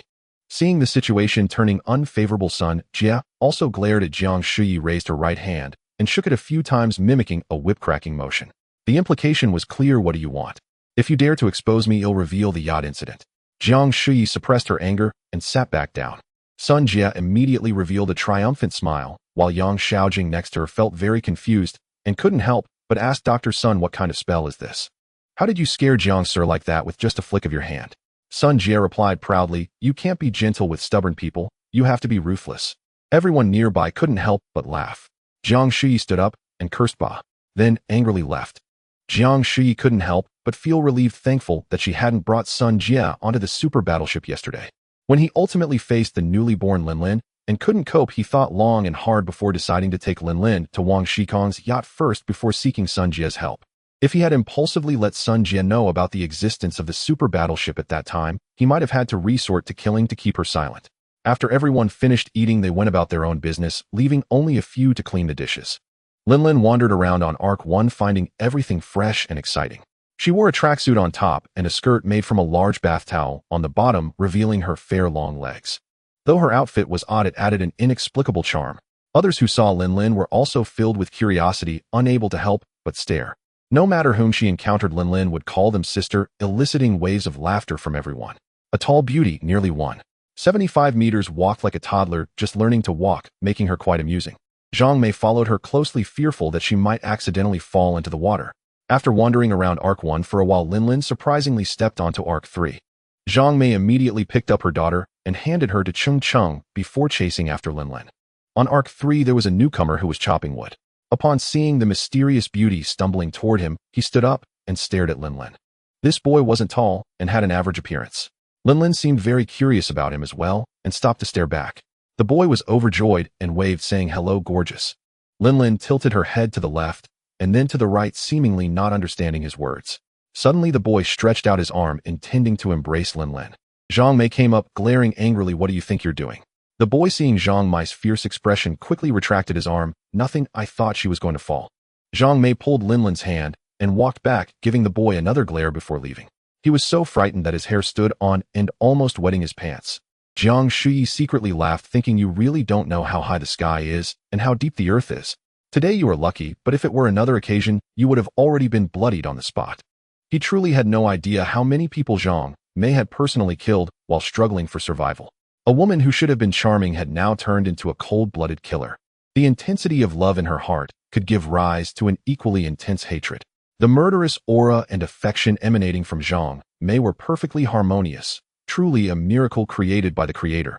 Jiang Shuyi saw that the people on both large ships were working diligently and in an orderly manner, and a smile appeared on his face. At that moment, a girl caught his attention. She was originally bent over planting vegetables in a metal trough. When she stood up to wipe her sweat, her handsome face and bright eyes were revealed. It was Xiao. Upon seeing Lin approach, Xiao frowned slightly, as if she had noticed something amiss. Jiang Shuyi's heart tightened. She wasn't suspecting that Lin was an artificial person, was she? Jiang Shuyi walked over, pretending to observe them planting. Xiao hurriedly greeted, "Hello, Mr. Jiang." Jiang Shuyi nodded and smiled casually, asking, "What do you think of Lin?" "Lin is very cute. She is truly beautiful. I hope she can recover soon," Xiao said earnestly. Jiang Shuyi then asked, "Do you think there is something wrong with Lin?" Xiao looked at Lin again, pondering before saying, "I don't think there's anything wrong, just that it feels a bit off." Xiao hesitated, and Jiang Shuyi said, "Feel free to speak." Xiao then continued, "I feel just my feeling, no other meaning. I think her head-to-body ratio seems a bit stranger. It's not that she's not beautiful, but if she were a bit shorter, she would be even more perfect." Jiang Shuyi was a bit surprised, not expecting this girl to have such keen insight, immediately identifying the issue. Xiao hurriedly said, "I'm sorry, Mr. Jiang. I was just speaking out of turn. In fact, Lin is already very perfect. The so-called absolute perfection doesn't exist after all. Flaws are also part of perfection." Seeing Xiao a bit flustered, Jiang Shuyi smiled and said, "You are right. I think so too." Jiang Shuyi turned back to Arc 1, but Yang Xiaojing came over mysteriously and asked Jiang, "Sir, what is the background of your mysterious beauty? Can you tell me?" Jiang Shuyi was surprised. "I didn't expect you to be this kind of person. Why are you so gossipy? I thought you were a talented woman of both wisdom and beauty. That really ruins your image. Don't label me randomly. If you're not gossipy, then you're not a woman. Can you be honest with me?" Yang Xiaojing was clearly not buying his act. Jiang Shuyi shook his head repeatedly. "What honesty? Didn't I already say it before? Don't listen to that son, Jia, making things up. That way your image in my heart will drop another level." Yang Xiaojing suddenly widened her eyes, staring at Jiang Shuyi for a full second, then raised her right hand and shook it a few times, mimicking a whip-cracking motion. Jiang Shuyi couldn't help but burst into laughter, not expecting her to imitate Sun Jia. "Are you alright? Why are you copying everything?" Yang Xiaojing also laughed. "What kind of secret language were you exchanging with Dr. Sun during the meal? I want to learn too." Jiang Shuyi almost burst out laughing. "What secret language? If I brought the whip and the toys from the yacht for you to see, you would naturally understand, but I don't know if you'd still want to learn then." Jiang Shuyi restrained his laughter. "I say, Yang, can we not be so unprofessional? I actually want to ask you a question. Do you think there's a way to tie these two large ships more securely together? To make the boat more stable?" Yang Xiaojing shook her head. "If you want to ask my professional opinion, then I have to suggest that you should not tie the two ships too tightly. This will increase the stress between the hulls, which will not only shorten their lifespan, but also make them more unstable. When one moves, the other moves too, and the amplitude will be greater." "Are you saying we should separate the two boats and keep them at a distance?" Jiang Shuyi felt a bit surprised. Yang Shaojing replied, no need, the current distance is just right. If you're worried about someone falling into the water, you can lay 3 wooden planks as a bridge between the 2 boats connecting the bow's sides and stern and use fishing nets to cover the other areas. Isn't that safe? Good, very good. Jiang Shuyi clapped his hands repeatedly. Please share your professional opinion with Teacher Shi and see what she says. Yang Shaojing nodded and turned to leave. Jiang Shuyi continued to watch Lin Lin learn to walk, while Sun Jie quietly moved closer and whispered, congratulations, Jiang Shuyi, you've got another beauty. Now you can have one on each arm surrounded by admirers.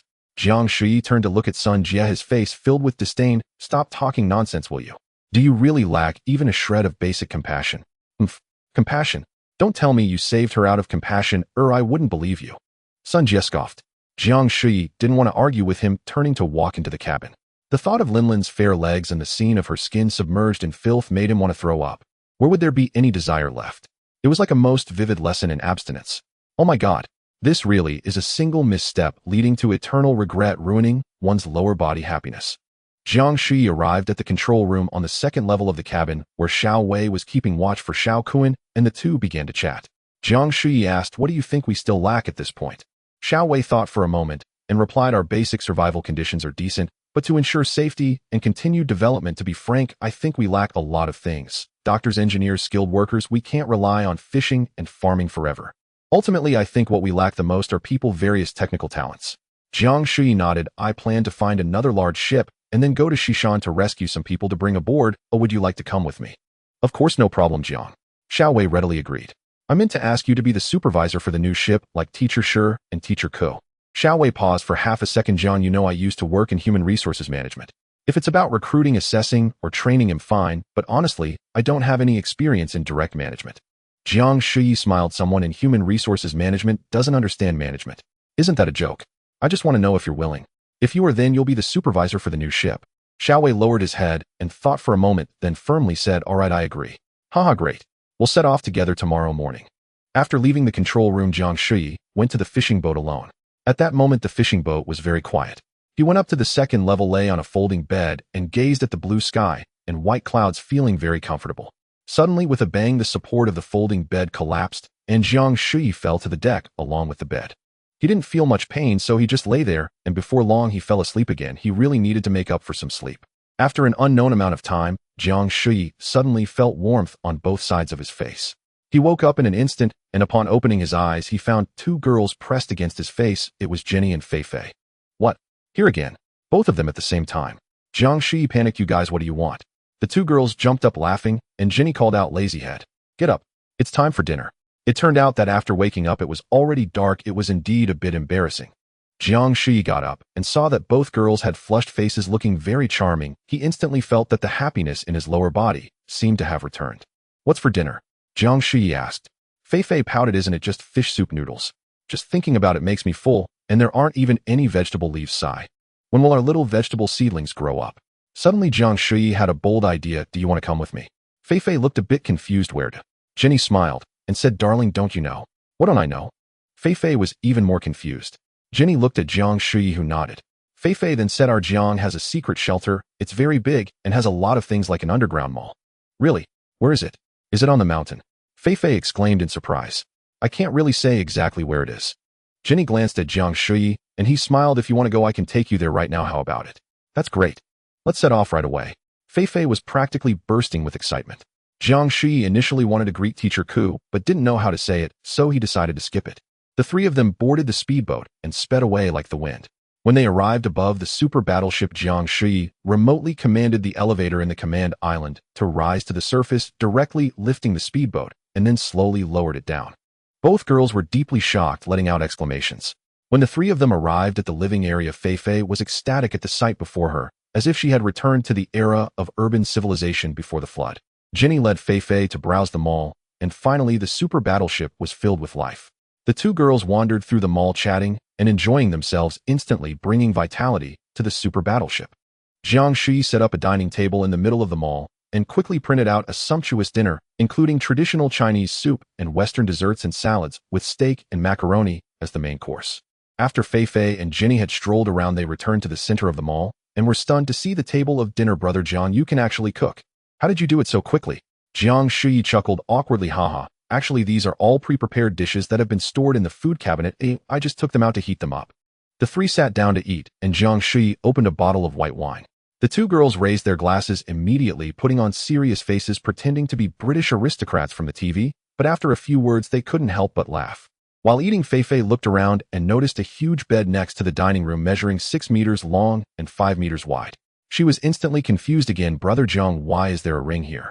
Do you practice boxing or free fighting? Who do you train with? This girl actually thought it was a boxing ring. Jiang Shuyi suppressed a laugh. Oh, I like free fighting. That's wonderful. My mom loves martial arts too. Maybe you two could spar sometime. Fei exclaimed, brimming with excitement. Jiang Shuyi spat out a mouthful of wine, nearly choking. Oh, you young lady. You really do matchmake recklessly. Such things aren't meant for casual sparring. Jenny clapped a hand over her mouth, stifling laughter. Fei sensed something amiss and asked, what is it? Jenny smiled and said, our Jiang doesn't spar with your mother. He bullies robots instead. Remember that hardware store we passed earlier? Every robot inside was his opponent, and every one of them lay defeated. Jiang Shuyi felt utterly exasperated. Why bring this up again? It was hopeless now. No explanation would ever clear things up. Jenny had already concluded those rows of female robots served some special purpose, but they didn't even have special anatomical features. How then could they possibly be used? Enough. He wouldn't bother explaining further. Fei too suddenly realized the hardware store wasn't an arena. Her cheeks flushed crimson as she bowed her head, giggling quietly into her palm. After dinner, Jenny took Fei for a stroll. When they neared the hardware store, both burst into unrestrained, tinkling laughter. Jiang Shuyi could only shake his head and smile wryly. He cleared the dining table, then settled onto the large sofa to watch an old film. A little later, a gentle pattering of water echoed from the mall's central atrium, accompanied by the girls' cheerful laughter. They were bathing together. They were overjoyed. On the fishing vessel, fresh water had been so scarce that each could bathe only once every 3 days and always under strict time limits. Now, with unlimited hot water at their disposal, they reveled freely in its warmth and abundance. Jiang Shuyi showered separately in another bathroom, then wrapped himself in a loose, oversized robe and resumed watching films on the large sofa. Soon the familiar patter of water returned, along with light footfalls and bursts of joyful laughter. Jiang Shuyi drifted off once more. Half asleep, he slipped into a surreal, bewildering dream. He dreamed of 2 adorable kittens nestled gently in the crooks of his arms, their fur soft, their bodies warm, enveloping him in profound comfort. Suddenly, both kittens began to change, elongating slowly, their forms shifting seamlessly into serpentine bodies. 2 cat-head serpents coiled around him, one before, one behind. The first constricted his chest, pinning him motionless. The second wound tightly around his lower body, growing ever tighter, trapping him beyond escape. Playful and mischievous, the 2 serpent heads writhed against him, stealing his breath in fleeting, dizzying waves. After what felt like an eternity, the serpent behind him finally stilled, sliding down softly to nestle once more in the curve of his arm. A moment of respite followed intense, breathless struggle. Yet scarcely had calm settled when the serpent before him began to glide forward again, tightening its grip anew. What an epic, exhausting battle. What an astonishingly bizarre dream. When Jiang Shuyi awoke, he felt soft, fuzzy warmth brushing both sides of his neck. Opening his eyes, he found, astonishingly, 2 heads nestled inside his robe. One rested to his left, the other to his right, sandwiching his head between them. He tried to move, only to discover several more legs beneath his robe. Good heavens, he'd become a 3-headed, 6-limbed being. Jenny and Fei stirred awake, simultaneously lifting their heads from the collar of his robe. Across Jiang Shuyi, they began chatting. Did you sleep well last night? What would you like for breakfast? Shall we have another drink? Ah, so the 2 young women had turned Jiang Shuyi into nothing short of a giant living pillow. Jiang Shuyi feigned a few coughs. Fei pretended surprise. Oh, there's someone else here. When did you arrive, brother Jiang? Ah, I just got here myself, haha, Jiang Shuyi replied with an awkward chuckle. Both girls laughed again. Jenny said, let's not get up. Not yet. We don't even know what time it is. What time is it? Jiang Shuyi suddenly remembered Xiao Wei. No, we've urgent matters to attend to. Up, everyone. Fei tittered, but how do we get up? We only have 1 set of clothes between us. We're like Neza. Jenny looked puzzled. Neza, that little boy from the animated film. What do we have in common with him? Clearly, Jenny had only a passing familiarity with traditional Chinese culture and knew nothing of Neza's legendary 3-headed, 6-armed transformation. Fei patiently explained Neza's second form. Jiang Shuyi's arms draped warmly around both girls sat upright, and all 3 slid off the large bed, squeezed into the single, oversized robe, and shuffled off in search of clothing. Dressed, and having shared a simple breakfast, they departed the super vessel aboard a speedboat returning to Arc 1. Teacher Ke stood anxiously scanning the horizon. Her shoulders relaxed only when she spotted Fei returning. Fei rushed over to greet her mother, but Teacher Ke frowned sternly, appearing displeased. Fei pulled a playful grimace, and Teacher Ke, unable to resist, broke into a smile. Jiang Shuyi bid Jenny and Fei farewell, sped off in the speedboat, and an hour later returned piloting a sand barge. Jiang Shuyi summoned Sun Jie and Xiao Wei, and set out once more. Their new vessel was Arc 4. They didn't return until late afternoon, bringing back 12 new survivors, 6 men and 6 women. Jiang Shuyi docked Arc 4 snugly alongside Arc 1's starboard side. 3 sand barges now stood in perfect alignment. Crowds gathered on Arc 1, drawn by the arrival of fresh faces. Xiao Wei directed the newcomers to bathe and change clothes. Teacher Shi asked Jiang Shuyi, "Why did it take so long this time?" Jiang Shuyi jerked a thumb towards Sun Jie. "Blame her. Who knows how many exes this woman has? With so many mountain strongholds scattered across the capital, she'll bump into one almost anywhere. And this time she ran into 2 in quick succession." She launched into a furious tirade there, scolding the 2 young men so fiercely they were left speechless, wasting precious time. Worse still, the locals on that mountain grew so terrified they refused to board our vessel, convinced we'd haul them away for dissection and experimentation. "And where are those 2 young men now?" Teacher Shi asked, smiling. Jiang Shuyi gestured vaguely with his chin. "Ask her." Sun Jie stomped over, fuming. "You old Jiang, must you twist the truth so shamelessly? Those 2 scoundrels were hurling insults at me. All I did was expose their vile hypocrisy." Jiang Shuyi gave a dry, mirthless chuckle. Fine. Every man you've ever crossed must be a scoundrel. Only Dr. Sun stands flawless and immaculate." "Humph."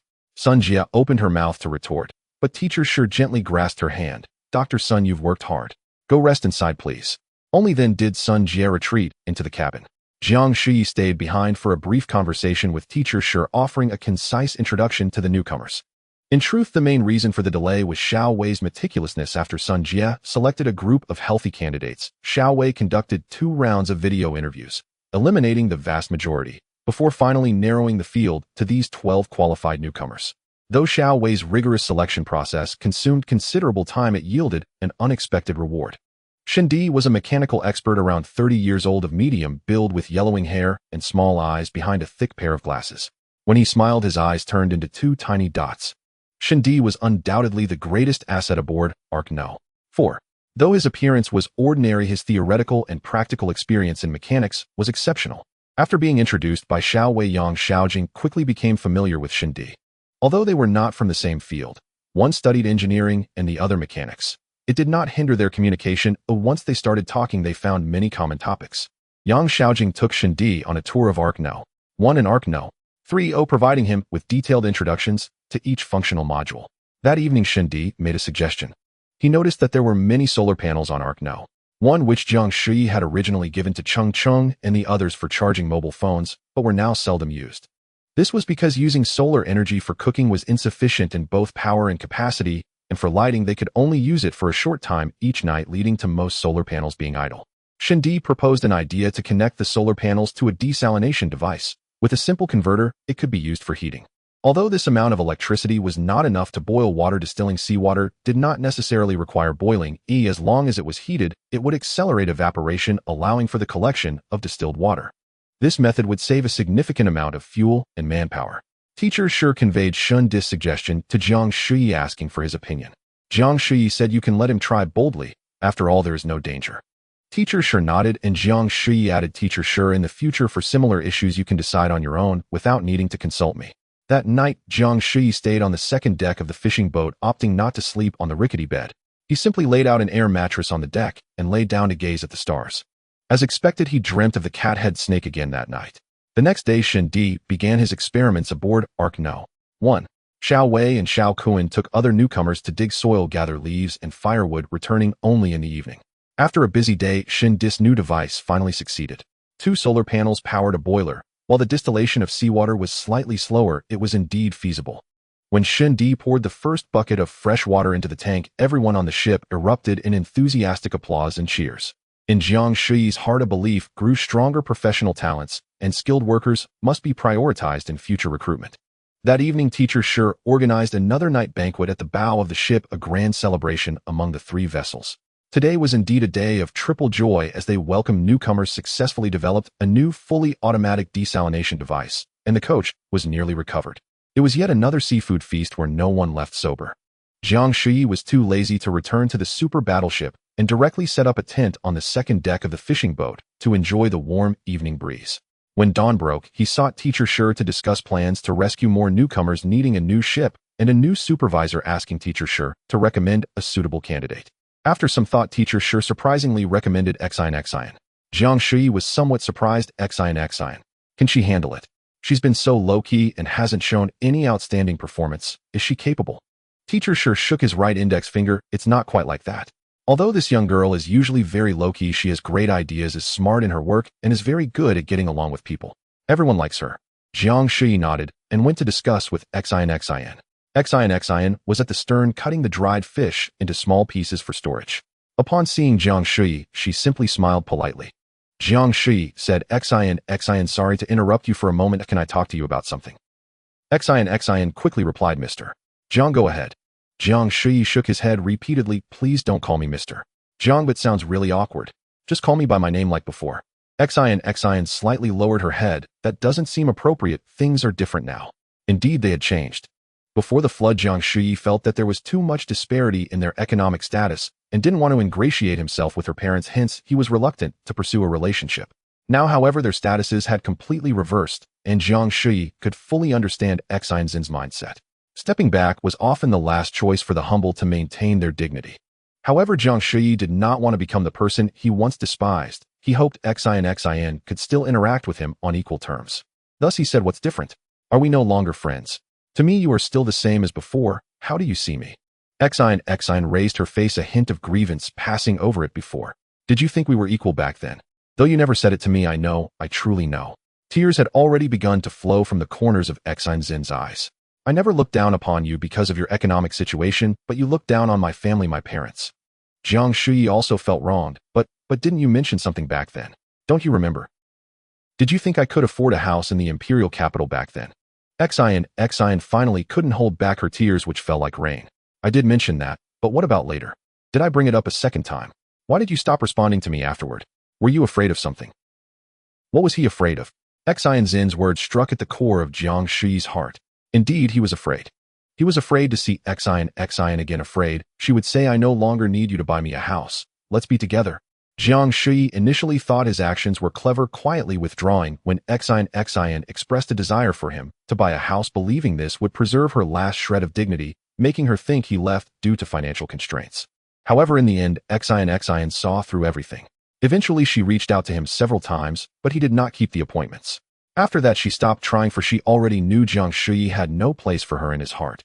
These old stories always stirred deep emotions.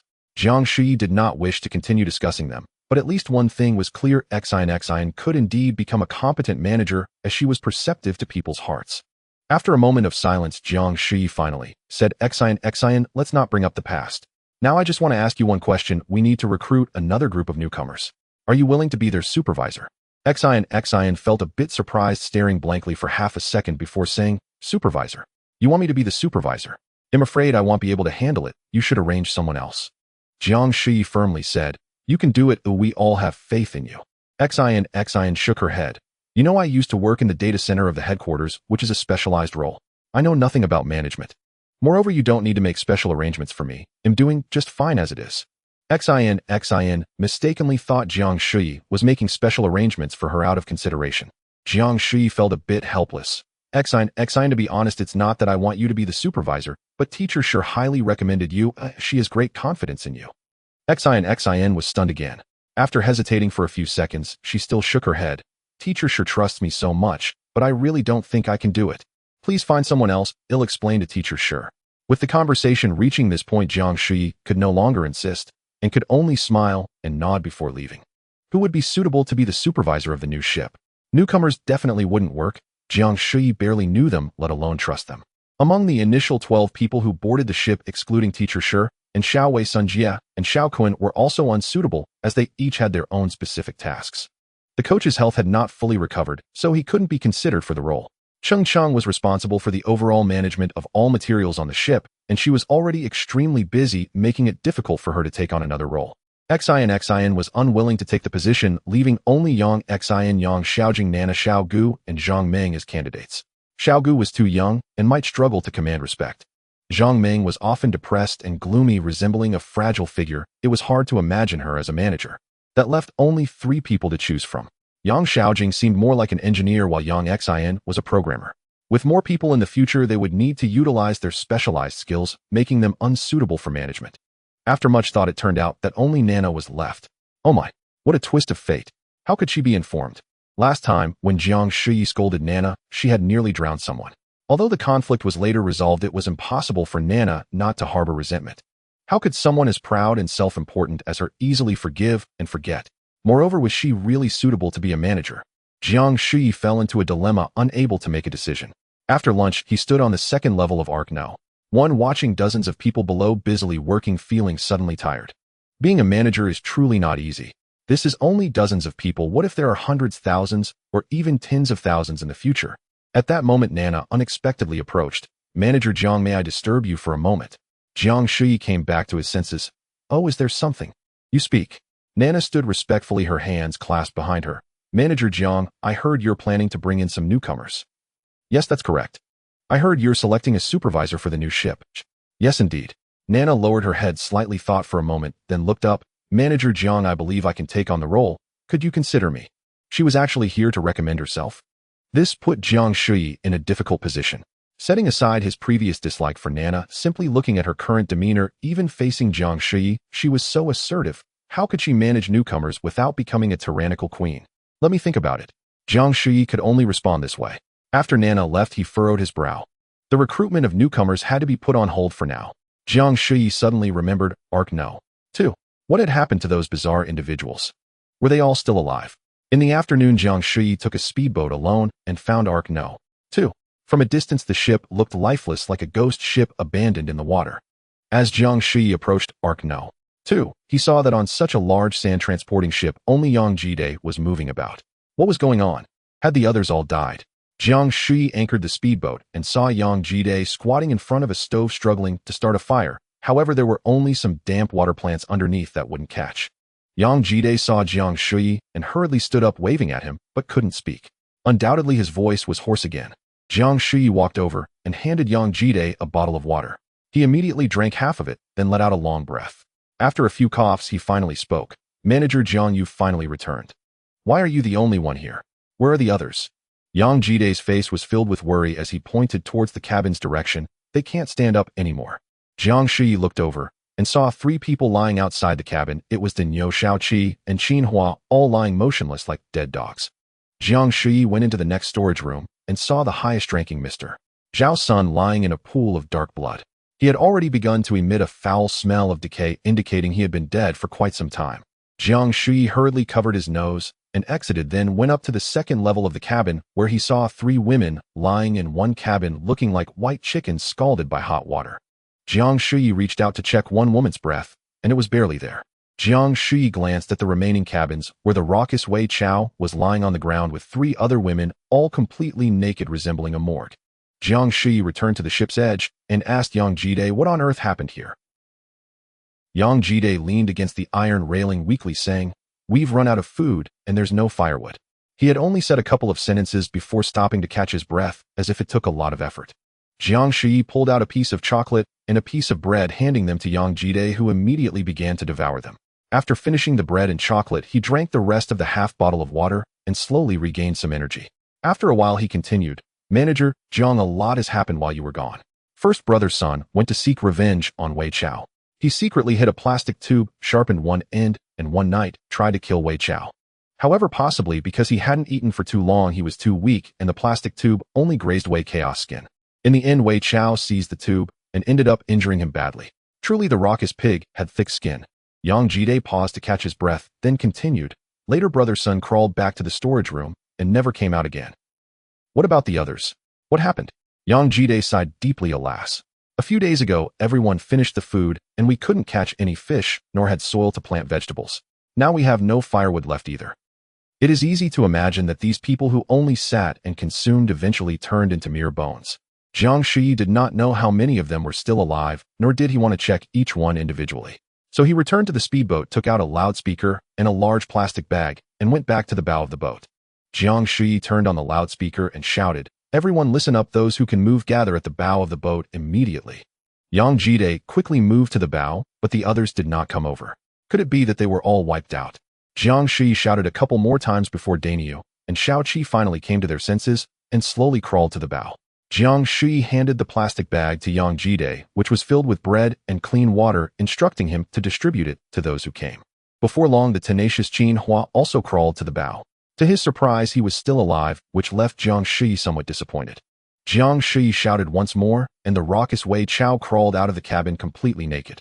Then a clattering sound ensued as he slid down the iron ladder on his stomach. Jiang Shuyi felt a headache coming on, thinking that Wei Chao must be severely injured. Surely that lump below would be ground to a pulp. However, mere seconds later, Wei Chao crawled toward the bow again. Oh my god! Could this guy be made of iron? After waiting for a while, Jiang Shuyi finally confirmed that only 5 men were still able to move. Yang Jide distributed bread and water to them. After eating, they gradually regained their spirits and stood up slowly. Only Wei Chao remained curled up on the ground, not getting up. It was unclear whether he was too embarrassed or if his numbed nerves were gradually recovering, just having felt the pain. Daniel finally spoke, filled with emotion. Jiang, you have finally returned. We almost. Shao Qi interjected, Senior brother, please don't leave again. We can't do without you. Jiang Shuyi waved his hand, signaling them to stop speaking, and then said, I hereby announce that Yang Jide is the captain of this boat. Anyone who disagrees can speak up now. No one spoke. Jiang Shuyi then said loudly, so no one disagrees, right? Do you all agree to follow Yang Jide's command? Speak up loudly, do you agree? Yes. Yes. We all agree. Jiang Shuyi nodded. Very well. From now on, you all have been given a second chance at life. If you want to survive, you must obey orders and work hard. The first task is to clean up the boat. Yang Jide, you take charge.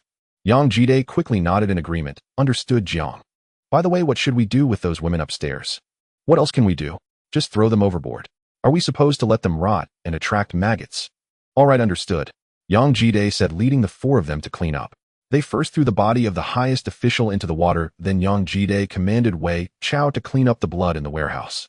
Next, they carried the women from the second level of the cabin one by one and tossed them into the water. When they reached the last woman, Wei Chao suddenly rushed over, hugged her waist, and pleaded, please leave one. Keep this one. She might still be saved. What a lovesick fool. It seems his manhood was not damaged by the iron ladder after all. He now wanted a woman. Qin Hua said fiercely, Yang, we can't keep her. This filthy bitch is the worst. If it weren't for her, we wouldn't have. Qin Hua couldn't finish his thought, clearly hinting at some tragic story between them. Yang Jide turned to look at Jiang Shuyi, seemingly seeking his opinion. Jiang Shuyi went over to take a look and found red spots on the inner thigh of the woman, unsure if they were bruises or signs of a disease. So Jiang Shuyi said, if you want to keep her, you can jump in after her. Wei Chao was so scared by this that he quickly let go, and Qin Hua pushed the woman into the water, even spitting on her as she went. Yang Jide directed them to start cleaning the cabin, but Jiang Shuyi began to worry. What if these people all had sexually transmitted diseases? Given that there were so few people left, if they brought back an infectious disease, it would be easy for them to be wiped out together. After observing for a while, Jiang Shuyi returned to the speedboat, took a large bag of compressed biscuits and a big bottle of mineral water, and handed them to Yang Jide. This is your food for today. He'll be back tomorrow morning. Make sure to clean the boat before dawn. Understood, Jiang. Yang Jide took the supplies and immediately went back to work. Jiang Shuyi returned alone to the super battleship, first deploying a drone to scout the mountains of Jingxi and Jingbei once more. Mongshan was no longer visible, and the remaining mountains were dwindling along with the number of living people. They needed to hasten the rescue. The next morning, Jiang Shuyi arrived at Arc No. 1 and found Sun Jie saying, bring the medical kit and come with me immediately. Are we going to save people again? Sun Jie asked. No, this time it's for a checkup. A checkup? Then there's no need to bring the medical kit. Oh, we can only draw blood for testing after we return. Jiang Shuyi shook his head. No, this time you have to bring the syringe. Well, draw blood directly. We only need to check for sexually transmitted diseases. Oh, what else do you think we need to bring? Sun Jie looked incredulous. Huh? Sexually transmitted diseases. Are you going to see some fallen woman? There are so many beautiful girls at home, all kinds. Are you not satisfied? You have to go out looking for trouble. Jiang Shuyi glared at him angrily. You woman really speaks too freely. Who said I was going out to find a woman? I'm going out to find you men. They're all your type. Sun Jie curled his lips. Cut it out. Are you really that nice? There must be nothing good. Stop wasting time, get the things ready, and let's go. Jiang Shuyi took Sun Jie to Arc No. 2. Yang Jide was already waiting on the side of the boat. When he saw a woman approaching, he was surprised. Hello, Jiang. Who is this beauty? She is a doctor here to give you all checkups. Tell them to come out and gather, Jiang Shuyi said, and helped Sun Jia onto Arc No. 2. Sun Jia was also somewhat surprised and quietly asked Jiang Shuyi, "What kind of people are here? Why do they look so much like our crew? Do you have some organization?" "You will find out soon enough," Jiang Shuyi said with a mysterious smile. Before long, Yang Jide called the other four out. Daniyu and Shao Qi immediately recognized Sun Jia and approached with smiles. "Oh Dr. Sun, what a surprise to see you here. Truly a divine manifestation." Sun Jia immediately recognized Daniyu and Shao Qi, asking, "How did you guys end up here?" Daniyu replied with a grin, "Well, it was Jiang Zong who saved us, otherwise we would have drowned long ago." Sun Jia looked at Wei Chao again, feeling a bit of familiarity, but unable to recall, so he simply nodded. Jiang Shuyi said, "You guys used to win quite a bit from Dr. Sun in the past, right? Now you need Dr. Sun to save you. How will you repay him?" Shao Qi immediately leaned forward, saying, "He'll go up the knife mountain or into the boiling oil. Just say the word, and I won't even blink." "All right, stop flattering. Go to the front of the boat and line up. Dr. Sun is going to give you guys a checkup soon," Jiang Shuyi said, and Yang Jide organized them to the front.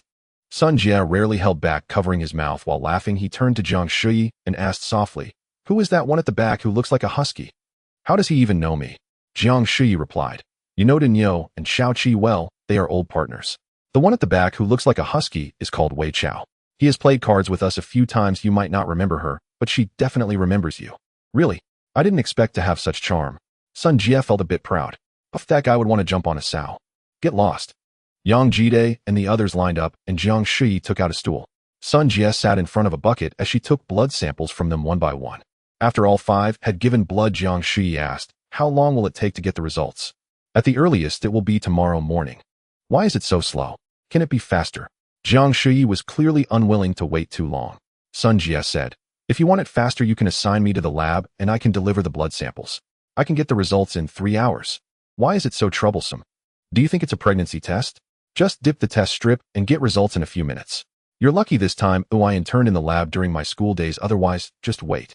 Jiang Shuyi could only accept this reality. It seemed that the current shortage was not just anesthetists. In terms of medical staff, there was no telling how many experts were lacking. Since they couldn't know the checkup results right now, these people naturally couldn't be taken back. However, the Arc No. 2 had already been cleaned out by them, and they couldn't just rely on that. So they might as well do some work first gathering firewood. Only with firewood could they desalinate seawater, otherwise nothing could be discussed. Since that's the case, there's no rush. "You can catch up with Daniyu and the others first," Jiang Shuyi said. After finishing, Jiang Shuyi went to the control room, wanting to drive Arc No. 2 to West Mountain to gather firewood. However, the boat just wouldn't start. Yang Jide, what happened to the boat? Why won't it start? Jiang Shuyi stepped out of the cockpit and asked loudly. Yang Jide looked up and replied, "Jiangzong, a few days ago there was no firewood for cooking, so they used plastic tubes to siphon the fuel out of the tank and burned it as kerosene. Damn, such wastefulness. These bastards should starve." Jiang Shuyi angrily returned to the speedboat and shouted, "Old Sun, let's go." Sun Jia was chatting animatedly with Shao Qi at the front of the boat, eager to set up a table and eat. Hearing Jiang Shuyi call her, she was a bit confused. "Why are we leaving so quickly? What are we waiting for the new year?" Jiang Shuyi spoke without any good humor. Sun Jia hurriedly walked towards the speedboat, and Yang Jide ran over first, asking, "Jiangzong, what should we do? Is there a base on your side? Can you take us along?" "I guess you could say there's a base. It's actually quite similar to here. But we can't take you over right now. We have to wait for the checkup results. You guys can face the wall and think about it." "Jiangzong, what are we going to eat today? And what about water?" Jiang Shuyi tossed a bag of compressed biscuits to Yang Jide and handed him a large bottle of mineral water. Yang Jide hurriedly nodded in thanks. Sun Jia got on the speedboat, and Shao Qi and the others followed her, reluctant to part like family. Jiang Shuyi started the speedboat and swiftly left. When the two returned to Arc No. 1, Sun Jia went to have her blood sample tested, and Jiang Shuyi went to the fishing boat. She saw Zhang Mei teaching Lin Lin to speak and went over to watch. Zhang Mei encouraged Lin Lin to talk to Jiang Shuyi, and Lin Lin looked at Jiang Shuyi with innocent eyes and earnestly said, "You are Lin Lin." Jiang Shuyi was taken aback, and Zhang Mei smiled, saying, "Lin Lin can already say a lot, but she still can't distinguish between you and me." Jiang Shuyi laughed, pointing at herself, saying, "I am brother." Lin Lin imitated her, pointing at herself and saying, "I am brother." Jiang Shuyi couldn't help but laugh. It seemed that teaching her to speak might be harder than teaching her to walk. Truly, one doesn't know parental love until they have children. Fortunately, with Zhang Mei here, who had just raised a baby, she had plenty of experience and patience, practically serving as Lin Lin's second set of parents. At this moment, Lin Lin stretched her right hand forward, seemingly wanting to shake hands with Jiang Shuyi. Jiang Shuyi couldn't determine Lin Lin's intention, so she looked at Zhang Mei. Zhang Mei nodded, saying, "It's what my daughter taught her. She wants to shake hands with you." Jiang Shuyi hurriedly extended her right hand and gently shook Lin Lin's hand. Lin Lin seemed very curious about Jiang Shuyi's large hand, examining it closely. Jiang Shuyi smiled, saying, "This is brother's hand." Ah. Before she could finish her sentence, Lin Lin suddenly stuffed his hand into her mouth and bit down hard. Jiang Shuyi yelped and quickly pulled his hand back, taking a step back. Why is this child biting? Is Lin Lin hungry? Jiang Shuyi quickly asked Zhang Mei. Zhang Mei shook her head, saying, "No, she just ate and won't be hungry." All children go through this phase, curious about everything and wanting to try if they can eat it. All right then. Jiang Shuyi dared not tease Lin Lin anymore and quickly slipped away. No wonder more and more people are reluctant to have children. Not only is it hard to give birth to one, but raising a child is even harder, almost like raising a little monster. Jiang Shuyi returned to the super battleship and, taking advantage of the early day, completed part of the construction work. He built several air defense missiles, anti-ship missiles, and cruise missiles for future needs. Jiang Shuyi did not fill all the missile silos with missiles, thinking they wouldn't be needed at the moment and could be filled in slowly in the future. Currently, the super battleship only lacked electromagnetic cannons, laser cannons, and Closian weapon systems. Jiang Shuyi planned to finish them all at once when the super battleship officially launched. By that time, the strongest battleship on the surface would surely shock the whole world. Of course, the super battleship would not easily reveal itself until the powerful navies of the United States and Eastern powers had exhausted their battleships, and that day would not be too far away. The next day, Jiang Shuyi went to Arc No. 1 to find Sun Jie, asking her about the test results. Sun Jie said with a serious face, "The results are a bit alarming. There are 3 confirmed sexually transmitted virus types and 2 suspected infections that need further examination." "Who are they? What illnesses do they have?" Jiang Shuyi frowned. Sun Jie produced 2 cards and read aloud, "This one Qin Hua has been confirmed to have gonorrhea and syphilis. And this one Wei Chao has confirmed gonorrhea, syphilis, and genital warts. He is also suspected of HIV infection and chancroid. Gods above, this filthy creature is essentially a walking reservoir of venereal disease." Fortunately, Jiang Shuyi had been cautious. Had those 2 been allowed on board, it would not have taken long before the whole group was wiped out. What about Dainyu and Shao Qi? They aren't infected. They aren't, although Dainyu may have prostatitis, which is not contagious. It was astonishing those 2 were clean. It showed that even lecherous men and petty cheats are ultimately afraid of death. Jiang Shuyi asked again, "Are those diseases easily transmitted? How exactly are they spread?" Sun Jie wore an incredulous expression. "Of course they spread easily. They are transmitted through sexual contact. Otherwise, why would they be called sexually transmitted diseases? Can they be cured? Are they easy to treat?" "Some can be cured, but treatment is troublesome and relapses are common. With our present conditions, don't even think about curing them. Frankly, I don't even know what drugs to give." Jiang Shuyi pondered for a moment, then said, "Bring your medical kit and come with me. This will be a surgical procedure." "What surgery? Why not simply bring the patients here?" Sun Jie asked in bewilderment. "Don't ask so many questions, you'll see when we arrive," Jiang Shuyi replied. The 2 boarded the speedboat and made for Fangzhou or Hao. Jiang Shuyi lugged 2 large barrels of fuel onto the boat, then carried a huge sack of provisions to Yangji to distribute. Each of the 5 men received a square of chocolate, a bag of dried tofu, and a packet of bread. Qin Hua munched and asked, "Brother, why are we eating so well today? Is there some good news?" "Yes, there is good news. You'll know later," Jiang Shuyi replied. After breakfast, Jiang Shuyi told them to pour both barrels of fuel into the sand transport boat. Then they sailed to a deserted hill in Jingxi. He issued each of them a machete and announced loudly, "You are to cut firewood now. Only dry wood. You must fill the 4 iron troughs on the boat before you stop. If anyone feels too tired, you are free to run. I will not pursue you." The 5 exchanged uneasy glances, each felt put on the spot.